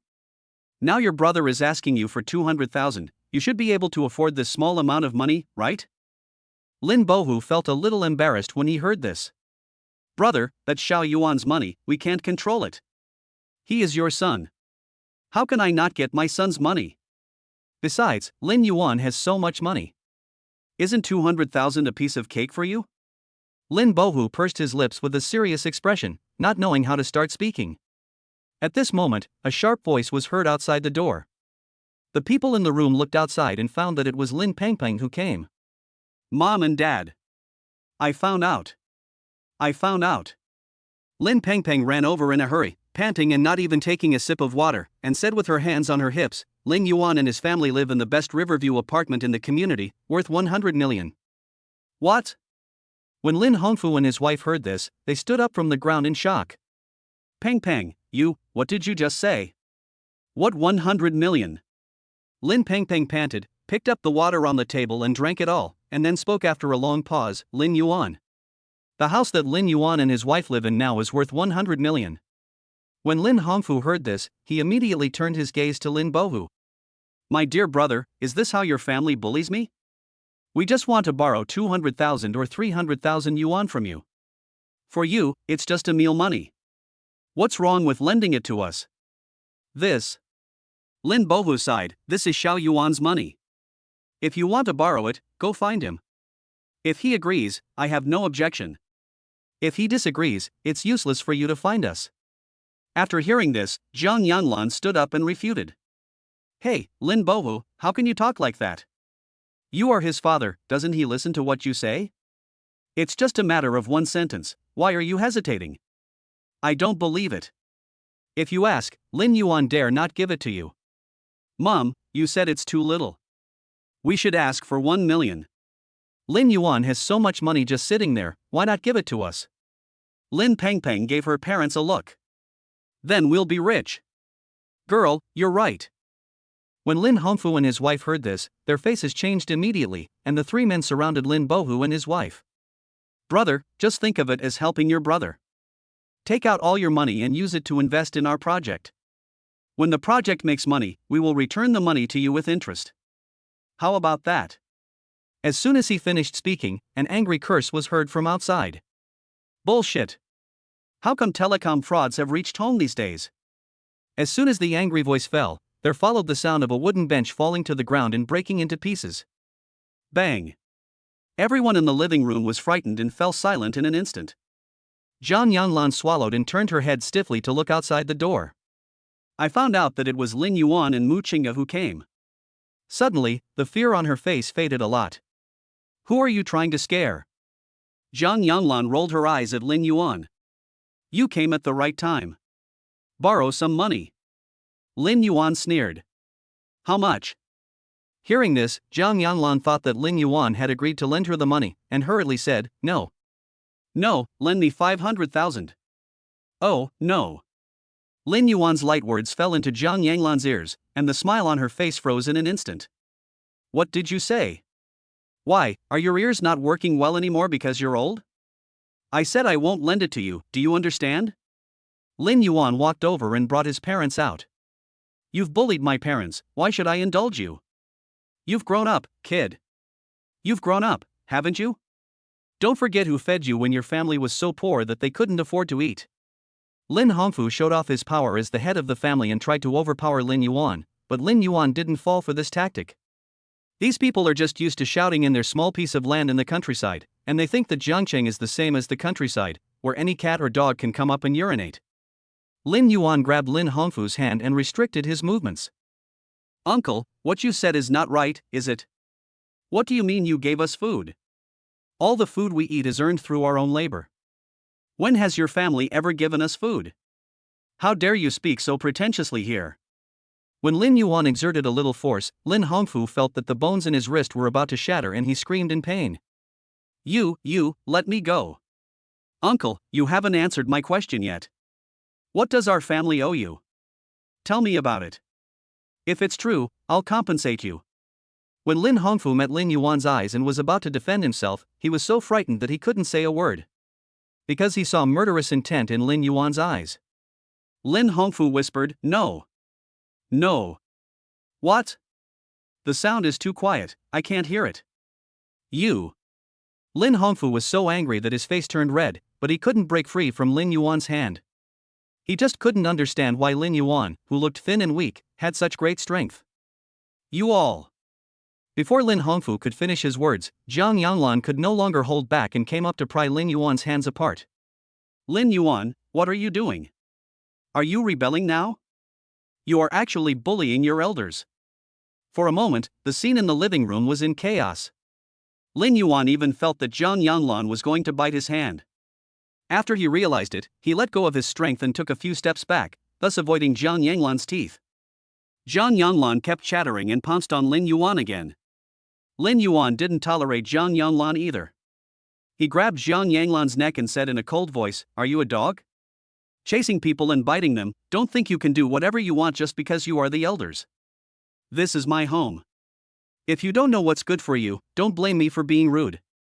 You little bastard. Jiang Yanlan's face turned red at first, then gradually turned into liver color as if she had been holding her breath for too long. You, if you have the guts, just strangle me to death. I don't think you dare to do that. You are just relying on the power of the tiger. See if I dare. As he spoke, Lin Yuan increased the strength in his hands. Jiang Yanlan felt that the oxygen she could breathe was getting less and less. When she looked at Lin Yuan again, she found that Lin Yuan's eyes did not show any intention of stopping. She suddenly panicked and quickly patted Lin Yuan's hand. Let go. Lin Yuan didn't let go. Zhang Yanlan struggled desperately, tears falling uncontrollably. Let go. Finally, Lin Bohu patted Lin Yuan on the shoulder. We're all family. Upon hearing this, Lin Yuan threw Zhang Yanlan to the ground and looked at the family indifferently. Get out. Chapter 58. Lin Yuan's words frightened Lin Pengpeng and his family. You, Lin Yuan, you really dare to strangle me to death. Zhang Yanlan got up from the ground in a panic. She was about to point at Lin Yuan, but was afraid that he would threaten her again. She quickly retracted her hand and said with a grim look, Lin Bohu, look, this is the good son you and Xiaoman taught. Lin Bohu raised his head and glanced at Zhang Yanlan indifferently. I said, this is Xiao Yuan's business, I can't make the decision. Lin Yuan also took a step forward and looked coldly at these guys who were taking advantage of others' misfortune. If you guys don't plan to leave, don't blame me for calling the police and asking you to leave. The expressions on Lin Pingping's family's faces became a little strange, but they were reluctant to leave. Seeing this, Lin Yuan decided not to tolerate them and picked up his phone to call the police. You're so cruel. You're all great. Lin Pengpeng knew that she was in the wrong, so she took her parents and left angrily. Hey, Nyo, we can't just let this matter go. That kid Lin Yuan. When Zhang Yanlan was pulled out by Lin Pengpeng, she kept chattering, as if she was let go, she would really be able to fight Lin Yuan for 800 rounds. Lin Pengpeng ignored them and only stopped when she pulled the two of them to the side of the road a little far away from Lin Yuan's home. At this moment, Zhang Yanlan seemed to have noticed that something was wrong with Lin Pengpeng, and her voice suddenly stopped. Nyo, what's wrong with you? Mom. Lin Pengpeng called Zhang Yanlan seriously. Hearing this, Zhang Yanlan swallowed subconsciously and suddenly felt a little guilty. What happened? Do you know what Lin Yuan's situation is now? Zhang Yanlan glanced at Lin Pengpeng and said, isn't he just a lucky upstart? Nouveau riche? You've all been fooled by him. Lin Pengpeng laughed self-deprecatingly. I asked around, and it's true that Lin Yuan's house is worth 100 million yuan, but it's not something that anyone with money can buy. Only people who are eligible to buy a house can buy it. What are the qualifications for buying a house? Assets reach 1 billion yuan. Zhang Yanlan and Lin Hongfu gasped when they heard this, but they quickly shook their heads. Impossible. 1 billion. Where did Lin Yuan get so much money? Could it be that this is the money that Lin Yuan's father-in-law gave him? When Lin Pengpeng saw her parents discussing, her face turned ugly. It can't be Mu Ziyuan's money. Think about it, Ziyuan Hongtu has been on the verge of bankruptcy several times. No matter how rich Mu Ziyuan is, he can't have more than 1 billion, so?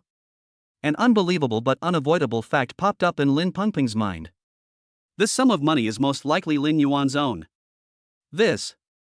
Lin Hongfu and Zhang Yanlan looked at each other and saw the surprise in each other's eyes. So what should we do? There was a sinister look in Lin Pengpeng's eyes. We must make Lin Yuan return this money. Our squad leader promised me that as long as we invest in this project, we can get dividends every month.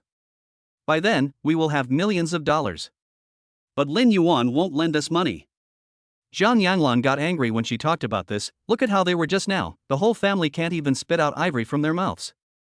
Seeing that Lin Pengpeng didn't say anything, Lin Hongfu became a little anxious. He was the one who made the decision in the Lin family. If Lin Yuan made such a fuss, wouldn't he be taking away his position? Nyo, please say something. How are we going to solve this problem? Otherwise, your aunt's family will step on our heads. How can we hold our heads up in the village? What can I do? Faced with the urging of her family, Lin Pengpeng had no choice but to feel helpless. That was Lin Yuan's money, not something they could spend at will. If Lin Yuan didn't give it to them, they couldn't just snatch it away by force. Several people lowered their heads and slowly walked towards the guest house. Rustle, rustle. The breeze blew up the trees on both sides of the road, and a few green leaves on the branches would always flutter down from above, drawing a perfect curve in the air, and then lying steadily on the road. Lin Pengpeng looked at the leaves and suddenly a flash of inspiration came to her mind. Dad, I remember that the deed to my uncle's land is in our hands. Upon hearing this, Lin Hongfu nodded first, then immediately reacted. What do you want? Of course, I'll take it to a bank for mortgage. That's someone else's land, we can't move it. Besides, there are so many people in the village watching. Lin Hongfu kept going back and forth, but was unwilling to follow Lin Pengpeng's way. But Jiang Yanlan, who was standing by, readily agreed after hearing Lin Pengpeng's plan, pointing at Lin Hongfu and scolding him, "What other people's land?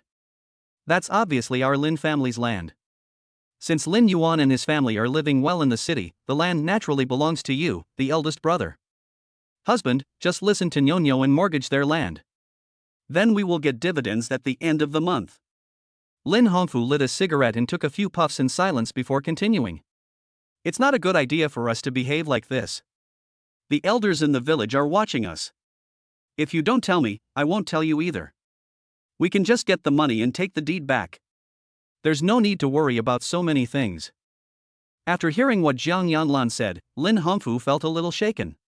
He took another puff of the cigarette, until the red point burned his fingers, then he reluctantly let go of the cigarette holder, threw the cigarette butt on the ground, and stomped out the fire with his foot. The smoke from the cigarette spread out from Lin Hongfu's mouth and nose, and Lin Hongfu felt that his vision became blurred.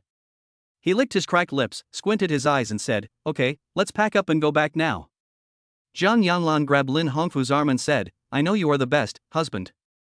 Let's go back now and cancel the room early so that we can catch the bus home this afternoon. We can mortgage the land deed tomorrow and wait until the end of the month. We will have a lot of money." Several people walked side by side on the road facing the sun near noon, with happy and satisfied smiles on their faces, as if they could foresee the scene of themselves making a fortune in a month. The next day, Lin Yuan and his companions received the news that Lin Pengpeng and her family had packed up and returned home. Mu Qingge came over to listen and felt a little confused. "Your cousin and her whole family are gone?" "Yeah." Lin Yuan couldn't figure out what Lin Pengpeng and the others were up to. "This is quite unexpected.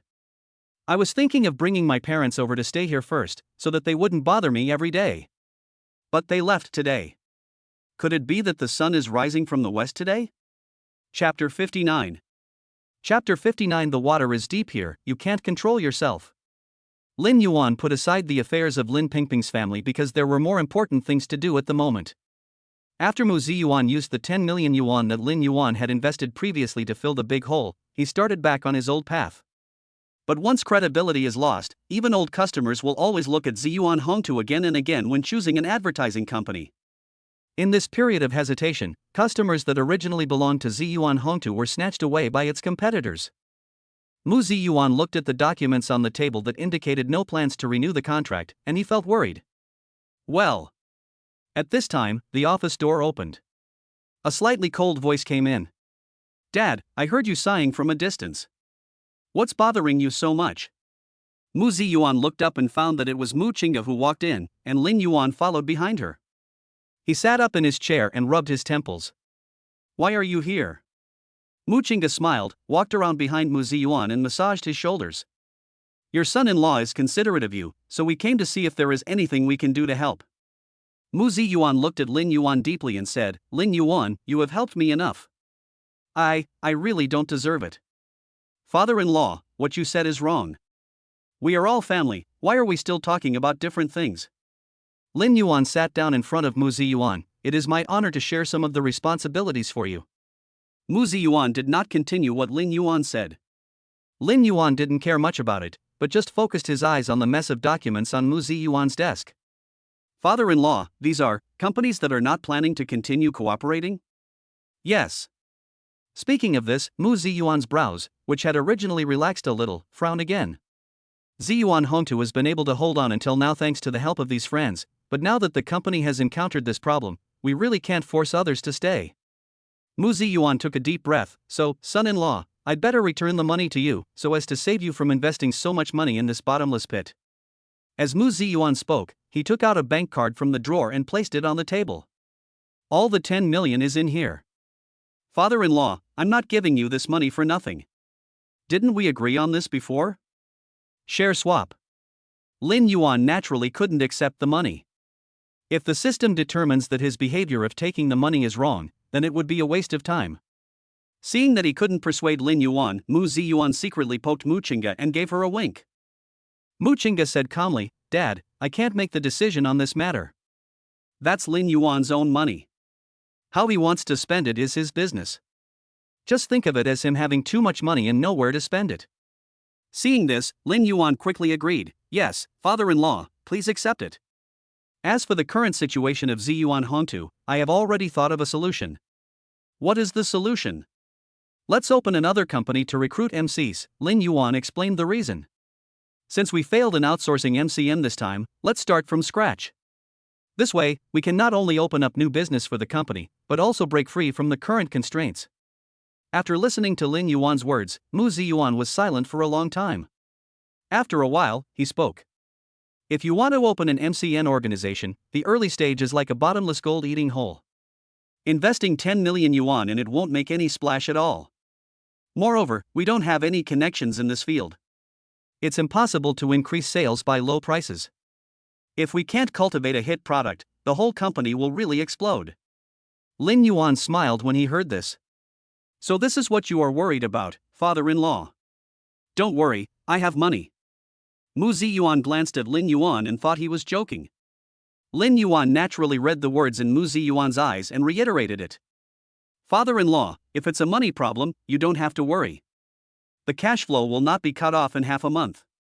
There are still 2 cool-down periods before the next doubling of the investment limit. After half a month, he will not get 100 million at a time, but 1 billion. As long as you achieve a few small goals, there is no need to worry about having a hit product. After hearing this, Mu Ziyuan was somewhat skeptical, and at this time, Mu Qingge added fuel to the fire. Dad, this company is your life's work. Even if it's going to go bankrupt, are you willing to let it go without any waves? In my heart, you are a Superman. I believe that this matter will definitely turn around. Let's not give up so easily, okay? Mu Ziyuan was somewhat moved. He wanted to do this as much as he could, but things just didn't go his way, making the already difficult situation even worse. For a long time, Mu Ziyuan agreed. Okay, but this money. Lin Yuan said quickly, please accept this money.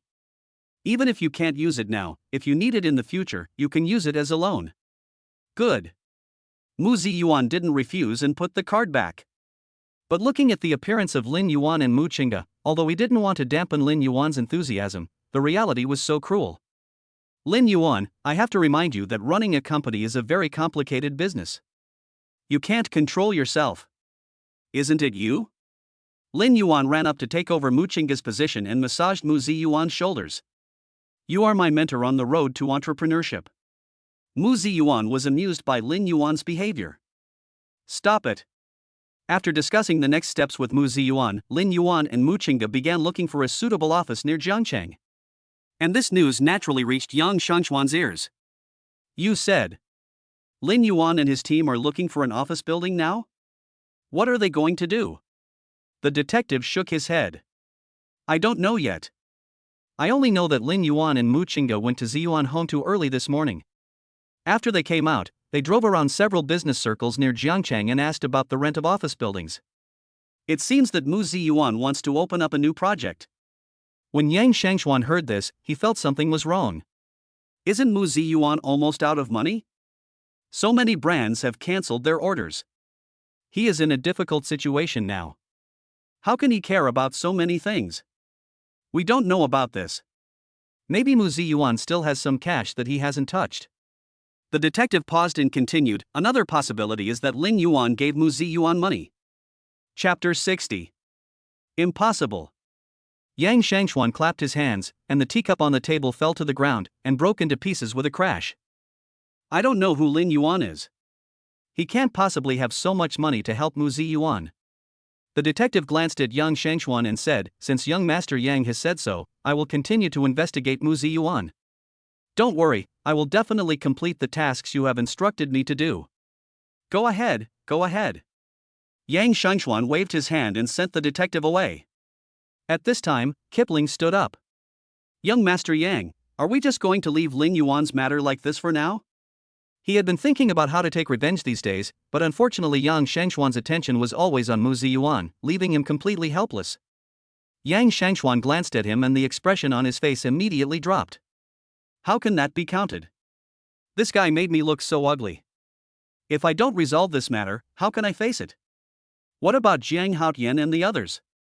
While Kipling hated Lin Yuan, he did not forget that the people who beat him were from the Dragon and Tiger Gang. If he could teach them a lesson with the help of Yang Shangxuan, it would be killing two birds with one stone. If not, then he would have to accept the defeat. After all, this was Dragon Country, and he couldn't cause any trouble.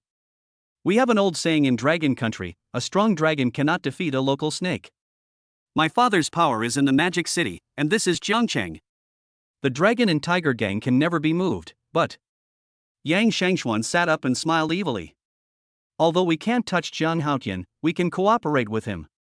After all, the enemy of my enemy is my friend. At the same time, in a shabby thatched house in the countryside, a few rustling sounds broke the dilapidated scene. Suddenly, a voice was heard in the house. Lin Hongfu, are you well again? Have you found it? As soon as the woman finished speaking, she started coughing violently. Don't rush me. I'm looking for it right now. Lin Hongfu took out all the things that had accumulated under the bed. Every time he turned over the items, the thick layer of dust on top would be blown up. For a moment, the entire small room was filled with dust. Zhang Yanlan covered her mouth and nose, while patting Lin Hongfu's back with her hands. You'll die if you're gentle. There's so much dust, are you trying to choke me to death? Lin Hongfu felt a little impatient when Zhang Yanlan pointed at him. What are you arguing about? Aren't I already looking for you? Just when the two were about to have an argument, a piece of paper with a red seal on it slipped out from a tattered magazine. Stop, stop, stop. Stop hitting me.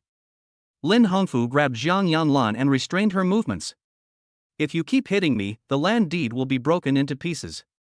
When Zhang Yanlan heard this, she immediately stopped what she was doing. What did you say? Did you find it? She squatted down now and moved closer to Lin Hongfu to get a better look. Lin Hongfu blew away the dust in front of him, then carefully spread out the deed on the aging table. The edges of the paper had already turned yellow, but the black words on it and the stamp in the lower right corner were still clearly visible. That's it. Zhang Yanlan showed joy on her face. As long as we have this, we can invest the money. In this way, why should we worry about not having money? After the two men finished their enthusiastic discussion, they quickly stuffed the deed into their pockets, preparing to leave Lin Bovu's house without anyone noticing. Who knew that when the two of them just walked out of the thatched hut, they happened to meet the sight of a villager who was coming towards them with a shoulder pole. The man was still thinking about something when he heard a noise and looked up, only to find that two people suddenly appeared in the house that had been uninhabited for a long time. Just as she was about to shout, she saw clearly the two people coming out of the house, and the voice that was about to come out was suppressed by her. Yanglan, Hongfu, why are you back? Didn't you say you were going to live a peaceful life in the city with Punping's son-in-law? Zhang Yanlan could sense the sarcasm in the woman's words, but they were both villagers after all, and they would see each other every day. Besides, what they are doing now is shameful, and they can't let this loudspeaker make things known. It would be terrible if their good deeds are ruined. I have something to do, so I came back to take care of it. Is that so? The woman looked at Zhang Yanlan and the others, and suddenly realized that this was Lin Bovu's house, and she realized something was wrong. Don't you two usually come to this place? Why did you come out of your brother's house today? When she said this, she obviously looked at Lin Hongfu with confusion in her eyes. Lin Hongfu cleared his throat and said, My brother said he left something at home and asked me to come back and look for it. So that's how it is. Seeing this, the woman didn't ask any more questions. Speaking of which, when will Pingping's wedding be set? When the son-in-law came here, I saw that his car must have cost several million. Your daughter is really lucky to have found such a family. When Peng Peng gets married, you two can enjoy a peaceful life together. Yes. When Zhang Yanlan responded to this, the corners of her mouth twitched. They are quite lucky, because that kid almost sent their entire family to jail. The woman became even more excited when she heard this, and quickly said, Then remember to notify us when you are going to hold the wedding banquet, so that we can prepare for it then. Of course. Zhang Yanlan didn't want to have too much entanglement with a woman, so she quickly declined. Well, the soup at home is still cooking, let's go back first. Okay, let's talk next time when we have time. Must. Zhang Yanlan pulled Lin Hongfu away from the place quickly, fearing that he would be entangled by the woman again. At this moment, Lin Pengpeng was lying comfortably on the sofa in her home, chatting with the squad leader Tang Xiaojun. Lin Pengpeng, squad leader, don't worry, I will give you the money in a few days. Not long after the message was sent, there was a response from the other side. Tang Xiaojun, thank you so much. I wonder, what does your cousin say? My cousin. When Lin Pengpeng thought of Lin Yuan, she was filled with anger, but she concealed it a little when she sent a message to Tang Xiaojun. Lin Pengpeng, my cousin said he needs to think about it. You know, he just got married and is living a life of two with my sister-in-law, so he doesn't have the chance to think about these things. Tang Xiaojun, that's right. Be sure to tell your cousin if you have the chance. Lin Pengpeng, definitely. As soon as she uttered these two words, she heard a sound coming from outside the door. Before she could stick her head out to get a better look, the people outside were already talking excitedly. Nyo, I found it. Hearing this, Lin Pengpeng immediately sat up from the sofa.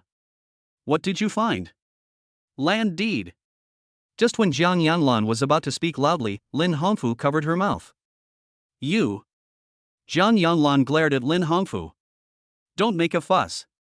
Do you want everyone to know that we got the title deed? Only then did Jiang Yanlan calm down a little, but she could not hide the smile on her face. Nyo, now that we have the land deed, what should we do? Lin Pengpeng took the land deed from Lin Hongfu and laughed. Give it to me, I'll use it as collateral and I'll have money. Chapter 61. Lin Yuan's home. Mom and Dad, just stay here and feel at ease. Lin Yuan pulled his parents to the living room and sat down. So many things have happened recently, I'm really worried. But Lu Xiaoman wanted to refuse, but Lin Yuan held her hand and said, Mom, Dad has agreed, so you can just stay here and rest assured. After a few days, when the housekeeper finds a house, I will help you move in. This way, I can feel more at ease. Lin Bohua next to him also spoke up for Lin Yuan. Son, this is all for our own good. We two old guys should stop worrying about them. At this moment, the cell phone in Lin Bo's pocket vibrated. He felt a little curious, so he took out his cell phone to see what was going on. As soon as he opened it, he found an extra text message in his phone. Dear Mr. Lin, SF China Merchants Bank reminds you that investment is risky and you should be cautious when applying for loans. Seeing Lin Bohu absorbed in looking at his phone, Lin Yuan jokingly asked, Dad, what are you looking at? I just received a fraudulent text message on my phone, saying, I shouldn't take out a loan. Lin Yuan didn't think much about it. Dad, there are more and more scammers these days. When you two are at home, don't believe these text messages. They are all scams. I know. Lin Bohu didn't take the text message seriously and deleted it immediately. At the same time, in front of the SF China Merchants Bank counter, Lin Pengpeng was sitting at the glass counter, waiting for the counter clerk to verify the information. Miss, are you sure you want to use this deed as collateral? I'm sure. Lin Pengpeng was a little restless. After waiting for a long time, she felt a little anxious. Can you hurry up? I'm in a hurry. How much money can I get from this loan? The counter clerk responded with a professional smile. Miss, please be patient, we are also following the procedures. When Lin Pengpeng heard this, she didn't know what to say, so she could only say, hurry up. After a while, the teller handed over the title deed and a document. Miss, this is rural collective land. Although it is nominally personal land, it is public land.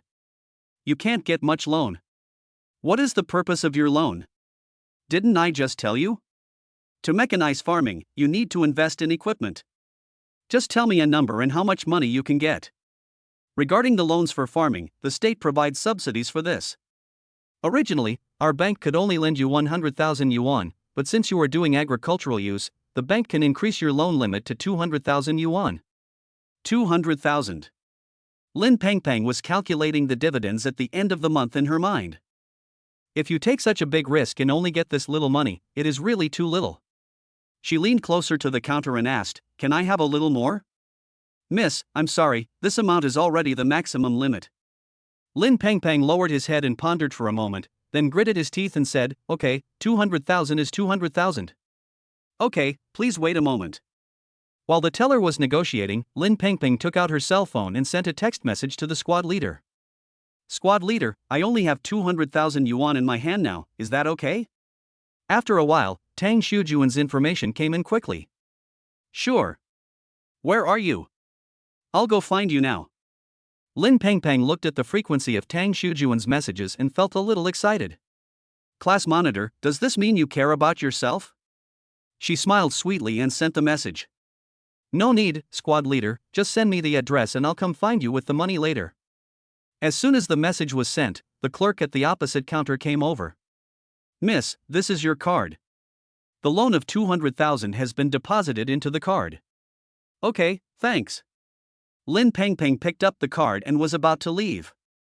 At this time, Tang Shujuan's message came in. Coffee shop at number 827 Wanping South Road. Seeing the news, Lin Pengpeng curled her lips and smiled, stopped a car in front of the bank and headed for her destination. Elegant American jazz music penetrated the gaps in the doors and windows and reached the street outside, while the passing wind carried the mixed notes into the air. At this moment, a taxi slowly stopped at the door of the cafe. Miss, we have arrived at your destination. Thank you, master. Lin Pengpeng put on sunglasses, left the fare and got out of the car. Before she could start looking for Tang Xiaojun, a man holding an umbrella ran out of the coffee shop. You're here. The moment the parasol blocked her view, Lin Pengpeng heard a familiar voice. She looked up and met the eyes of Tang Xiaojun, who was holding an umbrella. Lin Pengpeng felt a little embarrassed. How did you get here? Tang Xiaojun smiled gently. The sun is too hot, I'm afraid you'll get a heat stroke. Lin Pengpeng looked at the dimples on Tang Xiaojuan's face, and the redness on her face became increasingly hot, as if the midsummer sun was shining directly in through the umbrella. At this moment, she remembered a sentence on the internet: there is no wine in your dimples, but I am drunk like a dog. The monitor didn't do anything, so why was I so hot? Lin Pengpeng couldn't figure out what was happening to her. The next second, Tang Xiaojun hugged her and took her into the coffee shop. Even after sitting down, Lin Pengpeng still felt a little unbelievable. She touched her face and it was still burning hot. What's wrong? Tang Xiaojun asked with concern. Are you feeling unwell? No. It's okay. Maybe it was too hot outside just now. I'll be fine after a while. If there's anything, remember to tell me. Lin Pengpeng nodded shyly. At this time, Tang Xiaojun called the waiter. He took the menu from the waiter and handed it to Lin Pengpeng. Take a look, what would you like to drink? Lin Pengpeng flipped through the menu and found a wine list at the back. Then, let's have a mojito. Hearing this, Tang Xiaojun smiled. It's nice to drink something refreshing on this day. I'm like these ladies. Remember, add more lime. Okay. After the waiter left, Lin Pengpeng finally reacted. Squad leader, is it inappropriate for us to drink in a cafe? How could that be? Tang Xiaojun saw what Lin Pengpeng was thinking. This restaurant is open for coffee in the morning and wine in the evening. Besides, now is the best time to drink. What you are doing is actually correct. Lin Pengpeng became interested after hearing this. Why do you say that? Because our blood sugar levels are highest in the afternoon. Drinking in the afternoon can increase our body's tolerance to alcohol, thereby protecting our liver from alcohol poisoning. So there is such a theory. When Lin Pengpeng looked at Tang Xiaojun again, admiration appeared in her eyes. Chapter 62. As she watched, Lin Pengpeng suddenly realized why she came here. Oh, right, the 200,000. Just when Lin Pengpeng was about to open her bag and hand the bank card to Tang Xiaojun, she was stopped by Tang Xiaojun. Don't worry, let's eat something first. Lin Pengpeng was stunned for a moment, but still indulged in Tang Xiaojuan's tenderness. Good. She put her bag on the seat next to her. At this time, 2 glasses of mojito were also brought up by the waiter. Hello, your mojito. Thank you very much. There were a few hints of green in the transparent liquid. The rising bubbles somersaulted in it, and then floated into the air along with the evaporating cold air, and disappeared without a trace. With a gulp, the ice inside melted a little and then all fell down again. Lin Pengpeng suddenly felt a little at a loss, so she had to fiddle with the ice in the cup as usual, making a few gurgling sounds. Seeing this, Tang Xiaojun jokingly asked, Pengpeng, you don't want to talk to me? Ah. Lin Pengpeng heard her name and looked up suddenly. No. No. I am. When she racked her brains for an answer, she told the truth. I just think the fate between us is quite miraculous. As she said this, Lin Pengpeng poked the lime at the bottom of the cup again. We have graduated for so long, and I didn't expect that we would have the opportunity to sit together again. Fate is indeed a mystery, but as long as you are willing, we can meet more often. When Lin Pengpeng heard this, her heart skipped a beat, and then she looked at Tang Xiaojun in disbelief. Squad leader, What are you doing? This is what I really think. You. Lin Pengpeng hesitated for a long time before uttering a sentence. Squad monitor, you haven't found a partner in all these years since you graduated? She regretted asking this question, but the words had already been said and there was no reason to take them back. So Lin Pengpeng lowered her head, feeling a little uneasy. She was looking forward to one answer, but was afraid of hearing another answer. No. Tang Xiujuan's decisive answer stunned Lin Pengpeng. She raised her head, her eyes full of surprise. How could it be? Class monitor, you are so outstanding. In high school, the people who pursued you lined up from the classroom door to the school gate. How could you not have a partner? Lin Pengpeng felt that what Tang Xiaojun said was not credible, but she was kind of deceiving herself and wanted to believe it. Really not. Tang Xiaojun looked at Lin Pengpeng sincerely and held her nervous hands. Pengpeng, don't you believe me? No. Lin Pengpeng felt that the temperature on her face was rising rapidly, and her stomach was also burning. Tang Xiaojuan's hand accidentally brushed across Lin Pengpeng's cheek, and he was frightened by the scorching temperature of her face. Pengpeng, are you really okay? Why are your cheeks so hot? I'm fine. Maybe I just drank some wine and the alcohol took effect. As she was talking, Lin Pengpeng broke free from Tang Xiaojuan's hand, because she felt that Tang Xiaojuan's hand was magical, and once she held it, she didn't even want to let go. Tang Xiaojun looked at his empty palm in silence, wanting to say something but stopping himself. In the end, he could only take his hand back and clench his fist, but his face still had an understanding look. I'm glad you're okay. After he finished speaking, the atmosphere between the two fell into endless silence. While Lin Pengpeng was drinking silently with her head down, she didn't notice that Tang Xiaojuan's eyes were scanning her body. Waiter, another gin and tonic. Lin Pengpeng heard the sound and looked over, and found that the wine in front of Tang Xiaojun had been finished. She also saw that the monitor's face was a little redder. After struggling for a long time, she finally spoke up and gave a reminder. Squad leader, if you drink this much, be careful not to get drunk.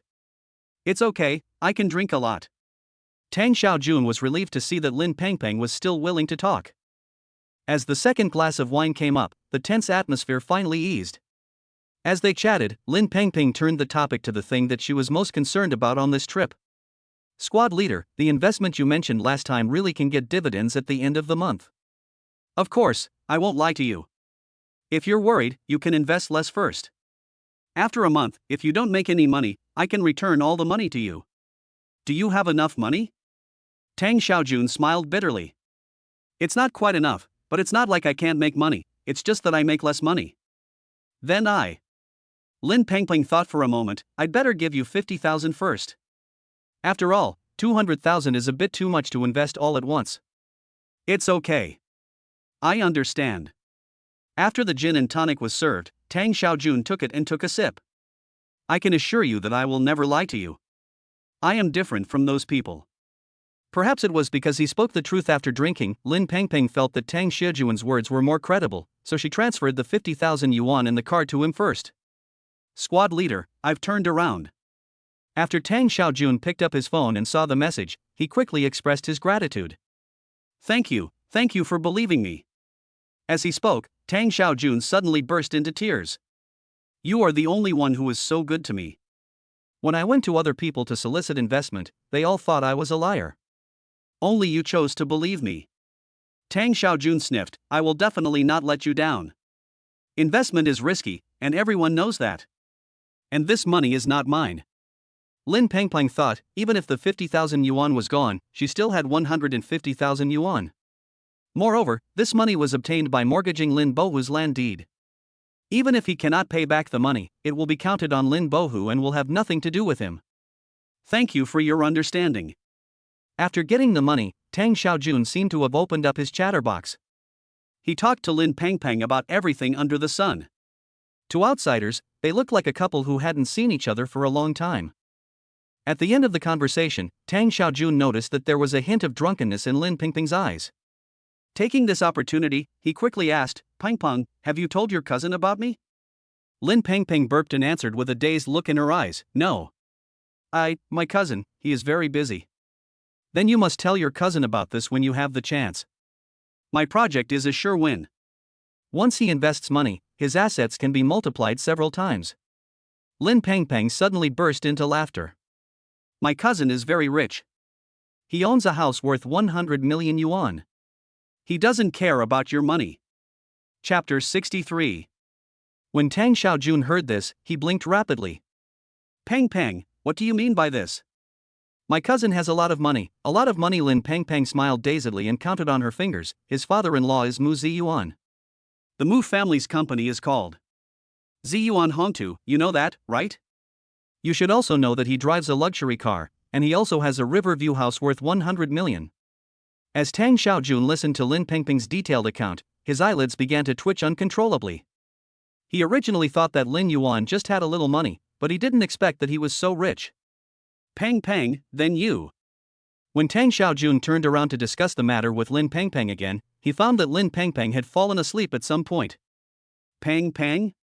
Tang Xiaojun tentatively touched Lin Pengpeng, and after confirming that she was really asleep, he took out his cell phone to make a call. Hey, I got the money, but I heard a more important piece of news that will help you make more money. The person on the other end of the phone was silent for a while, then said, "Go ahead." Hearing this, Tang Xiaojun smiled and half leaned back in his chair. More money?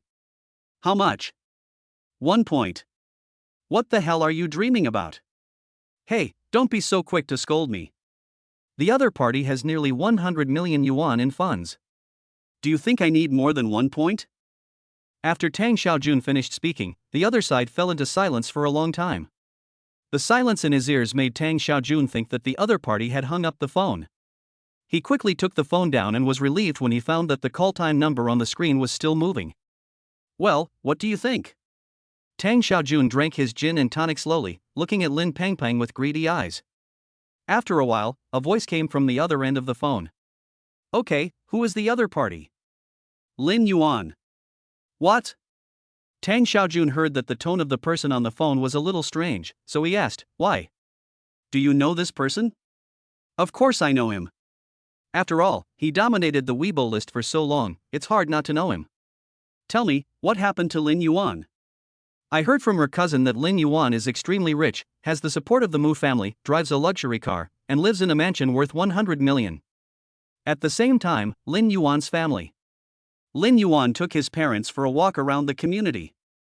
It was a sunny day, but the community was rich in greenery, with tall trees planted on both sides of the road. Their intertwined branches and leaves blocked the strong sunlight, and only a few beams of light filtered through the gaps and fell down in patches. Mom and Dad, this place is pretty good, right? It's quite nice. It doesn't look like a place to live, but more like a park. Muchinga next to him reminded him, "Dad, this was a park before, and it was a 4-level scenic spot." Lin Bohua smacked his lips when he heard this. Then the house here must cost a lot of money, right? Son, if it's too expensive, don't buy us a new house. Your mother and I can just squeeze in. Dad, the houses here are not expensive. Lin Yuan's eyes rolled and a better explanation came to his mind. This place is quite far from the city center. In terms of housing prices, it's not as expensive as our small house, so we can afford such a big house. Lin Bohua was a little unconvinced. Really? Lin Yuan gave Muchinga a look, and she immediately agreed, yes. Mom and Dad, you can just stay here with peace of mind. I heard that there is a cultural center in the community, and many people will walk around there. You won't feel bored. And if you get tired of walking around in the community, you can ask the property management to come and pick you up. Lu Xiaoman said, "The property management of this community is quite good, old man. Why don't we just follow our son's wishes and live here? After all, our family can't stand your eldest brother's family making troubles again and again. It's okay for us two to be bothered, but every time it affects our son and daughter-in-law." I know. Lin Bohua said this and patted Lin Yuan's shoulder. We will all listen to you, son, just make the decision. Lin Yuan nodded, and the stone hanging in his throat finally fell. Just then, a quick phone call interrupted the conversation and laughter of several people. Lin Yuan touched his cell phone and found that it was not his cell phone that was ringing. Then he looked at Muchinga, who was also confused at this time. He shook his head, indicating that it was not his cell phone that was ringing. My cell phone rang. Lin Bohua gave a reminder and then took out his cell phone. Lin Yuan came forward with some curiosity. He looked at the unfamiliar number on Lin Bohua's phone and felt a little confused. Dad, who's looking for you? Lin Bohu squinted his eyes and said, "This is our neighbor Aunt Zhang's phone number." As he explained, he slid the green button and answered the call. "Hello, Zheng Hong, why did you call me suddenly?" "Hey, Lin Bohu, where did your family go?" Lin Bohu's eyes flashed with some doubt, and he replied, "We live with our son." "Why do you ask this? Did something happen?" "It's like this. When I was about to take a walk after dinner this afternoon, I passed by your door and saw a woman lying in front of your house." "Oh my god, you didn't know that the woman was drunk." "If it weren't for the smell of alcohol, I would have thought she was dead." "Woman? What woman?" Lin Bohu realized that something was wrong, so he put the phone on speaker. The woman's voice on the other end of the phone soon came out. "She's just a young girl in her early 20s. "Isn't she one of your family members?" When I asked her just now, she said she was a relative of yours and that she wanted to wait for you to come back here." Lin Bohu glanced at Lin Yuan, who in turn said, "Did that woman say what her name was?" "Wait, I'll ask you." As she spoke, the woman came forward and asked. During this time, Lin Yuan and the others could still hear the voice on the other end of the phone through the receiver, but the woman's babbling voice sounded familiar to them. After a long while, the woman seemed to be a little impatient with Zheng Han's voice, and she blurted out her name. "Woman, why are you making so much noise? My name is Lin Peng Peng. My name is Lin Peng Peng. Did you hear me?" After her anger subsided, she returned to her drunken state, smiling foolishly and dreaming of entering the upper class. Chapter 64. Zheng Hong glanced helplessly at Lin Pengpeng lying on the ground, then picked up the phone and said, "Did you all hear clearly? She said her name is Lin Pengpeng." "Is she your family member?" Lin Bohu was conflicted, but still responded, "Yes." After hearing Lin Bohu's answer, Zheng Hong hurriedly said, "Since she's your relative, take her away quickly. After all, she looks like she's drunk a lot." "I can't keep an eye on her. If no one comes to pick her up, I won't be responsible if something happens to her." "Good." Lin Bohu sighed. After all, Lin Pengpeng is his brother's daughter. Even though there are many things between them, as an elder, he can't just watch his juniors fall into danger. Before he could turn around, Lin Yuan snatched Lin Bohu's phone and said, "Aunt Zhang, why don't you call the police for me? My dad and I are not in Jiangqing right now, and it's too late to rush back. Let's leave this to the police." "Alright, I'll call the police later and I'll help you keep an eye on her for a while. I'll leave when the police arrive." Okay, sorry for the trouble." Lin Yuan hung up the phone with a smile, but the next second, he was met with Lin Bohu's stern expression. "You, what are you doing? Aren't we still in Jiangchang now? There's still time to get back. If something happens to Jian Yanlan, how can I go back and face my brother?" "Dad, don't worry, I can explain the reason. If you can't explain it, just take it back and pick up your cousin." "My cousin and her family just went back a few days ago." "It hasn't been long since she came here again and even found her way to our house." "What do you think they are here for?" Lin Yuan asked questions step by step. "Besides, even if we didn't go back to pick up my cousin, she couldn't have come here alone. My uncle and aunt must have come with them. If we go over there, we'll be harassed by them again. It's better to hand her over to the public security comrades. They will contact my uncle and aunt by then." Lin Bohu lowered his head and thought carefully. He felt that what Lin Yuan had just said made sense, so he did not continue the topic. And the other side. Lin Pengpeng, lying on the ground, was quickly taken away by the police. The police also contacted Lin Pengpeng's parents and asked them to come and pick her up. During the meal, Lin Pengpeng gradually came to her senses. After all, she didn't drink much. She had never drunk alcohol before, so she treated it as a drink. As she drank, the alcohol came on quickly, but naturally went away quickly as well. She just sat in the Public Security Bureau for a while and almost came to her senses. "Are you awake now?" The female police officer who was in charge of taking care of Lin Pengpeng came over with a glass of water in her hand. "Do you feel uncomfortable anywhere?" Lin Pengpeng was stunned for a moment, then shook her head after the water froze. Seeing Lin Pengpeng's bewildered look, the female police officer did not ask any more questions, but said softly, "You can rest here for a while, and your parents will come back to pick you up later." "My parents?" Lin Pengpeng murmured repeatedly what she had just said, and the lost memory in her mind was immediately restored. "Well, wasn't I going back to my uncle and aunt's house? Why am I here?" She remembered that she seemed to have drunk a little too much. Then Tang Xiaojun offered to take her home, and she casually told him the address of Lin Yuan's home. In this way, if Tang Xiaojun could see Lin Yuan, it would prove that he was not lying and that Lin Yuan was indeed his cousin. She had originally thought so, but the online ride-hailing car was too shaky. Not long after she got in, she felt dizzy from the shaking of the car body and fell asleep.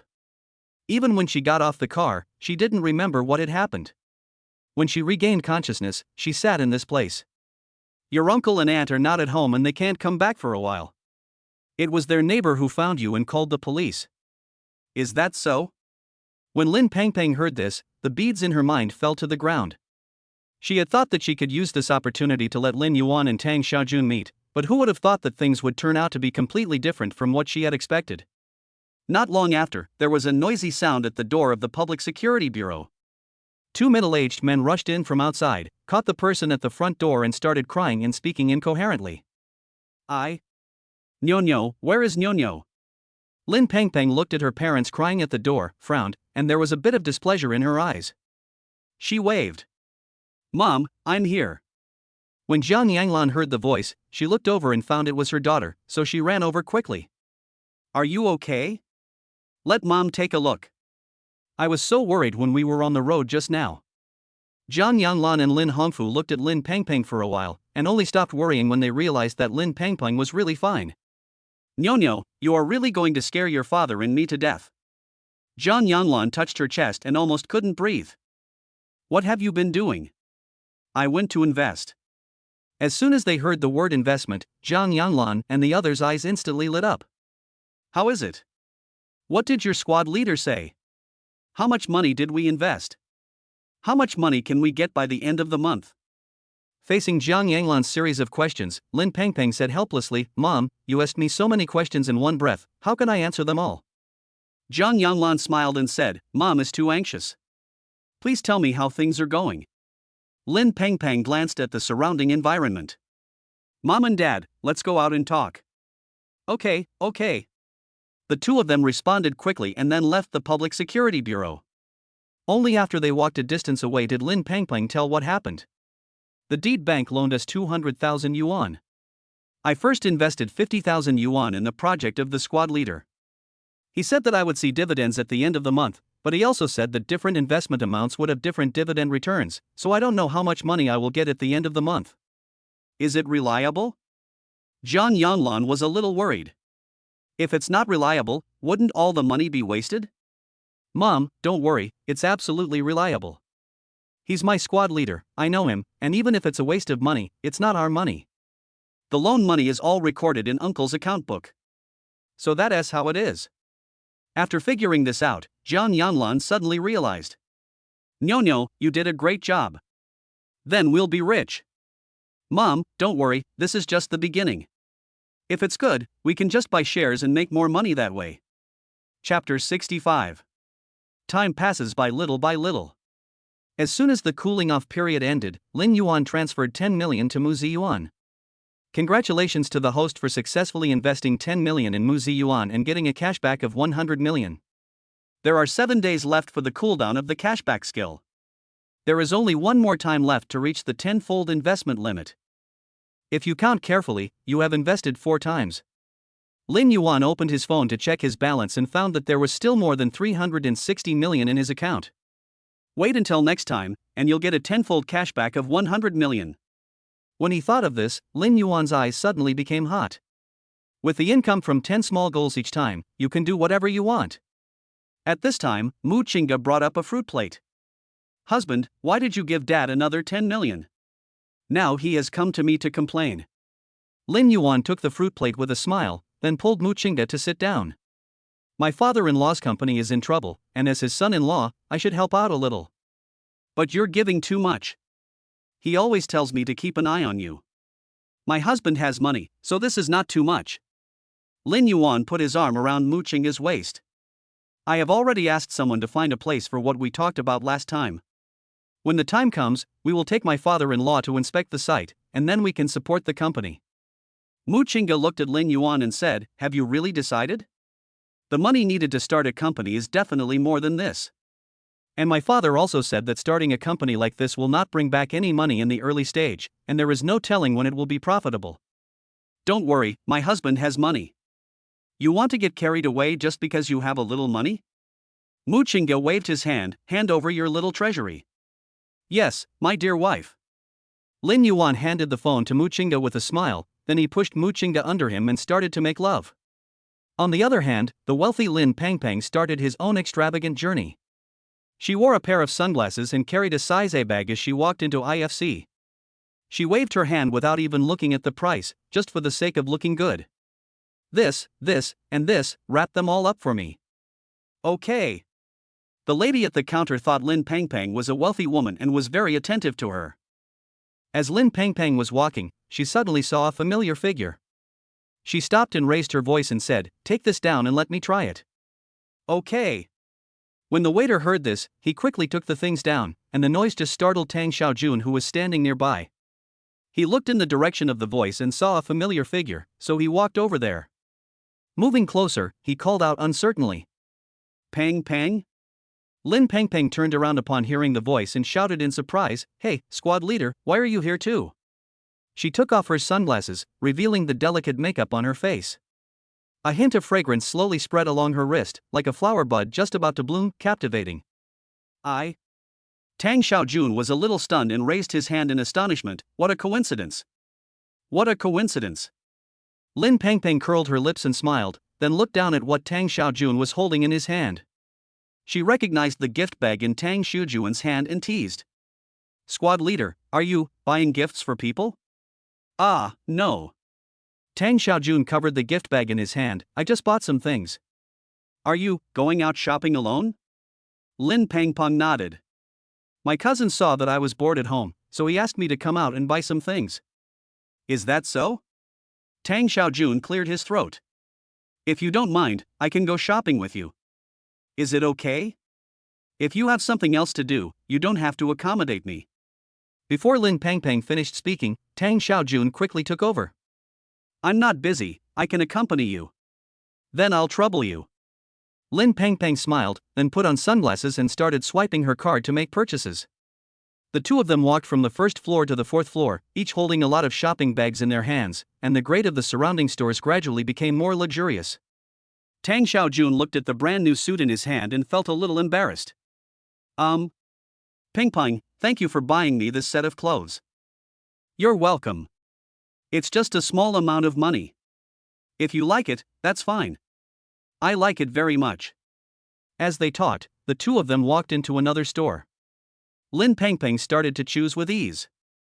The counter lady next to her saw the dazzling array of gift bags in the hands of the two people and thought they were hidden rich people, so a smile appeared on her face. "What would you like to order? We have some new products of the season that have just arrived." "Do you want me to bring them over for you to try?" Lin Pengpeng nodded and said, "Then please bring it over."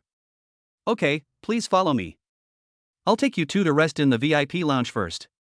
After leading the two to sit down, the lady at the counter happily ran to get the new products. At this time, Tang Xiaojun pursed his lips and then said, "Pengpeng, how about I pay for this time? You've bought me a set of clothes, and I feel embarrassed." "No, as long as you like it, I'm happy to spend money on you." However, Tang Xiaojun still insisted on paying the bill, and even handed his card to the counter lady who was rushing over, saying bluntly, "Hello, I will pay for her expenses, you are not allowed to take her money." "Okay." The lady at the counter smiled from ear to ear. She took the card first and then handed the new product to Lin Pengpeng to try on. "Miss, take a look. Is it suitable?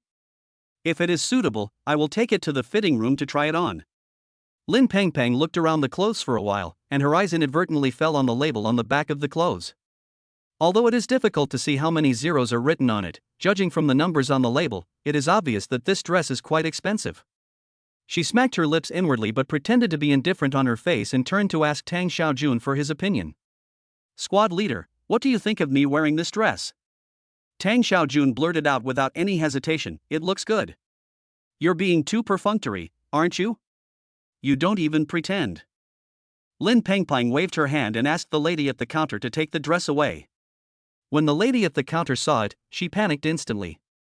"After all, the meat that is almost at your mouth is about to fly away in an instant, how can you feel good?" She quickly said, "Miss, this dress really suits your temperament. How about we go to the fitting room to try it on first, and then let this gentleman take a look?" "Yes, Pang Pong, go and try it on." Tang Xiaojun echoed, "Only this beautiful dress can match you." Chapter 66. Lin Pengpeng finally followed the lady at the counter into the fitting room. Tang Xiaojun was just resting on the sofa and did not follow. As for the lady at the counter, she was just leading the way, so no one saw the triumphant smile on Lin Pengpeng's face. "Miss, do you need my help?" The lady at the counter stood outside the door holding the clothes, asking Lin Pengpeng for her opinion. Lin Pengpeng took the clothes and said, "No need, I can do it myself. I'll ask you for help later." Okay. After the lady at the counter handed the clothes to Lin Pengpeng, she stepped back a few steps, keeping a relatively safe distance from this distinguished guest. She held the clothes in her arms and went into the fitting room, unable to contain her excitement. The moment the door closed, Lin Pengpeng's first reaction was to take out the small price tag on the back of the collar and take a closer look at it. Tens, hundreds, thousands, millions. She counted the numbers on the price tag and couldn't help but take a deep breath. 88,888. This dress is made of gold or inlaid with diamonds, but it can be sold for such an outrageous price. The thing she bought piecemeal only cost less than 50,000 yuan. When Lin Pengpeng thought that it was Tang Xiaojun who paid for her, she lowered her head and was busy laughing. She originally thought that Tang Xiaojun had only achieved some success, but she didn't expect that he seemed to be richer than she had imagined. Could it be that the investment project was really profitable? Thinking of this, she began to waver in her heart, and wished she could invest all her money in the next second, but a nerve called reason made her stop. No matter how anxious she was, she should wait until the end of this month to meet Jinxiao. Even if it is fake, the manpower cost she invested in advance is not much, so losing this little money is not a big deal. As she was thinking about it, Lin Pengpeng put on the clothes. She felt the soft goose feather material of the clothes, and at that moment she felt the joy of being rich. It turns out that real clothes can be so light and even soft that people can't even feel their existence. The half-hollowed white gauze perfectly outlines her body lines, while also hiding a glimpse of her stunning beauty in it, making it appear vaguely. Just the zipper at the back. Lin Pengpeng tried for a long time, but she couldn't pull the chain up with her hands. So she had to go outside and ask the lady at the counter for help. But she didn't expect that when she went out, she didn't see the lady at the counter, but saw Tang Xiaojun standing outside. "You?" Lin Pengpeng was stunned for a moment, and then she reacted, "Squad leader, why are you here? Where is the waiter just now?" Tang Xiaojun admitted it openly. "I sent her away." "Why?" Lin Pengpeng regretted it the moment she said this. Why was there any need to ask why? A single man and a single woman were staying in the same room. Apart from that one reason, what other reason could there be? But her pretending to be a lady did not allow her to shout out her inner cry, and she could only maintain that awkward and impolite smile on her face. "Because I want to be the first to see such a beautiful you." Tang Xiaojun walked towards her step by step, but Lin Pengpeng felt that every step he took was like stepping on her heart. "Let me help you." Lin Pengpeng nodded in surprise and told Tang Xiaojun the difficulties she had encountered. I can't zip up the back of my pants." "Good." Lin Pengpeng watched Tang Xiaojun walk towards her with a gentle smile. When she could no longer see Tang Xiaojun from the corner of her eye, she felt that her senses were infinitely magnified. Every move of the person behind her was like thunder, exploding in her heart. She tensed her nerves, trying to control her limbs so as not to make a fool of herself. But who knew that the moment Tang Xiaojun's hand reached out to her, her body couldn't stop shaking. Tang Xiaojun behind him noticed Lin Pengpeng's abnormality and immediately stopped what he was doing. He asked with concern, "What's wrong? Pengpeng, are you okay?" I'm fine." Lin Pengpeng bit her lower lip and explained. "I'm ticklish, so my reaction was a little bigger." "Is that so? Then I'll be more cautious." As Tang Xiaojun spoke, he basically pulled up the clothes, and then helped Lin Pengpeng zip up the zipper. The noisy sounds around seemed to have quieted down at that moment, leaving only the sound of the zipper sliding. Just when Lin Pengpeng thought that this embarrassing situation was about to end, a burning kiss fell on her bare shoulder, scaring her so much that she dared not move. "Pengpeng, you are so beautiful and charming that I can't control myself." Tang Xiaojun's low voice reached Lin Pengpeng's ears. She felt that the voice was like a dogtail grass, making her whole body itchy. Then a heat slowly rose from her lower abdomen and spread to all parts of her body. But the next second, Tang Xiaojun quickly withdrew from the scene. He explained in a panic, "No. I'm sorry. I didn't mean to do that. I couldn't control myself for a moment." Lin Pengpeng looked at Tang Xiaojun's appearance, and her spring heart, which had been dormant for a while, suddenly began to surge. Fine. After all, compared to Li Yan, Tang Xiaojun is not only much better looking, but also richer. As he thought this, the person in front of him seemed to see what he was thinking and said what he wanted to hear. Tang Xiaojun looked at Lin Pengpeng with burning eyes, half-held Lin Pengpeng's hand, and said sincerely, "Pengpeng, I have liked you since high school. I didn't expect that we would meet again after graduating from high school. Can you be my girlfriend?" His words were full of loopholes, but at this moment Lin Pengpeng had lost her rationality and her worldview was influenced by her senses. Her mind was full of thoughts about how she had caught a rich husband, and she responded with a smile. "Good." Just as she agreed, the door suddenly opened, and the lady at the counter came over with a bouquet of roses. "Congratulations to you two, lovers finally get married." Lin Pengpeng was holding roses in her hands and wearing a white wedding dress. The waiters in the store congratulated her and a handsome boyfriend stood next to her. She even felt that this would be the beginning of her happy life. Little did she know that this was just her first step into a trap called honeypot. The dress that Lin Pengpeng tried on was naturally bought by Tang Xiaojun. He also bought several accessories, and the total cost was nearly 100,000 yuan. Lin Pengpeng felt vain when she saw Tang Xiaojun swiping the card without blinking. "Baby, you're so handsome." Chapter 67. In the messy office building, a group of workers were going in and out, carrying things inside. At the entrance, Lin Yuan and Mu Qingge were supervising the progress of the project. When Mu Qingge had some free time, he glanced at the office behind him and still felt a little bit unbelievable. "I didn't expect that you actually found a place. When has your husband ever lied to you?" "He always keeps his word." Lin Yuan smiled. "Did you tell your father?" "No, I didn't expect the project to be on track so quickly. Besides, he is still busy with company matters." "Let's tell him after we have dealt with it." "That's true.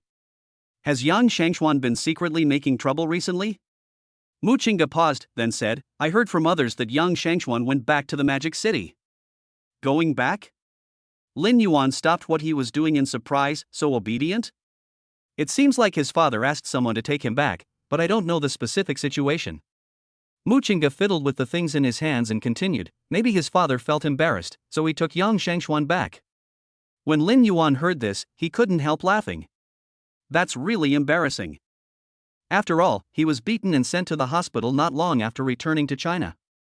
If this got out, it would not only be an embarrassment to Yang Shangxuan, but also to his father Yang Hong. After some consideration, it would be more appropriate to send Yang Shangxuan back home. They both smiled. Looking at the originally messy office in front of me being repainted by the workers, my mood also became cheerful. Without unlucky guys like Yang Shangxuan and Lin Pengpeng making trouble, work efficiency has increased rapidly. But when he thought of Lin Pengpeng, the smile on Lin Yuan's face froze. It seemed that since the last time, they had not heard any news about Lin Pengpeng and his family. He didn't believe that Lin Pengpeng had turned over a new leaf. Even if that were the case, he would definitely not give up just because of a few casual words from me. "Wife, I'm still a little worried." Lin Yuan expressed his concerns. "My cousin and her family just returned to the countryside not long ago, but they came out again not long after. Apart from the last time they had someone take her away, there has been no news since then. I think we need to check their whereabouts." "No need. You are relatives after all. They shouldn't be so ruthless, right?" Lin Yuan recalled some bad memories and said, "It's hard to change one's nature, but it's easy to change the country. I still have to ask someone to check it out, otherwise I won't be at ease." "Okay, I'll listen to you." On the other side, in the hotel. It was bustling outside, but the room was dark and the sound of creaking filled the entire space. Even if the central air conditioner above your head is running at high speed, the cold air it blows out is difficult to dispel the heat in the house. After a low roar of venting sound ended, the noise inside gradually calmed down.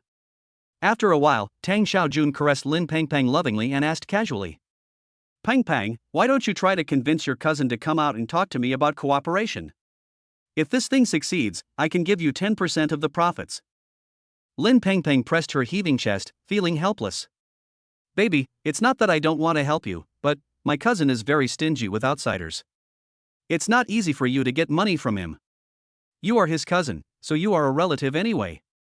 Besides, if you don't invest in this kind of business that can make money, you must be a fool, right?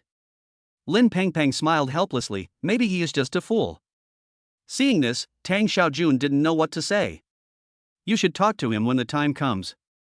If there is a large amount of capital investment, you can get more dividends. This will be a win-win situation for us. Real? Of course it's true.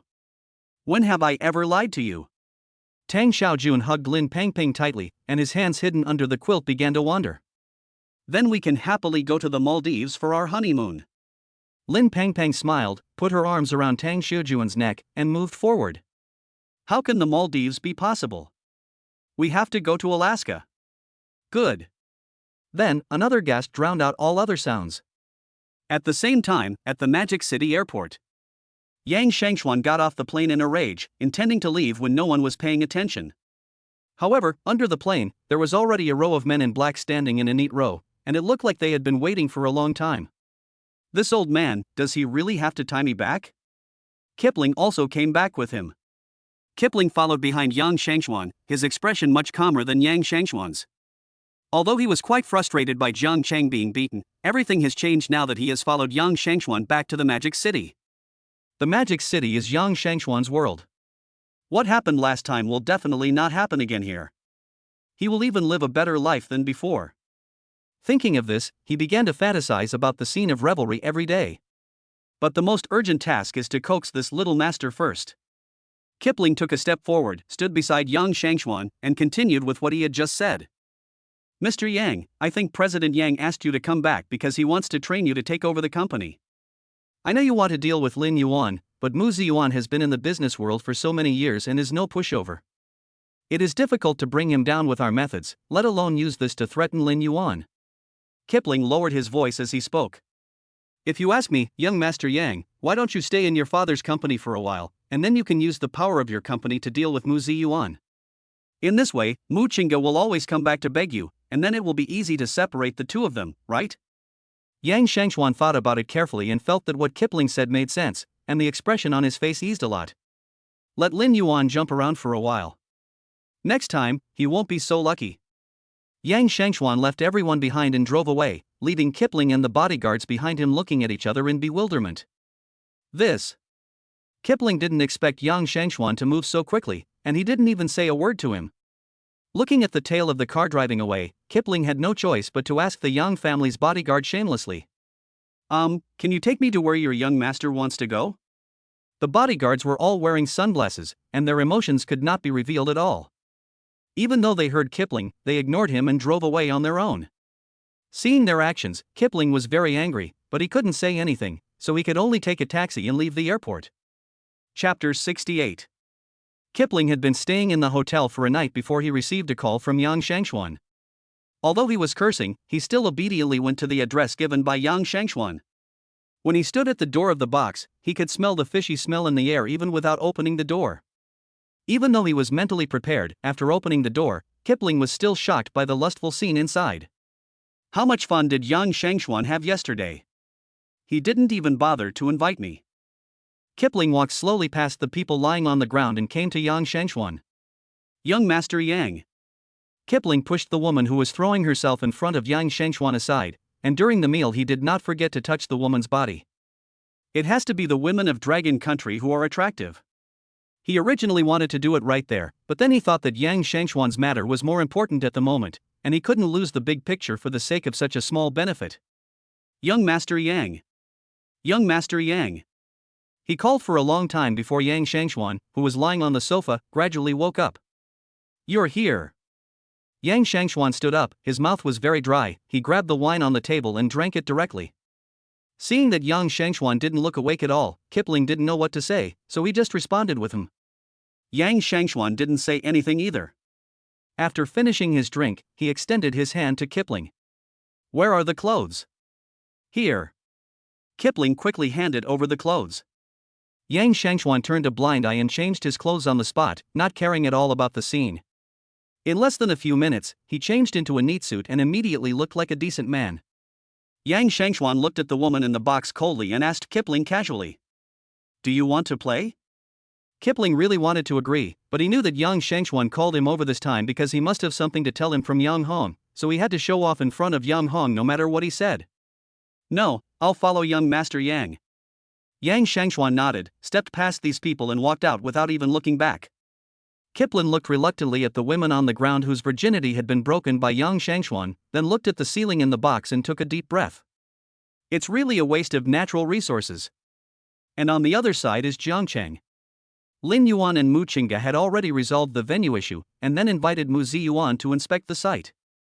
Before Mu Ziyuan came, he thought Lin Yuan was joking, but after arriving, he found out that what Lin Yuan said was actually true. "Have you really found a venue?" Lin Yuan smiled and said, "Father-in-law, not only have we found a venue, but I have also prepared all the relevant documents. Now I just need you to review them. If there are no problems, just sign them." Mu Ziyuan paused, took the document from the lawyer behind Lin Yuan and started reading it.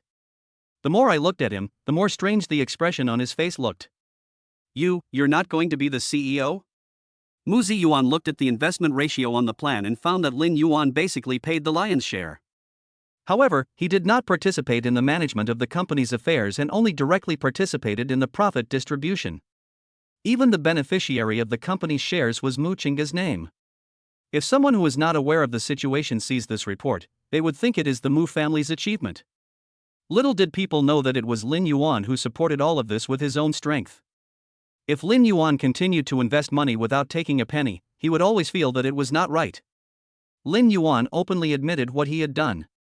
"Father-in-law, I know nothing about these things, so I'll let those of you who know do it, and I'll just eat the dividends. And I've already made an agreement with Qingge that if you can't do it, she will help you." Mu Ziyuan looked at Lin Yuan in front of him and felt more and more that he could not understand Lin Yuan's tactics.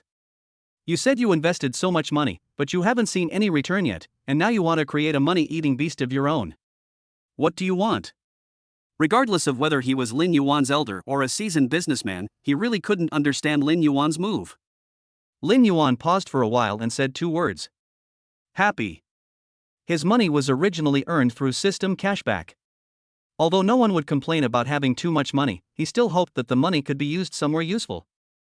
For example, helping Mu Ziyuan, or helping someone who was pursuing a dream of becoming a star, or helping a child in the countryside. His abilities are limited. It is impossible for one person to control the whole situation by himself.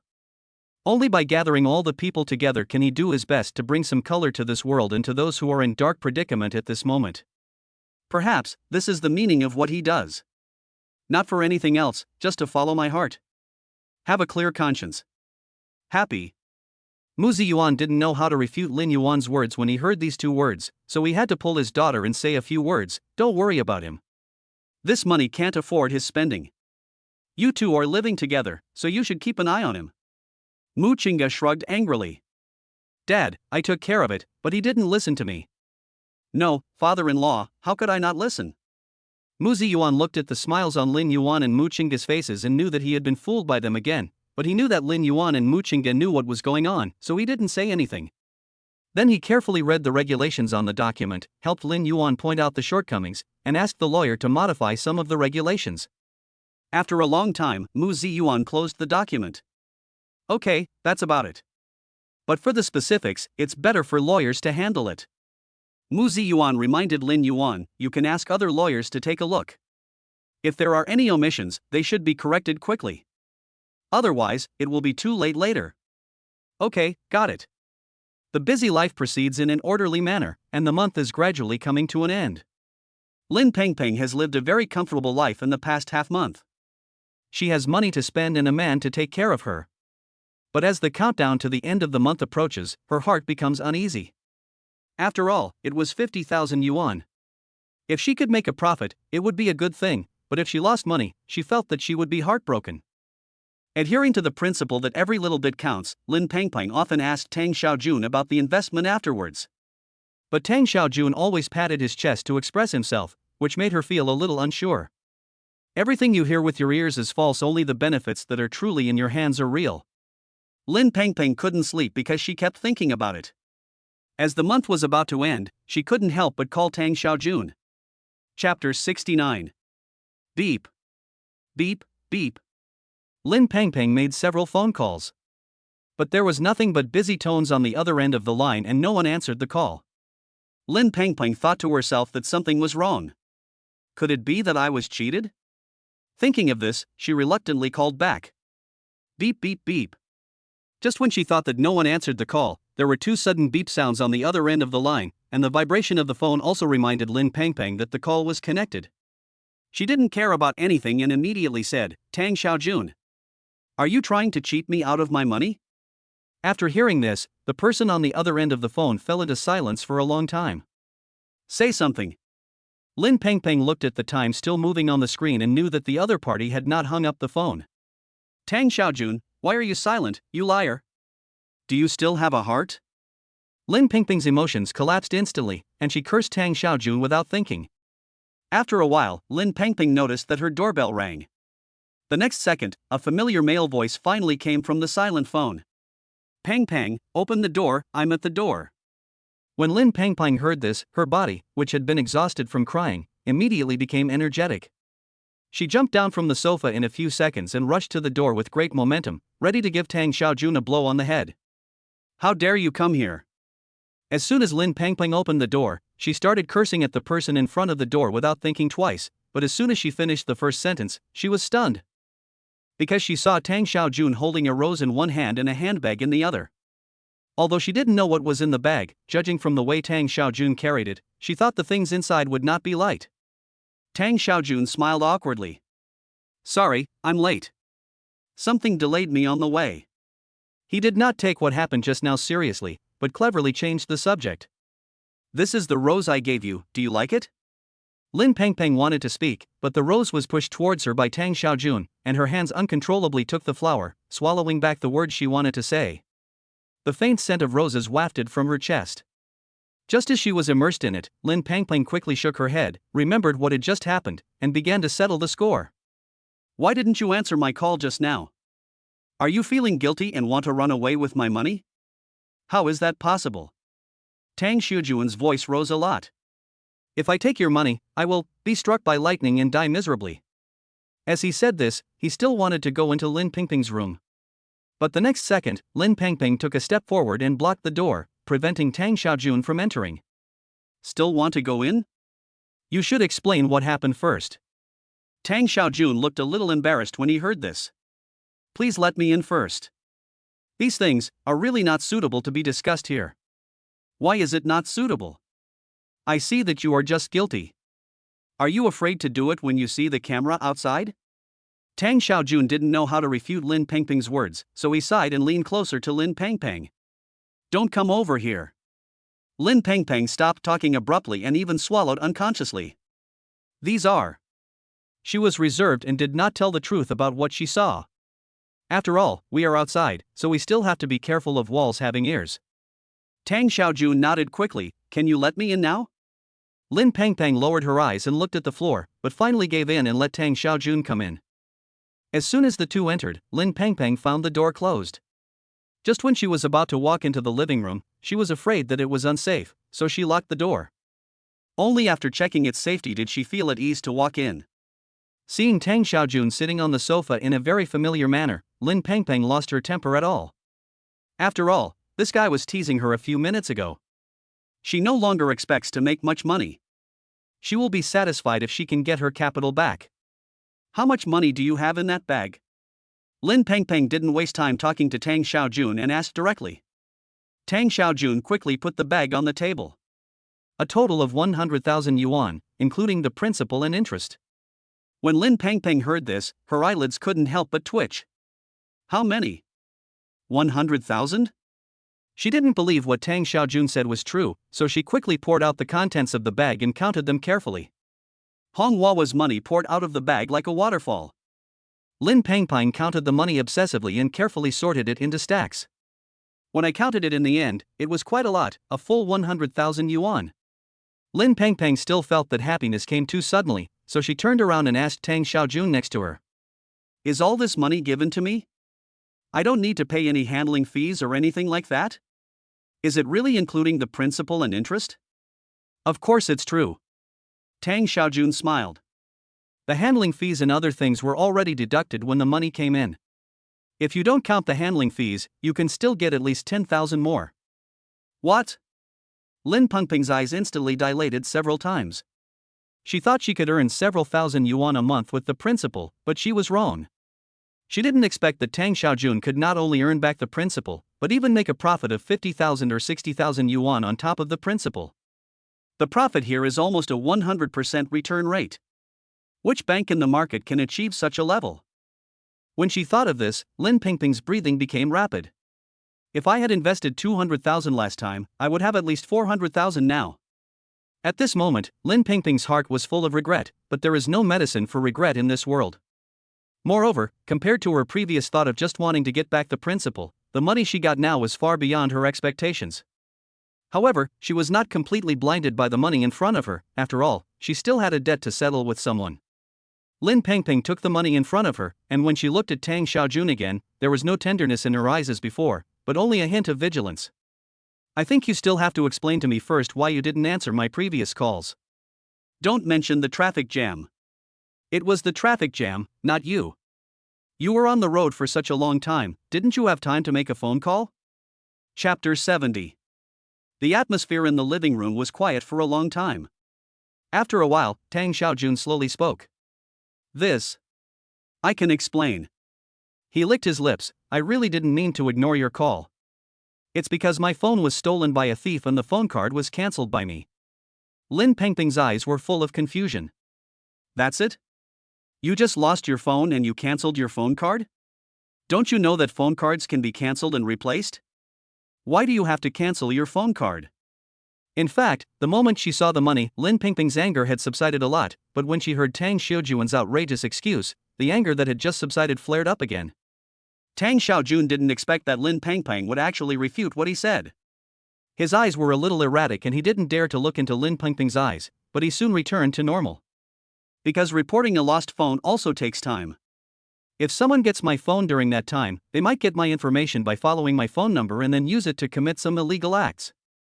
That's not as simple as just losing the phone. If it's serious, I might even end up in jail.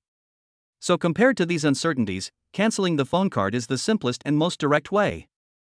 Like this? Think about it, weren't there a lot of telecom frauds recently? They can transfer the money in your card by knowing your SMS verification code. What's more, my SIM card and phone are in the hands of those people. If they deliberately want to mess with me, then I'm doomed, right? What you said. Lin Pengpeng pondered for a while. It seems to make sense. Seeing that Lin Pengpeng believed what he said, Tang Xiaojun continued speaking without giving her a chance to think. Look, you've got the money. Can you forgive me now? Lin Pengpeng twisted her neck.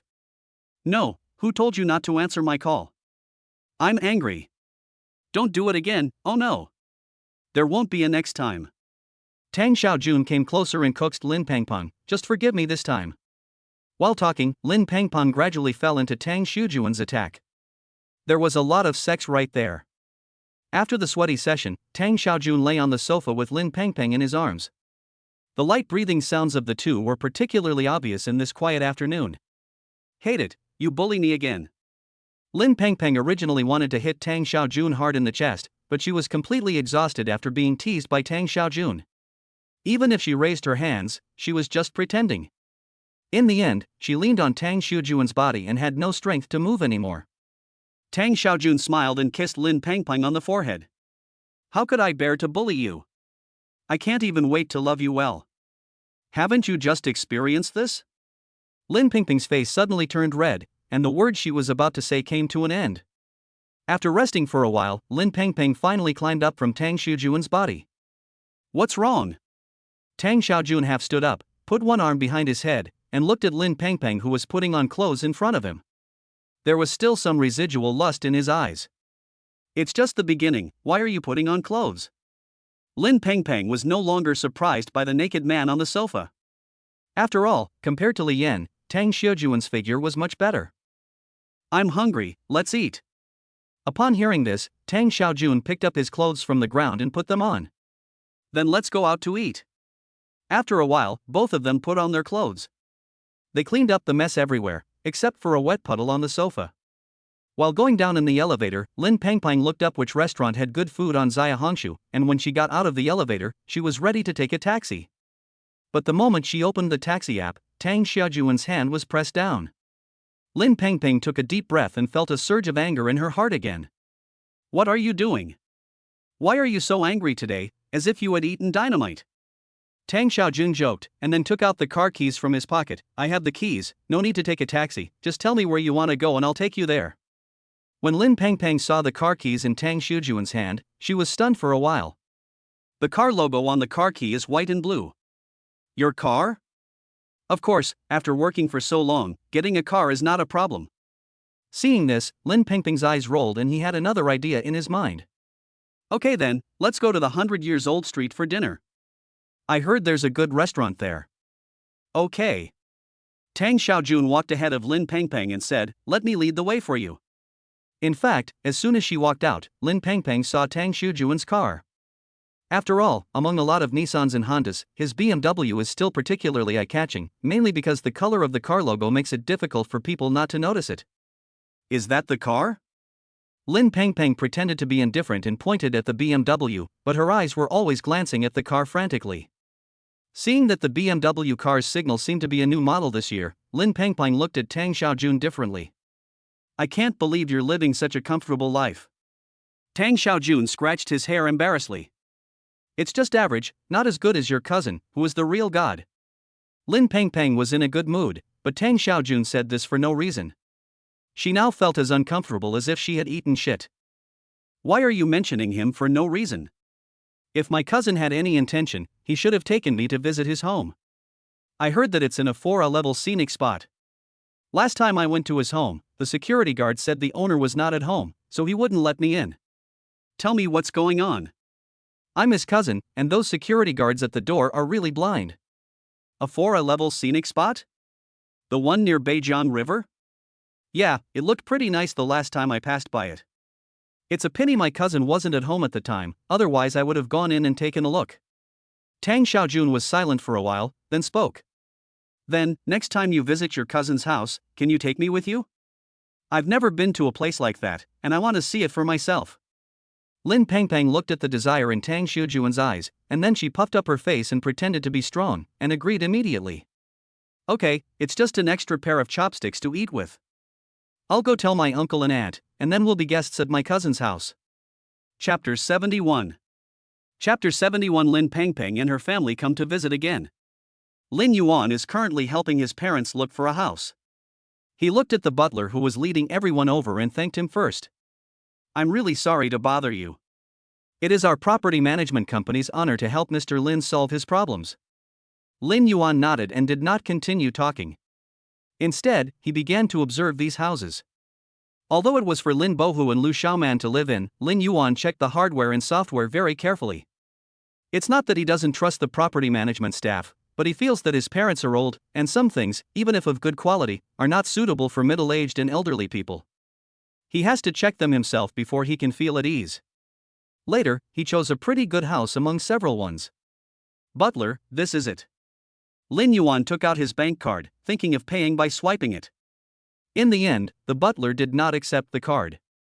Mr. Lin, there are special people who will come to your house to sign the contract with you in person regarding financial matters. Is that so? Lin Yuan put the card away. Okay, we'll talk about it later. The butler nodded, and when he was about to go out with everyone else, the cell phone in his pocket suddenly rang. He apologized to everyone, then walked aside and answered the phone. Then he hung up the phone and walked towards Lin Yuan. Mr. Lin, someone is looking for you at the door. He says he is your uncle. The housekeeper was considerate enough to turn on the surveillance footage at the door, and they could even hear the voices of Lin Pengpeng and her family talking. Pengpeng, you said that Lin Yuan lives in this place, is that true? I think this place is very expensive, how could he live here? You must be mistaken. Although Jiang Yanlan knew that Lin Yuan won a large sum of money by winning the lottery, he not only married a beautiful wife, but also married into the wealthy Mu family. But even so, she didn't think Mu Ziyuan would give Lin Yuan such a large sum of money to buy a house. After all, a daughter who is married off is like spilled water.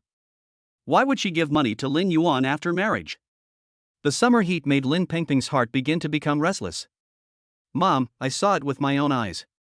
Lin Yuan's car went inside. He must be living there. Then why do we need his permission to go in?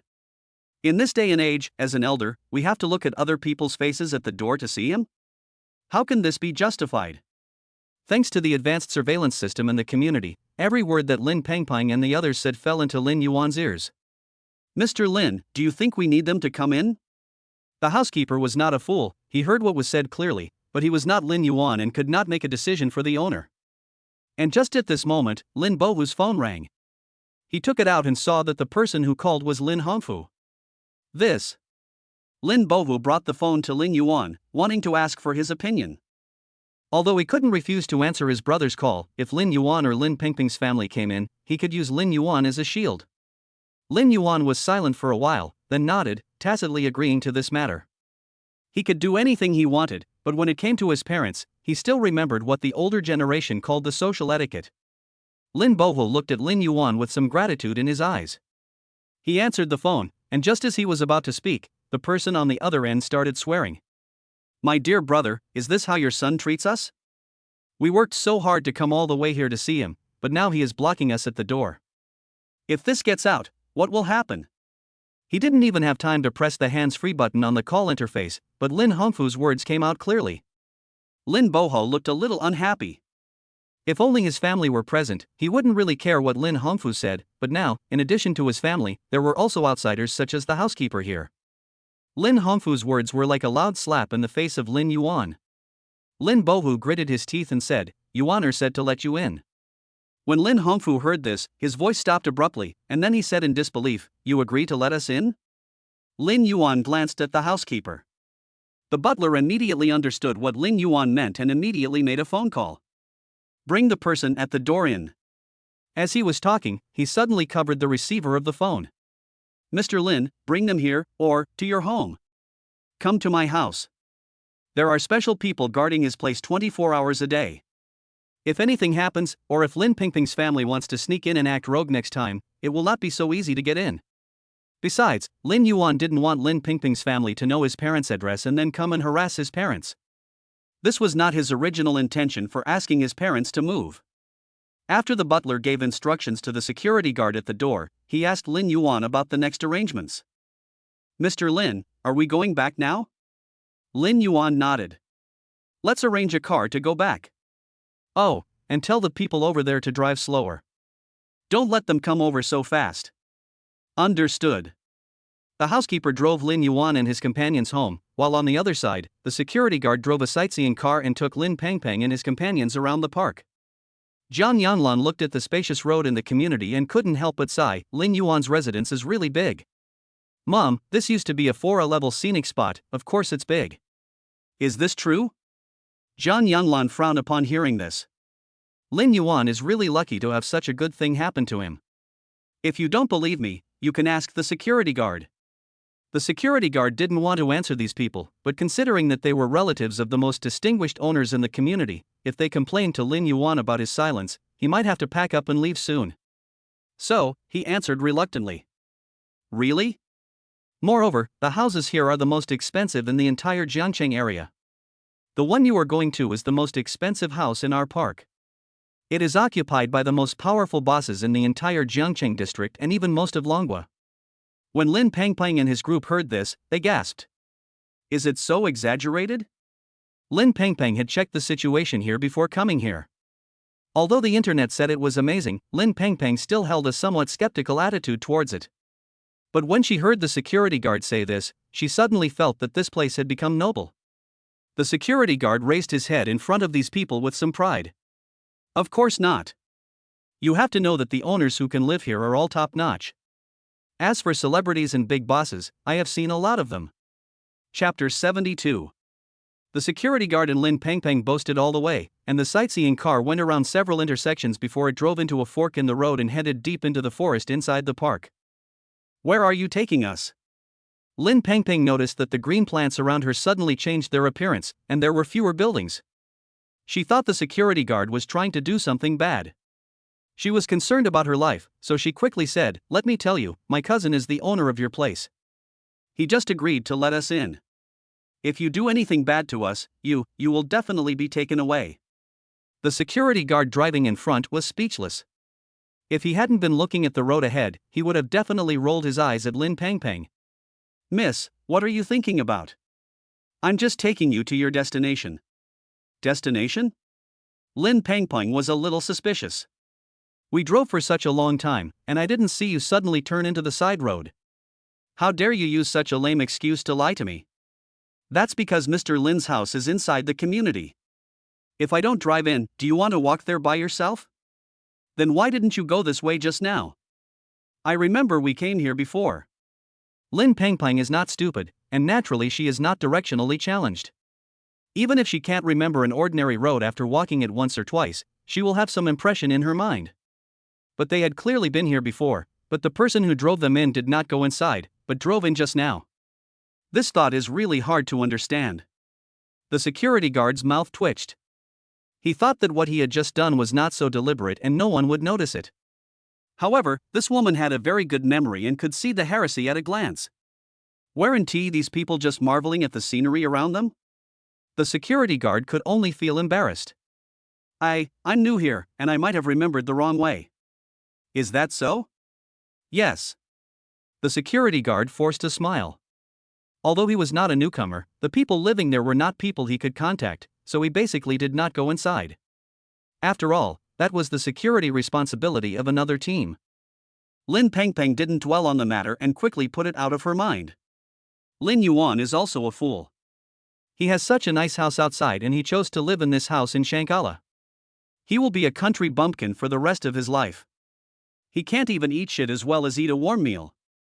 Tang Xiaojun and Lin Pengpeng beside him had very different opinions. Pengpeng, what you said is not right. Maybe your cousin likes quietness? For Tang Xiaojun, he had already tacitly accepted that Lin Yuan would become his client, so every word he wrote was to protect Lin Yuan.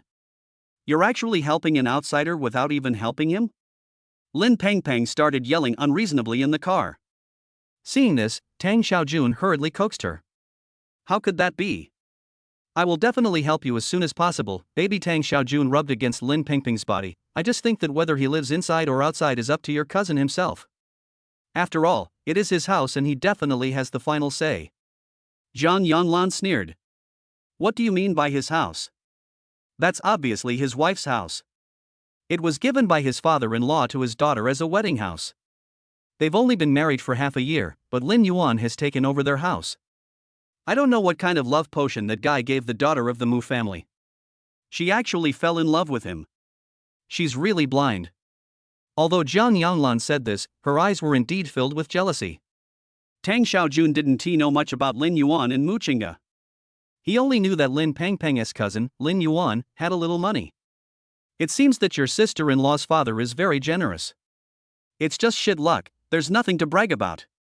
Lin Pengpeng was too disdainful to continue the topic with Tang Xiaojun. After all, she felt unlucky when Lin Yuan's name was mentioned. When Tang Xiaojun saw Lin Pengpeng's expression, he tactfully did not continue the conversation. Their conversation naturally fell into the ears of the security guard driving in front. The security guard laughed silently with disdain, laughing at the people behind the car in his heart, and then slowly drove the car to the bottom of the Riverview building. We're here, just go in, someone will lead you up. The security guard asked them to get out of the car, and after saying something formal, he quickly drove away in his car without even lingering on them for a second. But the crowd, whose attention was attracted by the scene before them, did not notice the security guard's disdain.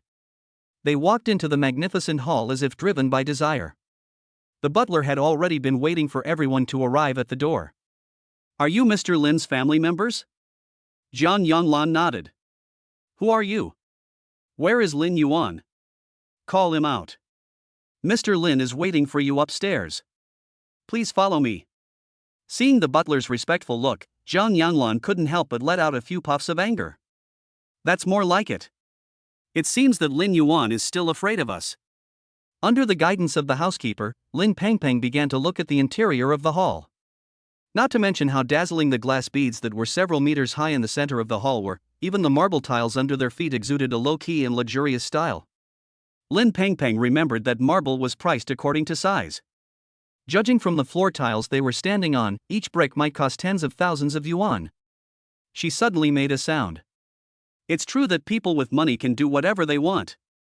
Ding dong. The elevator rose slowly and then stopped on the 66th floor. The housekeeper said, "Everyone, we have reached our floor, just go in." Lin Pengpeng and his group walked outside without hesitation. Unlike the decoration below, the style here is obviously much simpler, but even so, you can see that there are expensive items in it. After all, even some big-name luxury goods can only be reduced to the level of providing atmosphere aromatherapy in this place, not to mention those items that don't even have brand logos, which will surely be even more expensive.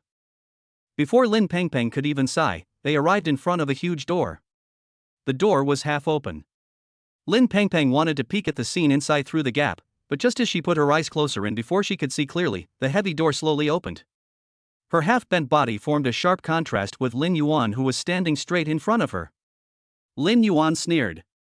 "Cousin, whatever you want to do, let me remind you first, there are surveillance cameras everywhere here." Chapter 73. Lin Pengpeng withdrew her prying gaze and stood up angrily. "What nonsense are you talking about? My waist is just a little tired. Can't I squat for a while?" Her voice gradually became higher, as if she wanted her clear voice to cover up the guilt in her heart. "No, just be yourself." Lin Yuan casually glanced at the people standing at the door of his house, then he moved aside and asked, "Do you still want to come in?" Without waiting for Lin Pengpeng to speak, Zhang Yanlan hurriedly pulled Lin Hongfu inside. "Come in, of course come in." Zhang Yanlan was unwilling to give up the opportunity to visit the mansion, and even rushed in without waiting for Lin Yuan's consent. Lin Pengpeng gritted her teeth and had to walk in despite Lin Yuan's cold eyes. But before she had even stepped into the door, she heard a voice floating above her head. "He can't go in." Lin Pengpeng was stunned for a moment. She naturally knew who the he Lin Yuan was talking about was. After all, her parents had already gone in first, and besides her, there was also Tang Xiaojun standing outside. Lin Pengpeng took Tang Xiaojun's hand and met Lin Yuan's gaze. "He's my boyfriend, why can't he come in?" "Boyfriend?" Lin Yuan smiled. "My cousin is updating pretty fast. It's none of your business." Lin Pengpeng recalled that the reason why she broke up with Li Yan was not little due to Lin Yuan. Now that she has finally found a new boyfriend, she will not let Lin Yuan do anything bad this time. Lin Yuan watched Lin Pengpeng and his family walk in, and even unscrupulously touched things in the room. He said lightly, "You'd better be careful when you take things. This room is full of surveillance systems. If these things are damaged, I'll have to trouble you to pay for them."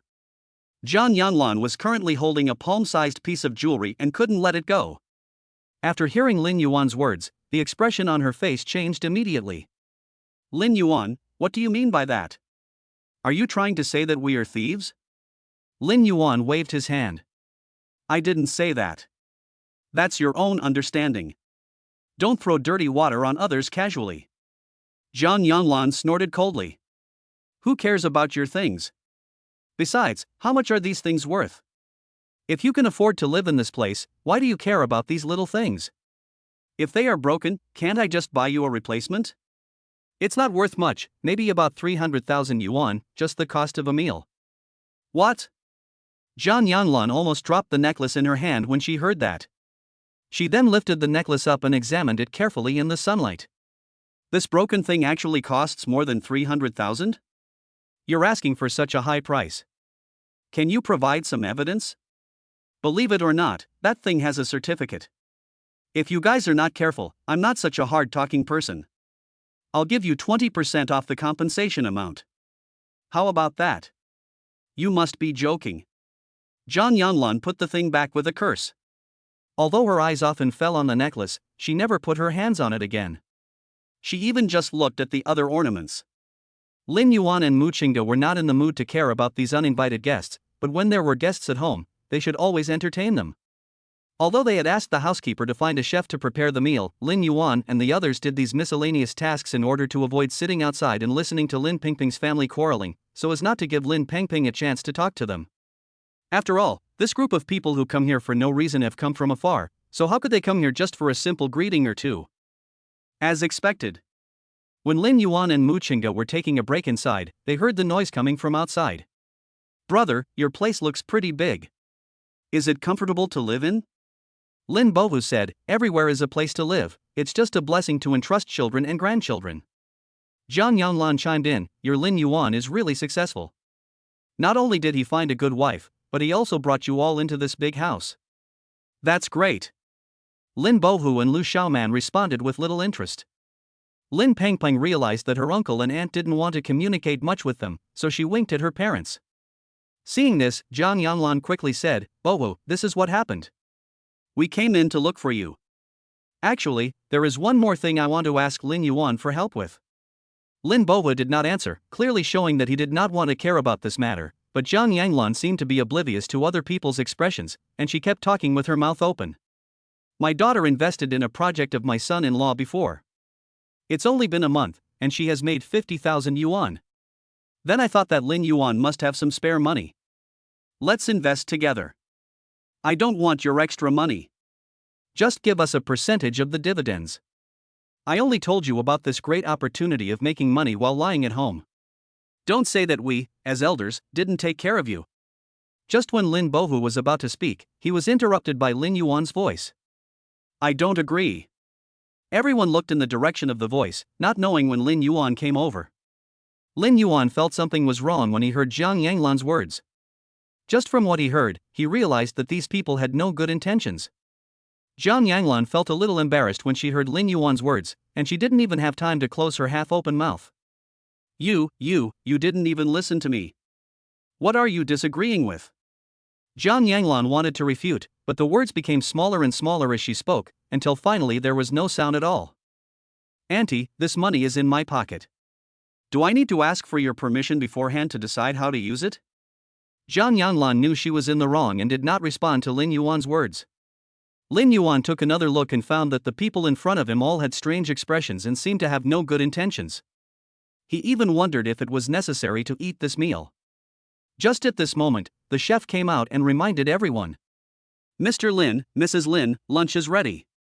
You can come in and eat now. As soon as he finished speaking, he found that the atmosphere in the living room seemed to be deadlocked. Then she tactfully continued with what she had just said.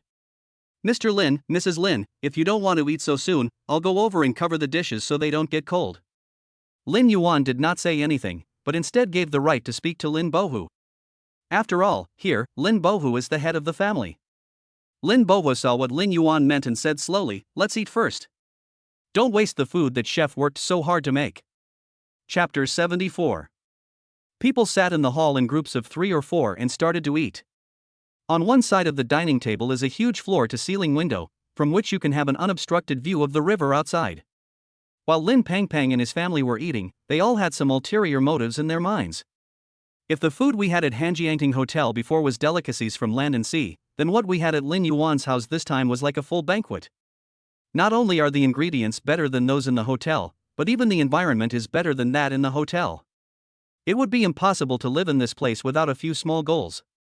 Moreover, she saw that the property management of this place was even comparable to a nanny.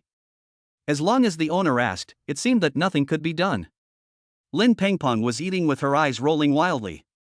Tang Xiaojun next to her seemed to have noticed Lin Pengpeng's thoughts. The two of them put their feet under the tablecloth and made some sneaky movements. After 3 rounds of meals, the table was full of people eating. Even if Zhang Yanlan and Lin Hongfu wanted to eat as much as they could, they were limited by their appetites and basically gave up when they could not eat anymore. Are you all full? Lin Yuan glanced around the table. If you are full, then we'll take it. They had almost finished eating.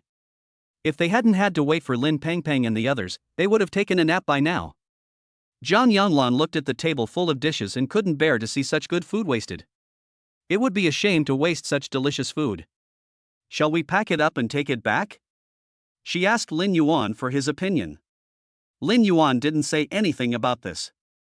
After all, if they kept the food they couldn't finish, they would have to throw it away. If they didn't give it to Zhang Yanlan to take it home, at least they could reduce the waste. He turned around and asked the chef to bring a takeaway box. If that's not enough, there's more. Oh, okay. As soon as Zhang Yanlan got the packaging boxes, she packed some expensive ingredients into them frantically. In the end, she filled 10 boxes. Except for some fruits and vegetables left on the table, all the other meats had been eaten up by Zhang Yanlan. Even the chef standing next to the table had his pupils dilated several times when he saw this scene. It was the first time he saw this scene. But this means he has to give up the effort of cleaning up the kitchen waste. Lin Yuan waited until Zhang Yanlan had finished cleaning up the dishes before he asked, "Have you eaten and drunk enough? Sorry, I won't see you off." When they heard Lin Yuan asking them to leave, their faces changed slightly. Tang Xiaojun said awkwardly, "I just ate, can you sit down first?" Zhang Yanlan reacted immediately. Yes, why are you in such a hurry? We just had our fill and you're rushing us out. What's the matter? Do you dislike me and your uncle? How could that be? Auntie, you think too much. Lin Yuan smiled, "How could I dislike you and uncle? I'm just worried that you'll be too comfortable here, so you can stay here for a few days. As you can see, my place is so small, and it's really hard to accommodate so many people." Zhang Yanlan cursed Lin Yuan in her heart. If this place is still considered small, then the place where they live can be called an ant-hole. On the surface, she still smiled and said, "Lin Yuan, you think too much. The main reason is that the food in your house is too delicious. Am I not full? Sit down, and leave. Then you guys just sit down and take your time. We are going to take a rest." Lin Pengpeng and his group thought that Lin Yuan was just being polite, but they didn't expect that after he said that, they went back to their room and never came down again. Seeing this, Zhang Yanlan started wandering around. She originally wanted to walk to the place where Lin Yuan and others had just entered. As a result, when she just walked to the entrance, she instantly understood why Lin Yuan was so confident in letting them stay here. Because there is a door inside the house leading to the bedroom. The door needs an electronic fingerprint to open.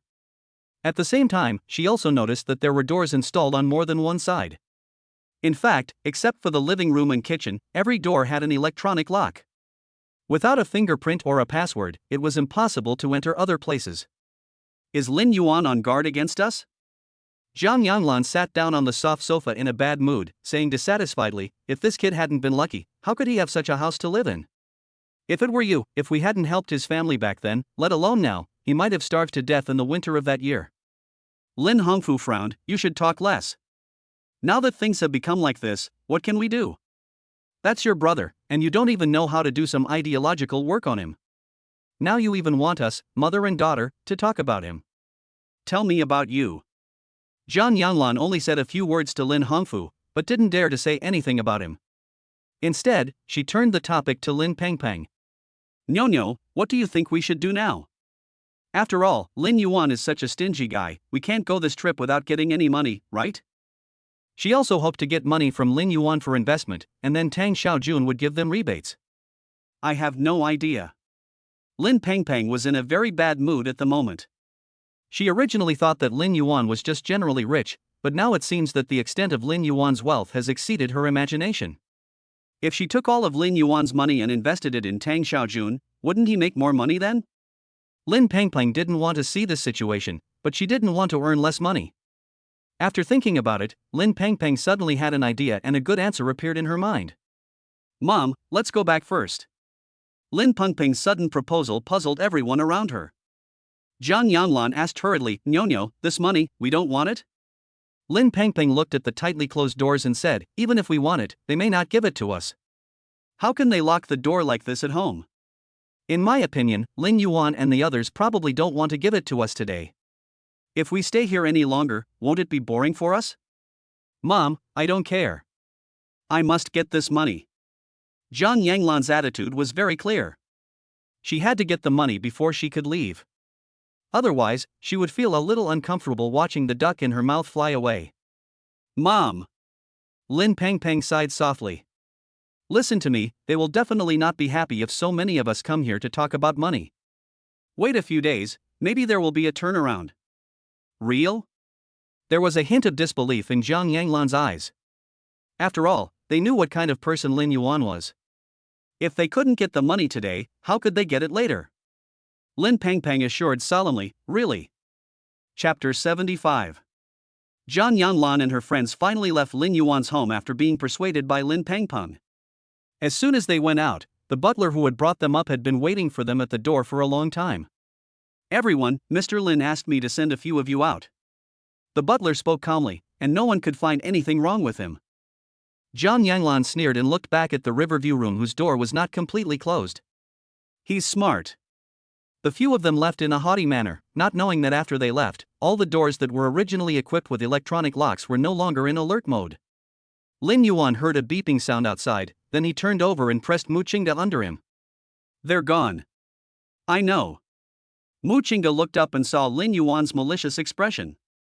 What do you want to do in broad daylight? What are you doing? Fuck you, wife.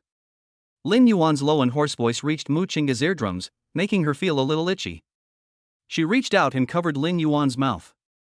Mom and Dad are still out, and I'm on my period, so I can't. Ah, no way.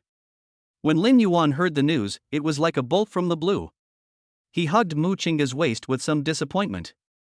This thing is really annoying. This is a normal physiological phenomenon.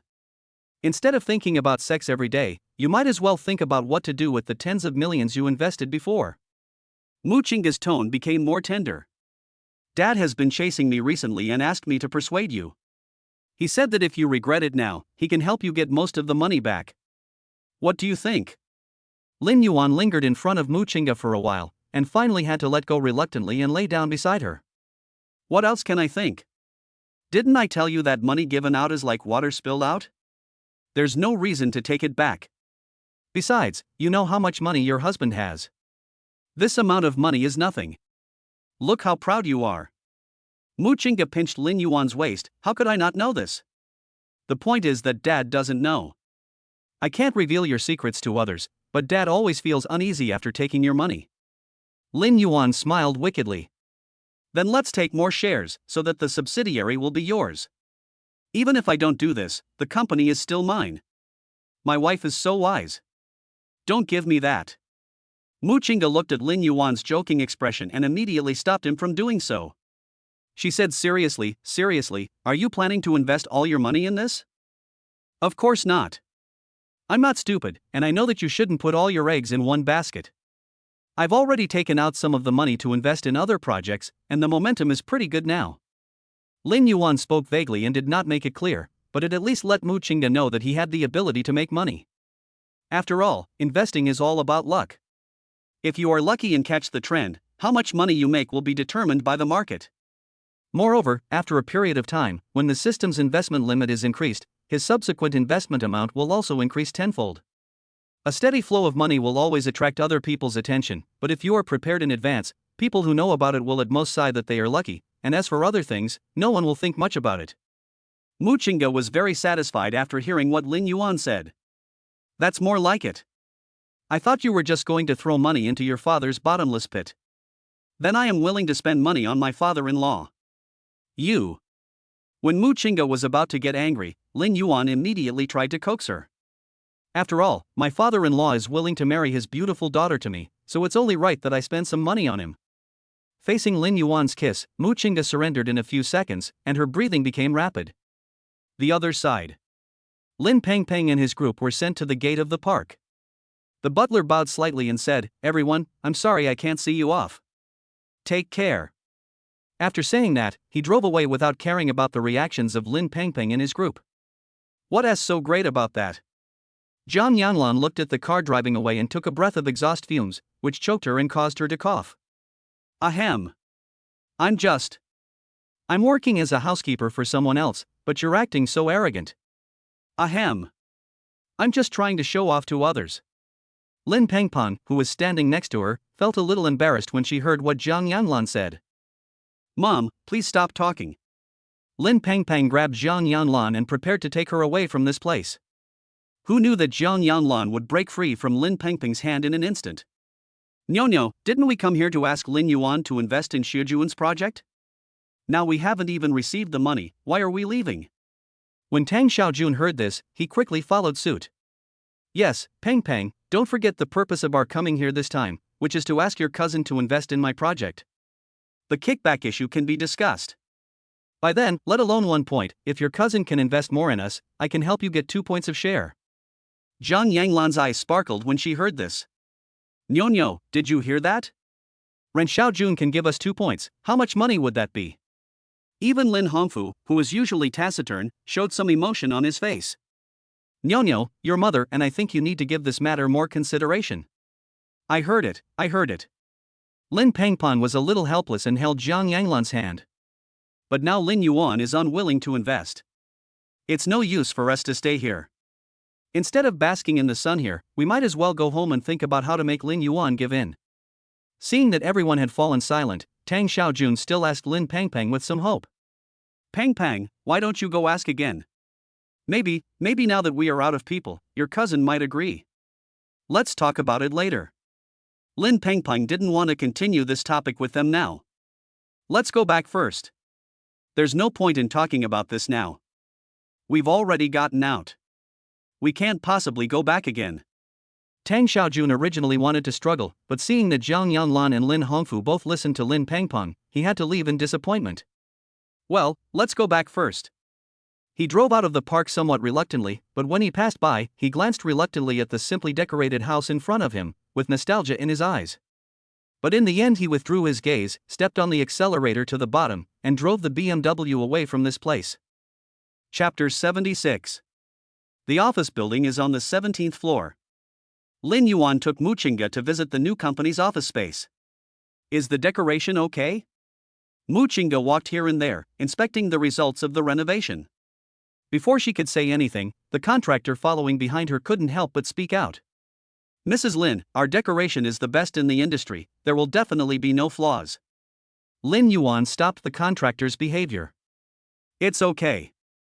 My wife is just taking a look and won't find fault. Hearing this, the contractor heaved a sigh of relief and explained, Boss Lin, don't blame me for being too talkative. I'm doing this for the sake of my subordinates. After all, some people are too picky and scare everyone. I still have dozens or hundreds of people waiting for the final payment to eat, and I really can't stand it. Lin Yuan had risen from the bottom of society, so he naturally understood the significance of money to the working people. But this does not mean that he will unconditionally favor some so-called disadvantaged groups. If you do a good job, we will not say anything, and the final payment will be made according to the contract procedures. But if you don't do a good job, don't blame us for being picky. The contractor smiled. That's natural. Muchinga walked around in the brand new venue, while Lin Yuan and several men including the contractor followed behind her. Finally, Muchinga nodded. No problem, sign it. Okay. The contractor was a little surprised to see Lin Yuan's serious expression change. Before he could react, Lin Yuan had already returned the signed document to the contractor. Okay, the finance department will transfer the money to you when the tailings are paid. Okay. Thank you. I pay the money, you do the work, and we are all in a cooperative relationship. Lin Yuan waved his hand, signaling the contractor and others to withdraw first. Upon seeing this, several people looked at each other, immediately understood what Lin Yuan meant, and hurriedly took their own people away. Wife, are you satisfied with this? Satisfy. Before Muchinga could finish her words, she felt a heat behind her. Someone was approaching her shamelessly in broad daylight. As soon as she turned around, her lips met Lin Yuan's. Now that the patch has been put on, it is natural that you will have to suck it. Lin Yuan kissed the person in his arms until his legs became weak before he stopped. So, are you satisfied with this? Muchinga's eyes were filled with mist, and there was still some lust in her eyes that had not yet dissipated. Her cherry-like lips were still sheen-colored. She glared at Lin Yuan with angry eyes. After seeing that there was no one around, she was relieved, but she pinched Lin Yuan's waist and said with a warning, "We are still outside." I know. The surveillance cameras haven't been installed yet. And I've called everyone out. Muchinga rolled her eyes at Lin Yuan. Is that the point? Of course not. I know you are shy, so I sent them all out on purpose. Muchinga was speechless and simply ignored Lin Yuan and left. Lin Yuan looked at Muchinga's angry back, lowered his head and smiled, then took out his mobile phone and transferred the 10 million this time into Mu Ziyuan's account. Congratulations to the host for successfully investing in Mu Ziyuan and receiving a cashback of 100 million. Congratulations to the host for successfully unlocking the investment limit task. The investment limit has increased by 100 million. Gain ability value plus 5. Open the hidden task, invest 5 times and you will get a mysterious gift package dropped by the system.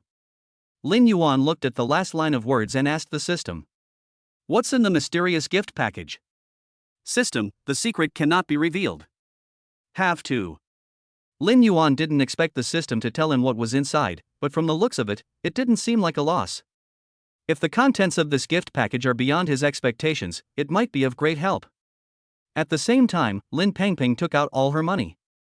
This is an investment by Lin Yuan and I. Lin Pengpeng also threw in the money she earned last time. Tang Xiaojun, who was sitting opposite her, sat up suddenly from his chair when he heard Lin Yuan's name. Your cousin also invested in this project of mine? Lin Pengpeng responded a little unnaturally, yeah. My baby, you are so awesome. As he said that, Tang Xiaojun kissed Lin Pengpeng on the face, and then he checked the balance in the card with great interest. After seeing the balance displayed clearly, his expression became a little strange. Only 200,000 in total? What this means is that it is too little. Tang Xiaojun couldn't understand it. Judging from Lin Yuan's style, no matter how stingy he was, he wouldn't be so stingy.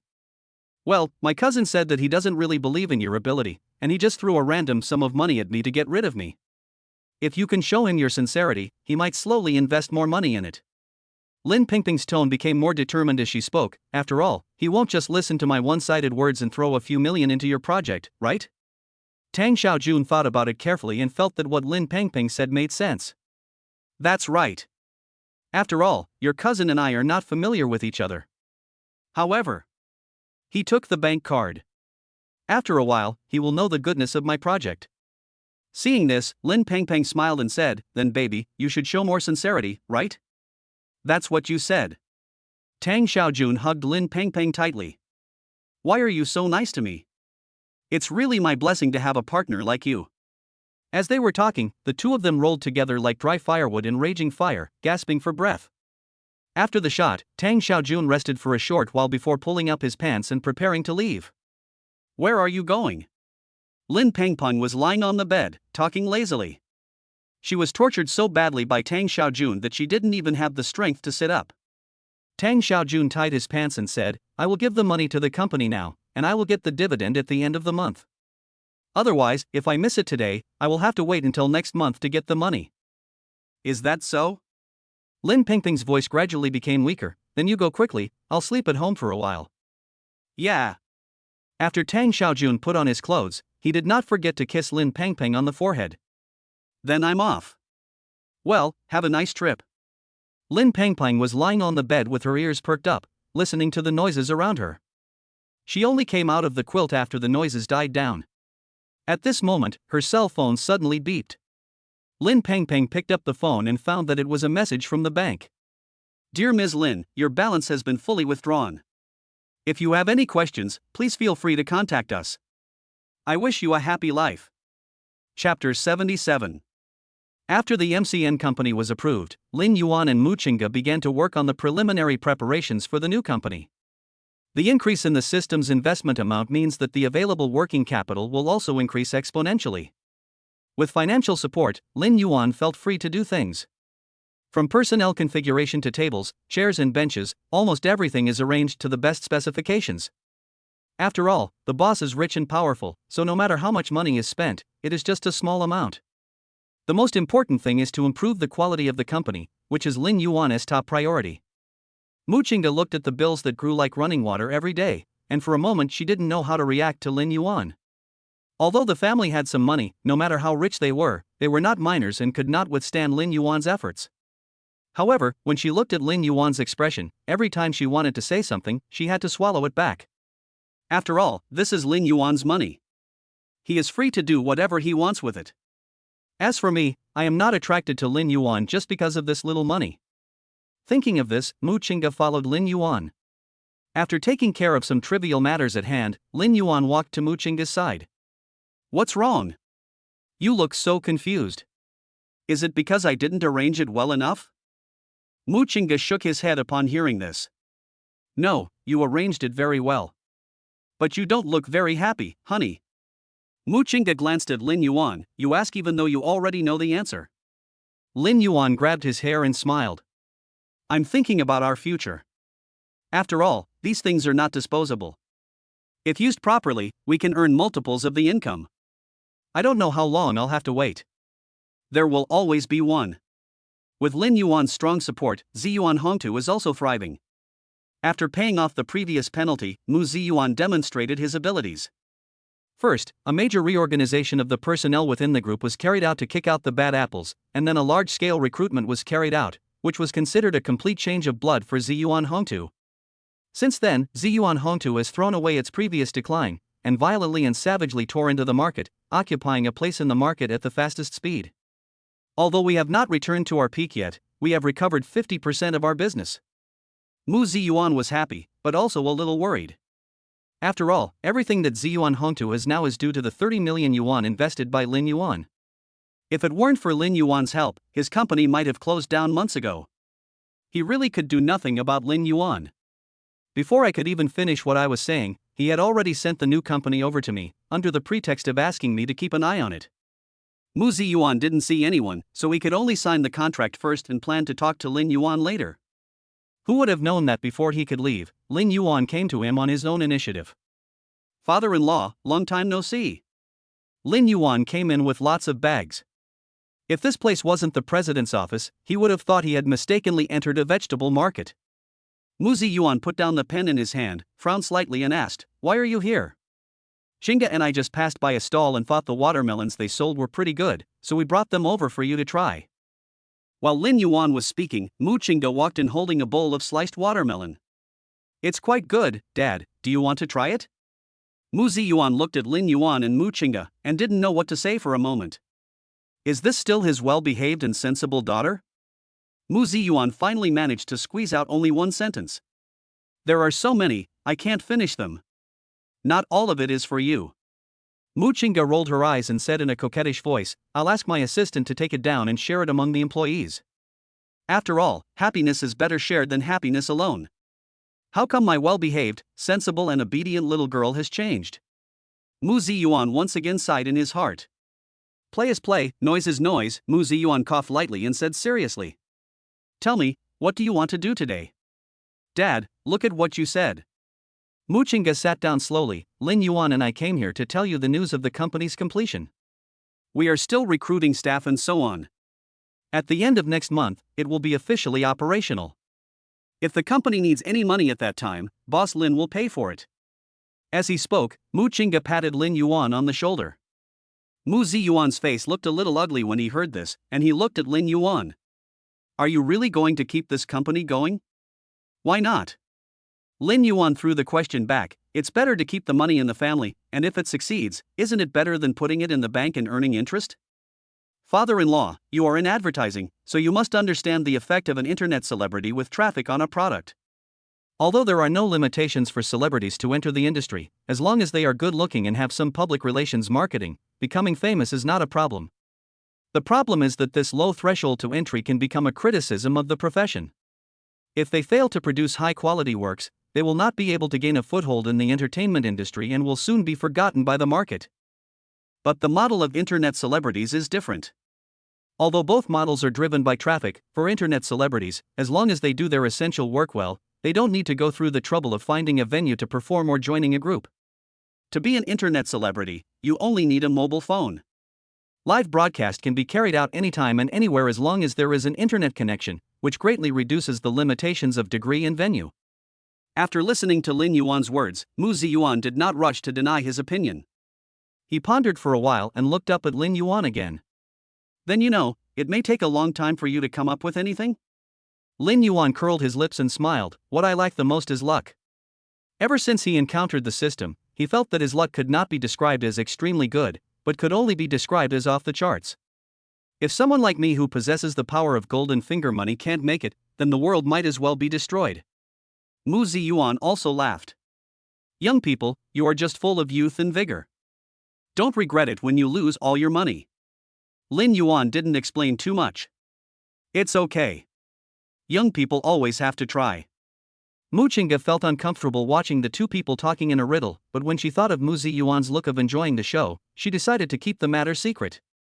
After all, Mu Ziyuan has always been the most authoritative person in her heart, but if Mu Ziyuan could suffer some loss, she would still be happy to see it. Chapter 78. Lin Pengpeng is packing her luggage. It's time to work on the farm in the countryside again. Zhang Yanlan and Lin Hongfu were unwilling to give up the harvest from the fields, and they wanted Lin Pengpeng to ask Tang Xiaojun if he could drive them back home. But Tang Xiaojun declined Zhang Yanglan's request on the grounds of being busy with work. Lin Pengpeng had no choice but to book a car for her parents. Mom, have you packed everything? After Lin Pengpeng finished arranging the things in front of her, she did not forget to ask Zhang Yanlan to check if there was anything missing. I've checked it. Don't worry, I've put it away. Zhang Yanlan walked out of the room, carrying a bag of things in her hands. You and Xiaojun can stay here peacefully. Don't worry about things at home. We will take care of it. Lin Pengpeng remained silent and helped Zhang Yanlan carry the luggage and put it in the trunk of the car. When most of the things were moved, Zhang Yanlan held Lin Pengpeng's hand and persuaded her earnestly, "Nyo, just live a good life with Xiaojun. We are at home." Lin Pengpeng lowered her head and replied sullenly, "I know. You." Zhang Yanlan wanted to say something more, but at this moment, the driver of the car parked nearby honked the horn a few times impatiently and shouted out the window, "Are you still leaving? If you don't leave, you'll have to pay more." In this way, Zhang Yanlan had to leave unsaid what she had not said. "Nyo, take care of yourself, and don't worry too much about your father and me." Lin Pengpeng nodded and watched the car leave. Boom boom. The car's engine started. Zhang Yanlan rolled down the car window and waved to Lin Pengpeng. "Okay, go back quickly. We two old guys don't need you to send us off. Remember to live a good life with Xiaojun." "Yeah." Zhang Yanlan nodded desperately, tears still welling up in her eyes. After a while, the car disappeared from her sight. On the other side, Lin Yuan was sitting in a room. Sitting with him were several other people dressed differently. At this moment, an assistant pushed the door open. "Boss Lin, we can start now." Lin Yuan then slowly opened his eyes and said calmly, "Then let's start." "Okay." The assistant received the order and stepped out. Then, after the noise outside died down, the door was pushed open again. However, the people who came in this time were not people in business suits, but people in white t-shirts and black pants. Lin Yuan looked up and saw that the people in front of him, both men and women, had delicate makeup on their faces. After taking a quick look, he scribbled something on the paper and said, "Take off your makeup." The people in front of him didn't understand Lin Yuan's approach.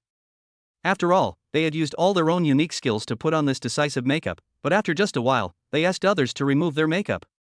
This is simply too much. Seeing that no one had the slightest bit of execution when he finished speaking, Lin Yuan said, "If you can't accept it, just turn right when you get out of the door." Several people looked at each other, but no one moved. For them, the company in front of them is their last chance, not only because they can get care from their boss here, but also because the benefits here are better than those in other companies. Once you are selected, even if you can't make a name for yourself, the guaranteed salary and benefits provided by the company are better than some white-collar workers sitting in the office, and the work is even easier. If you miss this opportunity today, you may never find such a good job next time. Seeing that no one spoke, Lin Yuan continued. "Since you're not leaving, start removing your makeup." Lin Yuan winked at the side, and the assistant beside him saw it and quickly stuffed the makeup remover cotton prepared in advance into their hands. Those who are aware have already started to remove their makeup, while those who are not aware are still watching and seem a little hesitant. But when they see that everyone around them has removed their makeup, even the hesitant ones have to grit their teeth and remove their makeup. All the white cotton pads were smudged into various colors. Only when there was no more color left on his face did Lin Yuan have the makeup remover tools removed. "Don't worry, everyone. Your makeup is not wasted. When you came in just now, I already gave you impression points. The next step is to see your base color. After all, you are internet celebrities. You must unconditionally accept our packaging of you." While Lin Yuan was explaining, several judges had already evaluated and scored their appearance, figure, etc., and all the final data was gathered in Lin Yuan's hands. Further down, it's the regular talent show. Lin Yuan was not an expert in this area, he simply watched without making too many comments. As time passed slowly, everyone's personal strengths were revealed one by one. He originally thought that most of these people were half-baked laymen, but he never expected that there were actually a few promising talents from art academies among them. If they can be nurtured, maybe one of them will become famous. But he did not reveal his thoughts, but looked at it calmly, as if he was here just for the sake of formality. After everyone has finished introducing themselves, the assistant comes out to take charge of the situation. "Thank you for coming here. We are currently counting the results and will send them to your mobile phones via text message. Please go back. Upon hearing this, everyone turned around and left. Lin Yuan was sitting nearby, and did not forget to report today's results to Mu Qingge. Lin Yuan, wife, I have a feeling that there will be a hit product among our group. After a while, Mu Qingge replied. Mu Qingge, so confident? I just looked at the candidates today and haven't decided yet. Lin Yuan, some things only require one look to know. Mu Qingge looked at the sly expression on the screen and couldn't help laughing. Even through the screen, she could imagine what Lin Yuan's expression was like on the other side of the screen. After a pause, she found a come-on pattern in the emoticon map and sent it to Lin Yuan. Mu Qingge, I believe in you, work hard and strive to achieve a small income goal. Lin Yuan, okay. My dear wife. When Lin Yuan was laughing happily, the person next to him reminded him. Boss Lin, the list is out. Ah. Lin Yuan was stunned for a moment, then he coughed lightly, put his phone in his pocket, and said seriously, is it out? Show me the list. He glanced over the list handed to him, an amused expression on his face. Chapter 79. Since Jian Yanlan and the others went back, Lin Pengpeng stayed alone in the house she rented temporarily. While she was concerned about her dividends every day, she also did not forget to care about Lin Yuan's recent situation, fantasizing that she would have the opportunity to get it from Lin Yuan. She had tried to ambush Lin Yuan several times, but each time ended in failure. Because Lin Yuan's recent schedule was very full, she saw Lin Yuan from a distance several times. Just when she wanted to go, Lin Yuan had already driven away and didn't notice her existence at all. Seeing this, Lin Pengpeng could only feel that she had bad luck, and then waited anxiously for the next opportunity to meet Lin Yuan. After all, she had lied to Tang Xiaojun before, claiming that Lin Yuan gave her the money for investment. It is still easy now since it has just begun, and Tang Xiaojun can't notice any unusual changes. But if time goes on for a long time, he will always notice something wrong. By then, his path to wealth may be cut off by Lin Yuan. Lin Pengpeng would never allow this to happen. Therefore, her top priority is to get the money from Lin Yuan before the next investment. This way, she can prove the boast she made in front of Tang Xiaojun last time. In this way, she can also get the dividends from the money invested by Lin Yuan. When the time comes, the money I invested plus the dividends Tang Xiaojun promised me would add up to a considerable sum. As the end of the month was getting closer, Lin Pengpeng still had no solution, but she could only cover up Tang Xiaojun's questions after each sex out of guilt. After several times, Lin Pengpeng made up her mind to find Lin Yuan and have a good talk. So, she began to look for Lin Yuan's whereabouts, hoping to get the upper hand over the water. But who knew that while investigating, she unexpectedly discovered a big secret. Lin Yuan actually invested in and established a company. Although judging from the perspective of the pictures leaked online, it was obviously a secretly taken photo. After all, the people and scenes in the picture were all blurred, but Lin Pengpeng still recognized it at a glance. The person sitting in the center of the seat was Lin Yuan. Thinking of this, Lin Pengpeng immediately went to Tianyan to check the information of this company. In the column of legal holder, the name written was not Lin Yuan's, but Mu Ziyuan's. But doesn't Mu Ziyuan have no money? Layer upon layer of doubt surged into Lin Pengpeng's heart. The more she thought about it, the more an incredible conclusion emerged in her mind. Could it be that this is really Lin Yuan's money? MCN Company. The personnel have been selected, and the training teachers have also placed them under closed management for a period of time. During this period, the company's internal affairs also began to develop slowly. Official company accounts have quietly appeared on major social media platforms, and various internet celebrity accounts are ready to go. The accounts are being operated by dedicated people and can be put into use directly when the time is right. Although Lin Yuan had previously handed the company over to Mu Ziyuan for management. But at this moment, Ziyuan Hongtu was also very busy, so Lin Yuan took over all the tasks. It won't be too late to hand over the management to Mu Ziyuan after the company's unstable period is over. As Lin Yuan was thinking this, he was brought back to his senses by a knock on the door. He looked up and found that it was the assistant who came in. "What's wrong?" Lin Yuan asked, putting away the documents he had just read.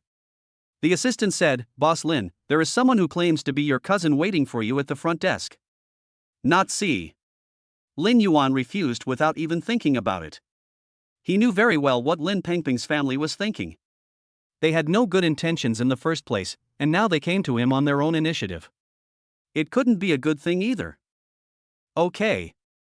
The assistant didn't ask any more questions and just turned and left.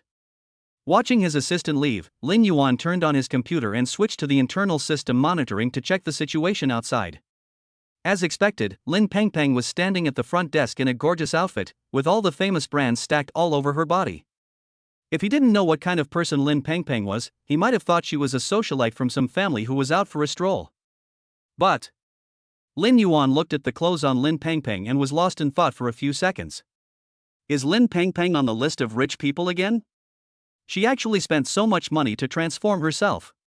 Regardless of whether the things she was wearing were genuine or fake, no matter which one it was, the entire outfit from head to toe would cost at least tens of thousands of dollars. Could it be that her boyfriend bought it for him? Thinking of this, Lin Yuan recalled the strange man he saw at home that day. No matter how you look at it, the man doesn't look like a rich man, and he looks shifty and doesn't look like a good person at first glance. After a while, the assistant who had just left the office walked to the front desk. He relayed Lin Yuan's words to Lin Pengpeng. Lin Pengpeng, who was originally gentle and generous, lost her composure the next second and became a little agitated. Lin Yuan didn't want to hear the quarrel outside, so he turned off the sound of the surveillance video from the beginning. From the video, it can be seen that Lin Pengpeng first pointed at and cursed the assistant and the front desk staff, and then wanted to throw a tantrum at the front desk. However, before she could act on her behavior, the company's security guard came over and stood next to Lin Pengpeng. The security guards didn't say anything, just stood quietly on both sides of Lin Pengpeng. If Lin Pengpeng behaved inappropriately, they would ask this disorderly woman to leave immediately. Lin Yuan picked up the cup on the table, took a sip of water slowly, and then watched Lin Pengpeng seem to be embarrassed in the crowd for a while, and finally left unwillingly, backing down when faced with difficulties. When leaving, Lin Yuan saw Lin Pengpeng's mouth opening and closing several times, and no one knew what she was saying. However, this is no longer within Lin Yuan's management scope.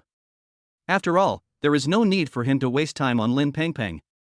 Lin Pengpeng, who was leaving Lin Yuan's company, turned around unconvinced and looked at the beautifully decorated door, feeling a little resentful. You are so good, Lin Yuan, I clearly saw you go in, but you still hid from me. Since you are so rich, why don't you give us a little? We are still your relatives. After complaining a few words in her heart, Lin Pengpeng suddenly laughed crazily. Just wait, isn't it just money? I want to ask you to borrow money. When I get the money, I'll see how arrogant you can be. Chapter 80. Just at the end of the month, when Lin Pengpeng was still lying in bed, there was a knock on the door. Who is it, so early in the morning? Lin Pengpeng climbed up from the bed reluctantly. When she reached the entrance, she first stood on tiptoe and looked through the peephole at what was happening outside the door. After she found that it was Tang Xiaojun standing outside the door, she quickly opened the door. Why are you here so early? Lin Pengpeng was still a little confused after just waking up, but she also knew the purpose of Tang Xiaojun coming to her today. Tang Xiaojun hugged Lin Pengpeng and walked in, and did not forget to wipe Lin Pengpeng's face. Lin Pengpeng was completely awakened from the sleepiness in her mind by this movement. Stop it! She stopped Tang Xiaojun's actions so early in the morning. Why did you come here so early today? Tang Xiaojun did not answer Lin Pengpeng's words, but just moved forward. Let me kiss you first.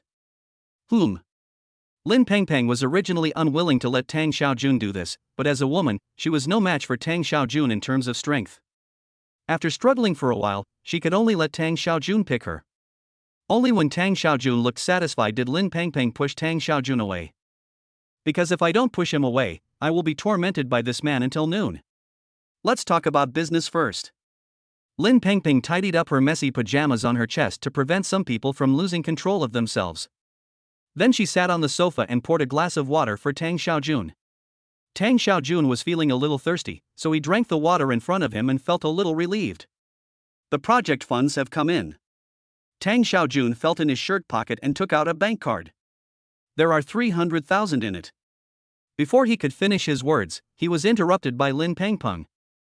300,000? Shouldn't it be 400,000, or even more? Last time, the 50,000 was able to double, so why is it only half this time? Lin Pengpeng thought there was something wrong with her ears and she had heard it wrong, so she quickly asked Tang Xiaojun again. That's right.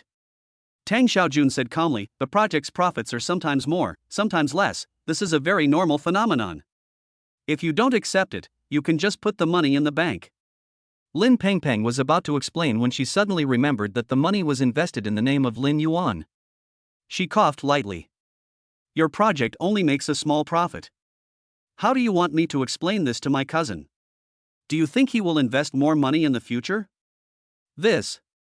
When Tang Xiaojun heard Lin Yuan's name, his face changed slightly, but he still maintained his original expression. I've said before that the return on investment projects is uncertain. After all, projects also fluctuate with market fluctuations. If the market is good, you will make more money, but if the market is bad, the profit is really limited.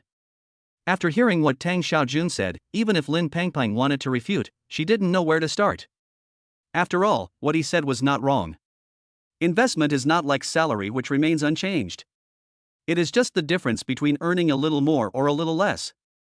From her point of view, she naturally hopes that she can make more and more money. Once it is lower than the multiple of the last time, she will only feel that she has earned less money. Just based on this point, she feels that she has lost money. Lin Pengpeng bit her lip and said, "What about next month? How much can I earn next month?" That's hard to say. Tang Xiaojun glanced at Lin Pengpeng, took out a cigarette from his pocket, lit it, took a deep puff, and then slowly said, "Why don't you ask your cousin if he still wants to invest? You only have such a small profit, I'm afraid he won't appreciate it." Lin Pengpeng tried her best to avoid Tang Xiaojun's sight and told lies. Tang Xiaojun blinked, spread out his hands and placed them on the sofa behind him. The smoke from the cigarette was inhaled into his mouth and then came out of his nose. The capital pool is so small, it's unlikely to leverage more money. If you can convince your cousin to invest more money, I can get you more money. After all, last time you got more money because a friend of mine invested 1 or 2 million. Unfortunately, this time, my friend suddenly needed money urgently and withdrew his investment, so you got less money. If I can get my cousin to invest more money in you, then the dividends will be higher. That's natural. After all, the more money you put in the bank, the more interest you get. The same goes for investment. Lin Pengpeng's eyes rolled and she had another thought. Okay, then I'll go talk to my cousin. As she spoke, she put the bank card that Tang Xiaojun had placed on the table into her pocket. I'll ask again for you and try to get more money for you. Thank you, baby. Tang Xiaojun smiled, with an elusive smile in his eyes. After seeing Tang Xiaojun off, Lin Pengpeng didn't hesitate for a moment and directly picked up her mobile phone to check the balance in her bank card. Tens, hundreds, thousands, millions. Lin Pengpeng placed her fingertips on the screen of the mobile phone and counted from the back of the numbers to the front. A full 300,000. She looked at the numbers on her phone in disbelief, and her breathing became rapid. Unexpectedly, in just 2 months, she actually made 300,000 yuan. Not only was he able to pay back the money he had previously borrowed from the bank, he even had an extra 100,000 yuan. When she was working before, she could only save less than 20,000 yuan a year by living frugally.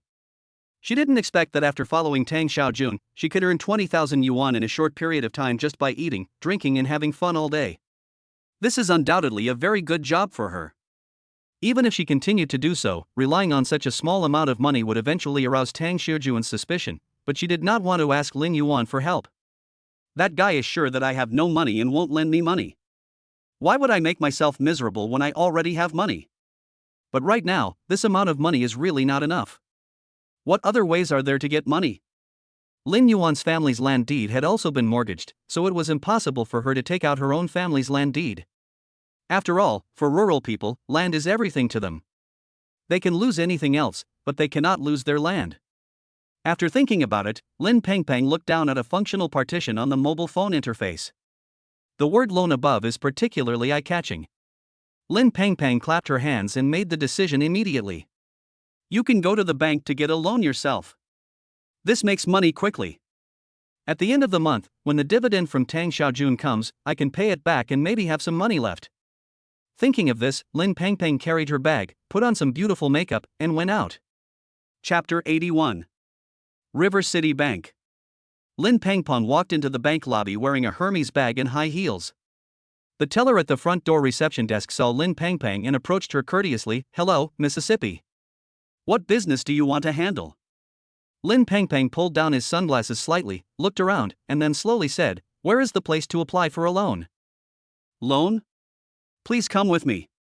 When the teller heard this, he immediately became excited and quickly led Lin Pengpeng to the lounge. After all, she can earn a lot of commission from a loan.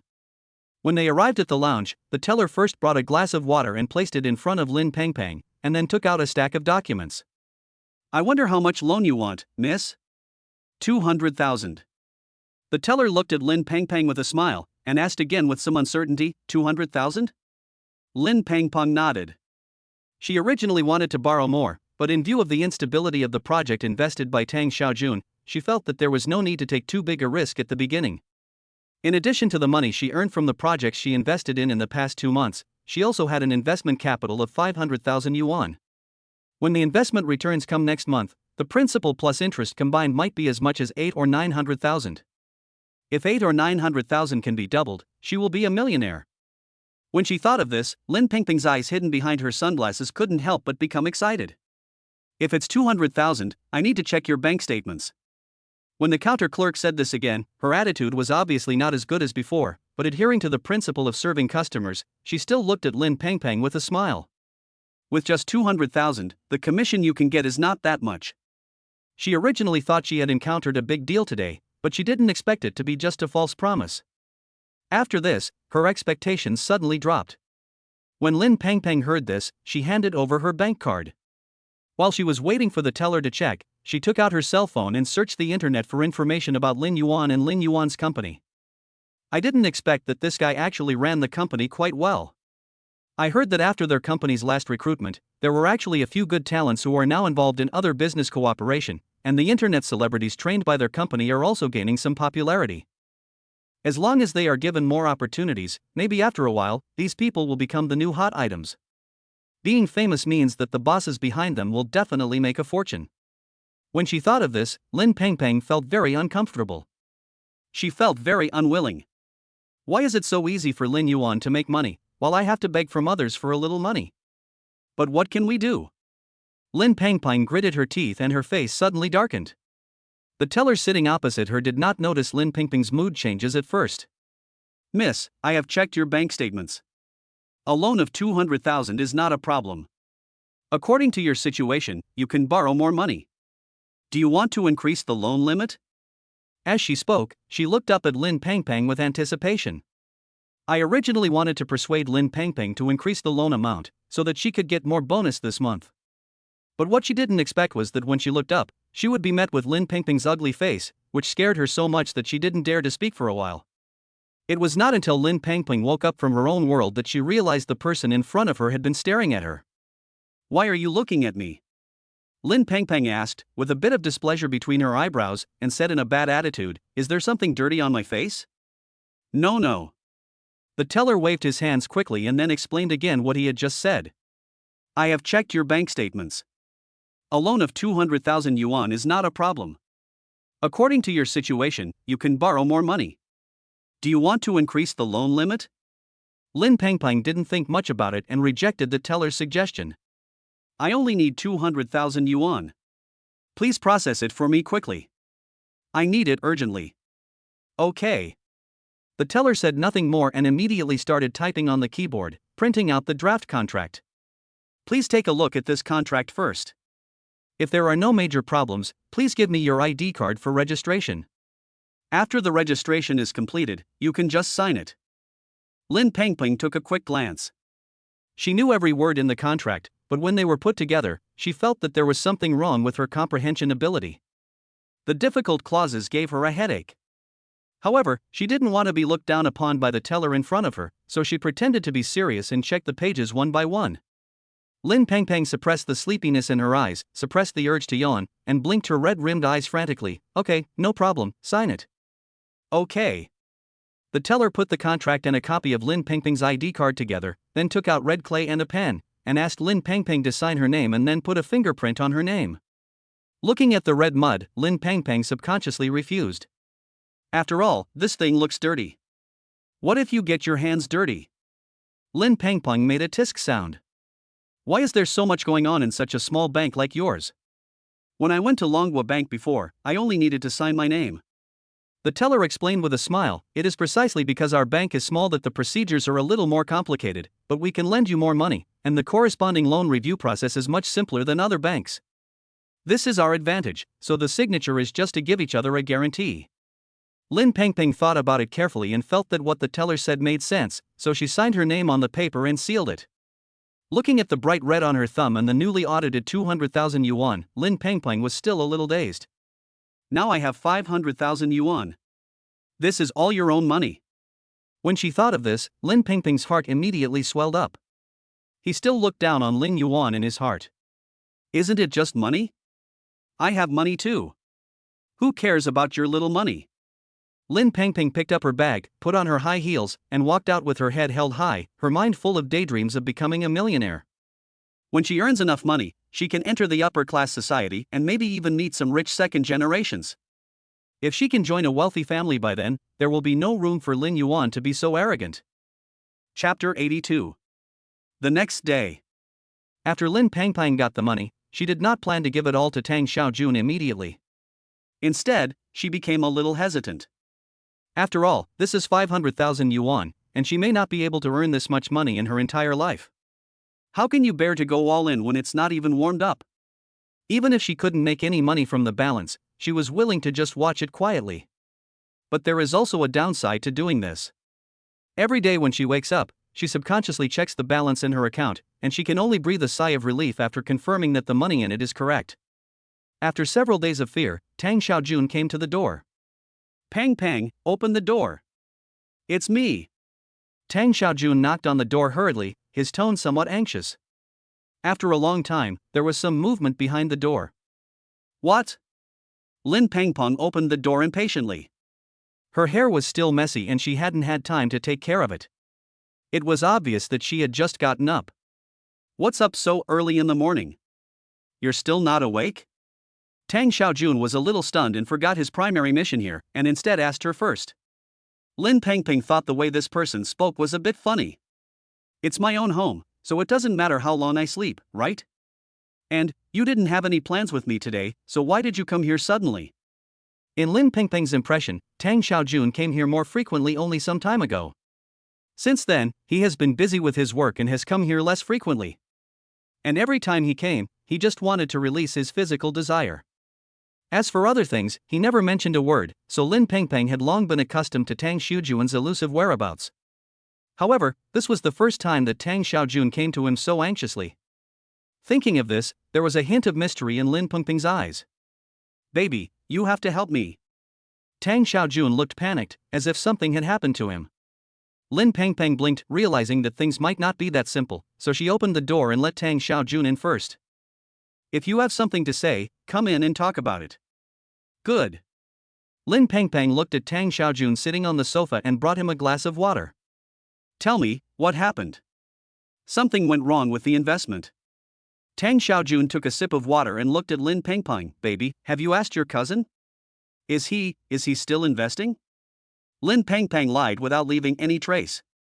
I asked, and my cousin thinks your profit is too low, so he doesn't want to follow you anymore. Although her words contained some lies, they were not false. Because the profits of Tang Xiaojun's project were getting lower and lower, and she had seen some cases where people lost all their money. What if this investment happens to coincide with this dangerous period? Wouldn't that crush her to death? From a moral and logical point of view, Lin Pengpeng felt that it was always right for her to be more cautious. Tang Xiaojun's eyes flashed with a hint of cunning, and then turned back to the troubled look he had when he came in just now. Can you ask your cousin again? Now this project is only short of 400,000 yuan, and we can enter the C round of financing. When this round of financing is completed, we will be able to get more money. Lin Pengpeng blinked and just repeated what she had just said. You know, although my cousin is rich, he is not a fool. He will not do something like this if he doesn't see any benefit. As she spoke, Lin Pengpeng thought secretly in her heart. Fortunately, I did not act rashly and hand over the money, otherwise I might be the one who is at a loss now. Tang Xiaojun wanted to say something but hesitated. He opened his mouth but couldn't say anything. In the end, he had to give up. Then will you still vote? Tang Xiaojun took the opportunity to change the subject. I have no money. Lin Pengpeng waved her hand. You know, my parents went home to do farm work some time ago, and that also costs money. All the money was used for the family farm. Okay. Tang Xiaojun took a deep breath and tugged at the tie in front of him with one hand. Do it? Lin Pengpeng originally wanted to refuse, but after thinking about it, she decided to stick with him. After all, Tang Shujuan's skills were pretty good. Good. As soon as the curtains were drawn, the light in the room suddenly dimmed. When the passion reached its peak, Lin Pengpeng felt as if she was standing on the top of a cloud peak, and her entire consciousness began to become scattered. Then, she passed out. When I opened my eyes again, Tang Xiaojun was no longer by my side. She just wanted to get up, but she felt as if her body had been run over by wheels, and her whole body was about to fall apart. This man really didn't hold back when he attacked. Lin Pengpeng complained and stood up to clean the traces on her body, but she found a few drops of blood on her body. She didn't care and just wiped the blood off with a tissue. At this moment, the phone next to me rang with a ding-dong. Lin Pengpeng got up from the bed curiously and picked up her phone to see what was going on. I opened my phone and saw that it was a message from Tang Xiaojun. Tang Xiaojun, at 7 o'clock in the evening, booth 3 of the Aimiao Tavern, I will introduce you to a great man. Lin Pengpeng took a quick glance, put her phone aside, and prepared to take a shower. She had heard of the name of the Aimiao Tavern. This is a high-end pub in Zhangcheng. People who can go in and consume usually have some money. After all, a glass of wine costs several hundred yuan, and not everyone can afford it. The big shot that Tang Xiaojun mentioned is most likely a wealthy man. When she thought of this, Lin Pengpeng's thoughts suddenly leaned towards the upper class. If I could get along well with this big shot, wouldn't it be just a matter of time before I could marry into a wealthy family? Although Tang Xiaojun is not bad, he is still a little poor. Lin Pengpeng began to daydream, and took out the perfume that she was reluctant to use from the cabinet, and kept spraying it on herself, trying to marinate herself with the flavor. After the process was completed, it was already afternoon. Lin Pengpeng looked at the time on her mobile phone. There was still some time before 7 o'clock, so she ordered some afternoon tea takeout. After having a simple meal, she changed into the clothes that Tang Xiaojun bought for her last time and prepared to go to the appointment. Before going out, she did not forget to check her makeup. Considering the dim color of the pub, she changed her lipstick to a dark red color that could attract men. In this way, even in a dim environment, she is absolutely sure that she can make the person on the other side fall in love with her. Chapter 83. Night is falling. The flashing lights of cars on the road added a touch of brightness to the dark twilight. At this time, a taxi stopped in front of an extremely luxurious pub. Compared with the scene of luxury cars on the opposite side, the taxi looks particularly shabby. Lin Pengpeng quickly paid the fare and got out of the car. His pace became faster and faster, as if he didn't want to tell others that he came here by taxi. As she walked inside, she saw Tang Xiaojun standing at the door waiting for her. Have you been waiting for a long time? Lin Pengpeng walked quickly towards Tang Xiaojun with a look of apology on her face. She originally wanted to come on time, but plans couldn't keep up with changes. Before going out, she took a special look at the traffic conditions, and only walked slowly after making sure she could catch up. Unexpectedly, we ended up getting stuck on the viaduct for nearly half an hour, so it was already late when we got here. Tang Xiaojun put away his phone. No, let's go in. Yeah. Lin Pengpeng knew that she had done something wrong, so she suppressed her temper and followed Tang Xiaojun in obediently. When she first stepped in, Lin Pengpeng's face showed a bit of surprise. I thought there would be deafening DJ music inside, but it was unexpectedly quiet. Except for some people who were laughing and chatting, the rest of the people were sitting properly. If she didn't know that this was a pub, she would even think it was a restaurant for meetings. While watching, Lin Pengpeng followed Tang Xiaojun's footsteps, passed through one booth after another, and came to the door of the box. There were 2 tall and mighty bodyguards standing at the door. Seeing this, Lin Pengpeng subconsciously dodged to the side. What's wrong? Tang Xiaojun noticed Lin Pengpeng's movements and grabbed Lin Pengpeng's hand. Are you going to the bathroom? There's a toilet inside. Lin Pengpeng looked up in confusion. Why are you so nervous? Ah, no. Tang Xiaojun realized that his behavior was a little unusual, so he quickly pulled back his outstretched hand. It's just that we're already late. If we don't go in, Mr. Huang will be angry. Mr. Huang? Lin Pengpeng keenly caught the person in Tang Xiaojun's words, and her eyes instantly flashed with light. What are you waiting for? Let's go in. Tang Xiaojun nodded and signaled the 2 bodyguards at the door to open it. The 2 bodyguards took a look and did as they were told. After opening the door, Lin Pengpeng realized that the hall outside was just a disguise for the tavern, because the private rooms inside were the highlight of the tavern. It wasn't chaotic inside, but the unrestrained behavior of the men and women shocked Lin Pengpeng. However, she had no time to mend her somewhat broken worldview and hurriedly followed Tang Xiaojun closely, fearing that she would get lost in this noisy environment. After Tang Xiaojun walked inside, she saw the Mr. Huang mentioned by Tang Xiaojun. Mr. Huang. Tang Xiaojun shouted respectfully, and Lin Pengpeng behind him also shouted when he saw this. Mr. Huang. The man sitting in the middle of the sofa heard the two people talking, looked up, and a smile instantly broke out on his face. Hey, Xiao Tang is here, come and sit down. Yeah, okay. Tang Xiaojun pulled Lin Pengpeng and sat down.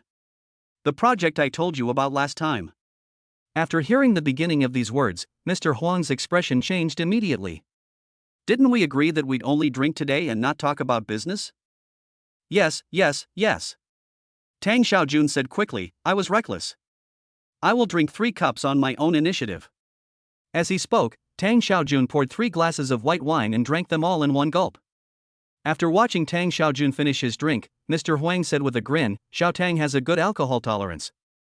I don't deserve it. Tang Xiaojun's expression was a little ferocious, but he still had a smile on his face. Mr. Huang looked around and suddenly his eyes set on Lin Pengpeng, who was next to Tang Xiaojun. Who is? My girlfriend. As Tang Xiaojun spoke, there was a hint of protection in his voice. Seeing this, Mr. Huang smiled knowingly. Xiao Tang, don't be nervous, I'm just asking. He leaned back and looked at Lin Pengpeng with a bit of lust in his eyes. We are both businessmen. Since you are so sincere, I will certainly not treat you unfairly. How about this, you ask the little beauty next to you to have a drink. If she drinks a glass, I will invest 200,000 yuan. How about it? Upon hearing this, Lin Pengpeng immediately looked at Tang Xiaojun for help. Who knew that Tang Xiaojun not only did not look directly at him, but avoided him instead. What's the meaning? Lin Pengpeng felt like she was betrayed. Tang Xiaojun lowered his head and explained, Baby, please help me this time. If you can get investment from Mr. Huang, I will give you 20,000 for every drink you have, okay? Lin Pengpeng rolled her eyes at Tang Xiaojun. This guy called me here to sell something? But if 1 glass of wine can give 20,000, then wouldn't it be 200,000 for 10 glasses? With 200,000, you can repay the bank loan by selling the money yourself. Thinking of this, Lin Pengpeng nodded and sat closer to Mr. Huang. Okay, I'll drink. Lin Pengpeng's attitude changed immediately. She raised the wine glass on the table and said, Mr. Huang, it's a deal.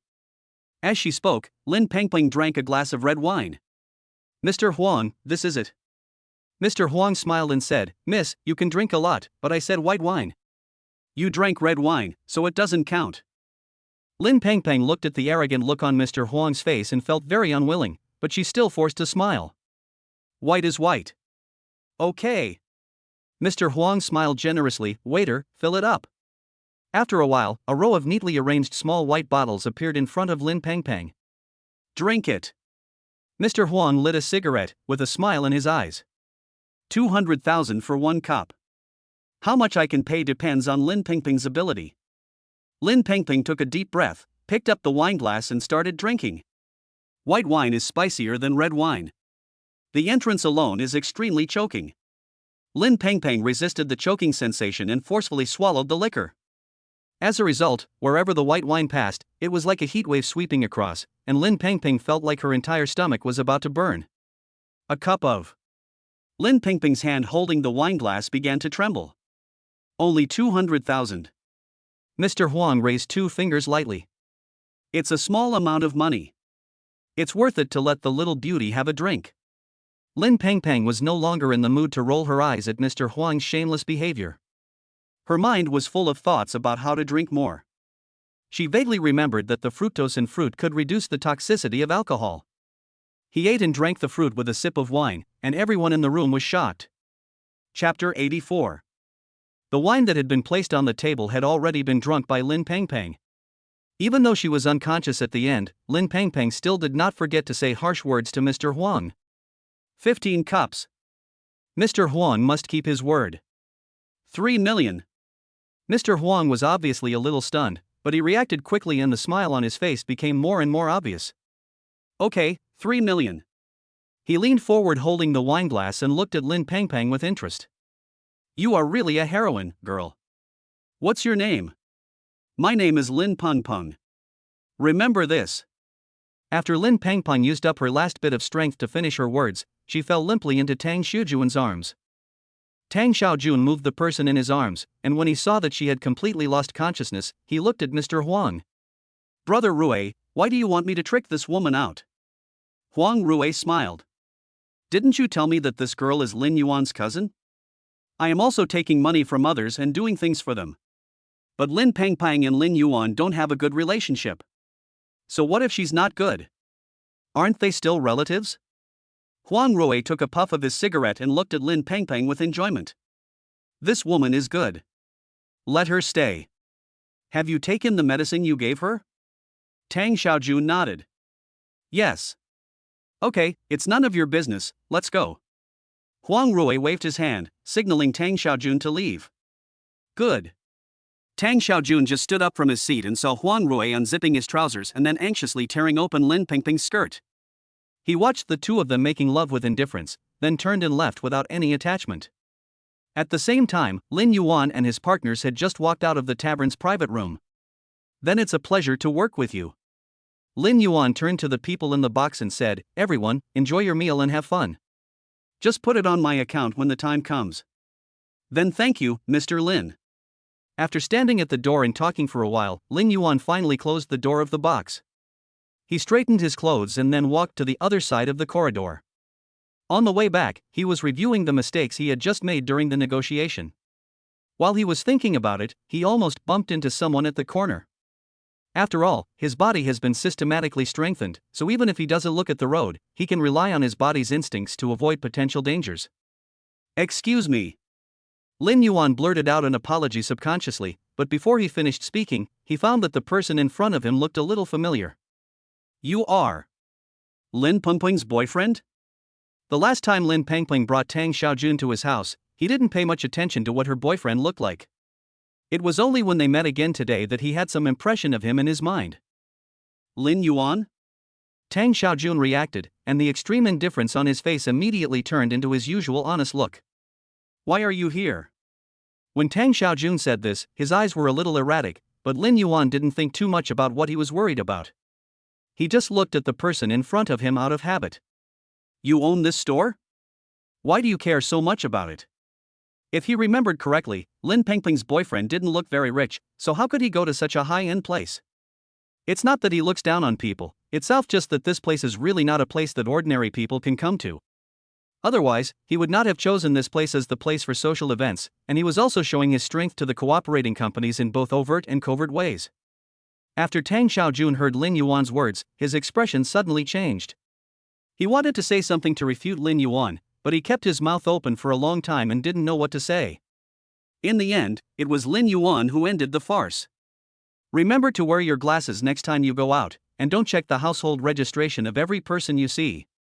After Lin Yuan threw down these words, he walked away in a daze, completely ignoring what Tang Xiaojun, who was left behind, was thinking. Looking at the direction where Lin Yuan left, a hint of viciousness flashed in Tang Xiujun's eyes, and then he walked into the darkness of the corridor.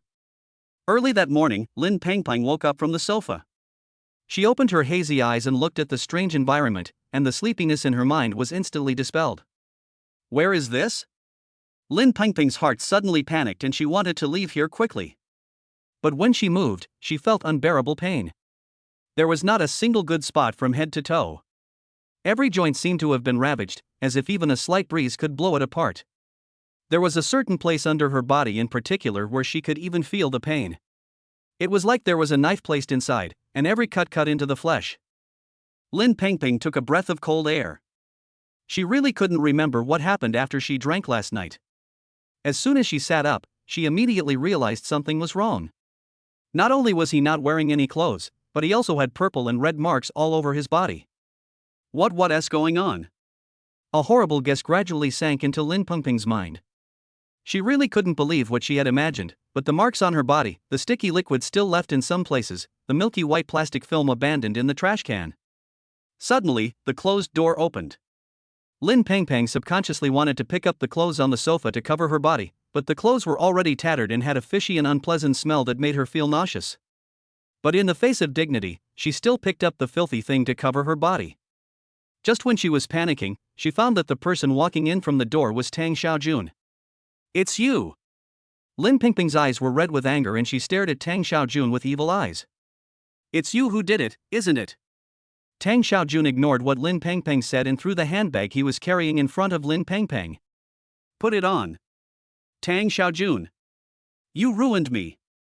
Lin Pengpeng yelled these words hysterically. She didn't expect that after hearing this, Tang Xiaojun just laughed coldly. "You stinky bitch, what qualifications do you have to say that I ruined you? You are obviously not that clean yourself, do you have the nerve to imitate a virgin and sell your chastity?" Lin Pengpeng was speechless for a moment. She forgot that she had already given away her virginity before she met Tang Xiaojun. Nothing to say? Tang Xiaojun was too lazy to argue with such a woman. "If you have nothing to say, put on your clothes and go get us 1 million. "Why?" Lin Pingping's anger had not yet subsided, but it immediately flared up again. "Just because the video of you is in our hands. If you don't want these good things to leak out, you can exchange it for money." Chapter 85. Lin Pengpeng stood there in shock. What did you say?" She couldn't believe what she heard. "Ha!" Tang Xiaojun sneered, turned on his mobile phone and started playing the contents on it. There were mixed sounds of panting and unruly laughter, with exciting music playing in the background, and occasional popping sounds. Lin Pengpeng stared at the video screen intently, her whole body shaking with anger. Bang! Lin Pengpeng raised her hand and hit Tang Xiaojun in the face. A crisp slap sounded in the box. You are a bunch of shameless people. Shameless. Rogues. She finally understood why her body became like this when she woke up this morning. Do hooligans need any moral bottom line? Tang Xiaojun touched half of his face and then showed a horrifying expression. They're all playing anyway, so I can play with them. As he spoke, Tang Xiaojun unzipped his trousers and released his nature. Don't come over here. When Lin Pengpeng saw that scene, she admitted that she was scared. She kept kicking the sofa with her feet, trying to crawl backwards and avoid Tang Xiaojun's persecution. But she forgot that this place was so small. Lin Pengpeng had just taken 2 steps when her smooth back touched the cold leather surface of the sofa. The chill was like the god of death's scythe, resting on Lin Pengpeng's neck. What can you do to me? Tang Xiaojun grabbed Lin Pengpeng's hand and pressed it down on the sofa, making her unable to move. As for her feet that were moving around, they became completely obedient after Tang Xiaojun sat down on them. This one-step action made Lin Pengpeng scream heart-wrenchingly, and tears welled up in her eyes due to the pain. You bastard! Lin Pengpeng wanted to struggle, but the person in front of her didn't seem like he would compromise. She could only offer meaningless resistance, and then gradually became the plaything of the man in front of her. When she was completely desperate, Lin Pengpeng caught a glimpse of the flashing red hidden in the corner. There! Lin Pengpeng thought the nightmare had ended yesterday, but she didn't expect that it is still going on. As she thought about it, the light in her eyes gradually faded. At the same time, Lin Yuan happily signed the contract with his partner. Now they have found the people they want to train, and the corresponding operation plan has been put on the agenda. The next step is to wait for the test of time. While the assistant was sorting things out, Lin Yuan once again recalled what happened when he met Tang Xiaojun at the Ainmiao Tavern last night. Although there must be something wrong when things are abnormal, it is also possible that he was wrong. Maybe the man just has some money, otherwise Lin Pengpeng would not be attracted to that guy. After all, her family loves money. Lin Yuan was deep in thought and didn't notice that someone else pushed the door open and walked in. Hey! Mu Qingge jumped out unexpectedly from the side, wanting to scare Lin Yuan, but she acted completely and Lin Yuan still looked indifferent, which made her very frustrated. Husband? Mu Qingge waved her hand in front of Lin Yuan, but found that Lin Yuan didn't react at all. My husband. She deliberately dragged out the last word to bring Lin Yuan, who was in his own world, back to his senses. Facing Mu Qingge, who flashed over, Lin Yuan still felt a little confused. Why are you here? Mu Qingge grumbled and complained, didn't you see my beautiful wife walking towards you? Seeing Mu Qingge in a bad mood, Lin Yuan smiled and waved to let Mu Qingge sit next to him. The assistant who was tidying up the place quietly retreated. Lin Yuan held the soft fragrance in his arms and took a light sniff. Husband is wrong, so how do you want me to compensate you? As he spoke, Lin Yuan's hands danced dishonestly on Mu Qingge's body. You. Mu Qingge's face flushed instantly. The body temperatures of both of them rose rapidly, and their voices gradually turned into panting. But Lin Yuan did not go too far. Soon he stopped what he was doing and let Mu Qingge slow down. After the blush on her face gradually faded, Lin Yuan began to explain why he had just lost consciousness. I saw Tang Xiaojun at the Aimu Tavern yesterday. He is my cousin's boyfriend. That place, how did he go there? Mu Qingge also knew that the things in that place were notoriously expensive, and one would not dare to go there without some capital. I don't know, maybe they have money. I'm rich, but I'm still asking you for money? Mu Qingge's indifferent words revealed what Lin Yuan had overlooked. Yes. Lin Pengpeng came to my house that day just for money. If her boyfriend had money, why would he bother me? Wife, you are awesome. Lin Yuan held Mu Qingge's face and gave her a passionate kiss. You are truly my blessing. Although Mu Qingge didn't understand why Lin Yuan was so happy all of a sudden, as long as she saw Lin Yuan smile, she felt that she would also become happy. On the other side, Lin Pengpeng walked out of the Aimu Tavern in a daze. As if to show off Lin Pengpeng's battle record, Tang Xiaojun prepared extremely revealing clothes. Passers-by could see the shocking marks on Lin Pengpeng's body from a distance. Besides, we are all adults, and we all know what happened. At this moment, Lin Pengpeng no longer wanted to hide her shame, because the video was in other people's hands. What was the use of feeling ashamed at this time? She dragged her defiled body back to her house like a zombie. It was not until the moment she closed the door that she saw the familiar scene in front of her, and her distracted eyes gradually focused. The return of consciousness made her realize more deeply how absurd it was that happened last night. In fact, she had witnessed it all happen with her own eyes not long ago. The huge feeling of helplessness was like a huge net opened towards her, covering her from the front and then gradually tightening, making it difficult for her to breathe. Ah! After the trembling voice barely uttered a syllable, it was like a wild horse that had broken free from its reins. It completely relaxed its taut vocal cords and began to feel heart-wrenching pain. Why? Lin Pengpeng was crying, and suddenly she burst into laughter, with a hint of viciousness flashing in her eyes. Since you are unkind, don't blame me for being unjust. Chapter 86. The live broadcast area in the office is busy debugging the signal channels. Because this was the first time they started running the account, all the data started from scratch and there was no extra streaming at all. It's not that Lin Yuan is unwilling to spend money to buy it, but the traffic he wants is obtained through real work, not through some means. After all, the anchors under him are much better than those artists who work alone. If they can't even start from scratch, let alone how much explosive traffic they can bring in the future. Although he has a lot of money, he is not a fool. He comes to this place to do charity for other people's dreams for free.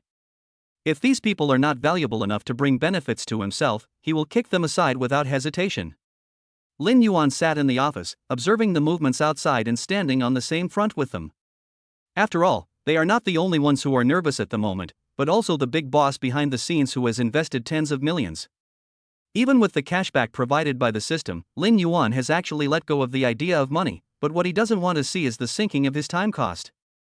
Just then, there was a knock at the door. Lin Yuan frowned slightly. Come in. The door opened and the assistant walked in from outside. Boss Lin, someone is looking for you outside. Who? Lin Yuan wanted to know which blind person was disturbing him at this time. The lady from last time. The assistant paused. The one who claimed to be your cousin said she had something to ask you. No, stop her, don't let that woman in. Lin Pengpeng is a person who never comes to visit without a reason. This time, she made a special trip to come to my place. No matter how I think about it, nothing good will happen. Instead of letting her come in and cause trouble, it is better to let her get out of here as soon as possible, so that I won't be responsible for cleaning up the mess if something goes wrong. Okay. After the assistant went out, he conveyed Lin Yuan's meaning. Miss, please go back. Mr. Lin is still busy. What can I do? Let me in and I'll go talk to him. As she spoke, Lin Pengpeng was about to force her way in, but her assistant stopped her at the door. She said to Lin Pengpeng with a formal expression, Miss, please go back. Otherwise, we will call the police if you trespass into someone else's company. Who are you trying to scare? Lin Pengpeng naturally didn't believe the assistant's one-sided words. I'm telling you, you'd better get out of my way right now. Do you have any objection to me going to find my cousin? Miss, please go back. The assistant's attitude remained unchanged and he continued to stand in front of Lin Pengpeng. Lin Pengpeng felt that she had been speaking in a nice and gentle manner for so long, but the person in front of her was uninterested in the daily necessities of life, which made her very angry. I want to go in. She was too lazy to listen to this woman. No one could stop her from taking the path she wanted to take.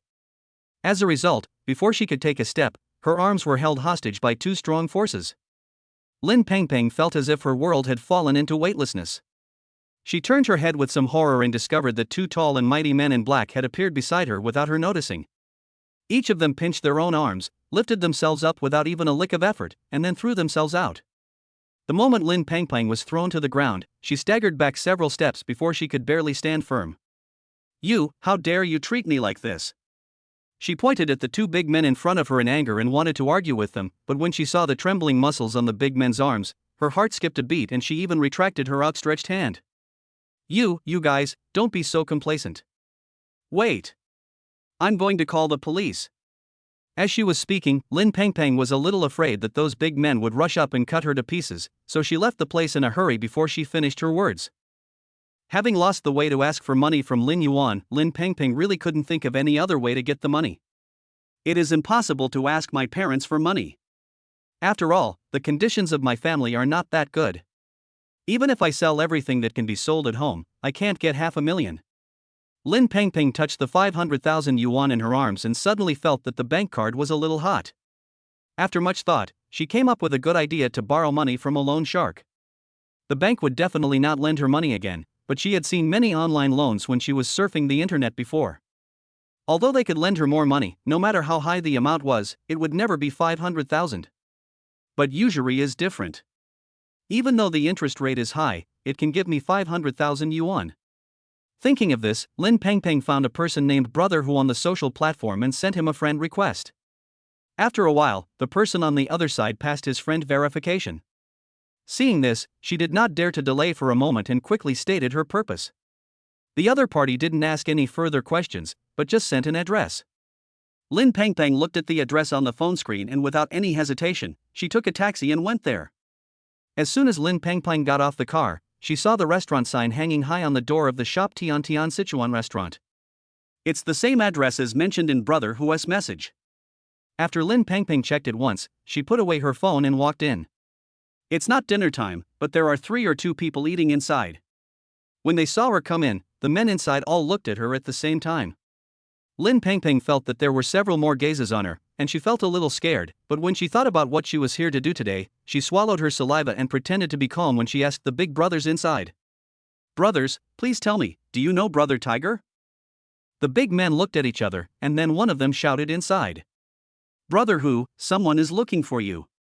As soon as he finished speaking, a voice came from inside. Hey yo. Lin Pengpeng listened to the man's voice and could sense that he had a cheerful personality. The image of the owner of the voice involuntarily emerged in her mind. As she thought about it, she felt that this person should be a good person who would not lie to her. After waiting for a while, a bald man wearing a chef's uniform, a chef's hat, and holding a pot and a spoon in his hands came out from the kitchen. He looked around and then set his sights on Lin Pengpeng. Little girl, you're the one looking for me, right? The one who added me this morning? Lin Pengpeng nodded. Brother Who, I'm looking for you. Before she could finish her words, Brother Who asked her to sit down. If you have anything to say, let's talk after dinner. I'm really hungry now. Have you eaten? Lin Pengpeng shook her head. Seeing this, Brother Who smiled and swung the pot and spoon in his hand. That's great, let's eat together. Chapter 87. Lin Pengpeng was a little flattered, but she still sat down after being welcomed by everyone. This is not good, right? As soon as she sat down, she felt particularly uneasy. How about I leave first and come back after you guys finish eating? Brother Who from the kitchen came out with the last dish, and naturally heard Lin Pengpeng's last words. He frowned, somewhat displeased. Big sister, are you looking down on my small shop? No. How could that be? Lin Pengpeng was afraid that this would create a rift between her and Brother Who, so she quickly waved her hands to explain. I just think it's too much trouble for you. No, it's not a problem at all. Big sister, just sit down and eat. Although Hu Gu spoke lightly, there was a sense of unquestionableness in his tone. Lin Pengpeng listened and felt that there was no room for her to object at all. After she figured it out, she stopped being stubborn. She sat among several grown men very cautiously and ate her meal with trepidation. However, due to Brother Hu's talkative nature, after 3 or 2 drinks, Lin Pengpeng's impression of the man in front of her changed a lot. It is said that loan sharks are not good people, but judging from the current situation, she feels that the person in front of her doesn't seem to be that bad. Thinking of this, she ate a few more bites of rice. Half an hour later, the sumptuous dishes on the table had been almost eaten. Brother Hu and the men beside him burped to show that they were full. "Tell me, how much money do you want to borrow?" Brother Hu looked at Lin Pengpeng while picking his teeth with a toothpick. Hearing this, Lin Pengpeng quickly put down the bowl and chopsticks in his hand and said respectfully, "I want to borrow 500,000 from Brother Hu." 500,000? Brother Hu's tone suddenly dropped and he narrowed his eyes slightly. 500,000 is not a small number. Lin Pengpeng had long expected Brother Hu to say this, so she spoke out the speech she had prepared in her mind. "I know that 500,000 is a bit too much, but I really need money recently. The bank can't approve a loan of that much. I have no choice but to come to you and ask Brother Hu for help. You know the rules." Seeing that Lin Pengpeng was quite understanding, Brother Hu didn't make things difficult for her. After all, she was still giving him face and finished the dish he cooked. He threw the toothpick on the table and stood up. "Okay, come with me. After we take a picture, you can leave." Photo. Lin Pengpeng thought it was a normal portrait, so she didn't think much about it and followed Brother Hu and the others into a small room. But after she went inside, she found that this photo was not the same as that photo. As soon as we entered, Brother Hu said, "Take off your clothes." When Lin Pengpeng heard this, there was some disbelief in her eyes, and then she stumbled and said, take off clothes? What are you taking off clothes for? What else can we do?" "Take pictures, of course." Tiger's rough voice seemed particularly scary in this small space. "Take nude pictures of you." Lin Pengpeng was stunned on the spot. "What? Nude photos?" When she came beforehand, no one told her that she would have to take nude photos in order to borrow money from a loan shark. Besides, didn't they say on TV that if you want to borrow money at high interest rates, you just need to borrow the money? Why do you have to take photos? Thinking of this, Lin Pengpeng suddenly wanted to retreat, but Brother Hu and his gang seemed to see Lin Pengpeng's reluctance, so they followed the 2 men who had just entered to the door, guarding against Lin Pengpeng's unexpected departure. As for Brother Hu, he doesn't seem to have any hobbies that are forced upon others. He put down the camera in his hand and asked, "If you can't accept it, just leave." "But sister, let me kindly remind you that if you borrow so much money according to your conditions, even if you don't shoot at my house, you will be the same as us if you go to someone else's house. After all, you women only have this photo to mortgage for some money. If you weren't desperate, why would you come to me again?" After listening to Brother Hu's words, Lin Pengpeng's face turned a little ugly. After all, what Brother Hu said was right. The reason why she came back to borrow money from the loan shark was because she could not borrow any money from formal channels. If she leaves this family, and the next one makes the same request, she will still have to borrow money in the end no matter how many times she moves around. But if I destroy the video because I borrowed it, and I can't pay back the loan shark, then the nude photos will also become a threat to my existence. Lin Pengpeng was aware of the pros and cons of the matter, but at this moment she no longer had the ability to think independently. She just felt that if one thing could be solved, it would be one thing. As for other things, it would not be too late to consider them when they happened next. After a long time, Lin Pengpeng nodded and took a step forward. "I'll take the picture." "Okay." Brother Hu's expression was calm. He just told Lin Pengpeng to stand somewhere, and then ordered the people near the door, "Xiaoqi, turn on the lights." 2 snaps. A dazzling incandescent lamp lit up in the originally dim room, and the cold light emitted from the lamp shone on everyone. Lin Pengpeng looked up and found that the cold light was pale, so pale that it was suffocating. At this time, Brother Hu had already set up the camera and was ready to take pictures, but he found that Lin Pengpeng's clothes were still neatly worn on her body, with no signs of being taken off at all. His patience was limited. Seeing that Lin Pengpeng was not cooperating, his face darkened. "Big sister, do you still want to borrow money? If so, take off your clothes quickly and don't waste our time." When Lin Pengpeng heard this, her body suddenly trembled. But seeing that there were several burly men with sullen faces all around her, she no longer dared to hesitate for a moment. She quickly raised her hands and took off her clothes. Without the clothes, the scarred body underneath was exposed. When several people saw this, they were slightly stunned. Only brother who remained calm and was not affected by the scene at all. Instead, he talked to Lin Pangpang with some interest. "I can't tell, big sister. I saw you look so well behaved and thought you were a good girl. I didn't expect you to play so much in private." Lin Pangpang pursed her lips tightly, her face looking a little pale. Not only was she being stared at naked, but she was also being criticized by others.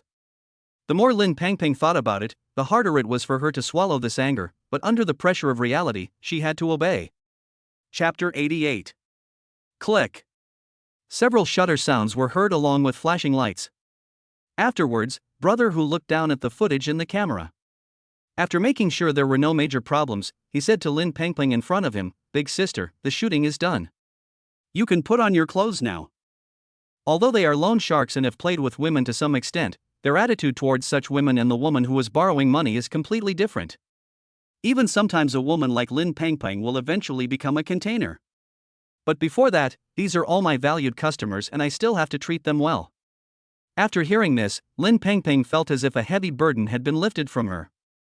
She squatted on the ground trembling and put on the clothes she had just thrown on the ground one by one. Even though there were still a few men whose eyes were still on her. When Lin Pangpang got dressed and went out, brother Hu was already waiting at the counter. Seeing Lin Pangpang coming out, he waved. "Come here." Lin Pangpang did as she was told and walked over. "Bank card, ID card." Lin Pangpang numbly took out her ID from her bag and placed it in front of brother Hu. Seeing Lin Pangpang's appearance, brother Hu didn't care much. After all, he had seen a lot of people like this, but adhering to the idea of doing business for a long time, he still kindly reminded Lin Pangpang. "Big sister, don't think too much. I'm just going through the motions here. As long as you pay me back within a certain period of time, I promise that your photos will not be circulated." After hearing brother Hu's explanation, Lin Pangpang was not very happy, but she still forced a smile to prevent brother Hu's words from falling to the ground. After completing the registration, brother Hu immediately took out his mobile phone and started operating. Then, there was a ding-dong sound. Lin Pangpang noticed that the phone in her pocket vibrated. She took it out and found that it was a text message. She opened it and saw clearly that the text message was from the bank. "Dear customer, hello.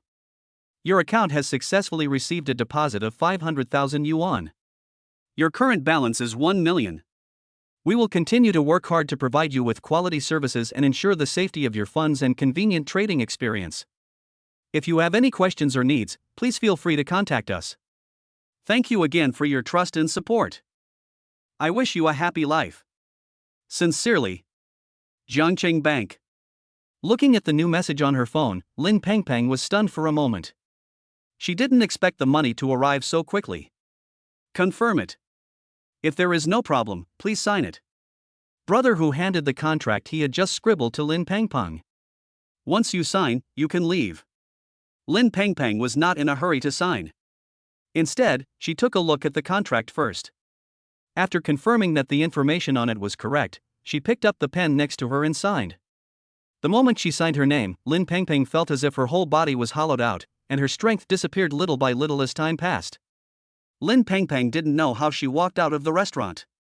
She just thought that another private secret of hers had fallen into the hands of others, but she couldn't think of any other way except doing this. If Lin Yuan had not been unwilling to lend her money, she would not have ended up like this. Thinking of this, Lin Pangpang pushed all her resentment onto Lin Yuan. Yawn. Lin Yuan was sitting in the office and sneezed, which was rare. It was so unexpected that even I was a little shocked. Lin Yuan wiped his nose and then turned down the air conditioner in the office a few degrees. "Strange, why did you catch a cold?" Ever since he had a system to strengthen his body, he felt that he was in great shape and there was no chance of catching a cold. Lin Yuan sniffed. Somehow, he always felt a little uneasy today, as if someone was thinking about him. At this time, the door was opened. Mu Chinga brought in a glass of water. "I just heard you sneeze from a distance away. Are you catching a cold?" Lin Yuan blinked. "The door was closed, how did you hear it?" "Oh, yes, how could I hear it?" After being pointed out by Lin Yuan, Mu Chinga realized something was wrong. She was just walking in the corridor at that time, but she heard a sneeze, and she recognized that it was made by Lin Yuan just by this sound. So when she passed by the tea room, she brought Lin Yuan a cup of hot water. Oh, never mind. Maybe we are just a couple with telepathic connection. Mu Qingge didn't want to bother about such trivial details, so she turned her attention to Lin Yuan's physical condition. You never catch a cold for years, so why did you catch a cold today? Is the air conditioner set too low? When Mu Qingge picked up the air conditioner remote control and was about to increase the temperature, he was stopped by Lin Yuan, who was standing beside him. I've already raised it. If you raise it any higher, this office will turn into a sauna. After hearing what Lin Yuan said, Mu Qingge took another look at the temperature displayed on the air conditioner temperature display. Only then did he put the remote control down with confidence. Then drink more hot water. Lin Yuan couldn't help but burst out laughing. Okay. What are you laughing at? Mu Qingge pouted with some dissatisfaction. Nothing. Lin Yuan coughed lightly. I just feel that the straight man's words have a different flavor when they come out of your mouth, my wife. Mu Qingge rolled her eyes at Lin Yuan and said no more.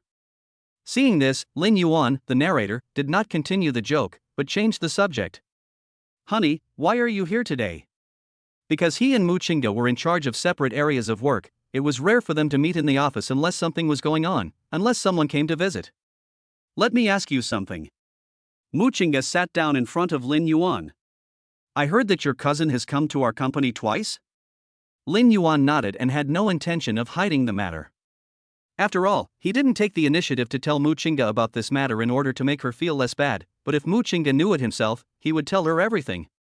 When it comes to Lin Pengpeng, Mu Qingge doesn't have a good expression on his face. What is she doing here again? Lin Yuan shook his head. I don't know either. I didn't let her in, so I asked the security guard to stop her. Mu Qingge pondered and said, I think your cousin has no good intentions. We should be careful. Chapter 89. After Lin Pengpeng raised 1 million, she immediately contacted Tang Xiaojun. Where are you? I have gathered the money. Oh? Tang Xiaojun on the other end of the phone was a little shocked when he heard this, and blurted out, so fast? If he remembered the time correctly, Lin Pengpeng was able to get 1 million in less than a day. Was it Lin Pengpeng who had some tricks? Or was it that her cousin was not short of money? Lin Pengpeng understood the meaning of Tang Xiaojun's words and her face turned a little ugly. Isn't this the result you want? Noticing the change in Lin Pengpeng's tone, Tang Xiaojun curled his lips and smiled. Hey, don't be angry. We are boyfriend and girlfriend after all. Don't make the atmosphere so tense. Lin Pengpeng clenched her cell phone. What boyfriend would push his girlfriend into the fire? She no longer believed a word Tang Xiaojun said. Maybe Tang Xiaojun approached her just for this moment. I am such a fool. Not only was she sold out by Tang Xiaojun without knowing it, but now she has to help him count money under his tyranny. Tang Xiaojun listened to the voice blaming him on the other end of the phone, but he looked as if he didn't care. Are you done? If you are, send the money over. Otherwise, if the 3-day deadline is exceeded, I won't be the only one to appreciate your goodies. Lin Pengpeng's expression suddenly turned ugly, and she gritted her teeth and said, send me the address. Be good, I'll send it to you later. You'd better not play any tricks on me, otherwise even a rabbit will bite when it gets angry. It's okay, I like you the way you are. Before Tang Xiaojun hung up the phone, he did not forget to express his disgust to Lin Pengpeng. After hearing this, Lin Pengpeng was so angry that she wished she could use the internet to tear Tang Xiaojun into pieces right now. But she couldn't do that, after all, the handle was in Tang Xiaojun's hands. Not long after, Lin Pengpeng received the address sent by Tang Xiaojun. She hailed a taxi and went to the place Tang Xiaojun mentioned with a bank card in her pocket. On the way there, she was actually struggling over whether or not to go. Because the money in the bank card is not just 10,000 yuan, nor 100,000 yuan, but a full 1 million yuan. That's money you could never earn in your entire life. Is it really worth exchanging 1 million for your own video? She could just take the money and run away. Even if the video was released by Tang Xiaojun, she would be abroad by then, so how could anyone control her? Then she changed her mind. Even if she had 1 million, it would not be enough to support herself for the rest of her life after she got out. If you can't survive abroad, you will be deported back, and at home you will be surrounded by gossip about yourself. After much thought, even if she had to wait for the taxi to arrive at the restaurant door, Lin Pengpeng still couldn't think of a solution that would satisfy both parties. Seeing the address Tang Xiaojun mentioned right in front of her, she thought carefully for a moment and finally walked towards the main entrance. Jingle. When I pushed open the door, the small bell on the door rang, alerting the waiter in the hall that a guest had arrived. When the waiter saw Lin Pangpang, he walked up quickly. "Excuse me, are you Ms. Lin?" Lin Pangpang was a little confused, but still nodded. Then the waiter made a pleased gesture. "Mr. Tang is already waiting for you in the box, please follow me." "Good." Lin Pangpang followed the waiter and walked in. There were not many customers in the store, but Lin Pangpang always subconsciously pulled her clothes, fearing that others would see the marks on her body. Only when she reached the corridor did she breathe a sigh of relief. Without the sight of others, I felt a little more relaxed. Walking further into the corridor, the waiter led Lin Pangpang to a sandalwood door. "Mr. Tang is waiting for you inside." After saying that, he pushed open the door. The person inside heard the noise, looked up, and found that it was Lin Pangpang coming over. A sneer suddenly appeared on his face. "Our baby Pangpang is here." "Don't call me that, it makes me sick." Lin Pangpang expressed her dislike for Tang Xiaojun mercilessly, but this did not make Tang Xiaojun feel embarrassed. On the contrary, after hearing these words, the smile on Tang Xiaojun's face became even wider. "I also think I'm disgusting, but what can you do to me?" Tang Xiaojun pinched Lin Pangpang's chin hard. "I just like the way you want to beat me but can't kill me." Tang Xiaojun was very strong, and Lin Pangpang had tears in her eyes from being pinched by him. Seeing that the lesson was enough, Tang Xiaojun let Lin Pangpang go. "Where's the money? Give me the video negative first." Lin Pangpang covered her chin, forcing her tears not to fall. She raised her head with a defiant look on her face and looked at Tang Xiaojun stubbornly. Tang Xiaojun's eyes gradually narrowed. "What do you think makes you qualified to negotiate with me? Tang Xiaojun, do you think you can threaten me with my video?" Lin Pangpang laughed wildly. "I'm a bad guy anyway. The worst that can happen is that we both die together. And you don't expect to get anything." Tang Xiaojun looked at Lin Pangpang's crazy appearance, and the expression on his face restrained a little, as if he was thinking about the possibility of what Lin Pangpang said. The next second, he smiled. "Don't be so serious, I'm just joking with you, sit down first." Lin Pangpang glanced at Tang Xiaojun and said in a bad tone, "It's not funny at all." Ever since Tang Xiaojun did those things, her good impression of him had long since disappeared. After Lin Pangpang's expression eased a little, Tang Xiaojun took out an SD card and handed it to Lin Pangpang. "The negative video you want is in there. How do I know if this is the last one you have?" Tang Xiaojun smiled disdainfully. "How much money do you think you have on you that is worth me deceiving you a second time? Although I don't know where you got this money from, but after giving it to me, you should have no money left, right?" Lin Pangpang looked a little unhappy as Tang Xiaojun poked her wound. "It's none of your business." After saying that, she wanted to snatch the SD card from Tang Xiaojun's hand and destroy it. However, just when her fingers were about to touch it, Tang Xiaojun quickly withdrew his hand and looked at Lin Pangpang with interest. "Why, are you going to go back on your word?" "Cut." Seeing that her little trick had been exposed by Tang Xiaojun, Lin Pangpang had to give up this unexpected tactic completely. Then she reluctantly took out her bank card, carefully protected it in front of her, and extended her other hand to Tang Xiaojun. One hand for money, the other for the card. Chapter 90. When Tang Xiaojun heard this, he looked indifferent. "Is it useful for you to be so cautious? If I want to attack you, do you think you can defend yourself by yourself?" Even though Lin Pangpang knew what Tang Xiaojun said, she still chose to believe herself. "That's your idea. I'm just protecting my own rights. As for the rest, you can just do things my way. Okay, I'll listen to you. I'm not afraid that you'll run away. After all." Tang Xiaojun leaned back lazily, looking at Lin Pangpang with a playful look on his face. "After all, this is my place. Without my consent, you can't fly away even if you have wings."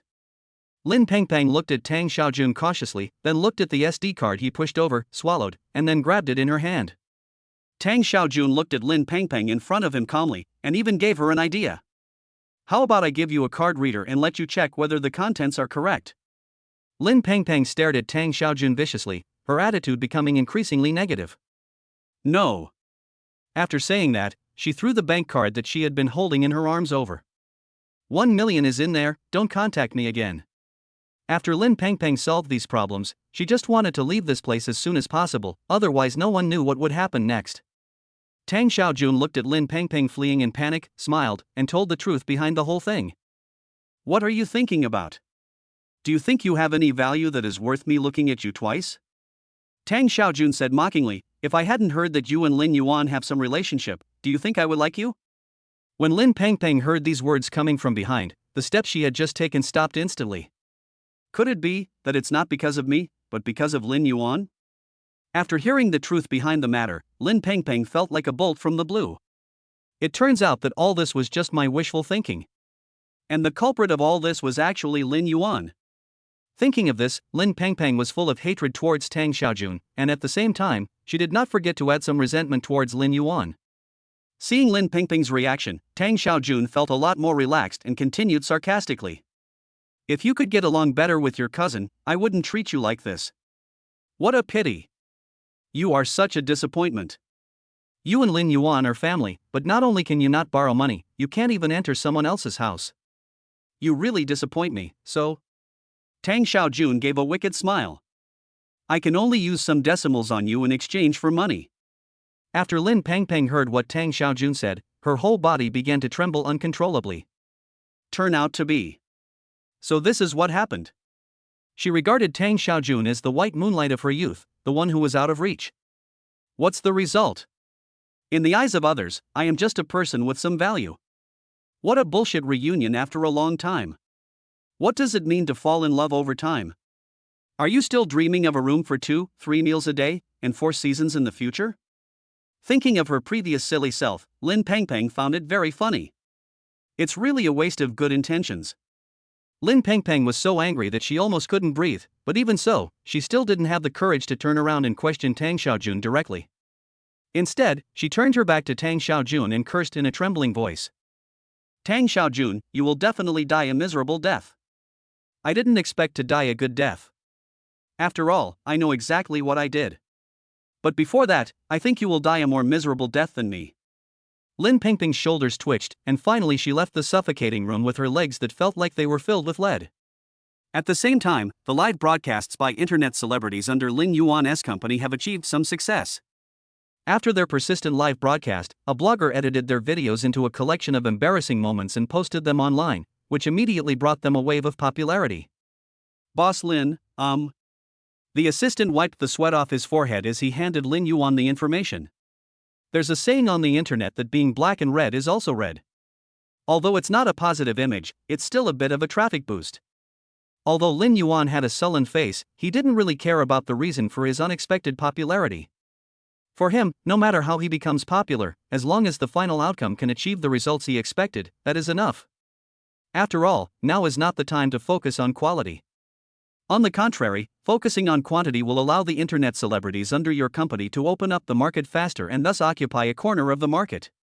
There was a long pause, and just when the assistant thought Lin Yuan was going to be angry, Lin Yuan replied calmly. That's good. Tell them to keep it up. If they don't see any results by the end of the month, remember to pack up and leave. No need to say hello to me. He has given this group of people almost 2 months of time and capital to realize their dreams. Although he knows that becoming popular is a mystery, his company cannot withstand so many people's consumption. The only thing he wants to see is to open up the market as quickly as possible. Otherwise, I still have tens of billions of dollars in my pocket, and I don't know how to spend it so that it appears legitimate. That's all? The assistant was a little surprised by Lin Yuan's reaction. He blurted out the words without thinking, but after he said it, he instantly regretted it. But words once spoken are like water spilled, and it is impossible to take them back. He could only pray silently in his heart that he would not pack up and leave on the spot. That's all. Lin Yuan obviously didn't notice his assistant's little thoughts. Instead, he nodded at him and said, "Go back and tell them that as long as you can make yourself famous within a reasonable range, that's the condition for staying here. If you can't do that, there's no need for you to stay here at the end of the month." I see. The assistant understood what Lin Yuan meant. I'll go back and tell them right away. Well, go down.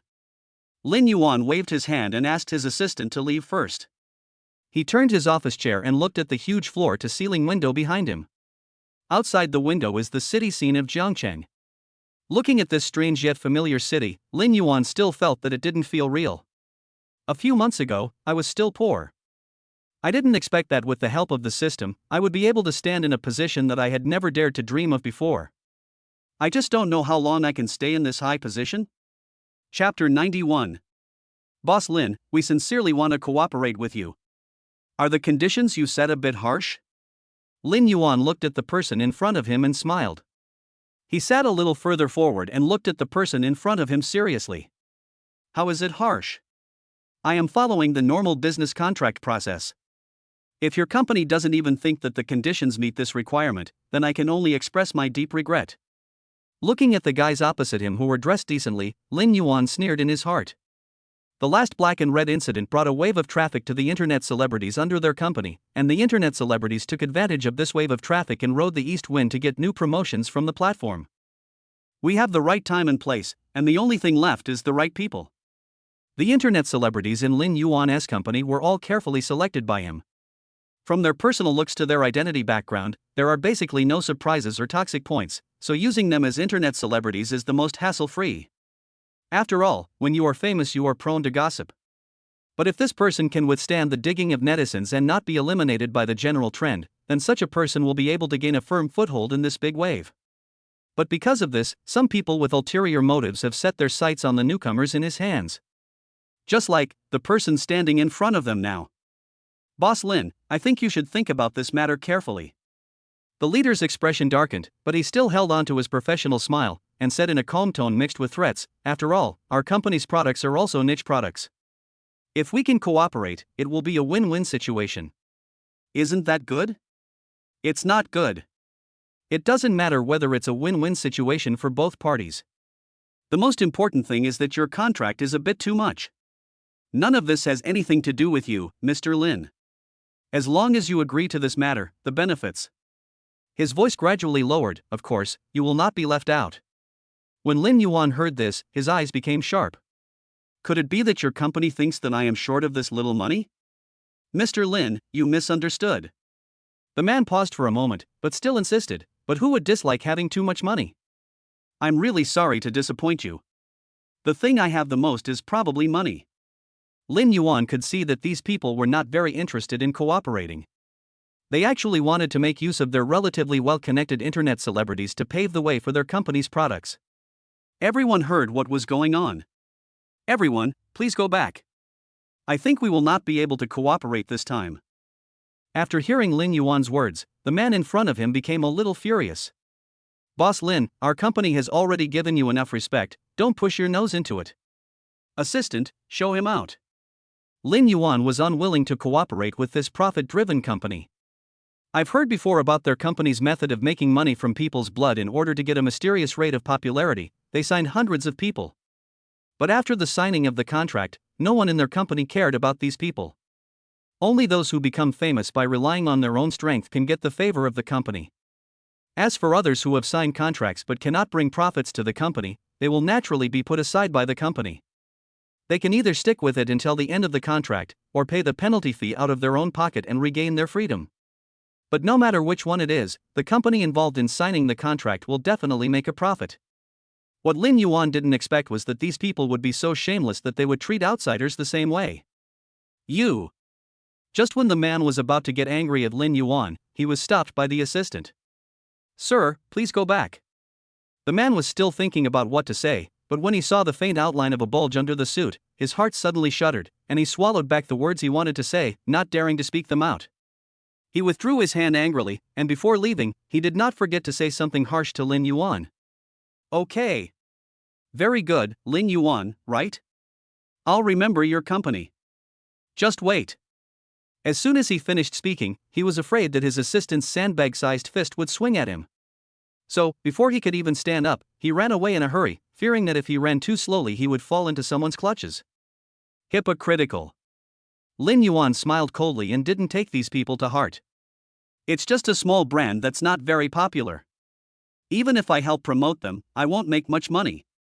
What if their products have any quality problems and my company needs to take the blame for them? That would be a real loss. After all, the brand that we worked so hard to build was destroyed just like that, which is a bit of a shame. At the same time, Lin Pingping's family. Ever since she destroyed the SD card she got, she hasn't left the house. It's not that she didn't want to go out, but as she looked at the number on the IOU getting closer day by day, her fear increased exponentially. She wanted to make money, but how could she raise 1 million in a short period of time to pay off her loans and loan sharks? It is impossible to rob a bank. She felt that if she really went to rob a bank, the police might arrest her before she could make any move. But if she didn't rob the bank, she felt that her life would be in danger. When she borrowed the loan sharking money, she didn't think too much about it. She just thought that as long as she got the things first, the rest would be easy. However, she never thought that her behavior was tantamount to robbing Peter to pay Paul, which would be of no help. Moreover, Lin Pengpeng has not had a good night's sleep in the past few days. Because she felt that the big data in her mobile phone seemed to have figured out what was happening to her, and kept pushing her to the tragic end of loan sharks. It made her feel creepy and she became more and more panicked, and thus more and more afraid of the outside world. But as debt collection messages started popping up on her phone, Lin Pengpeng became uneasy even as she lay on her bed watching videos, fearing that while she was watching, those big guys from last time would come to her house. That's just horrible. But even so, Lin Pengpeng still had no intention of going out to find money. Anyway, life has become like this, it's better to give up. It would be best to just die, then nothing will happen. You don't have to worry about not being able to pay back $1 million, nor do you have to think about those filthy moments all the time. Just let yourself turn into a gust of wind and disappear from this earth. How nice! Lin Pengpeng comforted herself. But when there was a knock on the door, she felt her body temperature drop suddenly, her blood flow backwards, and she felt as cold as falling into an ice cellar. Chapter 92. Knock. Knock knock. Knock knock knock. The knock on the door sounded again and again, and after each knock, the interval between knocks gradually decreased. This suddenly woke Lin Pengpeng, who was lying on the bed. She sat up, beads of sweat on her forehead. This dream is too suffocating. Lin Pengpeng touched his chest and muttered to himself, isn't it a little too real? Just when she thought it was just a dream, and calmed herself down and was about to lie down on the bed and fall into a half-dead sleep, there was another knock on the door. Knock knock. The difference was that this time, after the knock on the door, she also heard the man's voice. Big sister, open the door, I know you are in there. After that, there were 2 more bangs. The loud knock on the door pierced Lin Pengpeng's heart like a bullet. Finally, Lin Pengpeng watched as their posture became more and more terrifying, and their strength seemed to be able to break into the door in the next second. Thinking of this, she walked out with difficulty and opened the door. With a creaking sound. As soon as Lin Pengpeng opened the door, she saw 2 big men outside who were about to break in. She panicked at first, but then pretended to be calm. Are you guys trying to break into someone's house? I'm going to call the police. Upon hearing this, the big men all stood back. It is illegal for them to lend money at high interest rates, so naturally they don't want to attract tough guys like the police. At this time, Brother who was standing at the back, also took 2 steps forward.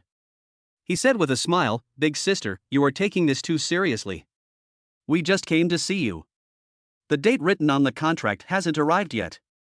There are still 7 days left. Why are you in such a hurry? Lin Pengpeng thought about today, there were still 7 days left until the time agreed in the contract. Brother Tiger, aren't you violating the rules between us by doing this? When Brother Who heard this, he was not angry, but just smiled. Yes, there are still 7 days left. Anyway, we brothers have nothing to do, so we just walk around. Who knew that we would walk to your house today, so I came up to see you. Thank you, Brother Tiger. I'm living a good life. I won't bother you worrying about me. Oh, look at what you said. Brother Who smiled and changed the subject directly. I came here just to say that if you have money, you can pay us back part of it first. In this way, our relationship won't be so tense in 7 days, don't you think? I took the money for investment. I don't have any money now. I will definitely return the money to you after the funds are transferred out. You don't have to worry about it so early. Is that so? Brother Who glanced inside out of the corner of his eye. It's the middle of the day, sister, you didn't just wake up, did you? It's dark in there, someone who doesn't know would think it's night time. Lin Pengpeng said casually. I stayed up all night yesterday, and you guys came over not long after I fell asleep.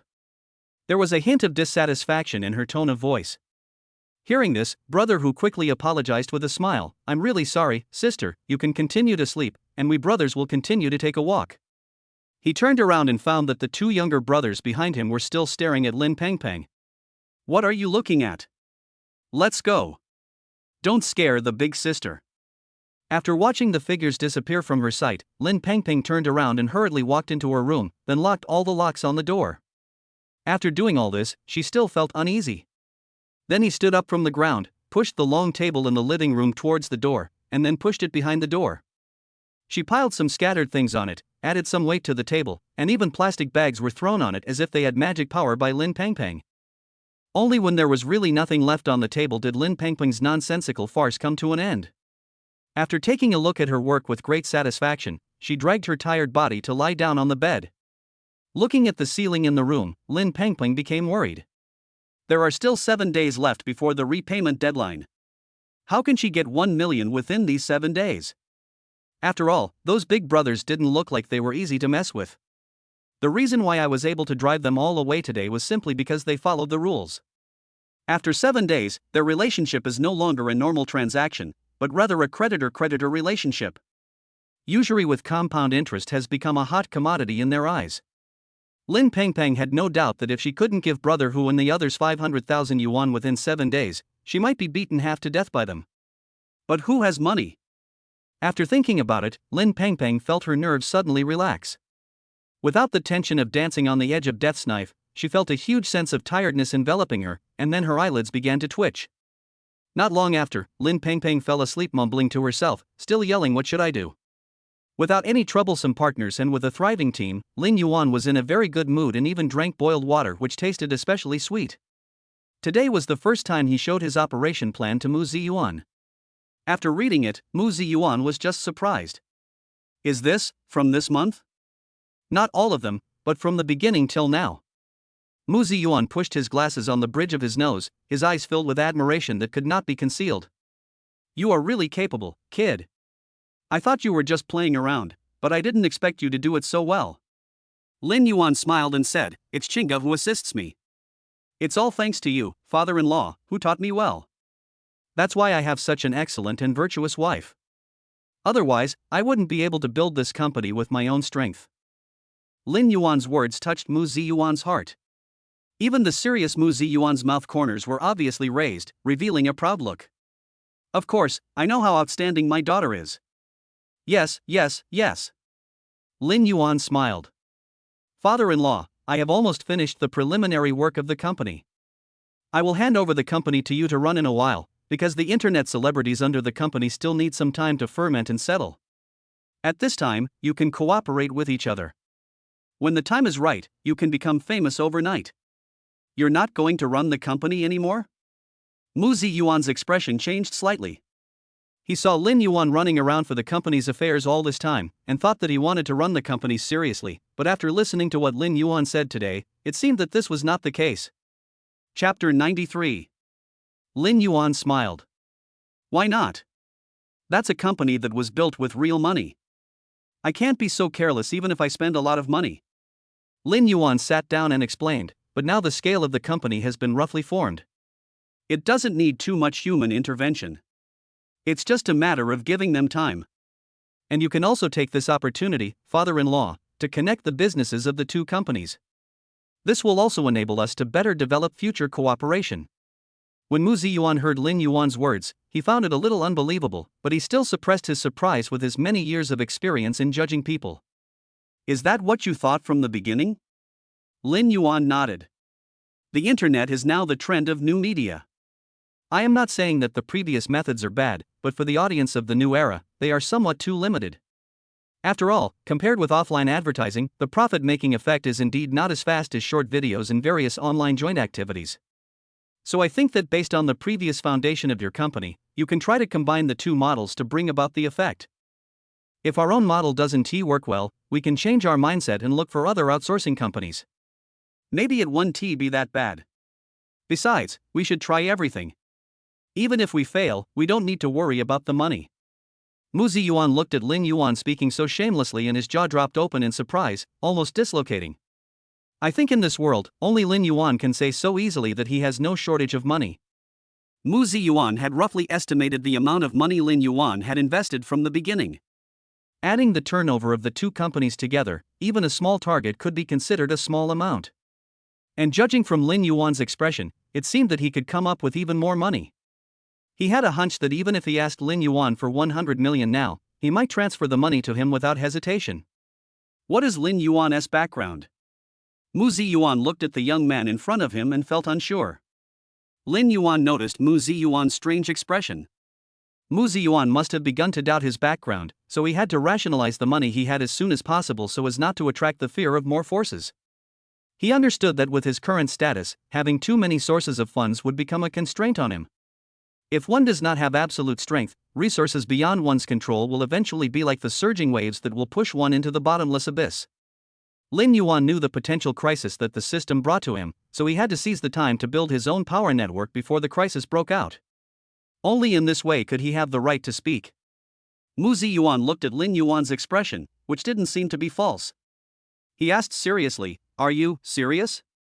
In fact, controlling one more company or one less company is nothing more than an increase in workload for Mu Ziyuan, because he knows that Lin Yuan, as the most powerful backyard, will provide him with financial support.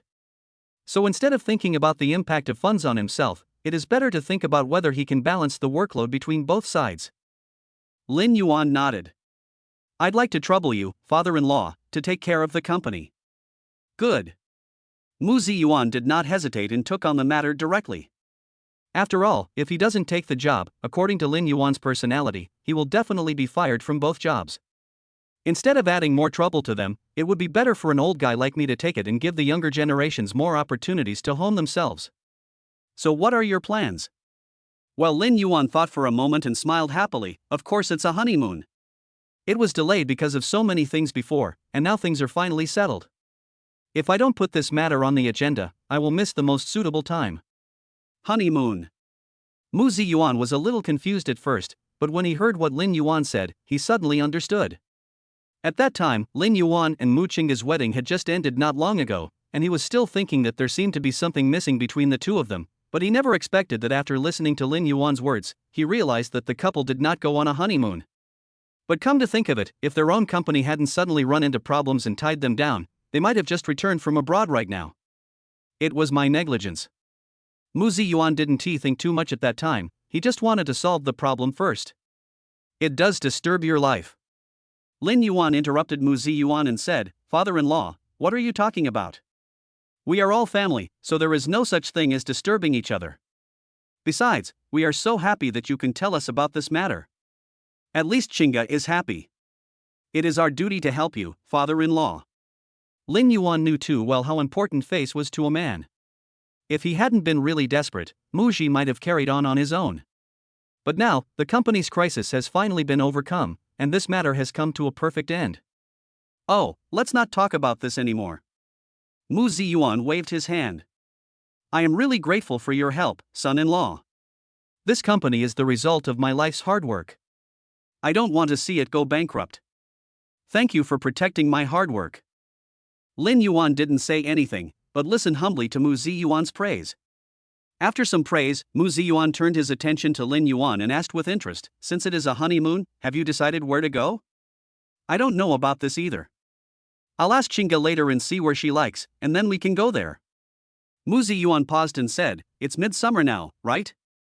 Lin Yuan didn't understand why Mu Ziyuan said this out of the blue, but he nodded anyway. "In midsummer, take her to see the aurora." Mu Ziyuan's eyes softened. "I remember one year she said she wanted to go to Antarctica to see the aurora and penguins." Antarctica. Lin Yuan thought about it carefully and felt that this plan was credible. "Thank you, father-in-law. I will go back and discuss this matter with Qingga." Looking at the smile on Lin Yuan's face, Mu Ziyuan smiled. "You kid, go get ready. If my daughter comes back and complains to me, you'll be in trouble." Lin Yuan assured solemnly, "Don't worry, father-in-law, this will never happen." Chapter 94. Lin Yuan stayed in Mu Ziyuan's company for a while and then went back. What he didn't expect was that as soon as he walked out of the door of Ziyuan Hongtu, a figure suddenly jumped out from the jungle next to him, and then rushed towards him as if risking his life. Before Lin Yuan had time to think, his body reacted faster than his brain. He slightly turned sideways and left the position where he had just stood. Out of the corner of his eye, he saw a woman's back passing by him. "Who are you?" Lin Yuan narrowed his eyes and looked at the overconfident woman in front of him. Looking at the woman's staggering back, Lin Yuan searched for the woman's identity in his mind, but no matter how much he thought about it, he couldn't figure out what the relationship between this woman in front of him and himself was. Her hair was unkempt and her waist was covered with fat. Just as Lin Yuan was looking at the woman suddenly turned her body around the next second. Lin Yuan took a closer look and saw that underneath the woman's greasy and tangled hair, there was indeed a familiar face hidden. Lin Pong Pong? There was still some disbelief in Lin Yuan's tone. Because the woman in front of him was so similar to the person in his memory. "Money, money, give me money."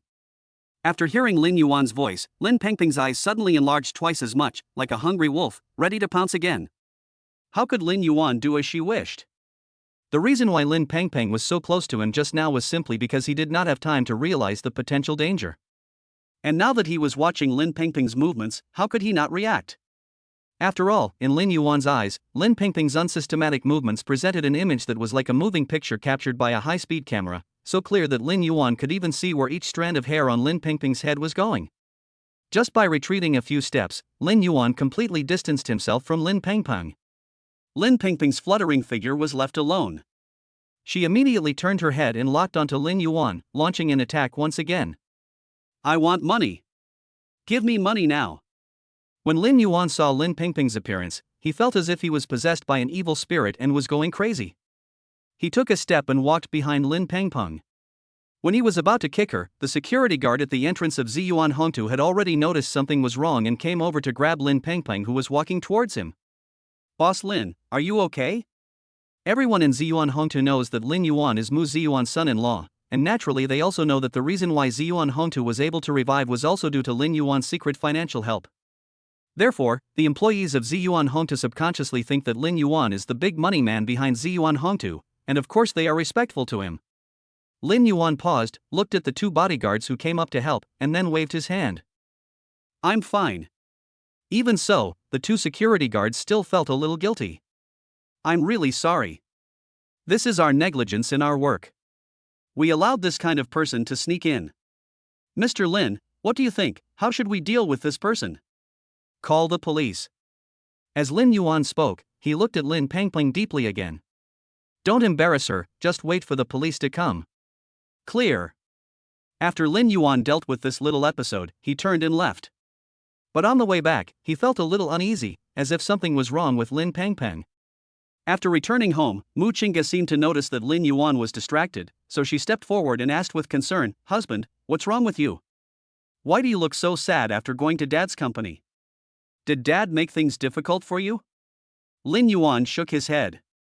"No, Dad agreed to it and told us to have a good honeymoon." Mu Qingge only listened to the first half of the sentence and ignored the second half. "Isn't this a good thing? Then why are you worrying?" "When I was leaving the company, I met Lin Pengpeng downstairs." "Your cousin?" Hearing this name, Mu Qingge's expression immediately changed, and his face became nervous. "What did she do there? Did she cause you trouble?" "It should be, but he was stopped by the security guards of my father-in-law's company." Mu Qingge heaved a sigh of relief when she heard from Lin Yuan that nothing had happened. "I'm glad you're all right. Your cousin is so annoying. She comes to bother you every now and then. But I think she's a little weird this time." Although Lin Pengpeng's family always harassed his family and were particularly shameless in coming to pick trouble with him, after all, they could be considered relatives based on blood ties. He happened not to be a cold-hearted person, so when he saw Lin Pengpeng, he had some bad premonitions in his heart. However, Lin Pengpeng's almost crazy appearance made him feel bad about her. He didn't want to have too much contact with her, so he drove back. But the more he thought about it on the way, the more he felt something was wrong, and he wanted to get to the bottom of it. His intuition told him that things might not be as simple as they seemed. "Strange? How do you mean?" Seeing Lin Yuan's serious expression, Mu Qingge knew that he was not joking, so he sat down and prepared to think about this matter with him. Lin Yuan looked at Mu Qingge gratefully and told her everything that happened downstairs at Mu Ziyuan's company this afternoon. "When I walked out of the entrance of Ziyuan Hongtu today, Lin Pengpeng suddenly rushed over from the side and tried to grab me, and kept yelling at me to give her money. Although it is not uncommon for her family to ask me for money, the strange thing is that Lin Pengpeng is a person who has always loved beauty and used to put on lipstick when she went out. However, she did appear in front of me today with disheveled hair and a dirty face, and her figure had become a little fatter. If her face was not somewhat similar, I would not have recognized her. So exaggerated? Mu Qingge recalled Lin Pengpeng's appearance in his mind. Although he is not very iconic, he is still a good-looking person. How long has it been since then, and how could it turn out as Lin Pengpeng described? Mu Qingge didn't see it with his own eyes, so he did find it a little hard to believe. Why don't you ask her what happened?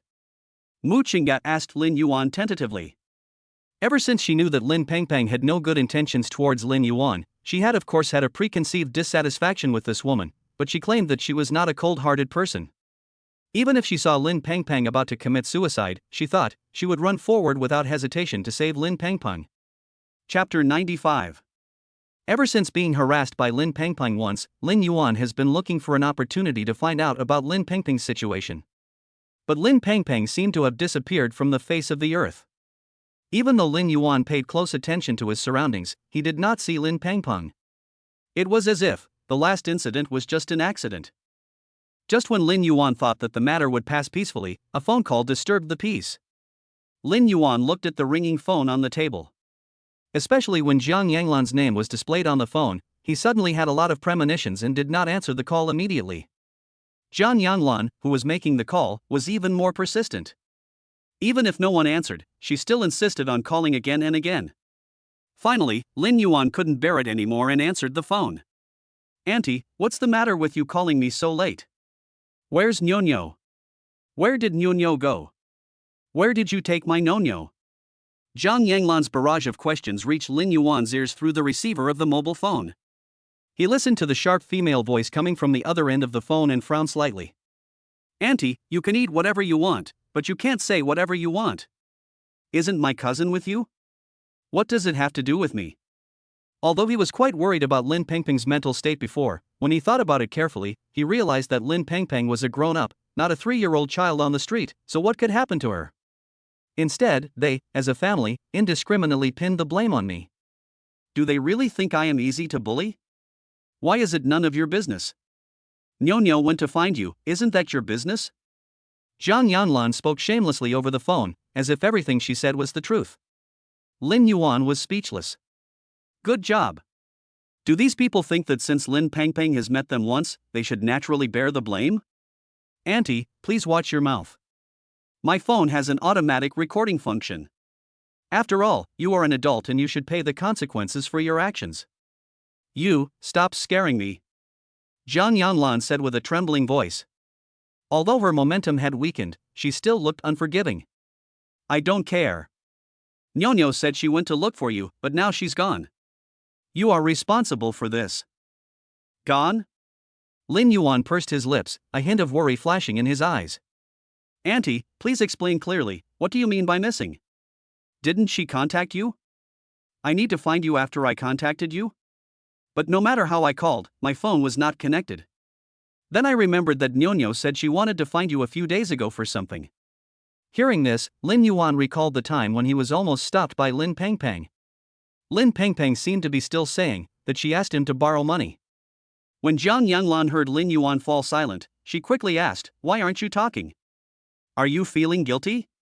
Lin Yuan had no intention of arguing with such an unreasonable person. "Aunt, my cousin did come to see me a few days ago, but I was in a hurry and didn't contact her. If you don't believe me, you can call the police and check the surveillance to prove my innocence." Of course, the security guards should have sent her to the Public Security Bureau that day. You can go there and take a look. Maybe you can see the transcript of my cousin's visit last time. You. Jiang Yanlan didn't expect Lin Yuan to throw the problem to her to solve. She hurriedly said, "I don't care. Go to the Public Security Bureau now to see where your cousin is. Otherwise." Auntie, do you want to listen to what you are saying? Lin Yuan interrupted Jiang Yanglan, he found it a little funny. My cousin is your daughter. As a parent, what's the point of just talking? What qualifications do you have to tell me what to do? If you want to know where your daughter is, why don't you just go and see for yourself? Why are you asking me for help? Auntie, do you think it's appropriate for me to leave at this time? You. Zhang Yanlan was so shocked by Lin Yuan's words that she was speechless, and the next second Lin Yuan hung up the phone. Zhang Yanlan was so angry that she watched the screen of her phone gradually turn gray. Her face looked unhappy. Seeing this, Lin Hongfu next to her hurriedly asked, "How is it? Did Lin Yuan agree? Promise me." Zhang Yanlan threw her cell phone hard on the sofa and sat down angrily. Lin Yuan is really rebellious. He actually talked back to his elders and hung up on me. Is this how your brother taught his son? Lin Hongfu was already a little annoyed by Lin Pingping's disappearance, and then he was criticized by Zhang Yanlan so coldly. No one would feel good. Whatever you say, the most important thing now is to find where our daughter has gone. Why are you always focusing on Lin Yuan? Even if you say more, he may not even look at you straight in the face. Oh? You stinky man, you are blaming me for this now? If you were not incompetent, would we girls still need to go to the city to find a rich husband? Now that you haven't got the money, you treat me like this? Don't you think about how much I have paid for this family? Others work as nannies outside and earn thousands or tens of thousands of yuan a month, but I not only didn't get a penny from you, but also had to endure the anger of your brother's family. You are such an incompetent brother. That's enough. Lin Hongfu suppressed his anger. I already said that, that's not what I meant, you're getting off topic. Zhang Yanlan was frightened by Lin Hongfu's roar and was stunned at first, then burst into tears. Is it not enough for me to say a few words to you? Oh. I really have a miserable life. Now my daughter is missing, and my husband still has to wink at me. Lin Hongfu looked at Zhang Yanlan's unreasonable appearance and knew that it would be useless to say anything to her now. Moreover, if he continued to talk, it might cause a quarrel. After thinking it over, he stood up and prepared to go back to his room. At this time, Zhang Yanlan called him. What are you going to do? Lin Hongfu had his back to Zhang Yanlan and did not turn around. What else can I do? Now that my daughter is missing, shouldn't we find her quickly? If I can't get anything from Lin Yuan, I'll ask someone else and report to the police station early tomorrow morning. I don't believe that our Nyonyo, who is this age, can disappear out of thin air. Zhang Yanlan looked at Lin Hongfu and stopped crying. You're right. Lin Yuan can't do it. I'll go ask other people. Do you think, does my daughter's boyfriend know the news? Chapter 96. Lin Hongfu blinked, as if he remembered this incident. Yes, my daughter's boyfriend must know where she went. Lin Hongfu took the step he had just taken and then took it back. Hurry up and find that guy's phone number. What's his name? Zhang Yanlan added, Tang Xiaojun. Right. Lin Hongfu patted his head, find Xiao Tang's phone number and ask where Nyonyo went. Zhang Yanlan swiped through her phone list for a long time, and finally saw a string of messages with the note Nyonyo's boyfriend. She called the number. After 2 beeps, the call was connected. Hello, who's that? Tang Xiaojun's voice came through the receiver. After hearing the familiar voice, Zhang Yanlan and Lin Hongfu became a little excited. Xiaojun, do you still remember me? Zhang Yanlan thought about exchanging pleasantries with Tang Xiaojun before asking further questions. Who knew that just as she finished speaking, the man on the other end of the phone said nonchalantly, Auntie, who are you? Did you call the wrong number? During the meal, one could hear some laughter between men and women.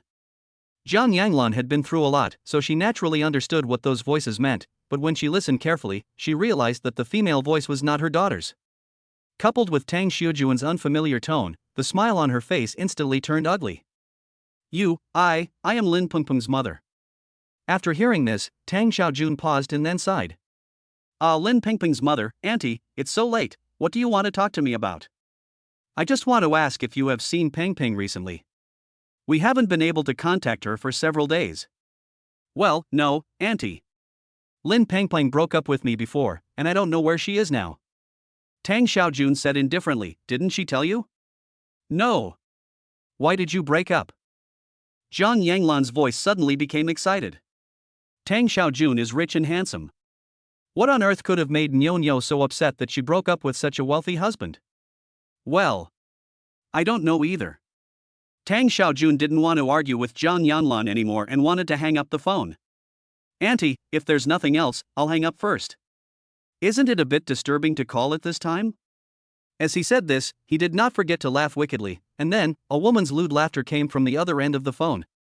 Zhang Yanglan's pupils suddenly dilated, and then she looked a little unwilling. Then do you know where Nyo went after she broke up with you? What did she do? Tang Xiaojun said impatiently, I don't know.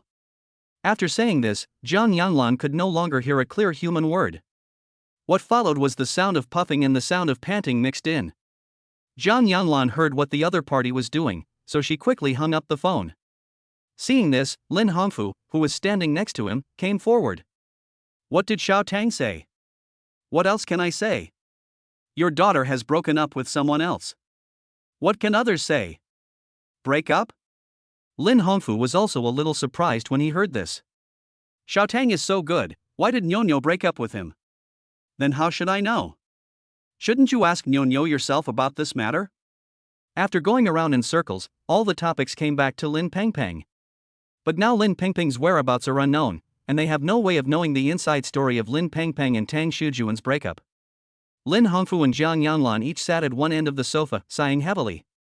Whenever they thought of the daughter they had raised for more than 20 years, they were filled with melancholy and felt uneasy about their future life. They originally wanted to earn some pension from the bride price, and since their daughter was pretty good looking, they were all thinking about what to do with the money when it came. As a result, Lin Pengpeng's disappearance completely disrupted their plans. Not to mention that the betrothal gift was wasted, now they don't even know whether Lin Pengpeng is dead or alive. As time passed, sleepiness gradually took over the minds of both of them. Lin Hongfu stood up, took a step forward and prepared to go out. No, I think we should go to the Public Security Bureau first. How do we get there? Zhang Yanglan said indifferently from behind, it takes half an hour to get to town from our house, and we don't have a car. Who will take you there in the middle of the night? Don't waste your energy. Go to bed early. It won't be too late to go and have a look tomorrow. Besides, what if Nyo just happened to have something to deal with and didn't pay attention to us? Maybe she will be free tomorrow and will call us. Lin Hongfu lowered his head in thought and felt that what Zhang Yanglan said made sense. Then go to bed early. We'll catch the earliest bus to town tomorrow. The other side. After Mu Qingge saw Lin Yuan hang up the phone, he became uneasy again. Hubby. Mu Qingge's soft and fragrant body came forward and said gently, it's getting late now. We should go to bed. We still have things to do tomorrow. Lin Yuan lay down with a heavy heart. Looking at the ceiling in front of him, many thoughts flashed through his mind, but after thinking about it, the stone pressing on his chest made him feel a little breathless, as if something bad was happening.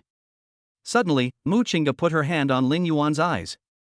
Are you still thinking about it? Your face is wrinkled like a mountain. Lin Yuan grabbed Mu Qingge's hand and turned over. Wife, I still feel something is wrong. Do you think something has happened to my cousin? That shouldn't be the case, right? Mu Qingge wasn't sure, but looking at Lin Yuan's appearance, she still said comfortingly, maybe he's just busy with something. But when I saw her condition that day, it was indeed a little different. Mu Qingge didn't say anything. After all, she had heard all these things from Lin Yuan. But she remembered that the call Lin Yuan had just received was from Zhang Yanglan, so she continued talking about it. Even if we didn't look for him, your uncle and his family would definitely find a way to look for him. After all, they are parents. How can parents rest well when their child is missing? Maybe they are already on their way to report the case. As for us. Mu Qingge moved closer to Lin Yuan's arms, hugged him, and listened to his strong beating heart. Let's have a good rest. Even if there is something wrong, we can ask about it tomorrow. It won't be too late. Chapter 97. On the way to the company, Lin Yuan remembered what happened last night and called Lin Pengpeng first. As expected, the phone rang for a long time and no one answered. He felt that things might be heading out of control, so he thought about going to the police station to report the case first. But then he thought that Zhang Yanglan and his wife might have already reported the case before, so he didn't want to waste too much police resources.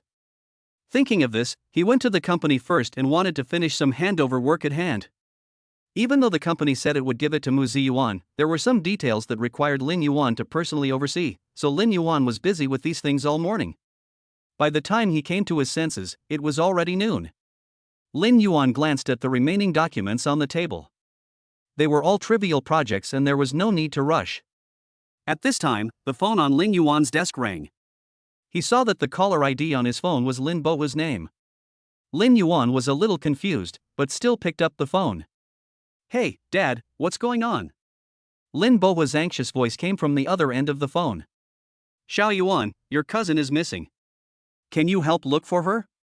Your uncle and the others are all worried sick. Lin Yuan listened to his usually steady father becoming anxious and incoherent. He paused for a moment and tried to calm Lin Bohu down. Dad, tell me slowly, what happened? I'm not sure either. Lin Bohu's voice weakened a little, and he was not as excited as before. Your uncle called us early this morning and said Peng Peng was missing. He wanted you to help find her. It is indeed gone. Lin Yuan knew that his intuition was correct, but didn't this happen too quickly? I clearly saw Lin Peng Peng a few days ago, and now only a few days have passed.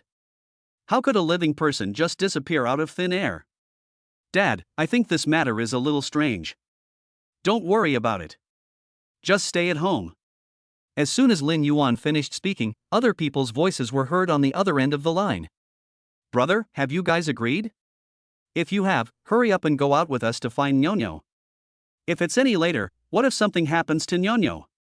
Uncle's voice? Lin Yuan didn't hear it clearly, but he vaguely recognized that it was Lin Hongfu's voice. Uncle is coming in? Lin Yuan's thoughtless tone sounded like a question. Lin Bohu on the other end of the phone was stunned for a moment, and his voice suddenly became weak. This happened too suddenly. I have no way. When Lin Yuan heard Lin Bohu's cautious tone, he knew that he had said the wrong thing, but words spoken were like water spilled, and it was difficult to take them back, so he changed his tone. Dad, I don't mean to blame you. Are you still at home now? The person on the other end of the phone seemed relieved and said slowly, he's at home, but we'll go out and look for him later. After all, he's such a grown-up, we'll definitely find him if we look for him more. Don't go out yet. Lin Yuan interrupted Lin Bohu. It is not certain now whether Lin Peng Peng disappeared on her own, or whether some people with ulterior motives hid her away. I am afraid that these people have other purposes. After all, when you are in the world, you always need to be cautious. Perhaps his voice was a little loud, and Jiang Yanglan on the other end of the phone also heard it. She shouted into the phone in frustration, Lin Yuan, what do you mean? My daughter is missing, why don't you let anyone look for her? Nyonyo is your cousin, it's fine if you don't help her, but why are you trying to stop us from finding her? Lin Yuan's face suddenly darkened. Aunt, you can go find someone, but don't take my dad with you. Why not? Aren't we a family? Have you called the police? Lin Yuan's words stumped Jiang Yanglan. She was silent for a long time and did not answer Lin Yuan's question. If you call the police, they will handle these things. If you don't, call the police now. Lin Yuan didn't have a good temper towards them. These two guys are parents after all. When their daughter went missing, they didn't cooperate with the police investigation first. Instead, they came to their house. Do they really think they are omnipotent? Or do you think it would save a lot of trouble to leave things to others? At this moment, Lin Yuan remembered what Mu Chinga said last night. Lin Peng Peng is really unlucky to have parents like Jiang Yanglan. But Lin Yuan was too lazy to worry about who was right or wrong in this matter at the moment, so he turned around and instructed Lin Bohu. Dad, don't move. I'm going home now. After saying that, Lin Yuan hung up the phone, picked up the car keys on the table and left. Jiang Yanglan became furious. Just when she was about to talk to Lin Yuan, she found that Lin Yuan had already hung up the phone. Don't hang up the phone if you can. Jiang Yanglan shouted at the phone screen that was gradually turning gray, but Lin Yuan couldn't hear her. She returned the phone to Lin Bohu angrily and asked loudly, Bohu, what are you still standing there for? Come with us to find Nyonyo. If you delay our efforts to find Nyonyo, you will just have to wait and see. Jiang Yanglan thought that after she threatened Lin Bohu, he would listen to her. After all, she had scared Lin Bohu in the same way before. However, this time, her trick didn't seem to work. After hearing this, Lin Bohu did not say anything. Instead, he sat back on the sofa and even drank tea leisurely. You, Lin Bohu. What do you mean? Jiang Yanglan became angry immediately when she saw Lin Bohu's appearance. She couldn't beat Lin Yuan, but could she not beat Lin Bohu, the man in front of her who had always been submissive? Lin Bohu said calmly, my son told me to wait for him here. Sister-in-law, if you can't wait, you can go first with my brother. I have no objection. You don't listen to us now? They say that an elder brother is like a father, but now you don't even listen to Hongfu? You only listen to your son? What else? Lin Bohu's voice suddenly became deep, and his usually honest face was stained with anger. I don't listen to my son, so what about you? My son will take care of me in my old age, but what about you? It's enough for you to bully me alone, and now you want to hurt Yuan. If I continue to endure it, won't I be laughed at? This was the first time that Zhang Yanlan and the others saw Lin Bohu lose his temper, and they were stunned for a moment. Chapter 98. The atmosphere was silent for a long time until Lin Yuan came back and broke the deadlock in the living room. As soon as Lin Yuan entered the room, he saw Zhang Yanlan and his father confronting each other. He understood the situation immediately and walked quickly to the center of the living room. Auntie, why haven't you left yet? Lin Yuan looked at the person in front of him with interest. He said his daughter was lost, but now he is still in the mood to stay in his home. It seems that the matter is not very serious. When Zhang Yanlan saw Lin Yuan coming back, her momentum immediately weakened and she didn't even dare to say a word. Lin Yuan calmly sat on the sofa and looked at Zhang Yanlan and the others. Do I need to ask you to leave? You, how can you talk like that? Zhang Yanlan was furious, and kept saying forcefully, that's your cousin. As a brother, are you supposed to just stand by and watch? Lin Yuan sneered. Auntie, please understand what it means to stand by and watch. My cousin is already a grown-up. If she is really missing, do you two think that if we continue to look for her aimlessly, how long will it take us to find her? Then how should I know? Don't you have to go and find out? Aunt, you are my cousin's parents. You, as parents, don't go looking for her, but you want us to look for her. If this gets out, is that right? Zhang Yanlan's face gradually turned red. What do you mean by yours and mine? Your last name is Lin too, and you are from our Lin family. Now that the Lin family is in trouble, it is only natural that you should go over and help. I'm sorry, this matter is beyond my ability. Auntie, you should go find someone else. Besides, didn't you report the case? You have to trust the police and they will be able to find my cousin. Zhang Yanlan gritted her teeth. She knew that she couldn't communicate with Lin Yuan, but if she talked to Lin Bohu, Lin Yuan would divert the topic. Zhang Yanlan's eyes swept back and forth between Lin Yuan and Lin Bohu, and finally she left angrily. You are so cruel. You are a bunch of ungrateful people. It is really a disgrace to our Hongfu family to have such people like you and your son in our Lin family. After Zhang Yanlan made those harsh words, she left in a rage without waiting for Lin Yuan to come forward. After Zhang Yanlan and Lin Hongfu left, the noise in the living room gradually became quiet. At this moment, Lin Bohu's mind was somewhat shaken. Son, your cousin is missing, and we should go look for her. You shouldn't talk like that. Although Lin Bohu did not speak out just now, he spoke out afterwards because Lin Yuan's actions violated the rules in his heart. As an elder, he had to teach his son the principles of being a human being and doing things. Dad, no matter how anxious we are, we can't just go looking for someone like this. Zhongcheng is so big, we can't walk around on our own. We still have to find a professional makeup artist to do this. Then we can't not go looking for them, right? One more person means more strength, which is never a bad thing. Lin Yuan knew what Lin Bohu wanted to do, but all this searching was meaningless and a waste of time. During this whole time, the phone rang. Lin Yuan subconsciously touched his cell phone and found that it was not his phone ringing, so he listened carefully to the source of the sound. Finally, he found the ringing cell phone on the table. Lin Yuan took a look first and found that the caller ID showed an unfamiliar number. Dad, someone called you. Lin Yuan handed the phone to Lin Bohu. If it was any other call, Lin Yuan might have hung up on him directly, but this time the call was from a landline phone with an area code starting with Jiangcheng. He thought it might be a call from an old friend of Lin Bohu who he hadn't seen for a long time, so he didn't hang up the phone immediately. Whose phone is this? Why is it a landline? Lin Bohu took a closer look and said, I don't know, maybe it's someone I know. As he spoke, Lin Bohu answered the call and put the receiver on speakerphone. Hello, who is this? The other party was silent for a while, and then said in a formal tone, Excuse me, is this Mr. Lin Bohu? Lin Bohu answered with a hint of doubt in his eyes. I am, you are. After confirming Lin Bohu's identity, the man on the other side quickly said, Hello, Mr. Lin. I'm from Jiangcheng Bank. Bank, what's going on? It's like this. You borrowed 200,000 yuan from us 2 months ago. Now the repayment date is approaching.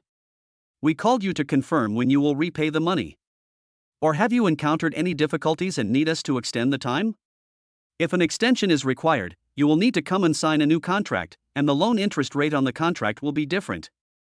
The operator was still talking incessantly, while Lin Yuan and Lin Bohu on the other end of the line were completely confused. At this time, Lin Yuan interrupted the salesperson. Excuse me, miss, what did you mean by that? When did my father borrow money from your Jiangcheng bank? After saying that, Lin Yuan was afraid that he had missed something, so he looked at Lin Bohu again and confirmed, Dad, did you borrow money? No. Lin Bohu was also surprised. I live well here, I don't need so much money.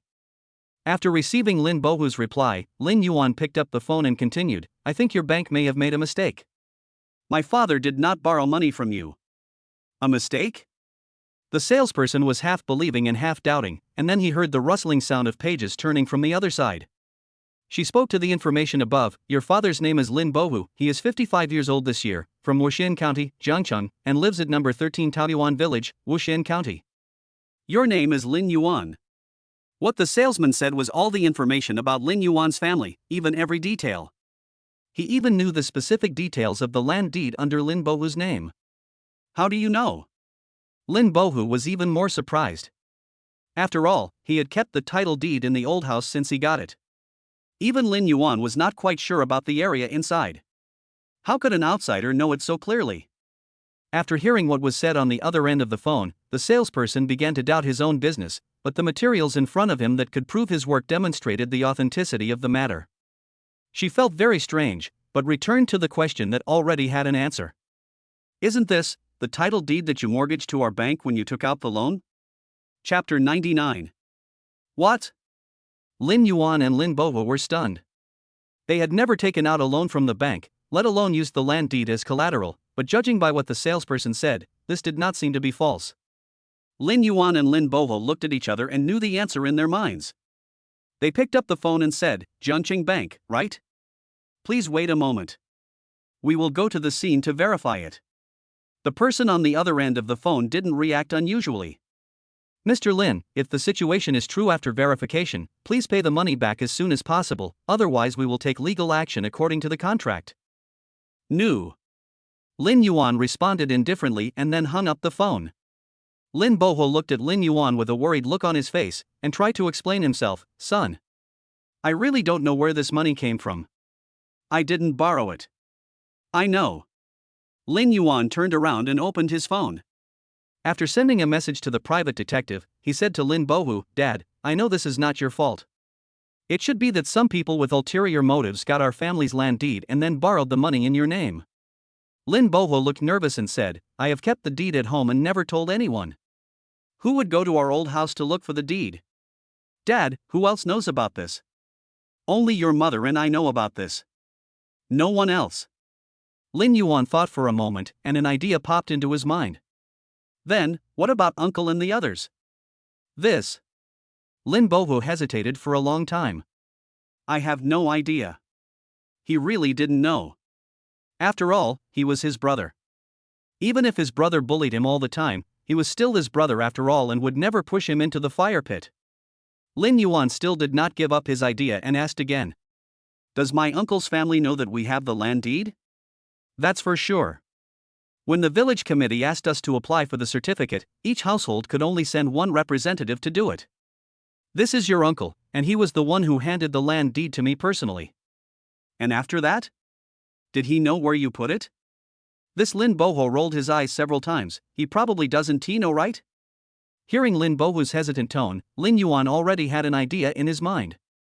It seems that the land deed was most likely taken away by my uncle's family. River City Bank. Lin Yuan drove his Maserati and brought Lin Bohu to the door of the bank. The manager who was patrolling in the hall saw a luxury car parked at the door. His eyes, which had been calm, suddenly flashed with light, as if he had seen prey. Hello, sir. What business are you here for? The hall manager strode forward and directly intercepted Lin Yuan, which made the employees who were originally standing at the door itchy. That was a big fish. If they could sign a deal from him, their commission for this month might be secure. But just as they were about to step forward, after seeing the manager's expression, they dared not speak out and could only swallow their grievances. Lin Yuan ignored the manager's smile that was as bright as a sunflower and said coldly, "Looking for someone. Looking for someone." The manager's expression suddenly fell, but he still forced himself to smile, maintaining his professional qualities, and smiled. "I wonder who you were looking for, sir? If possible, I can also serve you." "No, I'm here to find someone with the work number 0351. Seeing Lin Yuan's firm attitude, the manager didn't say much, so he waved his hand and asked someone to call out the person with employee number 0351. When the man came out, the expression on the manager's face became even uglier. If it were anyone else, he could still wink and threaten her slightly and the order would belong to her, but the person in front of him was an intern, a post-millennial who specialized in cleaning up the workplace. Her eyes carried the kind of clear stupidity that only belongs to college graduates. Even if he wanted to wink at this woman, she might not be able to understand what he meant. Thinking of this, the manager had no choice but to give up and make room for the newcomer, hoping that the newcomer would not mess up the deal. After all, even if the big customers are not under your command, the number of orders generated by their group will be counted as the group's performance. When the year-end bonus is selected, you can also get a considerable bonus. Although some commissions are lost, it is better than nothing. Thinking of this, the manager looked at Lin Yuan and the newcomer with such eager eyes, as if he wanted to stare a hole through the two of them. Well, Lin Yuan felt uncomfortable when he felt the scrutiny from the people around him. He looked at the manager and said, "Sir, could you please stop looking at me so passionately?" After being exposed, the manager looked a little embarrassed. Lin Yuan's voice was not loud, but it was heard by all the waiters in the hall. Faced with the questioning looks from all around, the manager had no choice but to walk aside in disappointment and do the rest of his work. However, his ears were like radar, listening closely to the situation here in real time. Without the obstruction of others, Lin Yuan was able to continue the topic they had not yet finished. "Miss, you just said that my father borrowed 200,000 yuan from your bank. Can you show me the contract?" There was some suspicion in the newcomer's eyes, but he still followed the rules and regulations. He led Lin Yuan and Lin Boho to the bank's lounge, and then went to get the original contract. Just when she went back, she found that there was an extra person standing at the door. He stuck close to the door, looking a little nervous. Through. She was about to say hello when the person in front of her shushed her, signaling her not to speak. "Go in, and don't tell them there's someone outside the door." Although the newcomer didn't understand, he still did it. "Yes, manager." After saying that, she held the documents, walked inside as if nothing had happened, and showed the contract to Lin Yuan. "Mr. Lin, this is the contract your father signed with us when he took out the loan." Lin Yuan picked up the file and glanced at it briefly. Suddenly, he seemed to have discovered something and searched through the file information over and over again. Finally, he put the file on the table and crossed his hands. After a moment, he looked up at the newcomer. "You said that this is the contract signed by my father, but the handwriting on it is clearly written by a woman, and, since when will banks be able to apply for loans without requiring a copy of your ID card?" Chapter 100. This. The newcomer obviously did not expect Lin Yuan to ask this question, and for a moment she became a little at a loss. "I don't know about that either. I only know that Mr. Lin Bohu owes money and I need to find a guarantor to pay the money. It's that simple." Lin Yuan did not listen to the newcomer's explanation, but instead moved closer step by step. "I think your company needs to give me a clear explanation today. Why can your company lend money without a copy of the bar or SID card? Is this process really in compliance with the rules?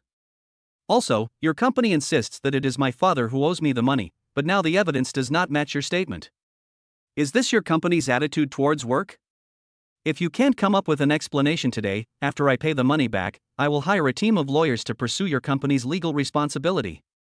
Mr. Lin, please don't make things difficult for me. I am just following the rules. I am pursuing the legitimate rights and interests of our citizens, and I am not trying to make things difficult for you. I am only acting in accordance with our country's laws and constitution." The newcomer is just a greenhorn in the workplace and has never seen such a big scene. He spoke incoherently, but kept saying the same few sentences over and over again. At this time, the manager who was eavesdropping outside really couldn't stand it anymore. If he let this little girl continue to do this, the bank might be on the verge of bankruptcy. He stepped in quickly and said with an apologetic smile, "Mr. Lin, what you said is very serious. We are a formal bank, and all our rules and regulations are in accordance with the procedures given by the superiors. We did something wrong in this matter. I apologize to you on behalf of my employees. She is just a newcomer, and it is inevitable that she will be negligent in her work. Please don't blame her." Lin Yuan looked at the manager with something strange in his eyes. He naturally understood that the manager was standing up to play the role of peacemaker at this time. It just so happened that he really didn't want to end this matter simply. After all, it involves the rights and interests of himself and his family, and he must fight for his legitimate rights and interests as a citizen. "I won't blame you, but please show us the surveillance video of the day the contract was signed. Then the truth will be revealed. If it was really signed by my father, I will naturally compensate you for the money, and of course I will apologize to you all. But if this matter itself is not our responsibility, and the person who borrowed the money did not act under our instructions." Lin Yuan raised his eyes, with a hint of coldness in them. "When the time comes, please give us a reasonable explanation." As the manager listened to what Lin Yuan said, beads of cold sweat broke out on his forehead and flowed down his face. For a moment, he felt his whole body become stiff, as if under Lin Yuan's gaze, his limbs could not move. It was not until Lin Yuan's gaze moved away that he got a chance to catch his breath. It's so scary." The manager thought secretly in his heart, turned around and gave the order as Lin Yuan asked. Now, the best way for their bank is to do things according to Lin Yuan's wishes. If this matter is really exposed, it will inevitably cause customers to distrust the bank and withdraw all the money they have in the bank. Without the support of customers, their Zhongcheng bank would be meaningless. So as a manager, he has to avoid this situation at all costs. This is for the company, but more for yourself. Lin Yuan was taken good care of by the manager. In less than a moment, the video he wanted to see was sent to him. "Mr. Lin, the video you want is here." The manager smiled and clicked on the video for Lin Yuan. "This is the surveillance video of the day the contract was signed. I will find it for you right away." Having said that, the manager began to operate the video skillfully. As he pulled, the video played at 10 times the speed. Lin Yuan and Lin Bohua stared at the scrolling images in the video until they saw a familiar figure. He blinked and yelled, "Stop!" The manager was frightened by Lin Yuan's sudden voice, but his hand subconsciously pressed the spacebar. The surveillance footage paused, just in time to capture the woman's face. Lin Yuan pointed at the blurry face. "Can you make this woman look clearer for me?" "Can." As he spoke, the manager moved the mouse to frame the woman's face, and then pressed the enter key. After being processed by the software, a high-definition photo of the woman appeared in front of Lin Yuan. He looked at the person in front of him clearly and remembered what had happened before. He felt that this was not so strange. It's Peng Pang? Lin Bohua never dreamed that it was his own relatives who betrayed him. What he didn't expect was that this relative was Lin Pengpeng, whom he had loved before. For a moment, Lin Bohua found it difficult to accept it, and the light in his usually bright eyes gradually dimmed. The manager saw that Lin Yuan and the other man knew the woman in the picture, so he questioned the newcomer. "Do you know this woman? Was she the one who came here to sign the loan?" The manager was a little anxious. After all, this matter concerns the safety of the entire bank, and he can't let a newcomer destroy the bank. I don't know." The newcomer was frightened by this scene and almost cried. He sobbed, "I really don't know. This is not the contract I signed. I am just responsible for the subsequent work of collecting the money under the contract." The manager's face darkened instantly. He knew that his employees had blamed the wrong person. For a moment, the atmosphere in the room became extremely serious. The manager turned to look at Lin Yuan and quickly apologized. "Mr. Lin, I am truly sorry that due to the negligence of our employees, you and your father have to bear responsibilities that you should not have to bear. On behalf of the bank and the employee who made the mistake, I apologize to you." The manager fell to his knees with a plop. The sound of the corrugated cover hitting the floor was so crisp that it frightened the newlyweds next to them and they knelt down in tears. "This is our bank's mistake. We will definitely compensate you and your father for your losses. Please be merciful and give our bank a chance to survive." The manager kowtowed desperately to Lin Yuan.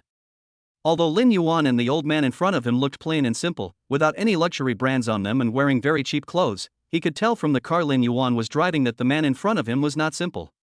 If he kneels down now, maybe he can save the bank. But if he didn't kneel down, he felt that with Lin Yuan's power, he would definitely bring down the bank. Chapter 101. Lin Yuan looked at the manager kneeling on the ground, but there was no sympathy in his eyes. After all, they were the ones who did something wrong, and they were the ones who put the blame on others first. However, handling business is their job. How can a person who can't even do his job well beg for forgiveness from others? Just because you are weak doesn't mean you have the right to be exempt from everything. At least for Lin Yuan, privileges do not exist, and he is just discussing the matter at hand. If he had not chosen to pursue the matter to the end today, if it were some more timid people, they might have inexplicably taken on this debt for others. Besides, Lin Yuan glanced at the manager. This guy had no good intentions in the first place, and his current actions were simply because he was afraid of revenge later. It's useless for you to kneel before me.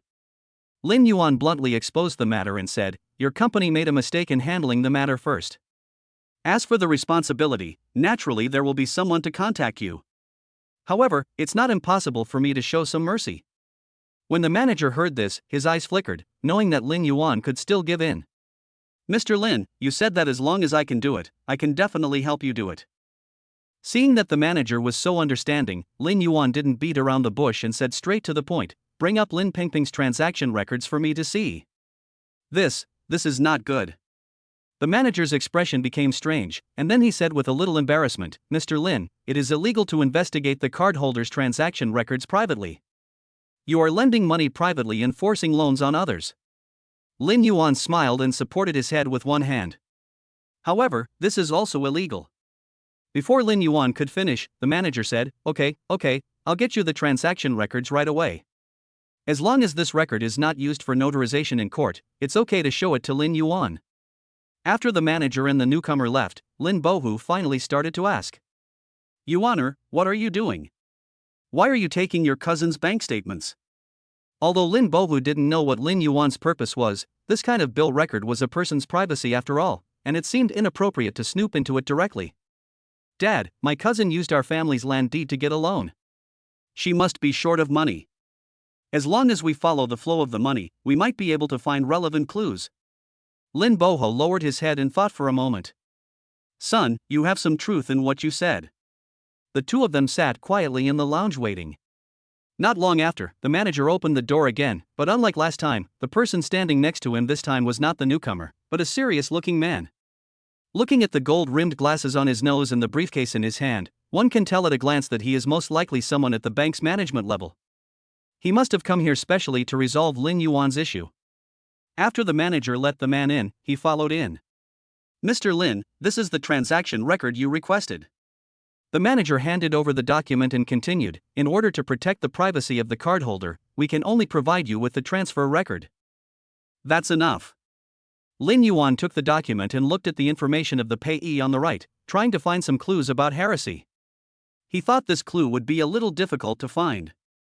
As a result, when he looked over, he found that the clue was written directly on the running water. The person who had the most transactions with Lin Pengpeng was a man named Tang. Among the people who had contact with Lin Pengpeng, there was one who seemed to have some money and whose name began with the character Tang. After thinking about it, Lin Yuan only had the memory of one person in his mind, and that was the man they had met before Tang Xiaojun. Dad, please contact your uncle. Maybe my cousin's boyfriend knows where my cousin is. Okay. Lin Bohua took out his cell phone and quickly called Lin Hongfu. At this moment, Lin Yuan's eyes stayed on the last transaction amount between Lin Pengpeng and Tang Xiaojun in his account. Elder brother. Lin Bohua relayed Lin Yuan's words to Lin Hongfu. He thought he had helped Lin Hongfu a lot, but he never expected that after Jiang Yanglan on the other end heard it, she refuted what Lin Bohua said. Do you think I haven't looked for her? It's because Xiao Tang didn't know that I came to ask you for help. Not only did you not help us, but you also made things worse for us. Do you really want us to not be able to find Nyonyo? Jiang Yanglan spoke hysterically into the phone, as if she wanted to vent all the anger she had been holding back on Lin Bohu. After saying that, perhaps she felt a little guilty, so she hung up the phone. Lin Bohu was stunned for a moment, then put his phone down. Your uncle said that they looked for Tang Xiaojun, but there is still no trace of your cousin. Lin Yuan looked at his father's dazed expression. Even if he didn't eavesdrop on the phone call, he could probably guess what had happened in the call. Lin Yuan selectively ignored what he overheard. After all, we are all adults. There are some things that should be said and some things that should not be said, and everyone should have some idea in their minds. He quickly changed the subject. Dad, let's tell the police about this clue, because my cousin finally transferred 1 million to Tang Xiaojun. What? Lin Bohu's pupils slightly dilated. 1 million? How can your cousin have so much money? Maybe I should ask Tang Xiaojun about this. Because Lin Yuan noticed that before Lin Pengpeng transferred 1 million to Tang Xiaojun, there were several separate transfers of money, and each large amount of transfer in income was basically within a month. On the other side, when Tang Xiaojun was still immersed in riding his horse, the cell phone next to him suddenly rang. The urgent ringing of the bell almost frightened him into impotence. Being disturbed like this, he immediately lost the intention to play with the person under him, and hugged the person tightly in his arms, then freed one hand to answer the phone. Hello, who's that? Tang Xiaojun, right? We are from the Jiangcheng Public Security Bureau. We suspect you are involved in a missing case. Please come to the Public Security Bureau now and cooperate with our investigation. The voice from the other side frightened Tang Xiaojun even more. If he was just frightened just now Tang Xiaojun has completely lost his evil taste for playing with women, because his weapon has curled up back into his body, as if it sensed his fear, and his most vulnerable part was unwilling to move forward even half a step. Chapter 102. Jiangcheng Public Security Bureau. Comrade Police, I am really wronged. Lin Pengpeng's disappearance really has nothing to do with me. Why don't you believe me? Before Tang Xiaojun came, he had already guessed what he would encounter, so he prepared an excuse along the way. And the fact was just as he expected. Someone discovered the heresy and blamed himself for Lin Pengpeng's disappearance. Mr. Tang, please sit down first. The police signaled Tang Xiaojun not to get too excited. The matter has not been concluded yet. Before that, you are still the biggest suspect. Of course, as long as you cooperate with our police investigation, the case will eventually come to light, and we will clear your name at that time. But Lin Pengpeng's disappearance is really none of my business. She broke up with me a long time ago. Do I, her ex-boyfriend, have to cover for her mistakes? No matter what the comrades on the opposite side said, Tang Xiaojun insisted that this matter had nothing to do with him. Seeing this, the public security comrade responded helplessly. Mr. Tang, please calm down. The matter has not been concluded yet. We will investigate it thoroughly and will definitely give you justice. Tang Xiaojun snorted coldly and walked out of the meeting room. As a result, as soon as he went out, he saw Lin Yuan, and the corners of his mouth that were about to rise were suppressed again.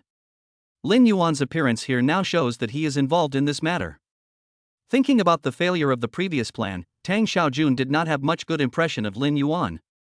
Oh, I was wondering who called me to the police station. It turned out to be you. Lin Yuan. After hearing what Tang Xiaojun said, Lin Yuan couldn't help but frown. Tang Xiaojun, you and I are not familiar with each other. Tang Xiaojun smiled. Master Lin is really arrogant. It's true that people like you are different from us, so naturally you look down on us.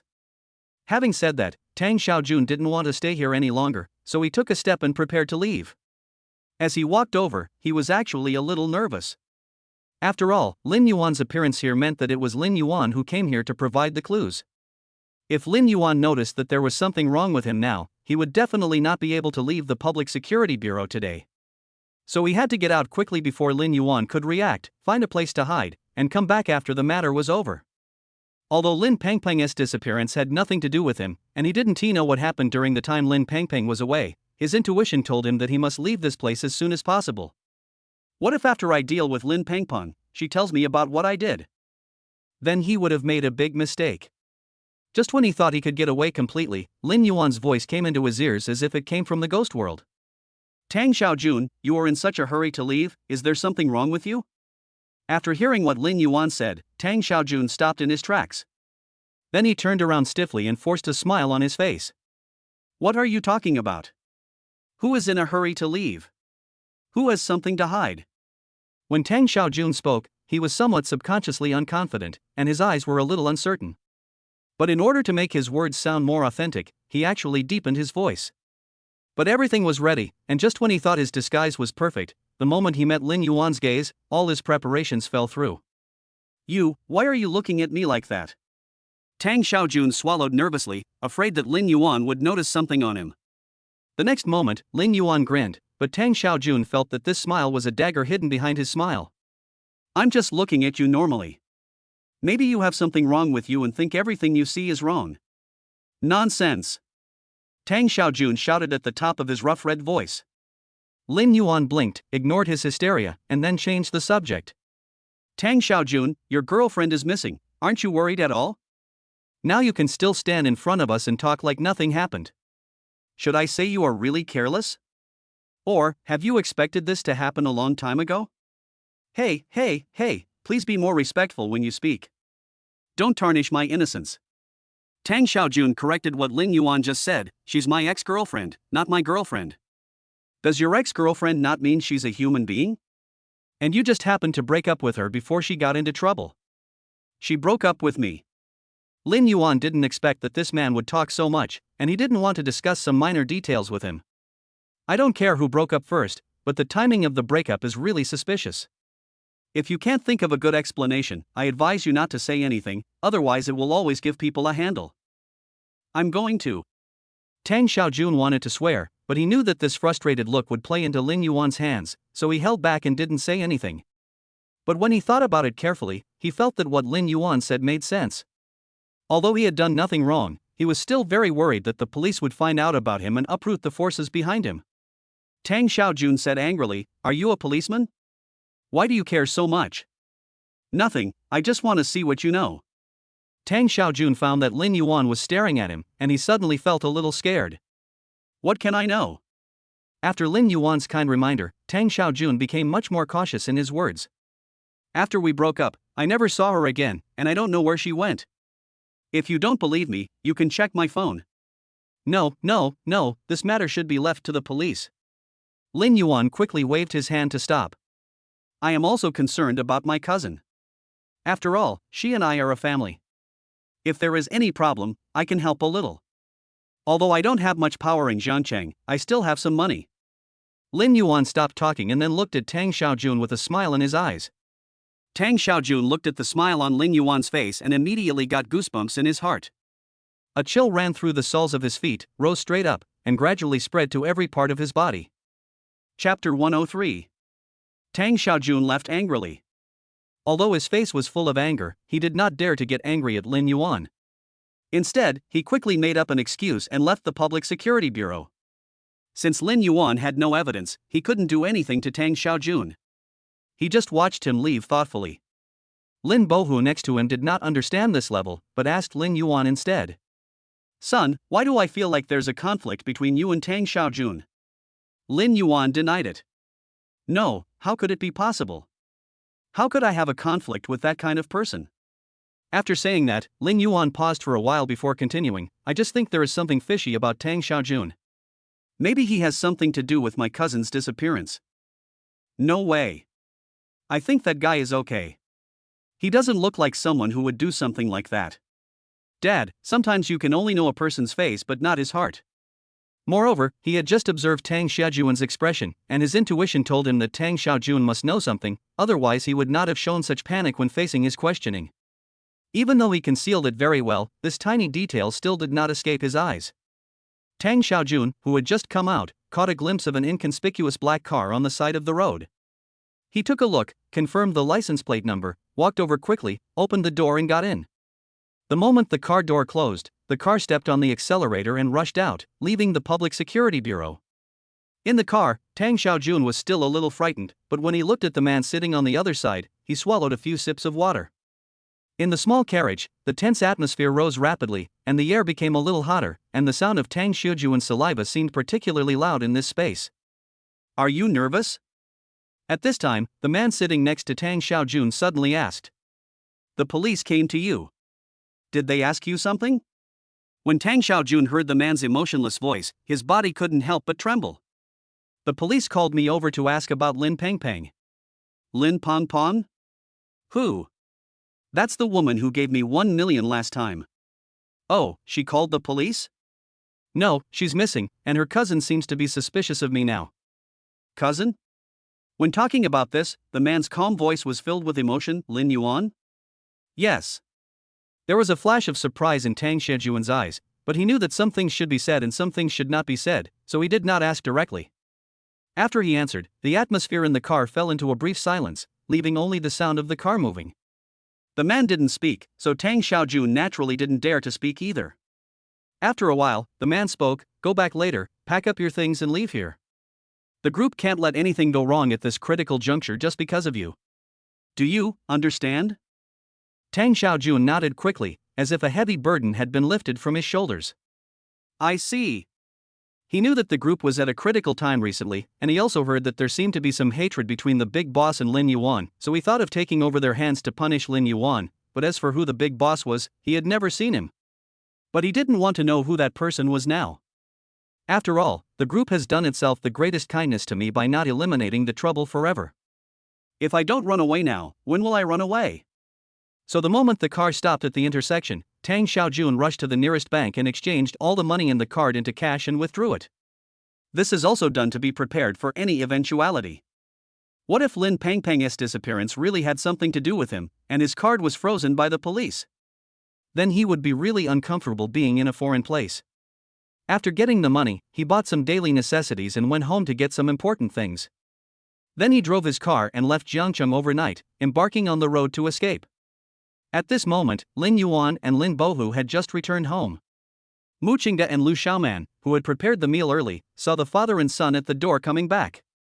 After looking at each other tacitly, they did not ask where the two had gone, but said in unison, "I'm back, wash your hands and eat." The two of them scolded their husbands, and then laughed one after another after they were done. Looking at such a warm scene in front of him, Lin Yuan felt a little tender in his heart. This kind of life seems not bad. During the meal, Mu Qingde suddenly asked about Lin Pengpeng. "Honey, I heard from my colleagues at the company that you suddenly drove away from the company today. Did you find your cousin?" Lin Yuan paused and then shook his head. "No, but I found a clue that my cousin might be missing." "A clue?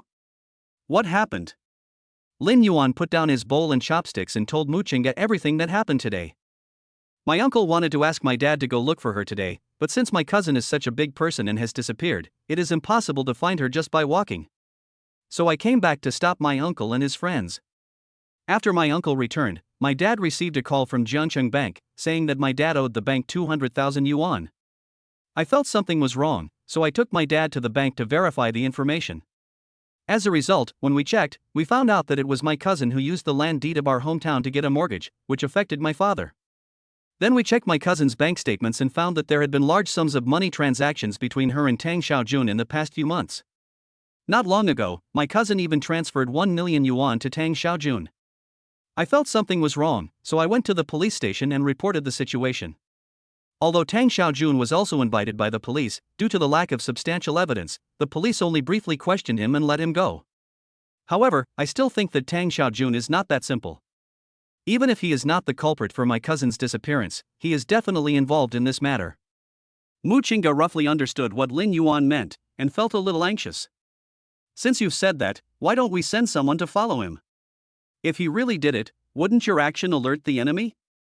He might have run away by now." Lin Yuan smiled. "Wife, don't worry. Tang Xiaojun can't run away. When I noticed something was wrong with him, I asked someone to take good care of him. If necessary, it won't be a problem to call him back." Chapter 104. Chapter 104 Police Comrade, I know where he is. The peaceful days did not last for a few days before news of Lin Pengpeng came from the police. Upon receiving the news, Lin Yuan and his uncle's family rushed to the Public Security Bureau. By the time Lin Yuan and his companions rushed over, Lin Hongfu and Jiang Yanlan had already arrived at the Public Security Bureau. "Comrade, didn't you say that my daughter was found? Where is she?" Jiang Yanlan then grabbed a female police officer and cried bitterly. Even though the female police officer was reluctant, she was unwilling to let go. Later, a male policeman separated Jiang Yanlan and the female policeman. "Auntie, please calm down." The male policeman protected the female policeman behind him and comforted Jiang Yanlan. "Go in with our colleagues and take a statement. We will take you to see your daughter later." When Jiang Yanlan heard his words, her face changed instantly and she continued to ask, "Comrade, you mean to say that my daughter is not here now? Then where is she? Didn't you say you found her?" Jiang Yanlan asked questions one after another, making the police in front of her a little overwhelmed. Auntie, calm down first. The male police officer was afraid that Zhang Yanglan might be too excited, so he winked at his colleagues nearby. Auntie, let's go in and talk first, okay? Zhang Yanglan was reluctant at first, because there were people coming and going in the hall, and she felt in her heart that she was in the active position. But if she followed them in, if something happened, no one would pay attention to her even if she cried. But seeing the uniformed police officers walking towards her, Zhang Yanglan suddenly became timid and did not dare to act rashly. Finally, I followed the two policemen next to me into the meeting room. After arranging for Zhang Yanlan and the other person, the remaining police looked at Lin Yuan and asked, "Who are you?" We are Lin Punping's relatives. Lin Yuan took over the conversation. You called us here, did something happen? This is hard to say. Please follow me to the conference room over here. Another comrade led Lin Yuan and others to the meeting room opposite and sat down. We found Lin Pengpeng. After sitting down, the comrade did not hesitate and went straight to the point. But she's in some bad shape. Lin Yuan frowned slightly. Not good, what do you mean? Lin Pengpeng owed someone a loan shark. Since she couldn't repay the loan shark sold her organs. The police took out a relatively brief report and handed it to Lin Yuan and others. When we found her, her mental state was very bad and her physical condition was terrible. In addition to one of her kidneys being taken away, the criminals also forcibly extracted her eggs. Her uterus and ovaries were also irreversibly damaged. Her voice paused here, and then she looked up at the people in front of her. You must be prepared. Even if she is rescued, her mental state may not be normal. When we found her, we collected semen from no less than a dozen people on her body. The comrade did not say anything definite, but Lin Yuan and the others had already guessed what the hidden words meant. Lin Yuan asked again. How much money did my cousin borrow? 500,000. 500,000, this is not a small amount. Lin Yuan pondered for a moment. Comrade police, can you find out what she did with the money? From her remittance records, after she received the money, she remitted it to a person named Tang Xiaojun. When Tang Xiaojun's name was mentioned, the expressions on Lin Yuan and the others' faces became a little uneasy. Sure enough, they guessed correctly, Tang Xiaojun was the culprit behind this. At this stage, we initially suspect that Tang Xiaojun has extorted others' property and instigated others to borrow money, but all this can only be concluded after our police find Tang Xiaojun.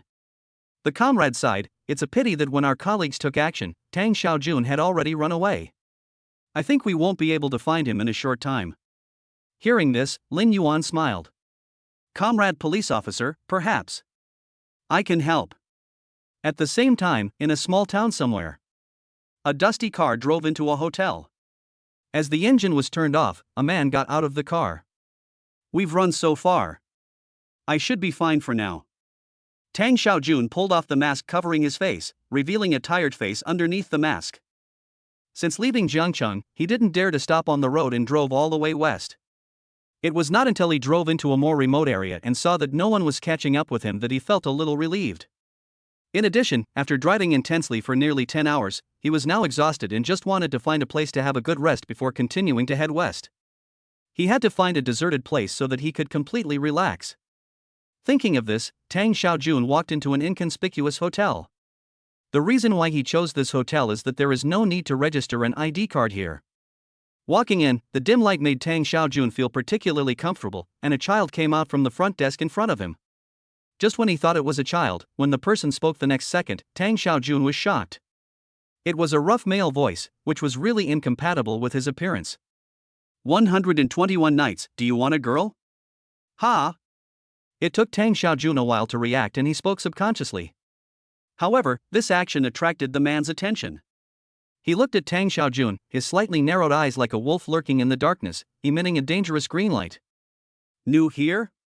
Tang Xiaojun had also been in this situation before, so he reacted immediately. Well, my brother introduced it to me. He said there is a white tiger. I like it. The man looked at Tang Xiaojun warily, then said calmly, which one do you want? 5,000 for a package. The ones that cost less are not as good, but they are all white tigers. Since you're here, I'll give you 5,000. Tang Xiaojun was just saying it casually, but he didn't expect it to really exist here. It just so happened that he wanted to vent a little. Since he was going to have fun, he might as well play it cleanly to avoid contracting some messy diseases outside, which would be a real disaster. Brother, it seems you have a lot of money. The man didn't seem to expect Tang Xiaojun to be so generous, and there was a hint of observation in his eyes when he looked at him. Tang Xiaojun smiled and said, "This is not our first time, so I want to be clean." Chapter 105. The truth came to light when the human body was being unified. When Tang Xiaojun was preparing to take down the man in front of him in one fell swoop, the sound of someone breaking into the room interrupted his grand plan. "Police! Put your hands up!" A group of people rushed into the room and surrounded the two people on the bed. The dazzling white light shone on the person on the bed, and the exposed body looked even whiter and tenderer under the white light. Tang Xiaojun thought something was wrong and was thinking about how to escape when he found a black shadow projected in front of his eyes, completely blocking the white in front of his eyes. "You are Tang Xiaojun, right?" The voice came from above his head. Tang Xiaojun looked up in surprise. He didn't have time to figure out how these people found him. He just felt that he was in big trouble because a wanted warrant appeared in front of him. He squinted his eyes and saw his name printed on it. Zhangcheng People's Hospital. Every patient and medical staff walking in the corridor was in a hurry, with a serious look on their face, and had no time to care about the existence of others. At the end of the corridor, there was a ward that was particularly quiet. What was different from other wards was that there were two comrades in uniform standing outside that ward. People passing by felt that something was wrong inside and quickly fled the place. At this moment, Lin Yuan, Zhang Yanlan and others were also led to the door of the ward by the police. "This is Lin Pingping's ward, but the patient needs a quiet rest, so not too many people can go in at one time." The police comrade looked at Lin Yuan and the others. "Why don't you guys discuss who should go in?" Zhang Yanlan stepped forward and said, "Do I even need to ask this? I'm her mother, so of course I should go in. Can we let these outsiders in?" Her words were pointed and her face was full of disdain. In response, Lin Yuan did not argue with her, but consciously stepped aside. He didn't really want to visit Lin Pengpeng, he came here just to see how things were going. After all, Lin Pengpeng couldn't stir up any trouble. He felt that all this was directed by Tang Xiaojun behind the scenes. If he had to say what the purpose was. He suddenly remembered that when Lin Pengpeng brought Tang Xiaojun to his house that day, Tang Xiaojun seemed to be eyeing his money, but he refused to give it up.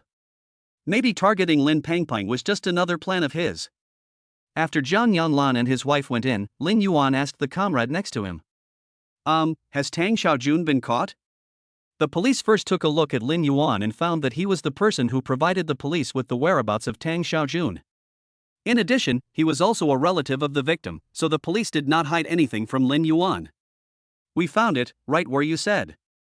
But before that, he has been convicted of molesting a minor. As for the crime against Lin Pengpeng, our police will continue to investigate. Don't worry, we will definitely give the victim justice." Assault on underage girls? Lin Yuan was stunned for a moment, but then he reacted. It seems that Tang Xiaojun is a guy who cannot control his own body. Originally, if he had just denied some things, he might have been able to get rid of his relationship with Lin Pengpeng. But if he does this again, when he goes to court, the judge will not have a good impression of Tang Xiaojun because of this precedent. In this way, Tang Xiaojun's crimes will increase.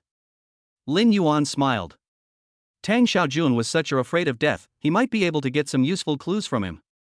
Just as he was thinking about it, Zhang Yanlan and another person were brought out by the police. What was different from the previous time they went in was that Zhang Yanlan and the other person looked like they had encountered something. Both of their faces were filled with sadness, and the arrogance and domineering spirit had disappeared from them. After the police closed the door of the ward, Zhang Yanlan couldn't help crying. "My Nonyo, why is her life so miserable?" Zhang Yanlan cried so hard that her heart was broken. Everyone in the corridor heard the noise and came over without any prior arrangement. Although Lin Hongfu, who was standing next to her, did not say a word, tears welled up in his eyes. Lin Yuan felt that if Lin Hongfu blinked, tears as big as beans would fall from his eyes. The police officer felt a little bit reluctant, but he still reminded Zhang Yanlan and the other person. "Uncle and aunt, please keep quiet. This is a ward and no noise is allowed." Zhang Yanlan's crying gradually became softer, but the tears on her face did not stop at all, and they hit her arms like a flood of beasts. The taciturn Lin Hongfu was unable to utter any words of comfort, so he pulled Zhang Yanlan into his arms and patted her back gently instead of saying words of comfort. "What about you guys, do you need to go in?" The police officer asked Lin Yuan as usual. Lin Yuan and Mu Qingge looked at each other, then looked at their parents behind them. "Mom and Dad, why don't you go in first?" No. Lin Boho waved his hand. You guys go and take a look. I'll stay here to watch over your uncle. Okay. Lin Yuan didn't say much and walked into the ward with Mu Chinga. As soon as I opened the door, a strong smell of disinfectant came out. As you walk in, you can hear the sound of the instruments running inside. After Lin Yuan and Mu Chinga walked through the small entrance of the ward, they saw Lin Pengpeng lying on the white bed. Her face was as pale as a porcelain doll, and it seemed that just a slight touch would make her fragility instantly collapse. Lin Yuan's gaze moved down to Lin Pengpeng. Her body was full of tubes, so the quilt could not completely cover her body. Although Lin Pengpeng was wearing clothes, the cold tubes and the exposed scars told of her tragic experience. Then, Lin Yuan's gaze fell on a certain place. Because he saw an ugly centipede-like mark next to Lin Pengpeng's belly, wriggling on her skin, showing its hideousness to the visitors. Mu Chinga took a breath, obviously frightened by the scene before him. In addition to the ugly marks, she could also see pus coming out of the wound.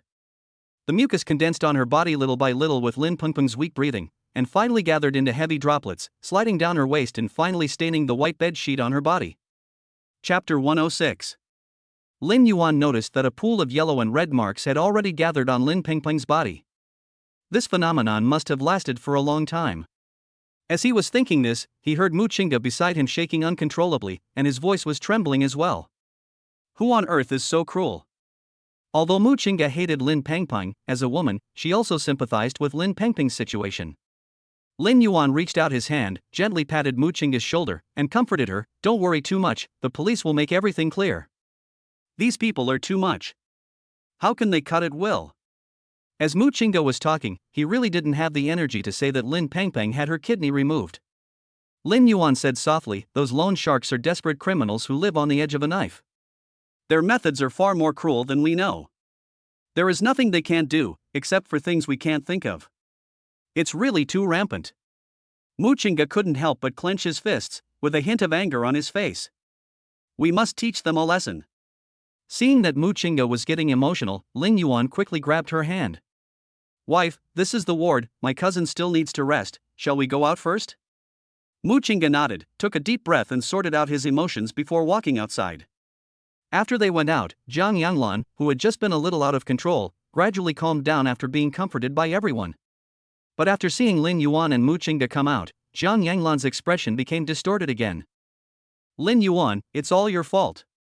Zhang Yanglan rushed towards Lin Yuan with her arms and legs bared, but the policeman next to her quickly stopped Zhang Yanglan. If it weren't for you, if you didn't lend money to Nyonyo, how could she become like this? You are also the culprit, you have to pay compensation. Although Zhang Yanglan's movements were restrained, she was still merciless and kept cursing Lin Yuan. Look at you, Nyonyo is your cousin after all. Your cousin asked you to borrow money, what reason do you have to refuse? If you had lent money to Nyonyo, would she have to borrow money from loan sharks and end up like this? Zhang Yanglan's sharp voice instantly spread throughout the entire floor through the corridor. Everyone heard the noise here and came over to pay attention. Some people even took out their mobile phones to take pictures and record their lives. They then posted the videos they had taken on the internet, which immediately caused quite a stir on the online platform. Hashtag Jiangqing People's Hospital hashtag. Hashtag the Shru's relatives caused trouble and attracted the police hashtag.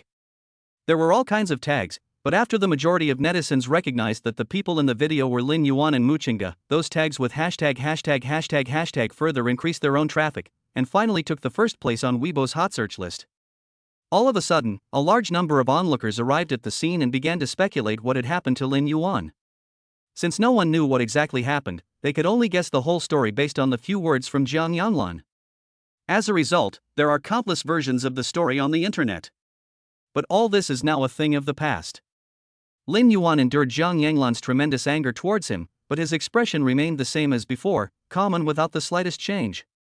Lin Yuan spoke only after Zhang Yanglan said she was tired.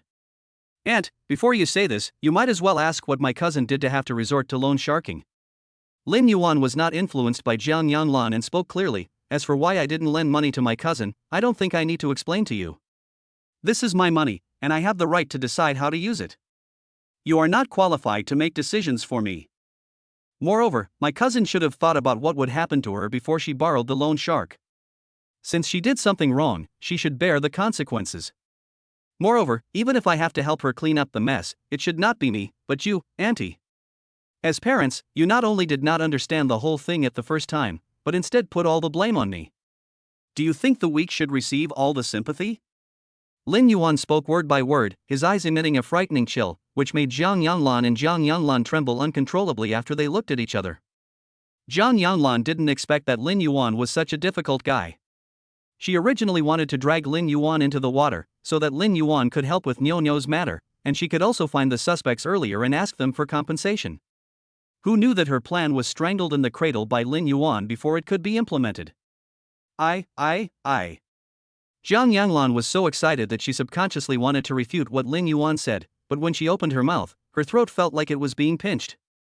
She hesitated for a long time but couldn't say anything. In the end, she could only give up with a red face and angrily. At this time, the onlookers nearby seemed to have eaten some big news and began to discuss it in whispers. The police nearby noticed that something was not right with the situation around them, and even their voices were getting louder and louder, so they quickly organized themselves and dispersed all the onlookers. Relatives of Lin Pengpeng, since you have already seen the patient, please go back and have a good rest today. Tang Xiaojun has now been caught by our colleagues. Although they are still on the way, we cannot punish them immediately. But tomorrow, everything will have an answer. I will trouble you to come to the Public Security Bureau again tomorrow. Good. Everyone responded. When Lin Yuan was about to leave with his family, he found that Jiang Yanlan and the other person next to him had no intention of leaving. Then, Jiang Yanlan spoke. Comrade Police, can we stay in the Public Security Bureau for one night? Jiang Yanglan stammered, we just came here from the countryside for our daughter's matter, and we don't have much money on us. Upon hearing this, the police subconsciously glanced at Lin Yuan and the others, but then remembered the situation that had just ignited, and nodded. Okay, then you just follow our car back to the bureau. But there are no beds in the bureau, so I'm sorry to bother you. After hearing this, Jiang Yanlan smiled. Don't feel wronged, just have a place to rest your feet. Lin Yuan just glanced at him indifferently and turned away. Because he knew that Jiang Yanlan didn't have nowhere to go, she just didn't want to spend money. Chapter 107. The next day, under the escort of police comrades, Tang Xiaojun returned to Jiangcheng again. However, this time he did not come back on his own initiative, but came back to stand trial with charges. When Tang Xiaojun saw Lin Yuan and his group, his face was filled with resentment. He had already escaped from this place, but was eventually caught. This must be Lin Yuan's doing. He must want to make him die miserably. Tang Xiaojun thought so, and then, under the gaze of everyone, he was taken into the interrogation room by the police. He sat on a special chair, and the handcuffs on both hands were uncuffed on one hand, and then the other handcuffed to the chair. Tang Xiaojun raised his head and saw the 8 big words: leniency to those who confess, severity to those who resist, on the opposite wall facing him.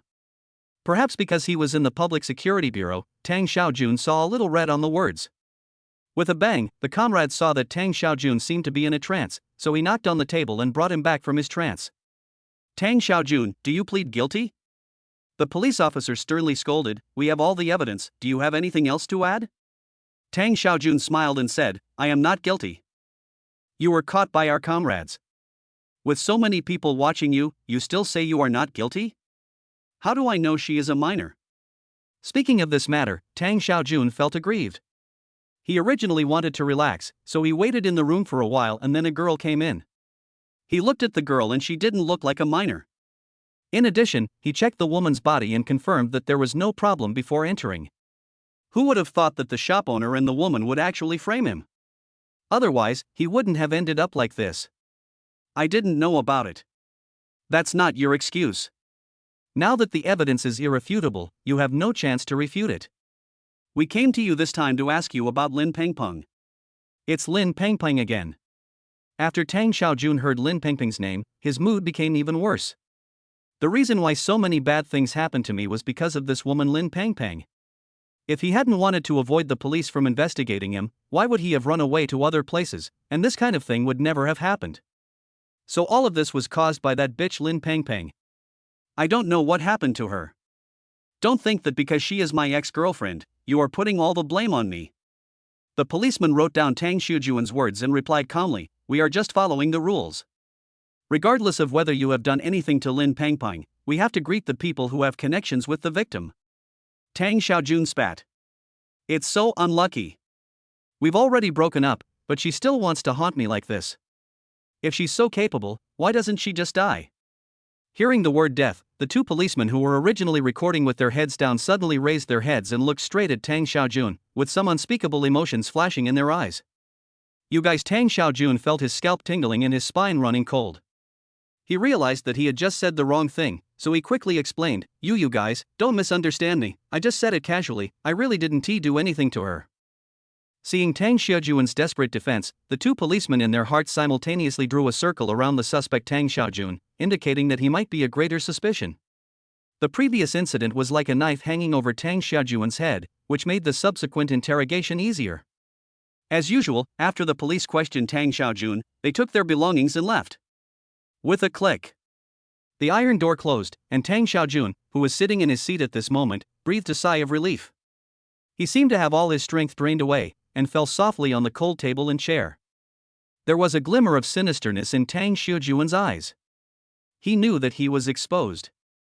Even if he stopped the loss in time and didn't say too many suggestive words, due to his many years of experience as a police officer, he probably already had some distrust in himself. Besides, his record is not clean to begin with, and ordinary people may not be able to find out anything even if they investigate. But if the police intervene at this time, all the evidence that he has not had time to hide or destroy will become evidence that pushes him into an endless abyss. As for how long he can sit here safely, it is purely a matter of time. Just when he was so confused, time passed quietly, and Tang Xiaojun was about to face his second round of interrogation. In the short term, this interrogation will be repeated over and over again and will not end too quickly until useful information can be obtained from Tang Xiaojun's mouth. In the monitoring room next door, Lin Yuan and others were standing on the other side of the one-way mirror, watching what was happening in the interrogation room. I didn't expect that he would be such a person. My daughter is really blind to fall for such a thing. When Zhang Yanglan learned that Tang Xiaojun had done some bad things, she changed her previous attitude of praising Tang Xiaojun and started to insult the person opposite the mirror. If there wasn't a glass between them, Lin Yuan felt that based on Zhang Yanglan's personality, she might have just pulled Tang Xiaojun over. But under Zhang Yanglan's scolding, Lin Yuan was thinking about something else. Since Lin Pengpeng had no money left and even had to borrow usury, why did she transfer all her money to Tang Xiaojun after borrowing the usury? He looked carefully at Lin Pengpeng's flowing water. Except for some unimportant bills, the rest of the larger sums basically flowed into Tang Xiaojun's account, especially the last 1 million, because on top of this order, a new 500,000 arrived. Lin Yuan looked at the transaction time of the two bills, and always felt that the money Lin Pengpeng borrowed from the loan shark was just to raise 1 million for Tang Xiaojun. But Lin Pengpeng has never been a generous person, let alone so much money, which is simply the end of her life. Despite this, Lin Pengpeng finally gave all the money to Tang Xiaojun. Why? Lin Yuan looked at Tang Xiaojun on the other side of the mirror and began to think about countless possible reasons. As he was thinking about it, a light bulb suddenly lit up in his mind and he thought of the most appropriate reason. Could it be that Tang Xiaojun had some evidence in his hand that could threaten Lin Pengpeng, which made her willing to hand over the 1 million? Chapter 108. Once a doubt arises, it is like a seed buried in the heart, waiting for the right time to take root and sprout. While everyone's attention was on Tang Xiaojun, Lin Yuan secretly touched Mu Qingga's hand and gave her a glance away. When Mu Qingga saw it, she was stunned at first, but she reacted quickly. The two of them walked out of the observation room one after the other. The lights in the corridor outside were bright, without the dullness that had been in the observation room before. The invisible sense of oppression in the air also quietly disappeared at this moment. Mu Qingga closed the door quietly, and then asked Lin Yuan, "Husband, what are we doing here?" Now is the critical moment when the police are interrogating Tang Xiaojun. It is a great privilege for them to be able to listen nearby. Mu Qingga wants to take this opportunity to resolve the matter to avoid any future troubles. But from the look on Lin Yuan's face, it seems that he is not interested in Tang Xiaojun's confession at all.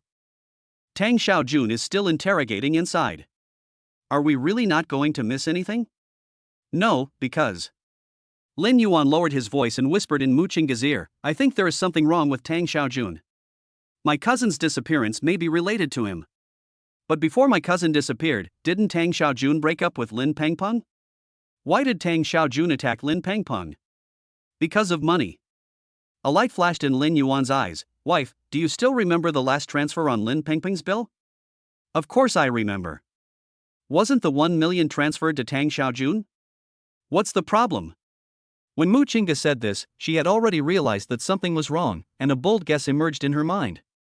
Could it be that Lin Pengpeng borrowed money from a loan shark because of Tang Xiaojun? When she looked at Lin Yuan with hope, she was surprised to see Lin Yuan shaking his head.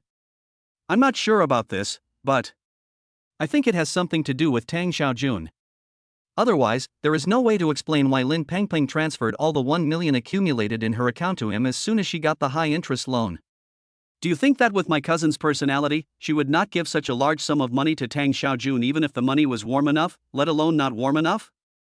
So I guess Tang Xiaojun must have something that can threaten her, otherwise she wouldn't have handed over the money so obediently, and even went to the trouble of borrowing money from loan sharks to pay it back. After listening to Lin Yuan's analysis, Mu Chinga felt that there was some truth in what he said. Then, husband, what do you think? Could be something that would be worth Lin Pengpeng going through so much trouble to do? This. When Lin Yuan just said the first two words, he became troubled. If he was guessing about other things, he would think it was fine, but if he was guessing in these directions, he always felt that it was somewhat impolite to Lin Pengpeng. After all, making groundless speculations about others is not a good behavior. After thinking about it, Lin Yuan just said vaguely, "Wife, for you, when you think that something of yours is in someone else's hands, would you spend all the money to get it back?" Mu Chinga rolled his eyes in confusion, and then his pupils shrank sharply, and he frowned, roughly guessing something. Lin Yuan saw the change in Mu Chinga's expression and knew that Mu Chinga probably thought the same thing as he did, but they couldn't say anything about Lin Pengpeng's innocence. He quickly said, "What we are saying now are just some speculations, and they may not be true. But what if it's true?" Mu Chinga's voice was trembling a little at this moment, and her eyes seemed to be filled with anger. A hint of mist stained her bright eyes, and in an instant, the corners of her eyes and the tip of her nose were slightly red. If this is true, it would be a huge blow to Lin Pengpeng. She is also a girl and can understand Lin Pengpeng's helplessness at that time. But Lin Yuan cannot be blamed for the way things turned out. After all, this is not a good thing. Lin Pengpeng would never talk about this matter too much in public. It was precisely this innate self-esteem that pushed her into the endless abyss. Lin Yuan didn't respond. If he knew that Lin Pengpeng came over that day for this matter, he would definitely not ignore it and would help her solve the problem. Unfortunately, there is no if in reality. Things have already happened, and it is too late to pursue them now. When they went to visit Lin Pengpeng yesterday, they were shocked by the mottled scars on her body. He also heard from the neurosurgeon that Lin Pengpeng's brain had suffered a severe impact, and due to the untimely rescue, the blood clot had been pressing on her brain for a long time. Although the blood clots in Lin Pengpeng's brain were cleared when she was rescued, no one knew whether there would be any problems as the nerves were compressed by the blood clots for such a long time. What's more, Lin Pengpeng was also stimulated by this kind of thing. Lin Yuan now feels that it is good enough that she can wake up from her coma and remain conscious. They really can't expect too much for other things. At the same time, Demon City. Ever since Yang Shangshuan was called back by the old man, he has been busy with the company's business all day and has no extra time to care about the situation of Lin Yuan and Mu Chinga. Having said that, he still entrusted other people to trip up Lin Yuan a little. I think it should be effective. Yang Shangshuan thought about this, crossed his hands, stretched, took out his cell phone from his pocket, and dialed one. "Kipling, how's the job I asked you to do going?" Sizzle, sizzle. He originally wanted to hear how Kipling was doing, but as soon as he put his ear close to it, he heard a sharp electric current that almost pierced his ear. "What the hell are you doing?" Yang Shangshuan pulled the phone away and covered his ears with his hands. After a moment, he still felt some tinnitus in his ears.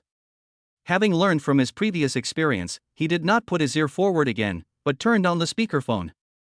Although there was still an electric current sound on the other end, it was not as harsh as before. After another round of rustling, Yang Shangshuan heard a few human voices. Yang Shangshuan looked a little unhappy, but he still suppressed his anger. "Kipling, if you don't give me a satisfactory explanation today, you can go back to your country. That guy is really not good at anything and is best at having fun. If he wasn't so busy right now, he wouldn't have to rely on Kipling, the unreliable black man." Chapter 109. Yang Shangshuan was holding the phone in his hand, and just when he thought the person on the other end of the phone had hung up, a voice came from the other end. Young Master Yang, something bad has happened."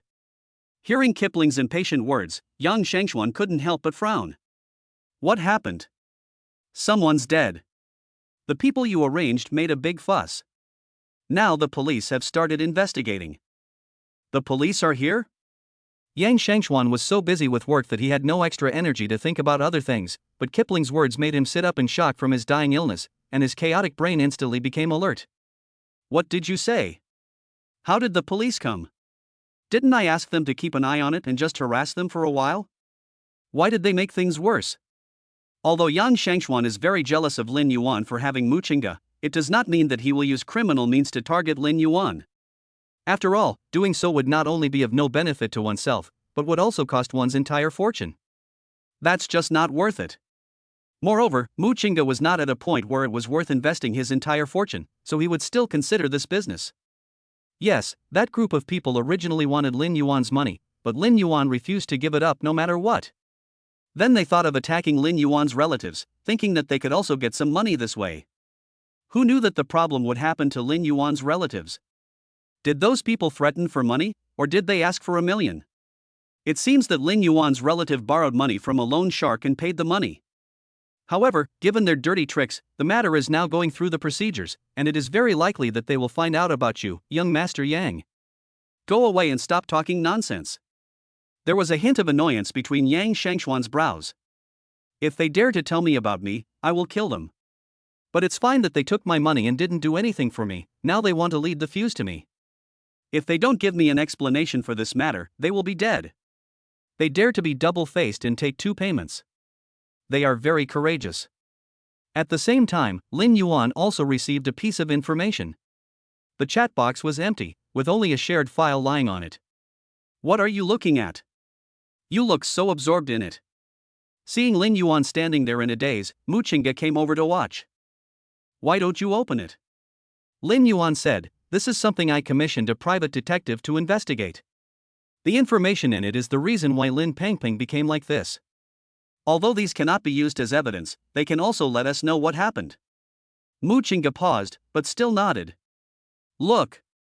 As the two watched, they clicked on the file. However, it was not filled with densely packed folders as Lin Yuan expected. On the contrary, the content inside is extremely concise, even to the point of only 4 words. 1660. What's this? The two looked at each other, their eyes full of confusion. Didn't you say that this was something that a private detective had investigated? Faced with Muchinga's questioning, Lin Yuan didn't know what to say for a moment. He clearly remembered that this was the private detective's account, so how come this thing was sent to him? Could it be a mistake? Just when the two were puzzled, a voice suddenly sounded outside the door. "Hello, this is Intra-City Express Delivery. Please come out and sign for the documents." Lin Yuan and Muchinga looked at each other suspiciously, then walked out. Outside the office door stood a young man dressed in courier clothes. He was looking around at the door, but the next second the door was opened from the inside. He immediately stopped looking distracted and put on his usual professional smile. "Hello, this is your flash delivery. Please show me the pickup code." Flash delivery? Pickup code? Lin Yuan blurted out subconsciously, "I don't have this thing." However, the second he finished speaking, he remembered that in the file he had just seen, there were 4 big numbers, and the pickup code was also 4 digits. Could it be that? With this thought in mind, Lin Yuan said something tentatively. 1660. Hearing this, the courier took out his device and entered the pickup code that Lin Yuan had just mentioned. The next second, the courier handed the item to Lin Yuan with both hands. "Okay, this is your flash delivery, please keep it." When Lin Yuan took over the heavy flash delivery document, he still felt a little unreal, but when he saw the contents of the document, he immediately understood what was going on. After he opened the outer file bag, he found it was full of documents. Lin Yuan poured out the contents of the document, and the truth was revealed before them. Muchinga first picked up a random page and started reading, but as she read, she suddenly felt something was wrong, so she read the pages one by one according to the page numbers marked on the A4 paper. After the two of them finished reading, facing this pile of information, they suddenly fell silent. So, that's what happened. But why would it be Lin Pengpeng? If it was for money, they should have targeted other people instead of Lin Pengpeng, who didn't seem to have much money. Not only would they have given more, but they wouldn't even have to deal with all these things. At this moment, Lin Yuan suddenly remembered something. When Lin Pengpeng brought Tang Xiaojun to her house that day, it seemed that they wanted to trick her into investing money in one of Tang Xiaojun's projects, but she definitely would not be a sucker, so she rejected their request. Could it be that Tang Xiaojun's target from the beginning was himself? The reason why he set his target on Lin Pengpeng was because he couldn't get any benefits from it, so he wanted to get them indirectly. But what he didn't expect was that he and Lin Pengpeng didn't have a good relationship, so naturally he couldn't pay the money himself. After all this trip, Tang Xiaojun got himself into trouble. If Tang Xiaojun knew that he and Lin Pengpeng had a bad relationship, he might not have done this, and Lin Pengpeng would not have taken the risk and gone down this path. However, there are no ifs in reality. What happened has happened, and they should all pay the price for what they have done. Whether it is Tang Xiaojun or the person who lent usury to Lin Pengpeng, they should receive the punishment they deserve. As for Lin Pengpeng, Lin Yuan looked at the papers on the table filled with criminal evidence and shook his head helplessly. Others should not make arbitrary judgments about other people's affairs. This was Lin Pengpeng's own choice, and now she should reap the consequences of her own actions. Chapter 110. The police quickly got to the bottom of the case. After all, they were already accustomed to this kind of case. After following the clues a little, they found the answer. The police found the SD card that was smashed to pieces by Lin Pengpeng in Lin Pengpeng's home. After the technicians repaired it, they obtained most of the data in it. After watching it, everyone understood what was going on, so all the people in the video were arrested, including the group of people who had previously found semen on Lin Pengpeng. You wouldn't know until you see it. In the end, the number of people caught was as high as more than 20 people, and their record included Tang Xiaojun. Because that morning Tang Xiaojun did not forget to record the video of himself invading Lin Pengpeng, and he did not delete it afterwards. Instead, he handed it to Lin Pengpeng together with the video of that night with the attitude of a winner. Tang Xiaojun, who was already tired of being interrogated in the interrogation room, almost exploded with anger after hearing the news. He would never have thought that his boasting would be the last straw that landed him in jail. During the trial, Zhang Yanglan and Lin Hongfu almost fainted when they saw the huge crowd of people in the courtroom. You are a bunch of beasts. Zhang Yanglan cried bitterly. Thinking of her daughter who was still lying on the hospital bed and had not yet woken up, her heart felt like it was being cut by a knife. She cried so bitterly that she fainted in the court. The judge felt sorry for Lin Pengpeng's experience, so he gave severe sentences to this group of criminals. The trial ended, and those who bullied Lin Pengpeng got the lesson they deserved. Although the mastermind behind the organ trafficking group failed to be caught, the police's action this time also destroyed their base in Jiangcheng and eradicated this gang of evil forces. As for Tang Xiaojun's crime, the sentence was even more severe. Because he was charged with multiple crimes and many fraud cases were uncovered, he was directly sentenced to life imprisonment, deprived of his political rights for life, and had to undergo reform for the rest of his life. This ending is a happy ending for everyone except the parties involved. More than half a month has passed since the trial ended, but Lin Pengpeng still shows no signs of waking up. Zhang Yanglan cried all day long, sobbing beside Lin Pengpeng's bed. Even though it was the best time for farming, she had no time to care about anything else. As for the medical expenses for hospitalization, Lin Yuan silently paid them for Lin Pengpeng. This is not his obligation, he just can't bear to see it. After all, Lin Pengpeng is still his cousin, not a vicious enemy. He can help them as much as he can within his ability. Otherwise, Lin Pengpeng's appearance was really pitiful. If even her relatives didn't help her, then she would have only one outcome, which was to go home and wait for death. Fortunately, God helps those who work hard. With Zhang Yanglan's company day and night, Lin Pengpeng finally showed signs of waking up. One day, when Zhang Yanglan was helping Lin Pengpeng wipe her body as usual, she unexpectedly found that Lin Pengpeng's fingers moved. This made Zhang Yanglan so excited that she was speechless and she quickly called a doctor. "Doctor, please check quickly to see if my Nonyo is about to wake up." Zhang Yanglan was so excited that her hands were shaking as she spoke. "Family member of the patient, please don't worry, let me take a look." The doctor took out a small flashlight from his white coat, walked forward and shone it into Lin Pengpeng's pupils, while the nurse behind him stopped Zhang Yanglan, preventing her from disturbing the doctor with excessive excitement. "Hey, don't stop me." Zhang Yanglan was so concerned about her daughter that she tried to break free from the nurse's hand. "My daughter is awake." Before she could finish her words, she was stopped again. The nurse next to her quickly persuaded her, "Auntie, the doctor is still observing and will let you know when there is a result." The two of them were in a stalemate. After a while, the doctor put away the flashlight in his hand, and his expression became slightly relaxed. After all, the story of Jiang Yanlan and Lin Pengpeng had spread throughout the hospital, so many people in the hospital were taking care of this poor mother and daughter. Originally, everyone in the hospital concluded that the possibility of Lin Pengpeng waking up was very slim. After all, no one could survive after experiencing all these things. When Lin Pengpeng was first sent here by the police, even the attending doctor who rescued her felt that she had lost the will to live, and felt that she was just a puppet hanging on to her last breath. Even though the operation was successful in the end and Lin Pengpeng was rescued from the brink of death, she had lost the will to live and no one could say whether she could wake up. Now they can still see a little sign of improvement in Lin Pengpeng, and everyone is in a good mood.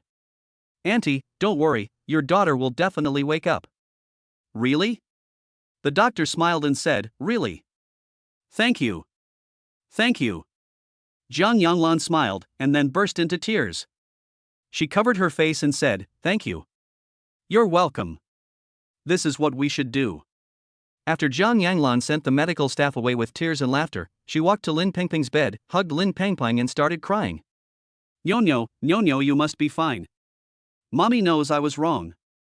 Mommy was wrong. Please wake up soon, okay? If you are not around, what will Mommy and Daddy do?" Standing outside the door of the ward were Lin Yuan and others who were about to visit Lin Pengpeng. But when they heard what was happening inside the room, they thought for a long time and still did not go in. They just put the fruit basket at the door of the ward and quietly left. Mu Qingge breathed a sigh of relief. It seems that if you survive a great disaster, you will have good fortune in the future. Lin Yuan glanced at the far end of the corridor, with a complicated emotion in his eyes, but then he concealed it. Yes, being able to survive is the greatest luck. But is this really a good thing? Will she really accept this? Although Lin Yuan couldn't empathize with her, he felt that after experiencing these things, a girl would have no attachment to her future life. If possible, he actually hoped that Lin Pengpeng would not remember what happened before and be a carefree fool, which seemed not bad. It was not known whether the system heard her thoughts, but Lin Pengpeng really woke up afterwards. However, due to the extreme post-traumatic stress, the hippocampus in her brain was damaged, and she lost most of her memory. But she still remembered her parents, which wasn't a bad thing.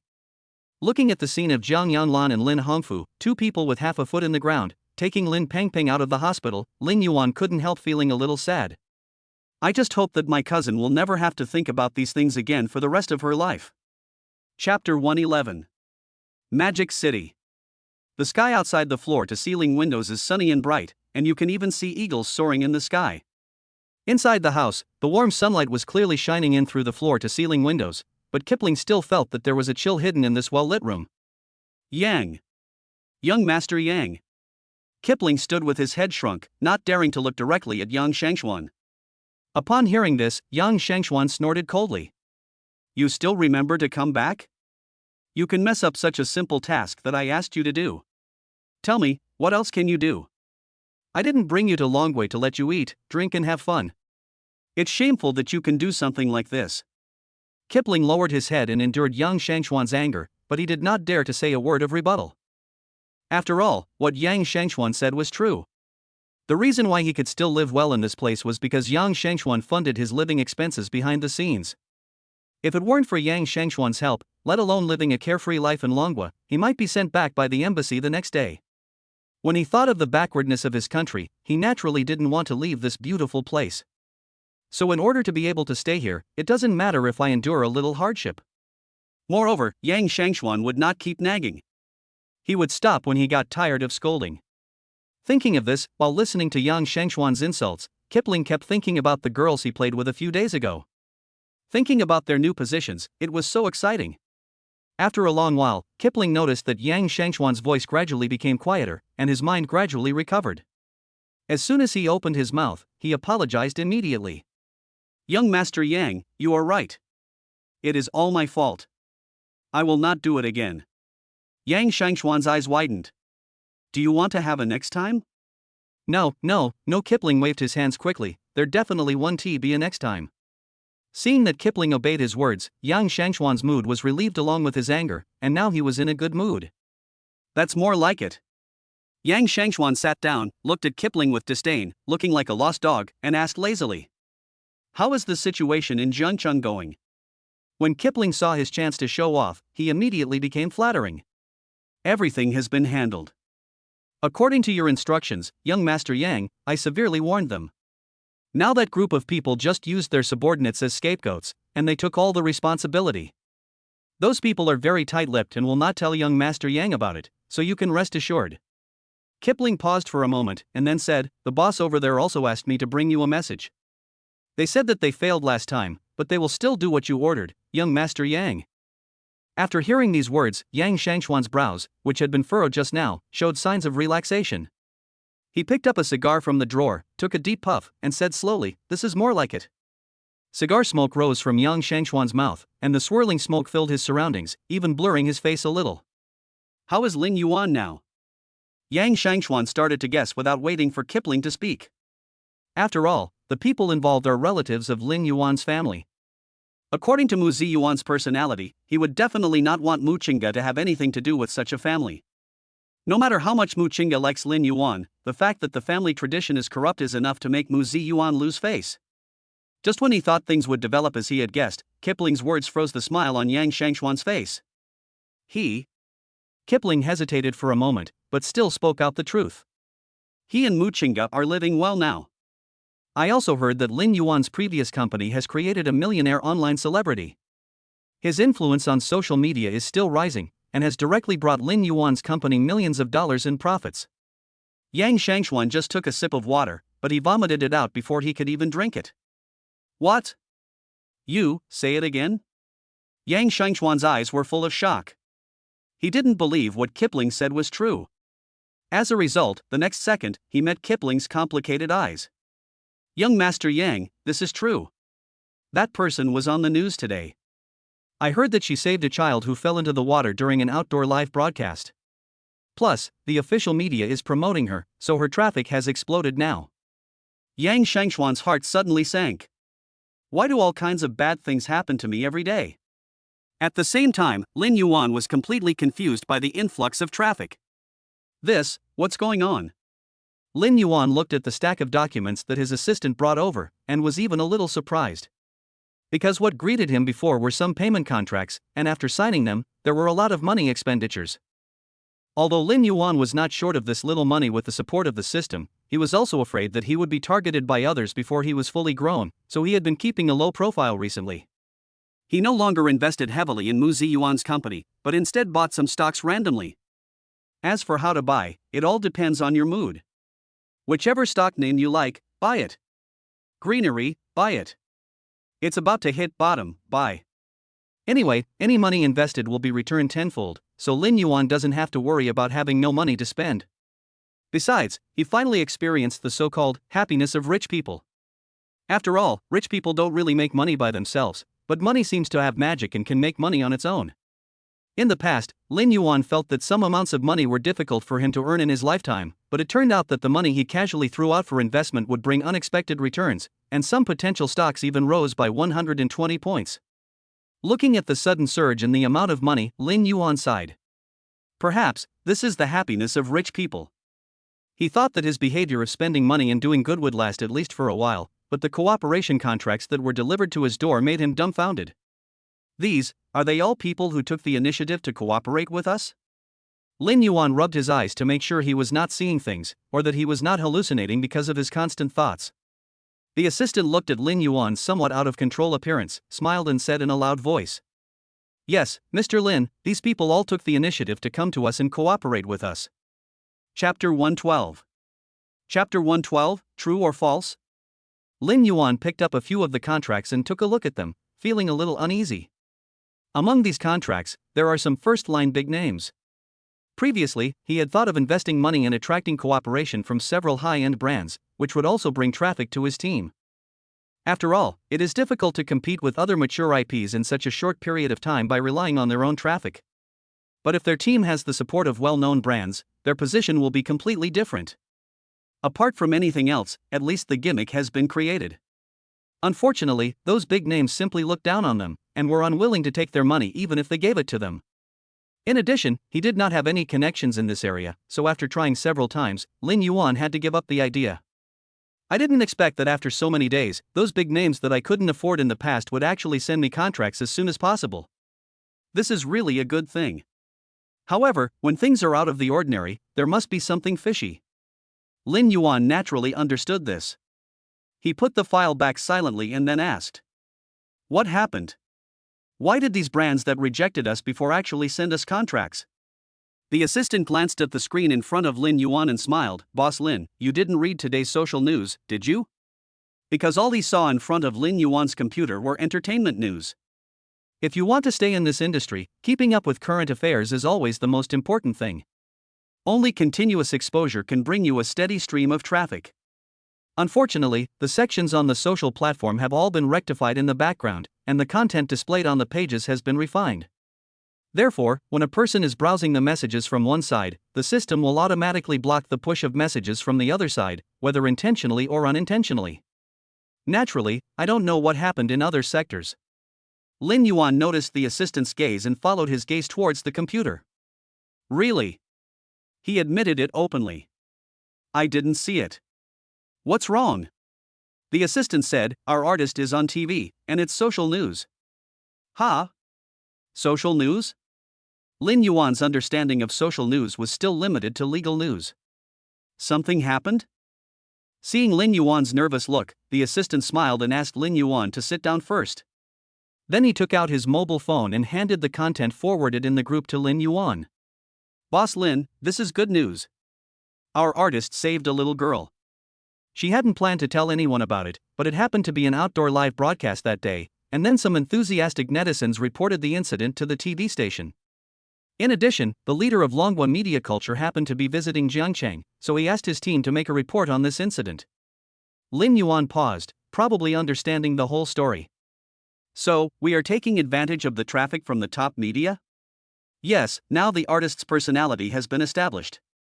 The operations department plans to continue marketing based on this personality. By then, our company will definitely be able to."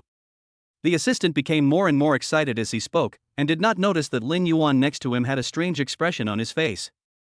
It was not until Lin Yuan coughed lightly and reminded him that he realized something was wrong and quickly stopped talking.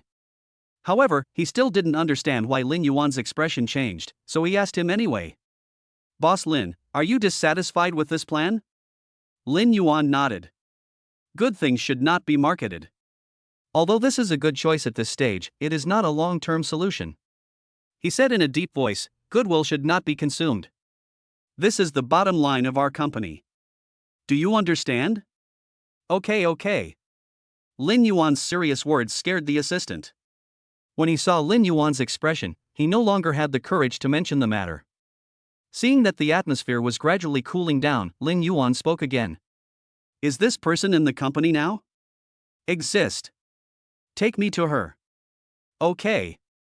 The assistant didn't say any more words and immediately led the way and took him there. Walking from the president's office to the artist development department, there are only a few operations departments and business departments in between. Lin Yuan glanced at it calmly, but this action was misunderstood by people in the company. Several people who were originally planning to take a short nap immediately perked up after making eye contact with Lin Yuan. If it weren't for the space restrictions, they would have wanted to roll over on the spot. Then a crackling sound filled the office. Lin Yuan knew without even looking that the small group these people had secretly established was in an uproar again. Maybe he was gossiping about himself. Even if Lin Yuan didn't look back, he knew that there were countless eyes behind him. But these are not the main points of his appearance. His focus is the woman in the video just now. Perhaps someone informed her. Before Lin Yuan got closer, he saw someone waiting at the door from a distance. Upon closer inspection, it was the woman who appeared in the video just now. "Mr. Lin." When Lin Yuan walked in front of her, he heard a delicate voice. Only now did Lin Yuan have time to carefully look at the person in front of him. It's hard to tell from the video, but this little girl was able to go into the water by herself and rescue the girl who fell into the water. He originally thought that this would be a female character as strong as the wind, but he didn't expect it to be this cute girl in front of him who looked harmless. Lin Yuan unnoticedly stopped looking at him from the corner of his eye and asked, "Is that the person you saved?" "Yes, it's me." The woman didn't know why, but after hearing Lin Yuan's words, her body couldn't help but tremble, as if Lin Yuan's slap would hit her in the face in the next second. Lin Yuan noticed the woman's embarrassment. "Are you afraid of me?" "No." The woman waved her hands quickly. "No." Seeing her like this, Lin Yuan didn't make things difficult for her and got into the topic of the conversation. I can't believe that with your small body, you can jump into the water to save people. Aren't you afraid of death? Or do you think that you are broadcasting live, so you can use this incident to create a special topic to attract attention? Although Lin Yuan asked casually, there was a hint of scrutiny in his words. It would be fine if this little girl just randomly saved someone, but if she had planned all this carefully. That's just too scary. Chapter 113. Chapter 113, Celebrities are often in trouble. When the female artist heard this, her expression suddenly changed. She was not a fool, so she naturally understood the hidden meaning in Lin Yuan's words and spoke quickly. Boss Lin, I didn't mean anything else. It's just that the child was screaming so anxiously at the time, and I was afraid that if I let her go like this, someone would definitely die. This matter of life and death is something I will never joke about. After hearing the female artist's repeated assurances, Lin Yuan stopped harping on the matter. He hesitated for a moment, then asked, "What's your name?" After seeing the news just now, he was thinking about some conspiracy theories in his mind, and for a while he didn't pay attention to what her name was.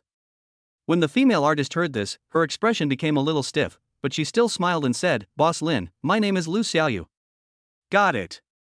Lin Yuan responded, and then instructed his assistant, "Did you remember what I just said to you in the office?" The assistant nodded quickly. "I remember."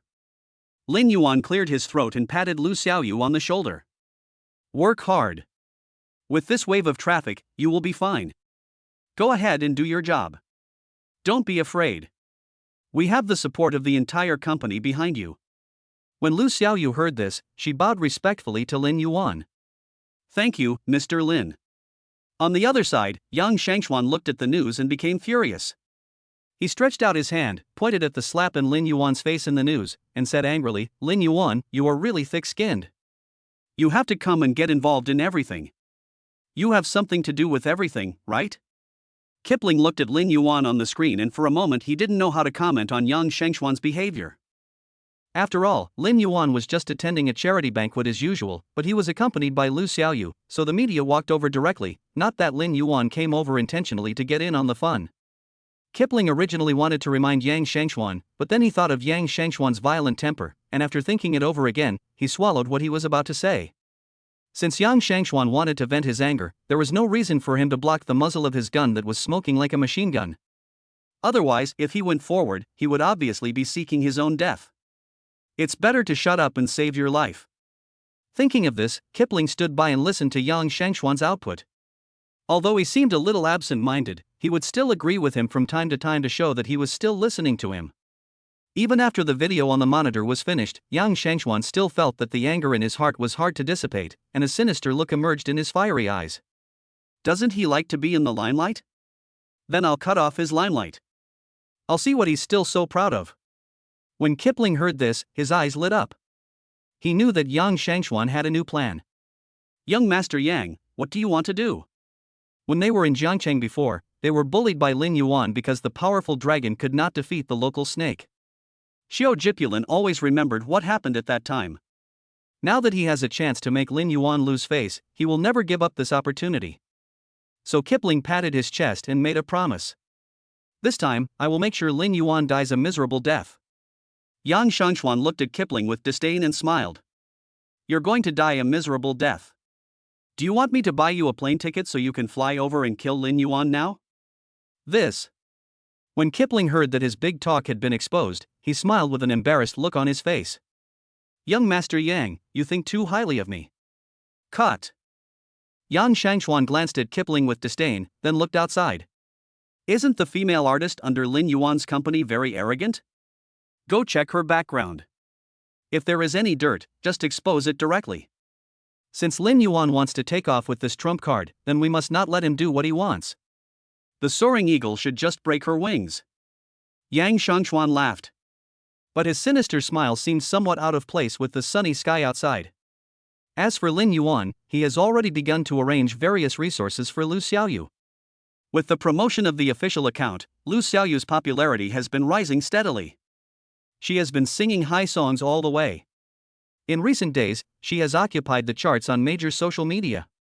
Basically, the name Lu Xiaoyu has become a label that can be seen everywhere. The operations department of Lin Yuan's company also took advantage of the influence of this incident to collaborate with various big brands. For a time, Lu Xiaoyu became a popular figure on social media platforms, and everyone wanted to take advantage of her traffic to make some quick money.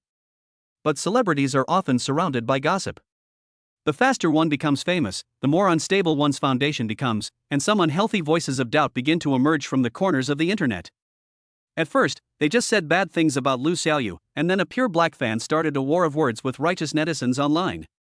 However, these are just trivial matters and will not affect Lu Xiaoyu's life at all. However, when the arguments became more and more intense, Lu Xiaoyu vaguely realized that something was wrong. Some netizens began to dig up her information. A person's real identity, real address, and current mobile phone number, all were leaked. Every time Lu Xiaoyu turned on her cell phone, she was greeted with a barrage of abuse. She didn't even have time to hang up the calls that kept coming in, and her phone was forced to crash due to the dense and congested call notifications. These are just small things.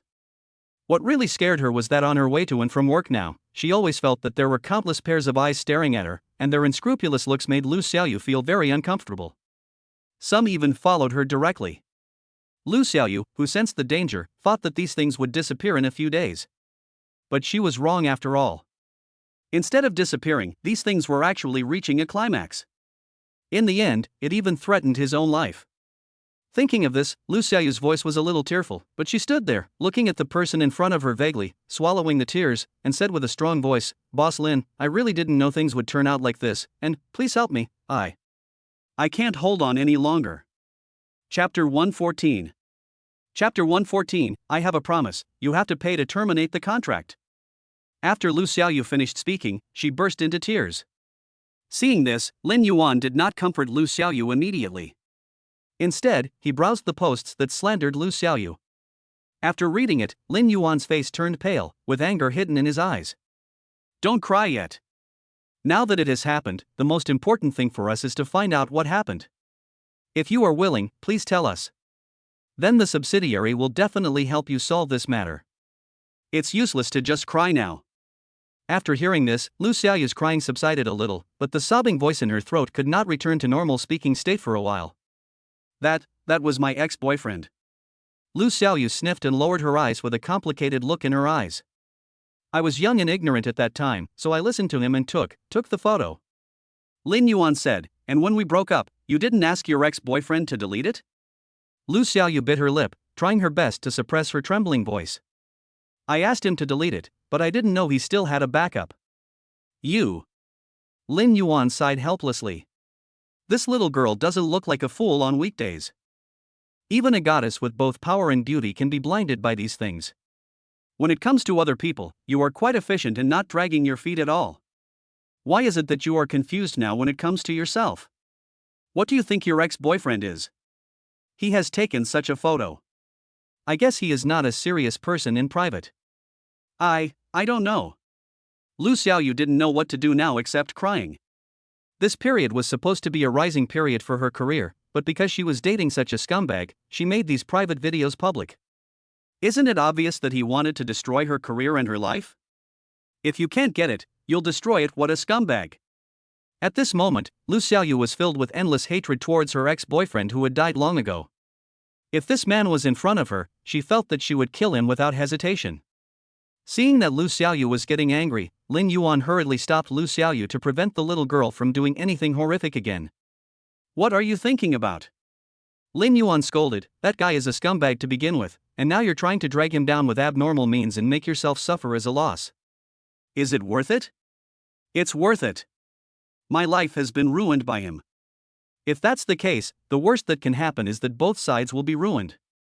When she said this, the light in Lu Xiaoyu's eyes returned, and her loli-like face became more bloodthirsty. Stop. Seeing that Lu Xiaoyu was not in a good condition, Lin Yuan quickly called her. Die. Why are you dying? You are so young, but you are risking yourself for someone who doesn't deserve it. Are you stupid? He did something illegal. Leave this kind of thing to professionals. Why are you, a little girl, getting involved? When Lu Xiaoyu heard this, she stopped crying. Mr. Lin. Lin Yuan looked at Lu Xiaoyu's tear-stained face, sighed, and then dialed the legal department's number. Call the police about Lu Xiaoyu's matter. Lin Yuan made several phone calls, and the content of all the calls was about Lu Xiaoyu. After a long while, Lin Yuan basically called every department of the company before ending the long call. While Lin Yuan was on the phone, Lu Xiaoyu adjusted her state. After Lin Yuan put down the phone, Lu Xiaoyu bowed solemnly. Boss Lin, thank you so much for your help. Don't thank me, you should thank yourself. Besides, this matter was not your fault in the first place. Lin Yuan glanced at Lu Xiaoyu dimly. To deal with such a scoundrel, you should let the law judge him. As for you, just go to work hard. Lin Yuan didn't want to say anything more. After all, this is a sad thing for a little girl. If Mu Qingge was still here, it would be understandable that they would be angry and dissatisfied and accuse this matter given their status, but as a big and strong man like me, it is really difficult for me to say much. Lin Yuan felt that since it would be inappropriate to say anything at the moment, he might as well say nothing and give Lu Xiaoyu enough face. After listening to Lin Yuan's words, Lu Xiaoyu was a little bit unbelievable and asked again, Can I still work? All things like that happened. But Lu Xiaoyu felt uncomfortable with this matter, so she didn't dare to bring it up in front of Lin Yuan. Why not? Lin Yuan said subconsciously, Lu Xiaoyu, let me tell you, you and our company signed a contract. I was the only one who fired you. How can you, a small employee, fire me? Or. Lin Yuan turned the pen in his hand, and a faint smile appeared in his eyes. Are you going to pay me the penalty for breach of contract and contact the contract? Lu Xiaoyu felt a little happy in her heart, but she didn't let the joy overwhelm her. Instead, she asked another question. Can I really continue to work here? This time, Lin Yuan didn't beat around the bush with Lu Xiaoyu and went straight to the point. Lu Xiaoyu, if you ask again, I will fire you. When Lu Xiaoyu heard this, she cried with joy. I won't ask any more questions. Thank you, Mr. Lin. In the end, Lu Xiaoyu walked out crying like a pear blossom in the rain. Lin Yuan originally thought that she was crying quite hard in her office, but after she walked out and closed the door, Lin Yuan realized that Lu Xiaoyu had restrained herself somewhat in her office. Hearing the loud crying sound reaching his ears through the crack in the door, Lin Yuan smiled knowingly, then took out his mobile phone and dialed 1 million yuan, transferring it to an account. Ding dong. Not long after, Lin Yuan saw the phone he had placed on the table light up. There was just a terse message on it. Receive. After seeing this, Lin Yuan put down his phone with peace of mind. He wanted to see who was the villain behind the scenes and who was the one who suggested to do such a thing that would damage the girl's reputation. Lin Yuan clenched his fists. Just a little money can destroy a girl's innocence. But then, his clenched fist loosened a little. Lin Yuan sneered. Isn't it just money? As luck would have it, I do have a little money, so let's compare. It's not that easy to bring me down. Chapter 115. Chapter 115, a single move affects the entire body. On the other side, Yang Shangshuan was lying on his chair, slowly scrolling through the messages on the social platform. As his fingers slid downwards, he couldn't stop laughing. Kipling, you did a good job on this matter. Yang Shangshuan said with a smile, and there was a little more joy in his eyes as he looked at Kipling. Tell me, it would have been better if you did this earlier. Would you have wasted so much of my time? This was young Master Yang's idea. Yang Shangshuan burst into laughter. I can't catch up with you. You can actually reveal these things. Very good, let's go in this direction. I want to see how Lin Yuan can still be so arrogant after losing this trump card. Yang Shangshuan laughed playfully. I just want to break the trump card in his hand bit by bit. With a snap. The beads that Yang Shangshuan was originally playing with in his hand suddenly broke due to the white string that was pulling them inside, and the beads strung on the string also scattered everywhere. River City. Lin Yuan invested money, hoping to turn the tide and restore the current situation.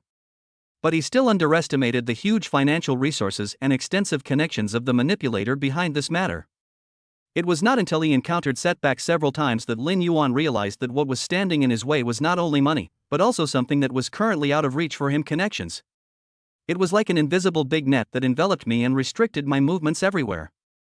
Boss Lin, the direction of things is no longer under our control. The assistant came to Lin Yuan's desk with the latest development documents. His expression was a little ugly, and the bruises under his eyes were a little scary. It may be difficult for us to turn things around. They went through the procedure of calling the police, they did what they were supposed to do and cooperated with everything they were supposed to do, and the police had already arrested the man who spread other people's private videos behind their backs. This matter should have ended here. But there are always some sinister villains on the internet who cannot bear to see other people doing well and always exaggerate some things. Obviously, Lu Xiaoyu was the victim of this incident, but in the eyes of those sewer rats, Lu Xiaoyu was just the target of their verbal venting. They were only concerned with releasing their own emotions, but completely ignored Lu Xiaoyu's feelings. The momentum of public opinion was amplified once again. Even though part.I knew that Lu Xiaoyu was not the one at fault, they were forced to face the consequences of the incident due to the pressure from public opinion, which led to Lu Xiaoyu's contract being cancelled by many parties, even though they had to pay a large termination fee. A few days later, Lu Xiaoyu found Lin Yuan again. The only difference from before was that this time, Lu Xiaoyu's eyes were lifeless, and she had lost a lot of weight, looking visibly haggard. Mr. Lin. When Lu Xiaoyu spoke, her voice became weak. I want to rest. Lin Yuan felt that if it weren't for the quietness in his office, he might not be able to hear clearly what Lu Xiaoyu said. After listening to what Lu Xiaoyu said, he did not answer her immediately, and even lowered his head in thought.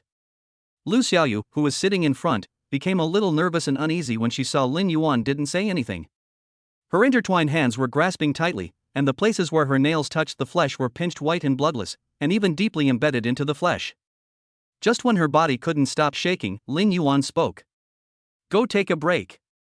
The company will take care of things for you. Go and relax. The company will reimburse you for your expenses. Lu Xiaoyu suddenly raised her head and met Lin Yuan's calm expression. She didn't know what to say for a moment, but the tears in her eyes couldn't help but burst out, blurring her vision in an instant. She stood up and said in a crying voice. Thank you, Mr. Lin. It's okay. It's not your fault. Don't take other people's words to heart. Lin Yuan didn't know how to comfort Lu Xiaoyu, so he just told her the truth. After all, sincerity is the most important killer skill. Lu Xiaoyu didn't know what she was thinking about, and she kept bowing to Lin Yuan. If Lin Yuan hadn't winked at the assistant next to him, Lin Yuan felt that Lu Xiaoyu would probably be kneeling in this office for a long time in the next second. If some people with ulterior motives saw this, they might come and step on me. Lin Yuan felt that his life was not strong enough and he could not withstand such torture. Not only did Lin Yuan send Lu Xiaoyu away, he also specifically instructed his assistant to send Lu Xiaoyu's agent to follow her. Boss Lin, isn't this an exaggeration? After some hesitation, the assistant finally asked the question that was in his mind. How can you make a fuss about something that involves human lives? Lin Yuan sighed. He felt that although he was a capable assistant, he was still inexperienced and had a naive understanding of the world. Besides, Lu Xiaoyu was innocent to begin with. It's just that someone couldn't bear to see me getting better, so they pulled someone out to punish me. The assistant was surprised again when he heard this. Ah, is this the case? So Sister Lu is being used as a target? Almost.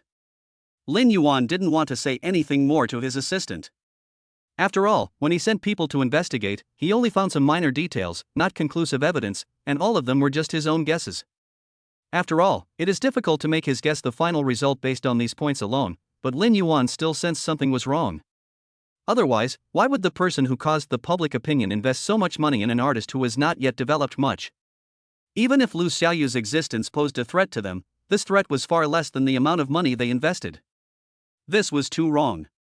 As Lin Yuan thought about it, he came up with a possibility.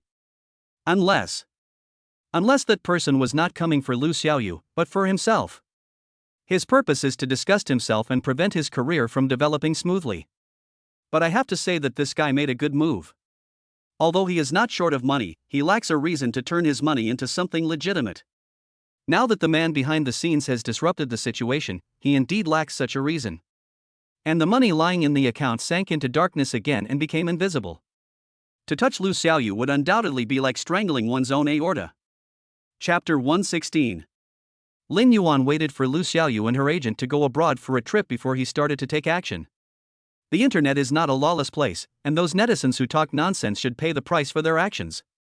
What's more, these guys also disturbed his and his wife's honeymoon, which was adding insult to injury. Lin Yuan would make sure these guys were punished no matter what. This period of time happened to be the graduation season for college students, and Lin Yuan was concerned that the legal department might be short of staff, so he posted notices on social media. Our company is now open to the public and recruiting talents. All graduates who can report improper remarks about our company and its artists, including but not limited to slander, defamation, and other remarks that defame our company and its artists, and who successfully report them, can come to our Human Resources Department with a valid legal subpoena and receive a reward and an internship certificate from our company. As soon as this news was released, the internet exploded instantly. It is difficult to find a job these days, and there are very few companies willing to issue internship certificates to recent graduates. In addition, the legal industry has long been saturated with talents, so companies prefer to hire a worker with work experience rather than the postdocs who are trying to clean up the workplace.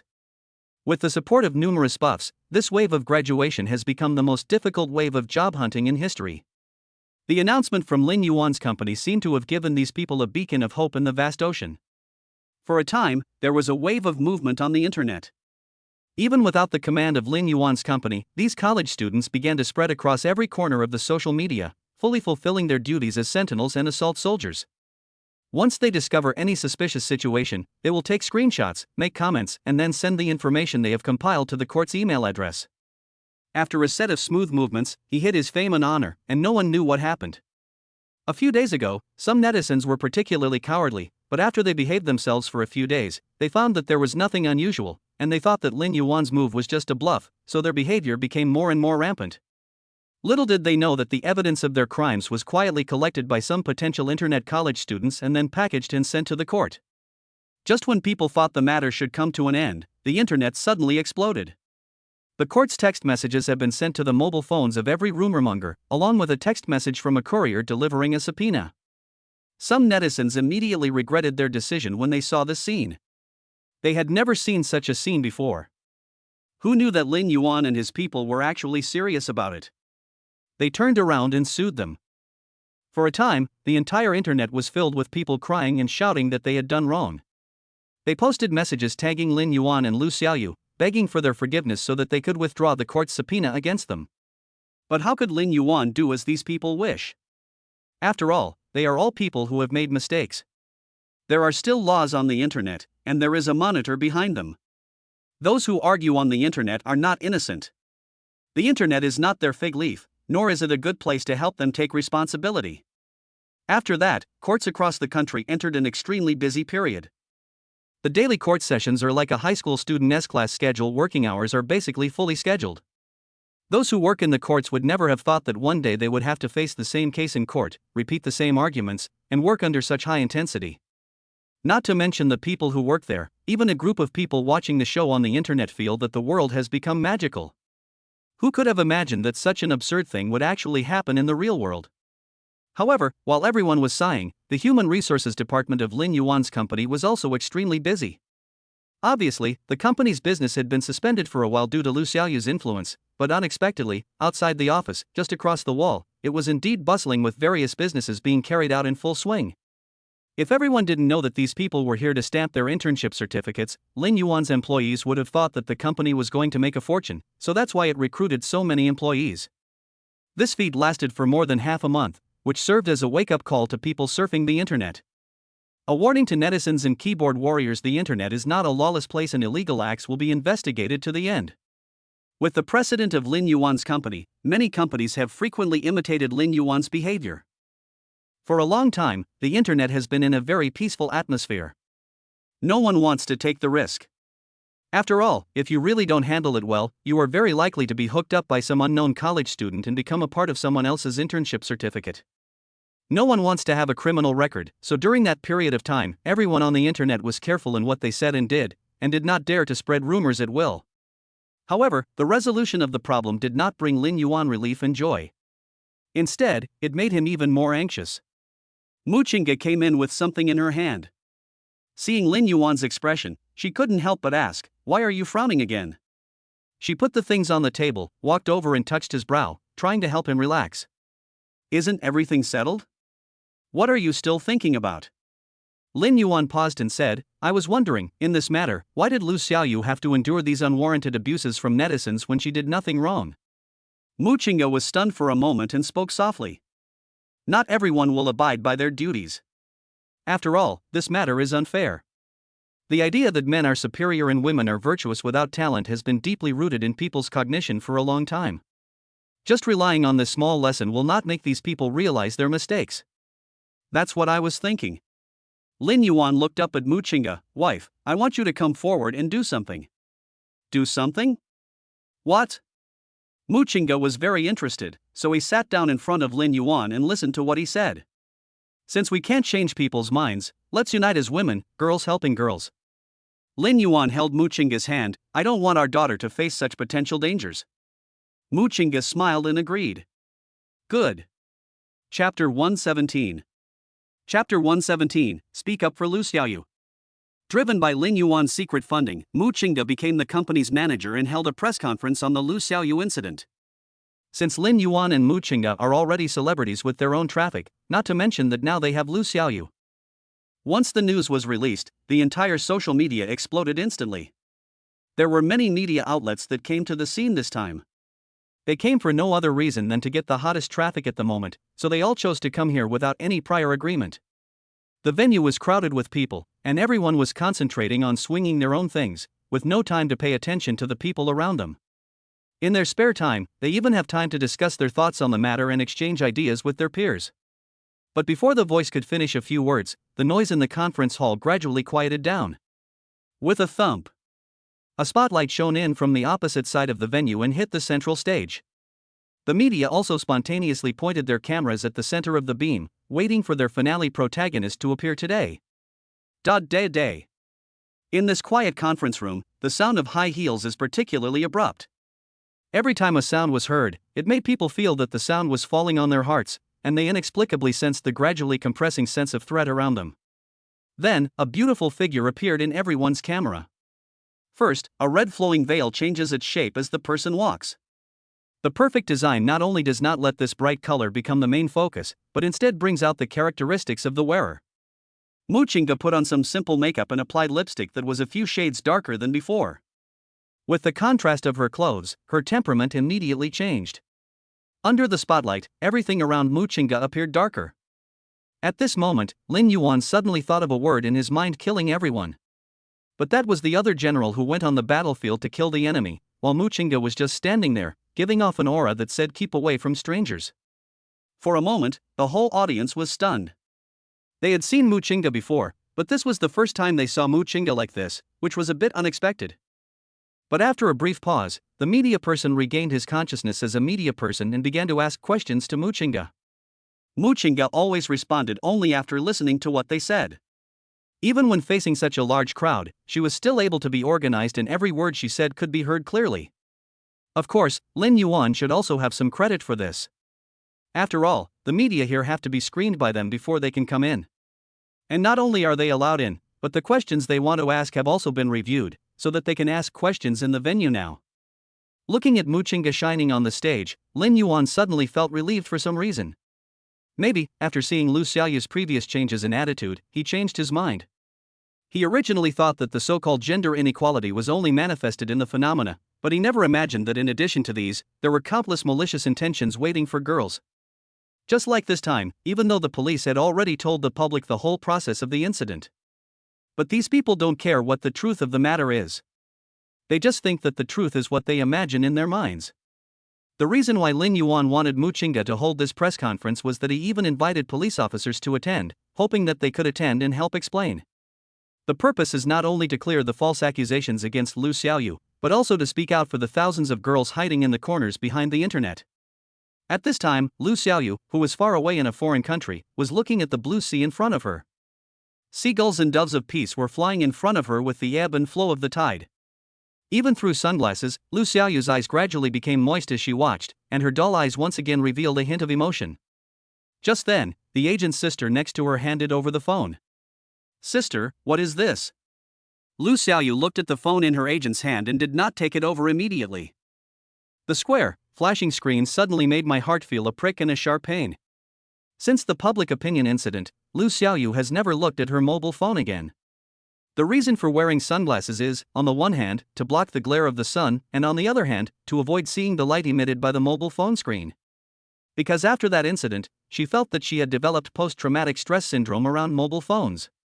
Even if she saw a little bit of it, the unpleasant feeling in her heart would instantly surge up along her stomach, followed by conditioned vomiting. Of course, this was the worst time before. After a period of breathing exercises and reconciliation with herself, her emotions have become much more stable. Although I still cannot accept mobile phones very well, at least I can look at them and no longer have such a serious reaction. It was precisely because of this that the agent dared to hand over the phone. She looked at Lu Xiaoyu curled up in a ball, and the soft spot in her heart was instantly touched, and her voice of answer unconsciously became softer. Boss Lin asked me to show it to you. The agent didn't say much, just said that this was Lin Yuan's order and she was just an executor. After hearing this, Lu Xiaoyu's attitude softened a lot. Although I am still very resistant, at least I am not afraid to look directly at the contents of my phone. At this time, Mu Qingge's voice came from the speaker of the mobile phone.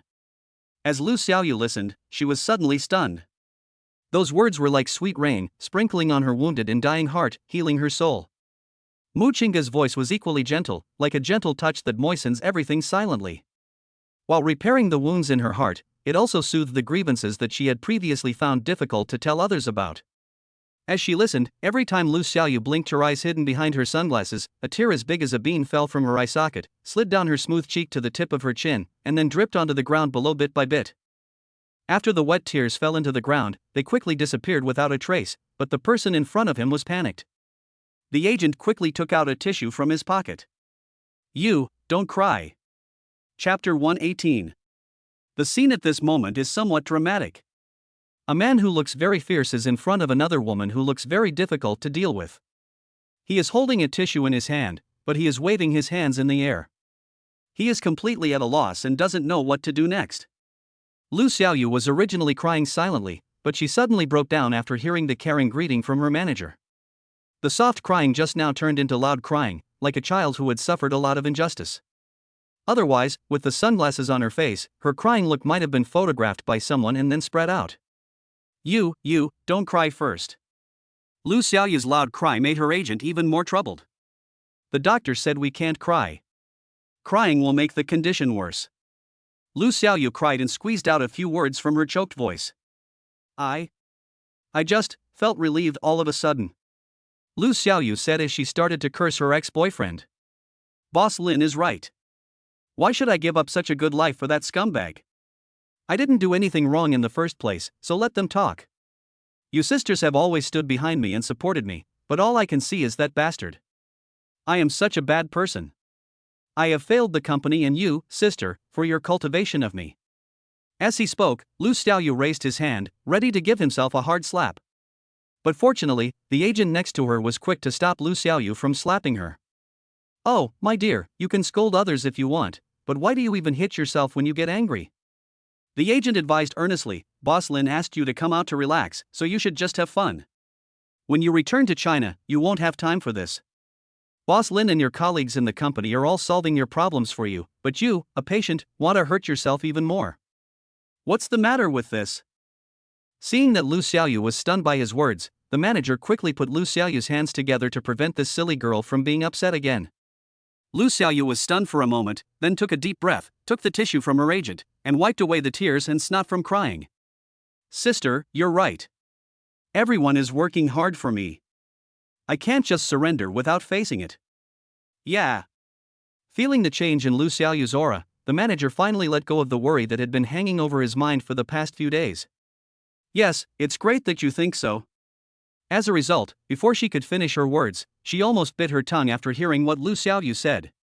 Sister, I've rested well. I want to go back home.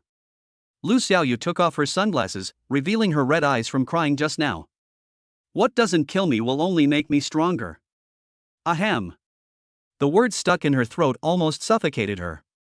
She choked and started coughing violently. After a long while, her face turned red. What did you say? You want to go back home? Although Lu Xiaoyu's behavior at this moment was a bit childish, now was not the time to discuss this matter. The agent looked at Lu Xiaoyu in shock, as if he saw something incredible happening to her. Hearing this, Lu Xiaoyu nodded again. Yes, I want to return to China. I can't let Mr. Lin and my colleagues protect me all the time. I should fight for myself. The manager looked at Lin Lu Xiaoyu's passionate look and, somewhat reluctantly, poured a bucket of cold water on her. I know you're in a hurry, but don't be in a hurry. Let's get down from the reef first, okay? It's very dangerous for you to stand there. Oh. When Lu Xiaoyu came down with her agent, she noticed that her agent had a strange expression on her face. Sister, what are you doing? As a result, she was interrupted by her agent before she could say anything. Xiaoyu, we can't go back to this country for the time being. Why? Because, this is the ticket given by the company, and you still have half a month before you can go back. Half a month? That's so long? Can't we just refund the tickets and go back by ourselves? After watching Mu Chinga's video, Lu Xiaoyu suddenly came to her senses. Nothing can be accomplished by simply avoiding things. Since these things have already happened, she should face them bravely. Otherwise, unless she dies, these things will follow her for the rest of her life. The best way to deal with fear is to face it, but her agent's words suddenly put a stop to her passionate journey. It's not impossible. The agent took out his phone, pointed at the screen for a while, and then showed the phone screen to Lu Xiaoyu. If we refund the ticket and buy it again, the cost will be borne by us. I don't have the money, how about you pay for it for me? Lu Xiaoyu looked at the plane ticket worth tens of thousands of dollars and suddenly tightened her wallet. Why is this ticket so expensive? Just rob me. You should say that our President Lin is rich and booked this tourist destination for us. It happens to be the peak season for this place, so all costs are rising sharply. If we don't follow President Lin's arrangement, we may not be able to return to Dragon Country even if we go bankrupt. Lu Xiaoyu paused. Good job. She knew that Mr. Lin was rich, but this was the first time she felt so intuitively that the concept of being rich was not the same as what she believed in her mind. Then let's just stay here. Lu Xiaoyu suddenly felt that her passion wasn't that important. Yeah. Seeing that he had persuaded Lu Xiaoyu, the agent secretly breathed a sigh of relief. Finally, I did not let Lin Yuan down. If she let Lu Xiaoyu go back, she would lose this month's salary. Besides, this kind of public-funded travel, where everything can be accounted for, is simply too great. She would be sorry if she didn't experience it. Although she could enjoy all this thanks to Lu Xiaoyu. However, from the perspective of a colleague, she, like Lin Yuan, did not want Lu Xiaoyu to suffer this unwarranted abuse. Obviously she was just a weak girl who had done nothing wrong, so why should she be blamed by others? But fortunately, Lu Xiaoyu got over it on her own and everything was not too bad. A voice broke her thoughts. What are you still standing there for? Let's go enjoy it. The agent looked up and saw Lu Xiaoyu waving at him. She smiled with relief. Here I come. Chapter 119. Chapter 119, come out and face it. Given the situation, Lu Xiaoyu had no choice but to hide, so Lin Yuan sent her a message. Now that the video has been circulated, it is a done deal. Now all we have to do is face it. After seeing the news, Lu Xiaoyu was still confused, but she heard her agent shouting in surprise, Xiaoyu, your trending search has gone down. Lu Xiaoyu snatched the phone and took a look. The hot headline read Mu Chinga speaks up for Lu Xiaoyu. Hashtag reposted the video, calling Lu Xiaoyu a victim. Hashtag. Lu Xiaoyu clicked on one of the messages and saw a post from Mu Chinga. Regarding Xiaoyu's case, I hope everyone's comments will be more friendly. She did do something wrong at the time, but she was young and ignorant. The one who should be blamed for this matter is the person who circulated the video. I don't know what his intentions are. A post with more than 800 words is enough to show Mu Chinga's attitude at the moment. There are about 80 celebrity friends who posted below the status. There are top stars as well as emerging young stars, many of whom have no connection with Lu Xiaoyu. Because of Mu Chinga's updates, this matter had new repercussions, and the entry Speak Up for Her became a new hot search headline. Under the entry, a large number of female groups began to clear the comments about Lu Xiaoyu. Lu Xiaoyu turned down. The girl was originally the victim in this matter. I don't know what the mentality of those who want to see the photos is. The scumbag who posted the photos should die. Strongly support Lu Xiaoyu. What kind of scumbag is that? Seeing this, Lu Xiaoyu seemed to be comforted a little bit in her sadness these days. It turned out that not all people were scolding her, there were also people standing on her side. She cried with joy and called Mu Chinga. Chinga, thank you. She expressed her gratitude sincerely. On the other end of the phone, Mu Qingge's voice was gentle. Xiaoyu, you understand what to do now. I believe everyone will stand on your side. Okay. Lu Xiaoyu had already made up her mind. After hanging up, Lu Xiaoyu recorded a video, expressing her regret and pain for taking videos and photos with her ex-boyfriend when she was young and ignorant. I also call on female compatriots to protect their privacy and not be as stupid as her. In the video, she was without makeup and looked haggard. Her eyes were red like a rabbit and her thin face looked pitiful. This is her first appearance since the development. She didn't think she was wrong about the video and photos, she just said she did something stupid at the time. As soon as the video was released, it quickly resonated with many people. For a time, voices of abuse and support coexisted. But the situation was much better than Lu Xiaoyu expected. Obviously, there are more people supporting her, and the voices of abuse are gradually squeezed out. Before a series of hot searches have died down, another hot search has emerged. Hashtag Lu Xiaoyu's agency boss Lin Yuan donated 30 million to the Women's Protection Association to support Lu Xiaoyu hashtag. As soon as Lu Xiaoyu's video came out, Lin Yuan immediately asked someone to donate 30 million to the local Women's Protection Association to protect the safety of underage girls. A full 30 million, Lin Yuan didn't even blink and directly handed it to the public relations manager. When the public relations manager heard the news, he was stunned.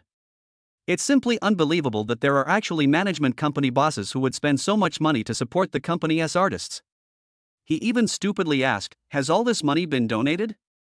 Lin Yuan said calmly, what else? The company is short of this little money? The PR manager quickly shook his head, no.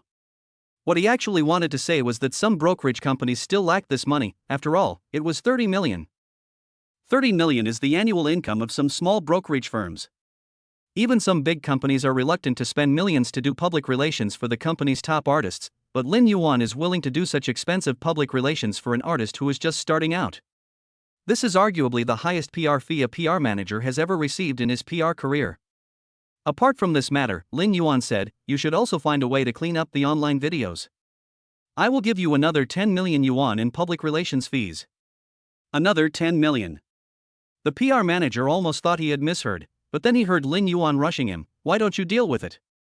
Isn't 40 million enough? Enough. Definitely enough. The money spent was really useful. As soon as the money was put in, the topic became a hot topic. Coupled with the video Lu Xiaoyu posted a few days ago, things quickly took a turn for the worse. All I saw under the hot searches were the same comments. Lu Xiaoyu's agency is so cool, they donated 30 million just like that? What a domineering boss. 30 million. Give me a dozen such good bosses. This is not the only thing that has exploded. You don't know, Xiaoyu's video seems to have disappeared. It can't be seen in many places. This must be the credit of Xiaoyu's agency. This boss is amazing. Here, Lu Xiaoyu saw that the insults on her social media account had turned into voices of concern. The heavy stone in her heart these days finally fell, and her tense nerves felt unprecedentedly relaxed at this moment. At this time, she received Lin Yuan's confidence. Everything has been resolved. I will give you 3 days off. When you come back to work, your previous work arrangements will remain the same. When she saw the message, she burst into tears. The agent heard the noise and rushed over to check on her. Seeing her frail body shaking with sobs, he quickly comforted her. Xiaoyu, what's wrong with you? Aren't things going in a good direction? Lu Xiaoyu's eyes were red, and she wiped away the tears that slid down her face with one hand. Sister, everything has been resolved. President Lin asked me to go back to work in a few days. The agent was overjoyed. Really? Why don't you reimburse me for the plane ticket and come back after making a few announcements? Report it to you. I have a job and I am not short of money. Lu Xiaoyu's heart was filled with excitement at this moment. She knew that as long as she got over this hurdle, she would have a new life. She wants to go back, reappear in everyone's sight, and tell the scumbag and those who criticize her that it is not her fault. But after her joy passed, Lu Xiaoyu looked at her wallet. 3,000 yuan doesn't seem to be enough to buy a plane ticket. This cannot be blamed on her. When the incident happened some time ago, the announcement was postponed and the company only borne part of the liquidated damages. She had to pay the liquidated damages for the private work she had taken before. Once this money was paid, only a few thousand yuan was left.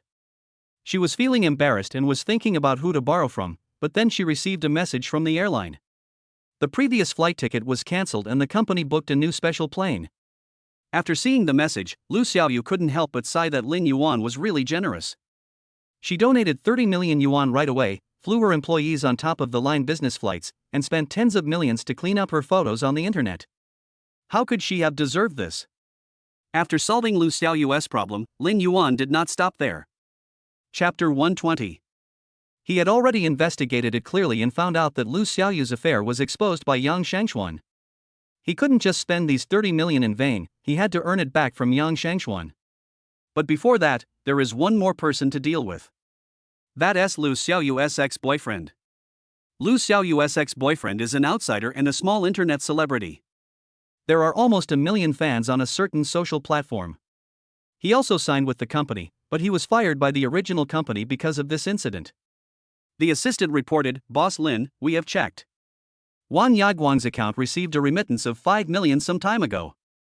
The remitter was Yang Shangxuan's personal account. The remittance time was the day before Miss Lu's affair was exposed." Lin Yuan's eyebrows turned colder, and a cold smile escaped from his thin lips. It seems that Yang Shangxuan doesn't want to keep his new project. Yang Shangxuan recently invested in a feature film. The director of the film is the well-known old Ding in the circle, Director Ding. Lao Ding is called Bolu by people in the circle. Those who are favored by him are basically dark horses with remarkable strength, and they can basically become popular in the circle.